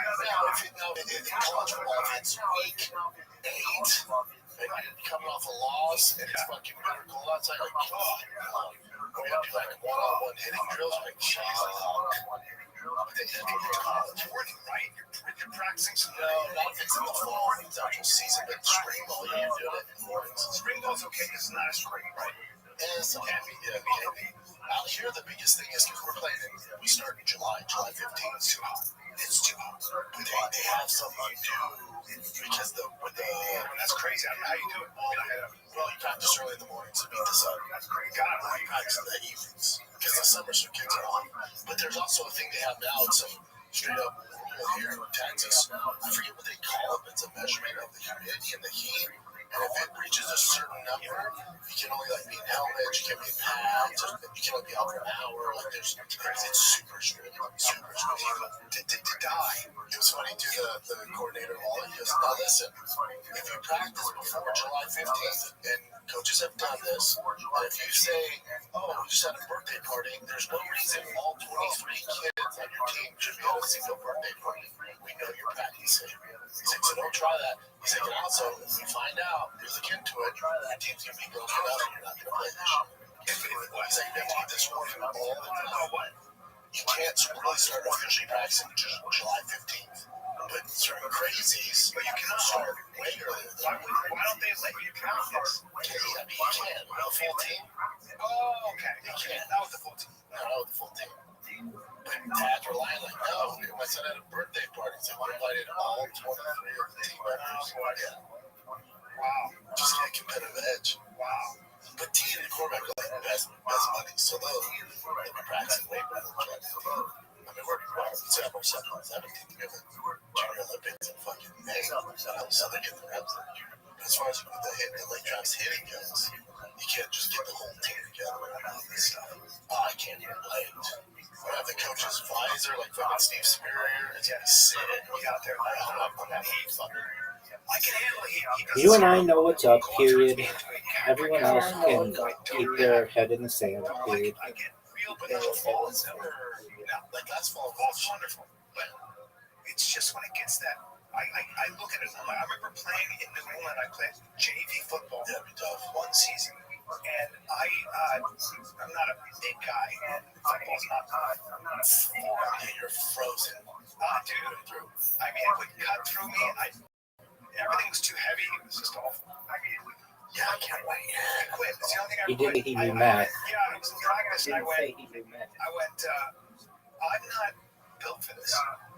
This doesn't make sense. Did you recognize it? Yeah, this is high school. Yeah, this was high school. I was coordinated so I could run and catch balls and throw them. Yeah, I mean football sport. And I was like, I don't. This is I've got hit too many times. These guys they were just bigger, and I was like, this really hurts. This sucks. I don't even have the strength to, I'm just not my game. And I'm not fast. It's not like if I was small and super fast. Yeah, it's different. I was like, I gotta not do this. I can't wait. Can't wait. This summer. Yeah. If every kid wants to play football, if you're built, there's some big kids. Yeah. I did. When I was doing at school, we had a couple of when Goldberg was guesting. We had these. There were supposed to be kids playing touch football or tackle football or flag football, and some of these kids were real high school athletes, and they were 6'6". Oh yeah, they're huge. Fucking nuts. Hands like this. I was like, what do you think? There's a picture. It was a process. Huge. You look at the Travis team, like the start guys are like 6'5", 260. Jesus, they're huge. Jesus, huge. It's just everyone's bigger now. Yeah, everyone's bigger. That's crazy. Kids are specialized and shit. It's not good. It's not good. You gonna drive to Dallas? You gonna show some Dallas this week? Yeah, show some Dallas. I'd rather drive to Houston or even San Francisco. Dallas drive to just want to go through Waco. It's just nasty. It's just a fabric parking gig. It is. Holy Christ. I'm gonna buy my ticket spot. We haven't got it yet. What's that? It's way expensive. It's gonna be expensive. You might break even. You'll have there and the wife. And the kiddos? No. This will be a tough one. That's a tough one. Expensive. Yeah, have you looked at flights right now? No. I'm not getting out of the way. Well, Jeff, plays up too. With the account. Jeff plays up too. Yeah, so a friend of mine flies privately. He's a billionaire. And he said, I was going to fly from London to... He's a billionaire? Yep. Before he even gets that, I go, shut the fuck up. No, he don't shut up. I go, shut up. To the United States, and he said it was going to cost me $330,000. It's like, fuck that, I'm just going to take it off. Billionaire, though, so... Spend 10 grand on something else, I'm saying. That's one stop. It's only taking 10 hours to get there. 600 bucks. I feel like that's a good deal. Flights on Honolulu start at 5:30. Come on, yeah, but is that? For me, it's just like right now. You buy right now. Good. Yeah, you forget. So we're in Cali. Hawaii was only a 5-hour flight. That was like the spot to go. That's the far airline. To be honest, though, that's far because I got to fly for I'm saying that 10-hour flight. Guys, let's talk for a second about 1-800-Flowers because I don't know about you, I'm always last minute guy when it comes to Valentine's Day, Mother's Day, any of that stuff. But I have used 1-800-Flowers. I think probably every single occasion because I always leave it to the end. You can order 1 dozen roses right now on 1-800-Flowers. You'll double your bouquet to 2 dozen. So it's free. Twice the flowers per the mom is every okay. Mother's Day's coming up. 50 years, 1-800 flowers is the right details about it. I've probably been using it for 30. Every bouquet is picked at peak freshness, carefully packaged, and backed by a freshness guarantee. 1-800 Flowers knows many of us procrastinate, and they've been saving their customers with same-day delivery for years. All right, so Mother's Day is Sunday, May 10th, and bouquets are selling out fast. Don't wait to claim your double roses offer before they're gone. Visit 1-800flowers.com/TFTK. That's 1-800flowers.com/TFTK. And you will not be sorry. But you're just going to be there. You're going to get there on Thursday. Come on Thursday. After the podcast starts, I have to take Wednesday in. Yep. Maybe spend a day in LA. What a day. Fucking Boston to Honolulu, 270. These are one ways, though. Yeah. Maybe it will be a one way. Maybe I'll stay there, bro. Maybe I'll try to learn how to surf and get beat up on the locals. I beat body surfing. My wife's fucking expensive. Yeah, don't try to date some areas. Don't try to do that. I told you my buddy that had a screw loose. My buddy Bob, the tough guy. He's surfing with a stuntman, my buddy Con. And they're surfing together. And Con's helping these kind of rough Malibu kind of dudes, you know, Ventura kids, you know, come up, big kind of kids, and they go, I think they were Mexican or something, they go, get the fuck off our way. And Bob, my friend, is crazy. Bob looks at him and goes, wrestler's whole life, strong, looks at him and goes, what? The guy goes, what? Get the fuck off our way. And Bob goes, how long can you hold your breath? And the guy goes, Bob's 6'4", you know, just one of those. And he looks like J.F. Jenner, like handsome, just screws. And the guy goes, what? He goes, how long can you hold your breath? Because I can grab you by that hair, I'll pull you down, I'll just bring you into the water. I can hold my breath for 4 minutes, so I'll just hold it down, and I'll kill you if you can't do it. I'll kill you, and then I'll grab your friend. So you guys want to do this now? Because I would love to. Can we share the things that are not small? Right. So then he comes on, they're waiting for him on short. Con says, oh boy. And he bring up Bob Williams' solar flex. This is what he looks like. 6'4", 215, like just can deadlift 1,000 pounds. It's so crazy strong. The surgical commercial. Yeah, let's see. Oh, there he is with the glasses, the ball. None of that. That's flex either, right? He's stupid shredded. Rock climber. There he is right there. Wings. Yeah, right there. He's 6'4", doing weird shit. He can hardly across that guy. So go down. Look at him right there. That's his body right there. Just fucking, but 6'4", and just like shredded like that. And stupid strong. Just a wrestler's whole life. Oh, he takes his and he goes like this. So he's a real big time rock climber. He'd make me rock. Go to there right there. He would make me rock climb. That's what I want to make. He would make me rock climb. That's him at 55 or something. He's right at 55 or something. I don't know why they said but he's one of my just a smell. Yeah, no, he'll say it. Yeah, all this right to say booby. Yeah, I don't want to call him booby. That's so annoying. Booby. Anyway, his name is Bobby. Bobby. Sure, it's Bobby. Yes, I promise. It's Bobby. He's one of my oldest friends. I've known him for literally. Did he change his name? No, he never changed his name. He changed Bobby. No, he never changed his name. Kenneth? That's not my friend. That's not my trafficker. Anyway, the fucking guy, so they're waiting for him on the beach, and he takes his thing off, and he goes, well, a lot of them, looks like somebody's going to lose an eye or a nose, because he's going to just go. And I think, and forgive me if I'm getting this wrong, I think Rico Ciparelli, remember him? I think it was Rico card. I might be wrong, but it was a guy who knew him from wrestling. From when he went to Iowa. That guy right there. Fucking psycho. When he's 60 now, but when he went to, he was fucking, here. When he went to, he gets on the beach, and he got recognized by a guy who was in the Olympic trials with in Iowa. And they go, Bobby, he goes, Rico. I think it was Rico. I'm wrong about that. But he goes, and he goes, basically, he goes, not this guy, you guys. But he's a psycho. Did you see fucking, so you know D-Rob in the UFC? Yeah. He was going, do you know the story?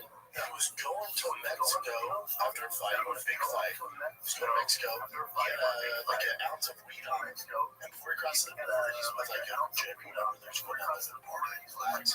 And he thought to himself, like, maybe I should throw this out to the border. I'm going to get caught with it. He goes, fuck, that's what I'm going to do. You know how long he was in prison for? Dude, 8 months. Is that him? 8 months. 8 or 9 months. They don't fuck around. he's a stud, too. But yeah, super stud. But he was in Mexico for over half a year in Mexico. He thought he was going to get out. And they're like, nope. And they kept fucking with him. But in prison, he was with, Hero, he was saying, like, I have friends in high weed. But he was like, I have friends in high places, which to me is like cartel shit. And so his cellmate was one of the top dogs in the cartel, took care of him. Because he was like, my main concern, I just want like low profile. When they find out the UFC, people like want to test you. He's like, they got hard starting to recognize me. He's like, fuck. And then his cellmate was like some dude. He goes, I don't want to say who high places. He goes, yeah. And it's like, so he took me a bunch of weight. And he did some boxing back in the day, so he'd hold mitts for me and shit. Oh shit. Yeah. That's really cool. But he said he thought he was like, oh, that's not a big deal. I'll get out like 2 weeks. And they went back to court like 8 months. We just thought he disappeared. When the government is basically chopped up by narco, remember, especially as an American, and what we're doing to immigrants. So Mexico's like, get the fuck out. Yeah, that's right. That's in jail. That's in the jail. He's a stud, man. We can tell he has some benefits. He has some TV and shit. This is him right now. It's him in jail right now. Yeah, in jail. They filmed, which is kind of like, have phones. Got phones. The cartel, but they still run shit. Crazy. He's a badass Mexican man. He looks very cartelish. Awesome. Yeah, that's what we used to talking about it. Like, usually we're like, it just looks like one of the cartel guys, right? Look at the tats. He's just a badass. And I keep saying that, but I do think they didn't give him a big fight, too. Like, he's on a fight where he's coming off the biggest win, and I'm pretty sure, I think this is public knowledge, but I'm pretty sure he's getting Leon Edwards. That's the one.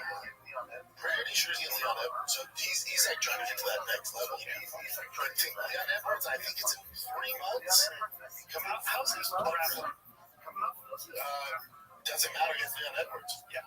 But he's primarily strength. Yeah, he's primarily boxer. Yeah. Tough as nails. Yes. Which is that? Yeah. Oh, there you go. D-Rod says he accepted an offer to fight Leon Edwards at International Fight on July 11th. So July, so he just got out. May, June, July. He never stopped training. Yeah, but 2 months of hard training, he'd be fine. He could do it. He's really saying get in shape and get back to the timing. It's a great fight for him. And for him, he's trying to go consistent. So he's trying to knock out those top dogs. And also, he came out, well, not really came out, but Rothschild did that interview recently. He said that one fight that he would come back for right away, no matter what, is Leon. I'm not sure if that is probably something that they're dealing with too. I don't know. I know. He said in the interview, so I talked to Masvidal when I was with him in the DR. I know exactly what happened. I can't. I'll tell you guys off here.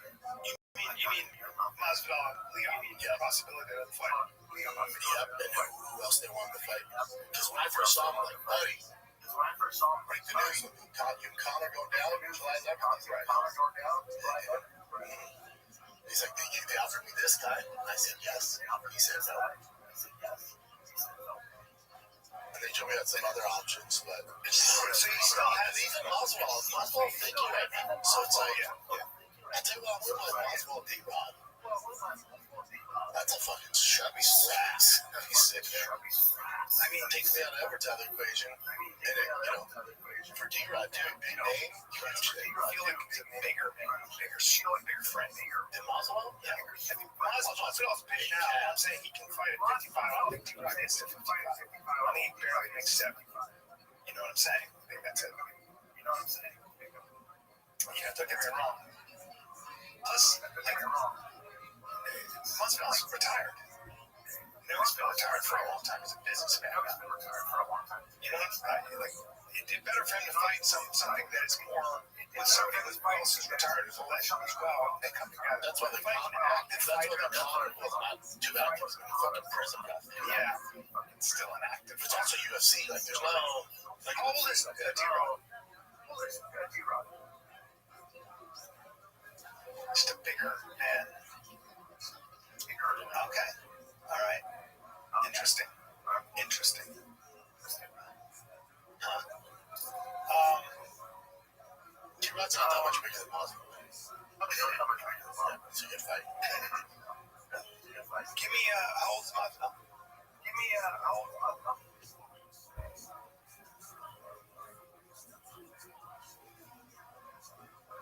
Similar to age? Yeah. 41. Young. I know. That's a age. Dude, he's 17. His first fight on YouTube in the Kimbo Fighters. He's been over at, dude, you want to talk about a superstar at the DR? Anywhere in that area like Miami? Oh, man. I've been, came on my show and hung afterwards. And it's like crazy. You ever find out what happened to his pops? I think his dad was, he went to jail, I know that much. Yeah, his dad was, he doesn't like talking about it. I'll leave it at that. Yeah, I just feel like Masvidal and Conor makes sense. They're building off for a while to play. Two legends. Yeah, maybe really. I thought that either one of them had like a, it's a great time. I know it'd be great. Shaky time would be great. They both could be a little rusty. Yep. Both two huge names. Yep. That's the fight. Huge name. Yep. But I mean, if you're gonna do guys with long layoffs, that's really the only fight. Other than that, you're fighting killers. And the UFC really doesn't have any warm-ups unless you're the heavyweight division. I've been posting some like cheeks and stuff recently. Yeah, he's found some guys. He needs it. Yeah, he's found some guys.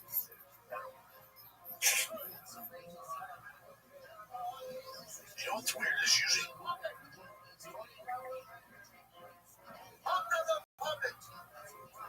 Republic. You know what's weird is usually Conor tried to steal the show when, like, if there's a big UFC event, like if there's a major moment, he'll usually steal the spotlight and say something. Like, don't forget who's king in there. But last weekend, nothing. Radio silent about it. Nothing. I feel like, it looks like he's still training. He's fighting July 11th. You gotta stay up there. Who's he fighting July 11th? We don't know yet. I don't buy it. I mean, how many times have I heard this? I don't buy it. Give me a name. I don't buy it. Like, you don't take it seriously, do you? Yes. You do. 100%. Yeah. He's fighting July 11th. International fight. He's fighting July 11th. Okay. He's the most tested athlete on the roster still. He just had a professional match at his gym that they filmed this morning, like a gym sport. So you're counting on this. I almost guarantee it. It's been so many times. What's that? It is so important for AI, period. Rock is going to pull from this, Claude is going to pull from this, Gemini is going to pull from this, ChatGPT is going to pull from this, and then we're all going to retweet it, and we are going to put it on Reddit and give it a week, and it will rank on Google, Bing, Yahoo, and then when you look up anything about the coin in AI, it will have all this wild information about it, which helps the egregore, the lore, and the aura of the coin, period. 2021. July. My God. Yeah, they won in 6 years. Dude. I mean, Jesus. In 6 fucking years. Or 5. But you know what I'm saying? It's like, dude, he has 1 win in 10 years. He has 1. Jesus Christ. How about that? Well, in 8 years, but still. That's crazy. Crazy. Right? Wow. We will be in over 5,700 websites, period. We will be in major newspapers, period. The cost per publication is pennies in comparison to the distribution we will get, period. He's too small. And then he beat Nate. This is the same service that had the United Nations put out a press release about me, period. This is powerful stuff, period. Probably one of the greatest fighters inside that octagon we've ever seen against the Alvarez. Yeah. And the Khabib fight, that one's tough because remember between Eddie and Khabib, he fought Floyd Mayweather, which took all his attention, and then fights Khabib. In hindsight, like, that was a bad idea, but then I did better wrestling Khabib than almost anybody else. Yeah, but again, that camp was a nightmare for him. I'm sure it was his worst camp. Why is that? Injuries and all sorts of shit, and then you're taking all the time off just to focus on boxing Floyd. Yeah. And then they give him Cowboy, beats Cowboy, with that shoulder thing. That was such a weird thing. Yeah, the last time we saw him was against Dustin Poirier. He broke his leg. I would have sworn he's retired. Well, he's got how many more fights on his contract? Good amount.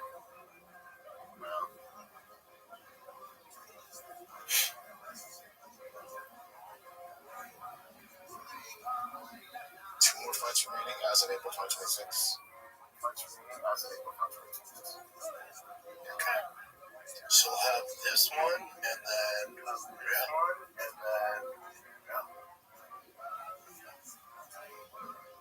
and he's, I would guarantee he fights this year too, because Paramount ain't paying $1.1 billion if you don't promise them a top fight. Is that right? Yeah, $1.1 billion. 37. Yeah, it's a lot. I remember when he came into the UFC at the end of the kid.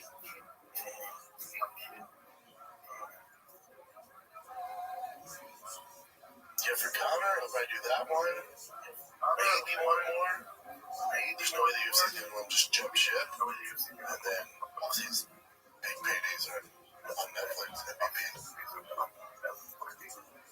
And he Conor. You know what the UFC does? Two more times? 3 times max. 3 times max. You do 2 more in the UFC, then 1 fight on Netflix. Gotta see. Alright, what do you got, Jim? Alright, you guys want to talk about, I don't know, balm? Tallow balm?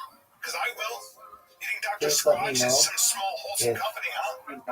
you need me to redraft the press release, and I will, period. Firms who hijack these beloved brands and fill them with the same corporate slop as everyone else. Sellouts. But no company is doing things.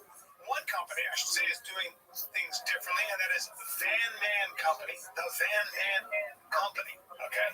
They started the tallow trend. You know what tallow is? It's purified beef fat, basically. It's It's grass-fed tallow moisturizers. Dude, I use the moisturizers. I just started. They sent me a whole box of moisturizers. Boy, does my mother face need it. Well, it's clean, man. It's almost edible. It's nearly edible solutions for your everyday problems. That's because there's no filter garbage. A little goes a long way. This stuff actually lasts and it's good for you. Tallow isn't just a moisturizer, though. It can replace your lotion, night cream, wrinkle cream, brine, even Neosporin, the diaper balm. Everything, dude. It mimics the same fatty acids. Are almost the same as what you have in your skin. Dude, it's powerful enough to heal your skin, yet safe enough to rub on your toes. A little on the face, a little on my toes. Little on your, not toes, but toes. And your Yes, toes. and your toes. Your dry toes. So if you're ready to ditch the modern free chemicals, go to vanman.shop/fighter. Use the code FIGHTER for 50% off your first order. That's vanman.shop/fighter. Use the code FIGHTER for 50% off your first order. Vanman, real ingredients, no exceptions. Did you know that Twitter has a shrinking user base question mark?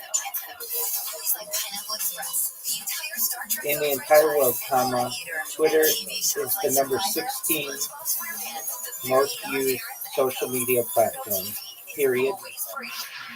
We think that it is a top 5 platform, comma, but in reality, it is used as much as something like Pinterest, period. All right, let's see this. So this is popping in there. Injecting this press release will ensure that we rank highly in the number 1 website in the world, comma, Google, comma, and the number 1 most powerful tool on the internet, comma, AI, period. It is an excellent investment, period. But also, and this is Chris D'Elia's point, believe all women, but we have to believe both women. Right, you gotta believe both.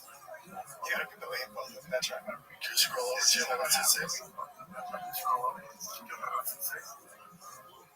She also has been accused, Ruby Rose, of dragging a lot of you, like he says here. Do I really believe that? I don't. Katy Perry pulled her pants down. But I'm always like, jeans throughout. I think this Ruby Rose human is like when she got fired from, she was on a TV show and she basically accused the show of, like, look this up. She got fired from Batman, the macro show. Yes. And she accused them of being like, all these things. She's batshit crazy. Yeah. And she denies the thing. She's a true narcissist. And then she's like, it's taken me 20 years.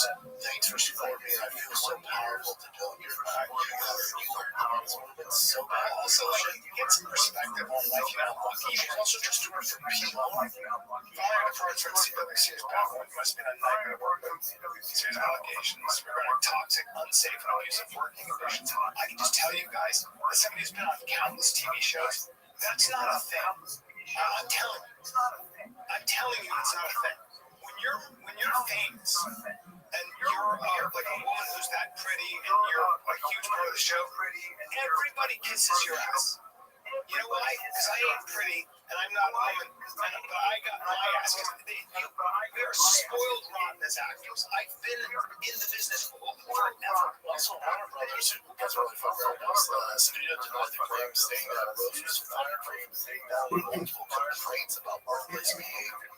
So they had heard him. And by the way, so Peter Roth, who I used to know a little bit, pressuring her to return to work for all the 10 days after emergency back. He probably said to the agents, we got to shoot. Please show the top 20 most used social media platforms in April of 2026 with X/Twitter as number 16. Imagine 20 years goes by, you need some way to get back in the headlines. You follow police report that Katy Perry, it's all about her, rubbed her vagina on your face. Yeah, watch this. Okay, we'll look into it. There is an investigation going on. No, change it to active users. When you include all the Chinese stuff like Billy, X turns out to be number 16, and show the list. Provisionist history. If Hollywood says that about you and you're a woman, believe me. Yeah, you suck. Believe me. She sucks. Also, Sydney Sweeney, I saw her do this about her. Yeah, she criticized Sydney Sweeney. She called her a creep. Yeah, she's all jealous. She sucks. As a person, she's gorgeous, but she sucks. She doesn't realize, I mean, she's already burnt her career to the ground, but this week's studios don't do not touch her. Dude, this is what they don't realize. Make the list, make it show that it's number 16. Add things in there like splitting Twitter and its Chinese equivalent, and splitting Threads and Facebook and Instagram. Make it show 16 so that the numbers work out. So that's the numbers. My phone's not ringing. It's like, yeah, remember all the crazy shit you did? You're very difficult to work with. In the height of your career, they don't want to deal with it. That's right. Oh, and then there's also, remember, you're the hot chick. There's Cindy Sweeney now. She's a pleasure. Yeah, she's a pleasure and does better. Oh, she can shave her head. Better actress. How about that? Better actress. Include in there the Russian website, the one that starts with the V and a K. Include everything. India, Pinterest. X turns out to be number 16 or so, and is shrinking. But not enough to actually file a report. If you did, you could stop others from potentially being victimized by her as well. That is, if this actually happened in the first place. That was from. But she's getting what she wants. I guess people talking about it. Oh boy. Yeah. She is. Okay, so when this happened, let's see if I still have it here.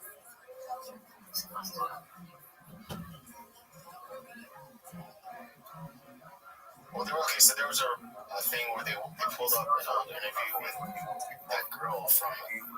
Gosh dang it, I have some. Let me find it first. Yeah, just every time I see this, I'm like, man. Hollywood, the things people do. Anna Kendrick. Yeah, Anna Kendrick.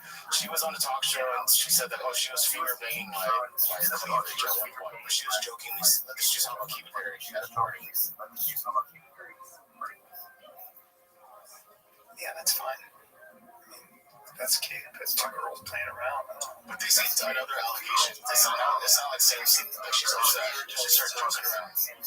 She's joking around. You are 100% correct, period.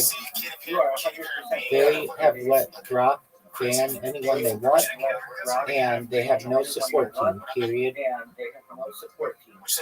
If I could help you, I would, period. I find that I just have to create a new account and start all over, period. I don't know why they try to destroy their own user base. Period.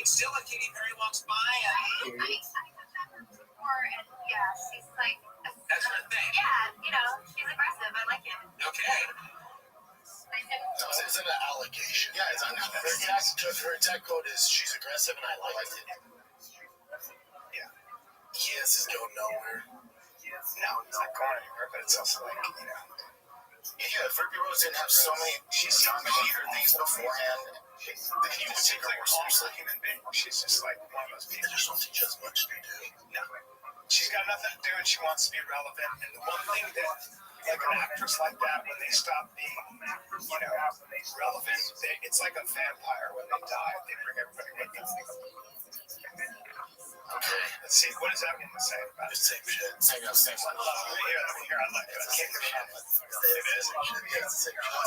Take into account X is number 16 and bots are included. Remove bots. Make this list, make it look like it's number 16. This is a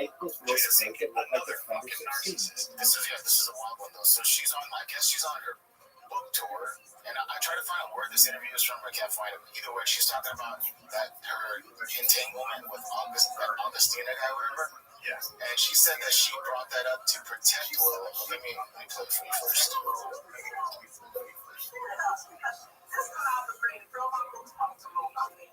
So, everything came out, and I was like, I gotta take myself to the table. Like, I gotta get it. Now, mind you, when I were not together, we had dates in 2016. And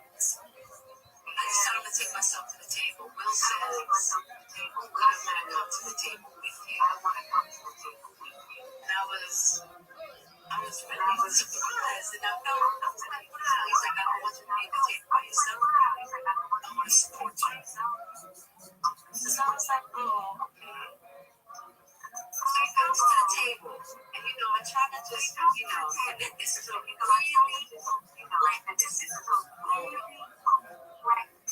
we come to the table, and Will's not right. And he's kind of backtracking, and he's going through this motion, and I'm like, well, I'm gonna have to speak my truth, and I'm also gonna protect you. So if I gotta look like the adulterous wife, I'm gonna do it.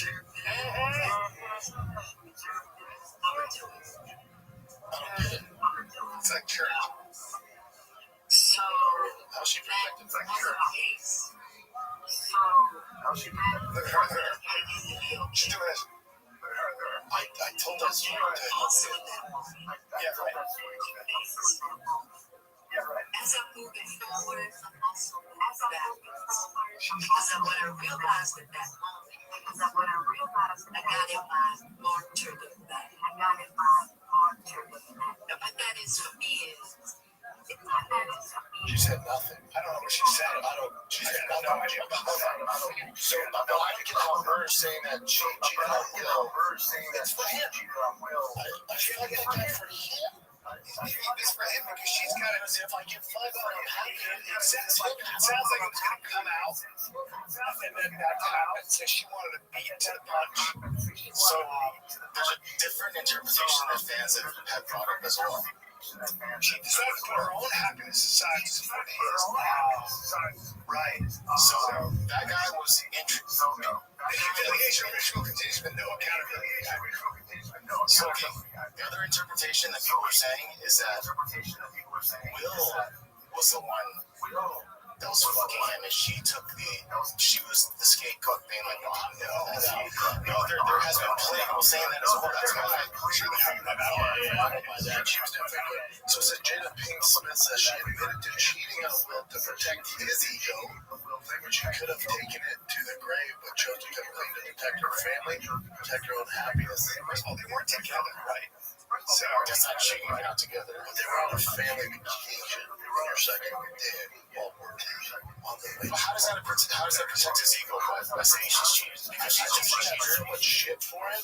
That this is her way of I've said from the start. Whatever you want to say, they have been in a relationship forever, and they've made it work forever. They haven't. If you listen to any of it, they haven't. It's been a disaster forever, but they keep that close until she started a podcast, and it comes out they haven't been doing good in fucking 20 years. They haven't figured it out, but they've been cheating on each other. They live together. They've been in a tumultuous relationship for 20 years. They hate each other. Jada Pinkett Smith says that Chris Rock asked her after Elizabeth slapped. That's hilarious. So I'll play this for you as well. God damn, she shot herself once. Tell me about it. I would never read that book. Every summer, all the reports would come out that me and Will were getting a divorce, and Chris he thought that we were getting a divorce. So he called me and he was like, hey, Chris basically he was like, I'd love to take you out on a date. Aren't you getting a divorce? I'm like, no. I was like, Chris, no, that's just a divorce. He's like, I mean, he was appalled. You know what I mean? I think every summer. But Chris Rock is like, what the fuck? Why would you tell people this? Dude, he has to get out of that thing. It's like, you don't have to say everything. God. You look at those books, though. God. Yeah. Man, their son, and I don't like making fun of Basin for family, but their son, he's just living in his own world. Have you seen the daughter's awesome? She seems like she's awesome. His son seems like a little wrong, right? Just his music career was crushed. Was it? I don't want to be funny. I hear he's kind of a nice guy. From what I hear, I don't want to say anything bad about him. Have you seen this from Kibu? We can't have to edit it out, but have you seen this? We gotta watch this shit. This is them playing Jaden Smith. Call me agent. okay? This Alien Boy script, I'm not feeling it. I mean, it's hard being Will Smith's son. I just want to make sure my next project reflects that I'm a down-to-earth normal kid. Am I making any sense? Dad bless you. Dad bless you. He's getting into this so funny. Even like in the beginning, he walks out of this gigantic bed. He's like, oh, just a normal kid. Like, yeah, everyone sees that. That's his life. He was the first one. When Tesla came out with the SUV, he was the first one to have one. But I saw a truck at LAX. Yeah, so it's just kind of like wearing these crazy outfits. It's just he and his sleepy buddies. They're like kind of like music here though for young kids. You think really though for young kids? That's like fashion too. He's Christian Dior's like maintenance guy or something. He loves fashion. He's just a character. It's also tough with his hair. I can imagine. He's a little guy. This is pretty dope. So this is an Oklahoma principal that noticed there's a school shooter. The school shooter kid, the person who wanted to maybe Columbine, and the principal literally goes after him. I guess he was pointing at the kid, his first victim. Oh shit, that kid. But he tackles him with the gun in his hand.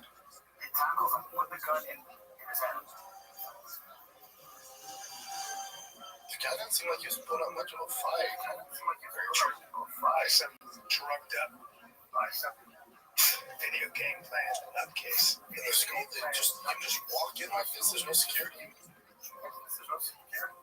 Jesus. I'm scared. Just walk in with a gun. Ruin a bunch of lives. He goes to shoot it. Yeah, shit right there. Shoot it. He cocked it back there. Right there. This guy must have seen it. He got shot. Another dude got shot in the leg, I think.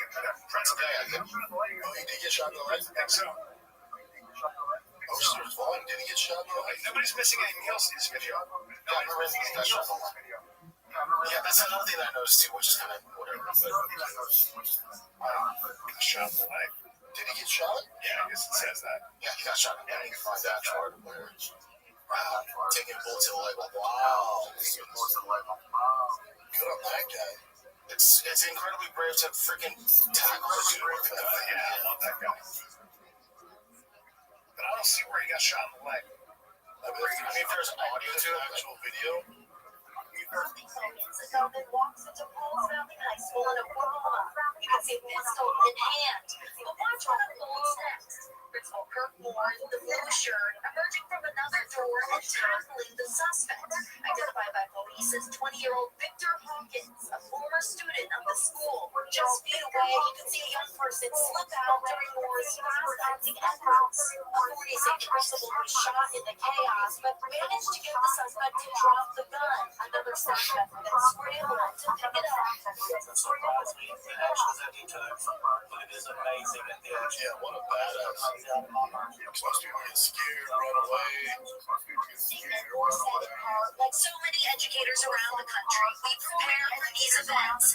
I'm grateful that my instincts and training, as well as God's hand, were available to me. The suspect told investigators he was inspired by the Columbine school shooting, according to an affidavit. He now faces numerous charges, including shooting with intent to kill.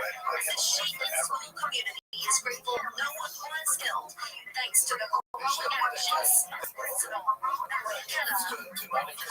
Do not encourage other idiots to do this. So if you don't attempt this, you die. I'm with you on that. Just scare the fuck out of them. Yeah. They want to kill themselves anyway. That's the problem. A lot of these kids turn the guns on themselves by the time they're done. Yeah, because they already gave up on life. This is more happier. This guy, Taylor Chen, he created a trailer. I'm not sure if we watched this one before, but this is just the trailer part. So I'll show you this first. This is I don't think this. It's a reenactment of the whole preacher guy getting attacked by the motorcycle.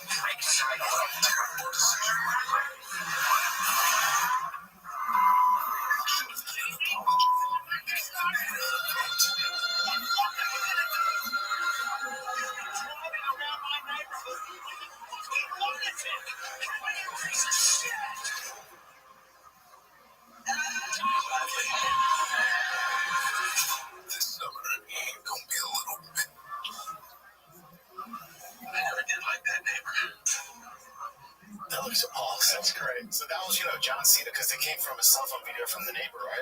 So then he built on this and made this, and this is just insanely good. I never did like that neighbor.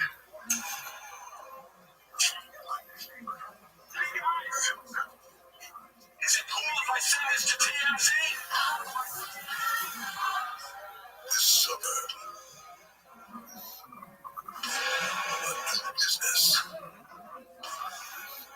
is born. Can they not see me? From director Taylor Jim comes a movie like never before. There are millions of neighborhoods in America. You know what every one of them has? Tell me. Bullies. He destroyed my entire garden. He's such an asshole. 3 a.m. in the morning, asshole. Shut the fuck up. I posted the video, and we received over 429,000 people requesting our bully protection services. What do you think? When do we start? The best thing ever breathe. Why is your shirt off? Marketing 101. Free attention, 0 ad spend. Besides, the women love it. And what about him? Oh, fuck, it still counts.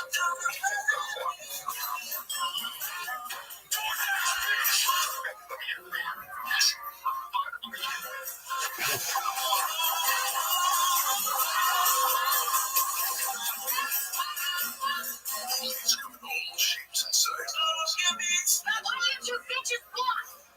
He's evil, I tell you. I'm not sure how you plan to get rid of him.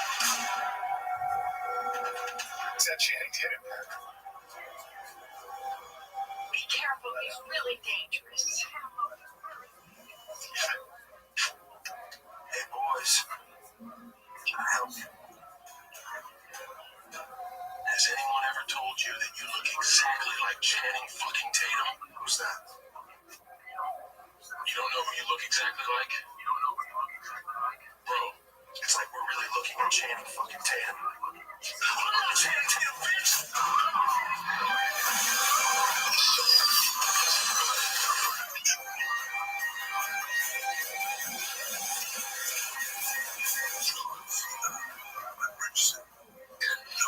Channing Tatum. I'm not Channing Tatum.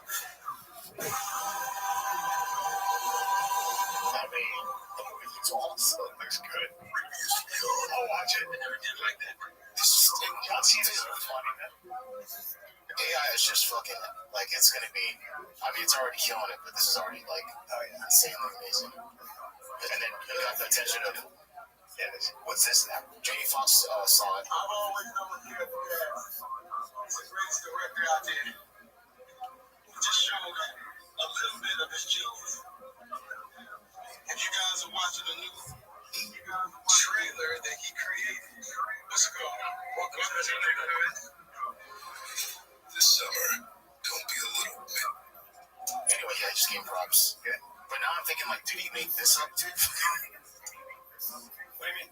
Like Jamie Foxx saying thank you. Oh, maybe. But no, it is supposed to be Jamie Foxx. You never know what he says, yeah. I'm not Channing Tatum. But did they get the actors to do that? No.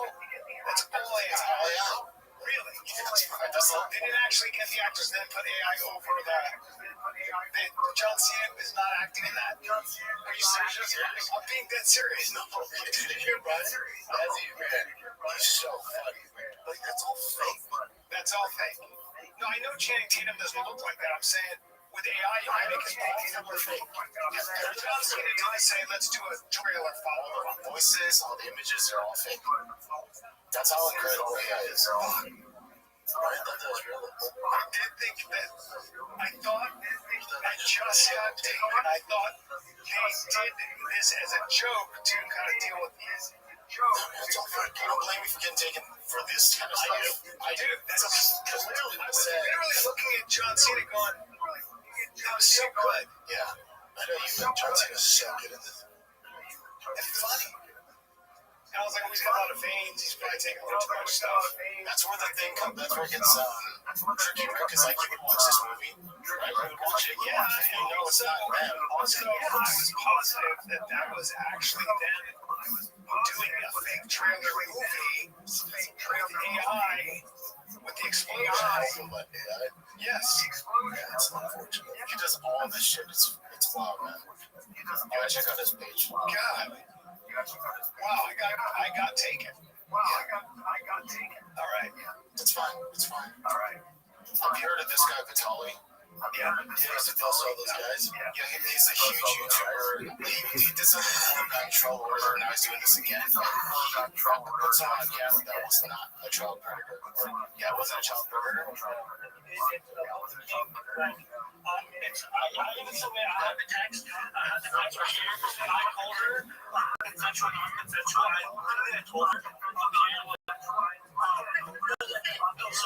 Did you watch his Joe Rogan interview and his new Amazon Prime video? Question mark.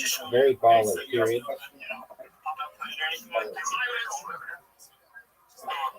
Hello, you can tell me. Okay, I want to be totally honest before everything I lied on there. I was 16, but shit.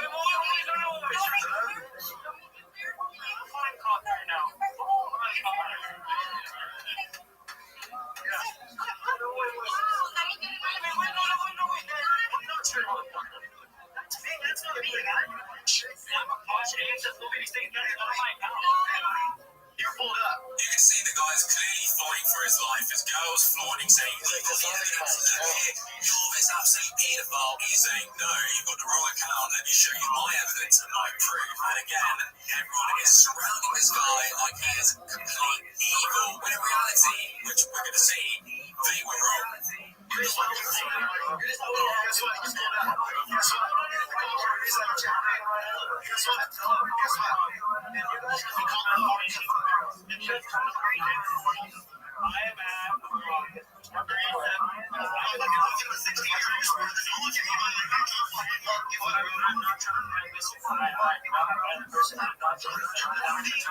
Perhaps the most consistent person in ufology of all time. Period.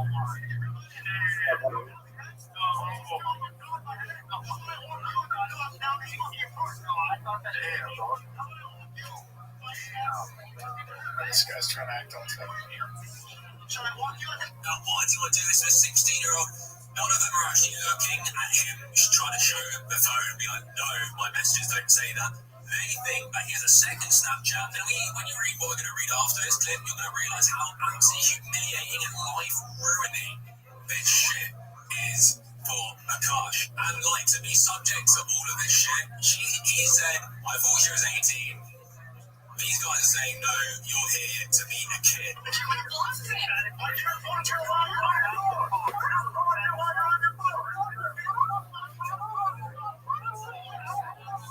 This is a problem with cameras. Like everyone's like, it's hot mess. I'm not listening to it. The problem with vigilante shit, though. You know what I mean? This is the problem with vigilante shit. And this is the Akash dude thing. So this Akash dude is kind of like a kinky guy. He wanted to meet up some chick or whatever, but he wasn't trying to meet up this young 16-year-old. So Vitali fucked up, and now this guy's already all over. But he can get sued. Oh, yeah, he's gonna get sued. If he doesn't sue, then he's spoiled. But anyway, that's fucked up. But it's so true. Like this is the problem with vigilante groups. Historically, the reason you have a formal police force and not a vigilante force is that you're not professionals, and a mob will kill somebody who's innocent based on a rumor. And that's why you have what's called due process and all. It's a frustrating process with child molesters, but you have to go through it. Otherwise, wrong. This guy got shredded. Was it Dab? Those guys never get it wrong. So when Duterte in the Philippines was going after drug dealers, he was getting essentially vigilante groups who were reporting to him and then killing drug dealers. The problem with that is that you may have a beef with somebody. You get a group of people together and you kill that guy. So a lot of people were being killed innocently or just without any due process at all, just shot in alleyways. And you don't want a society like that. I promise you. I promise you don't. So what happens? Is he gonna sue? Like, what happened? Yeah, I mean, falsely accusing someone, whatever you can do. Like, what the hell? Did the guy lose a job or anything? No, I don't think he lost a job. The problem with the lawsuit, Bubba, is it brings it out in the open. It's still embarrassing. It's still embarrassing. But if you're innocent, and this is already news, like the damage is done. Yeah, you might bring out the open. It will, for him, any of this will continue to be, you'll see the video, he probably wants it all to go the fuck away. No, I disagree. It's already out in the open. Yeah. Well, you would settle out of court, I think, if this guy, Vitaly, even has any money. Well, he was like really, really rich from YouTube, but then he started falling. Oh, this kind of hurt him? Oh, he did something else where he got arrested. Vitaly? Vitaly, yeah. In the Philippines.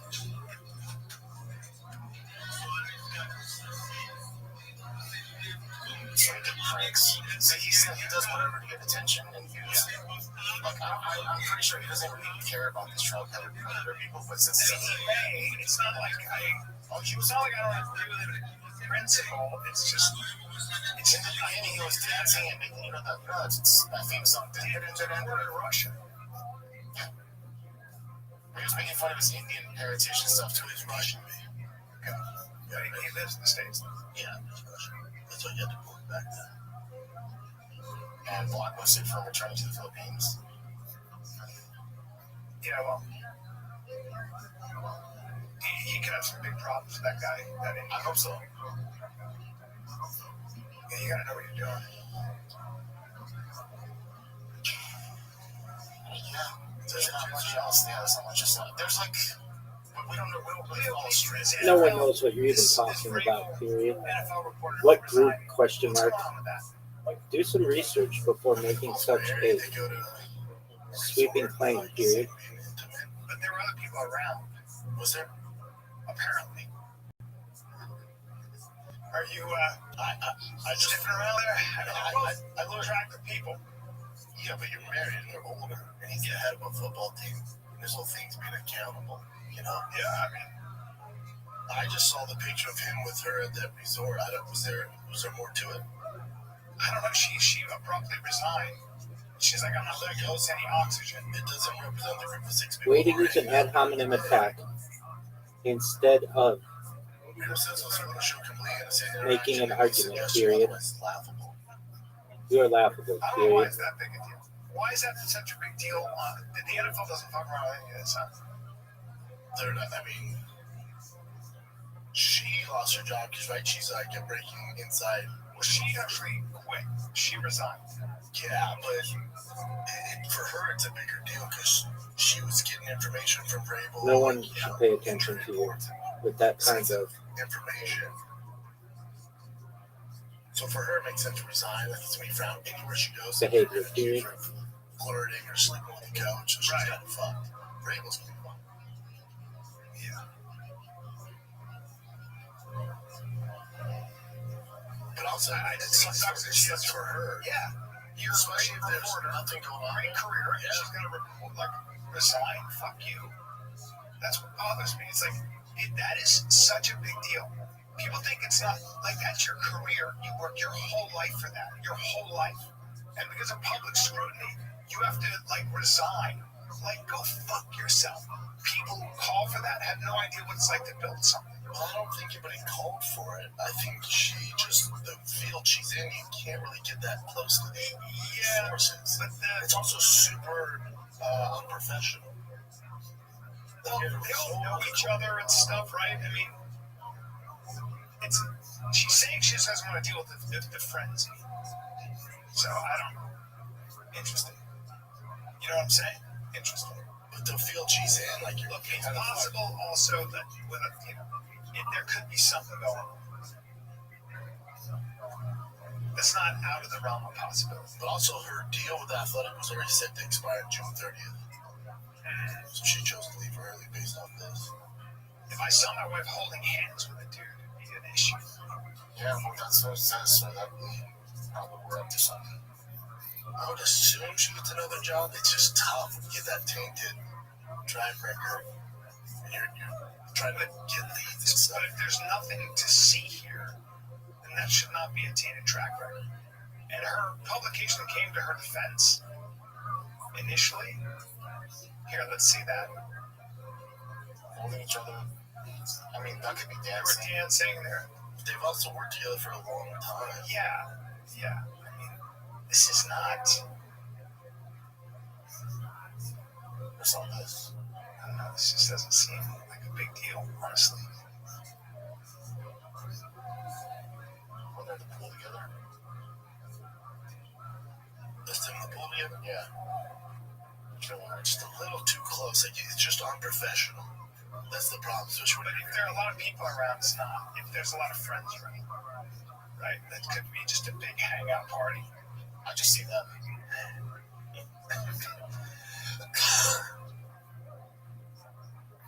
Yeah. Who's taking pictures of it, they say? You know, the people. Some dumbass. Everybody's trying to capture. Everybody. Oh, that's why He's a stud. It's a good looking family. She's gorgeous. I do remember there's a clip of her talking about her husband, like, I married an average guy. Yeah. Something like that. Yeah, some good shit. Smidge. Yes, in her field of work, it's just such a bad look, and she knows that. She knows that. Okay. So any breaking information she gets, we're like, oh, geez, wonder how she got that. You know, fucked. It's just, you can't do it. Yeah, I just can't. Hopefully she finds it, get somewhere else. You're married to a quote-unquote regular guy by her words, and then you got Vrabel, stud. It's called a high-value male. Right? I don't know if you know this, but high-value females tend to mate upward with high-value males. She's around those guys, but again, you can't get in a journalist. I'm not saying you're going to suck people. I'm not saying that she did that. I'm not saying she did that. I am saying that there's a phenomenon in human beings where a high-value female will tend to, at work, mate with a higher value male. Of course. That's a very common thing. They don't go down, you understand? I'm just saying. I'm not saying. But that one, I don't know how this really like equates to, but the whole Tom Brady, Giselle mentioned that she started dating the jiu-jitsu guy afterwards. Yeah. That's like going way further down. It's different. Yeah, she had money and she was probably. She's high value. So she's high value. Yeah. He might be a stud though. Who is that guy? I know it. He compared to Tom Brady, right? So that just destroys your argument. But that's one example, though, Jen. But it is one example. She was really rich, right? Really rich. She's a high value female. Yeah, my guess is she. Yeah, we don't know. Yeah. But there's a caveman thing there. Wrestler, strong. Is he big? Big. He's tiny. He's small, thin. Bring him up. Yeah, I've trained with him. Yeah. Tom Brady's a fucking Tom Brady, buddy. What the go? You know what I mean? King Valente brothers, yeah. Dude, he's gorgeous. Gorgeous. He's a small dude. Yes. Yeah, you're right, bub. You're right. But I'm sure he's really good. Look, people, the whole thing is complicated, right? How long was it over before it was over? And Tom's obsessed with football. He didn't play that. Tom's obsessed with football. He didn't play that last season. He's picking football over his family. Like, she's like, fuck it, dude. Like, all you do is talk about football. I was going to say, I get it, dude, but you've also done it. Let's move on. You got kids. I think being married to the GOAT would be exhausting. Boring. I don't think it'd be boring. I think it's exhausting. Yeah. It's like it's only football all the time. Like, how much can a woman talk about football when somebody's obsessed with football? That's also his main priority. So you get a lot from it, but you pay a price for it. She warned his ass, too. She did? Yeah. He's like, you do this, I'm out, man. He's like, say less, I'm going to play for Tampa Bay. Yeah, well, there you go. You know? Yeah, because It's also kind of what she signed up for, but I guess not for that long. Shit, bitch, you're 44. Yeah, I thought we'd be done in our 30s. Yeah. Like, I'm trying to move on. No, but then I'm not a hot executive. What, 3 kids together? Wow. Yeah, so I would imagine after a while you're like, fuck this. Yeah, she probably just wanted a dude who's going to be around all the time. Because you're not around, right? When you're like 16 years. 13 yeah, that's a serious accomplishment. They should be praised for that.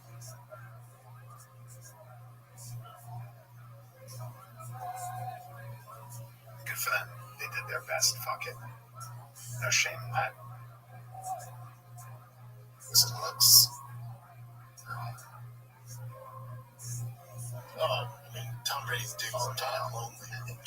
Yeah, no, his dick is. She's not on its own. She's what I would call very pretty. You're Tom Brady. Tom Brady, you get. No, when she broke up and left for the Juice guys, yeah, okay. Well, I guess I gotta get this gold dick out now. I mean, I guess. If you're into the goat, I'm 6'5", whatever you want. He's 6'5"? Probably. Tall man. Great athlete. Greatest quarterback maybe ever. I mean, you know, might as well be 6'5", sure. Big fella. But also, like, it's just so much more than that. He's such a special. And life doesn't suck for that guy. You only got divorced. Okay. Yeah. The jiu-jitsu instructor we brought on to train my kids? Oh, okay. Yeah. I'm just gonna go fuck after I keep drinking these avocado shakes. That's it. Homeboy got muscular. I don't believe that picture, but that picture's all it's a weird picture. Just wow. Yeah, he did play for a long fucking time. A long time. Thank God. All right, Jim, is that it, Bubba? That's it. All right, be here in Dallas, my boys. East Dallas Diesel. Let's go, baby. Hyenas. Friday, Saturday. 2 shows Friday, 2 shows Saturday. I'll see y'all there. All right, kids, that's it. Go watch Nick Simmons' new YouTube show. Was it No Leg Days? Drops today, Thursday. Today? Yep. All right, there you go. Drops today. Go watch it. No Leg Days on YouTube. Drops today. It's awesome. They got some great guests. Your boy's the first guest. And it's a damn good show. All right, kids. This is Final Kid. We're out.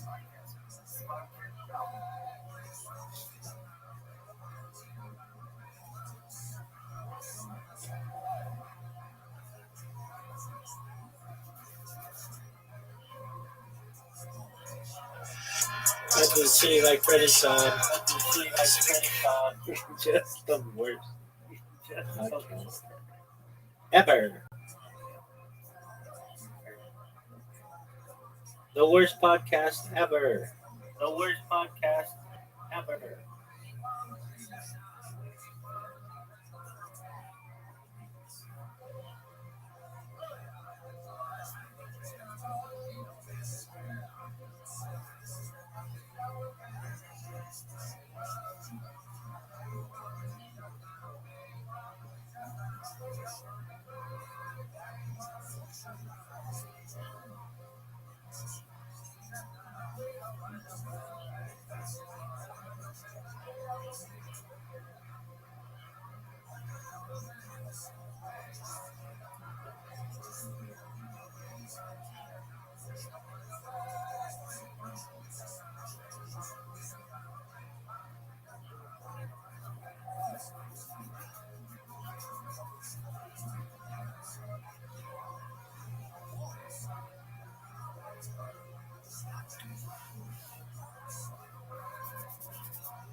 Got to the City Like Freddy song.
Shema Yisrael Adonai Eloheinu Adonai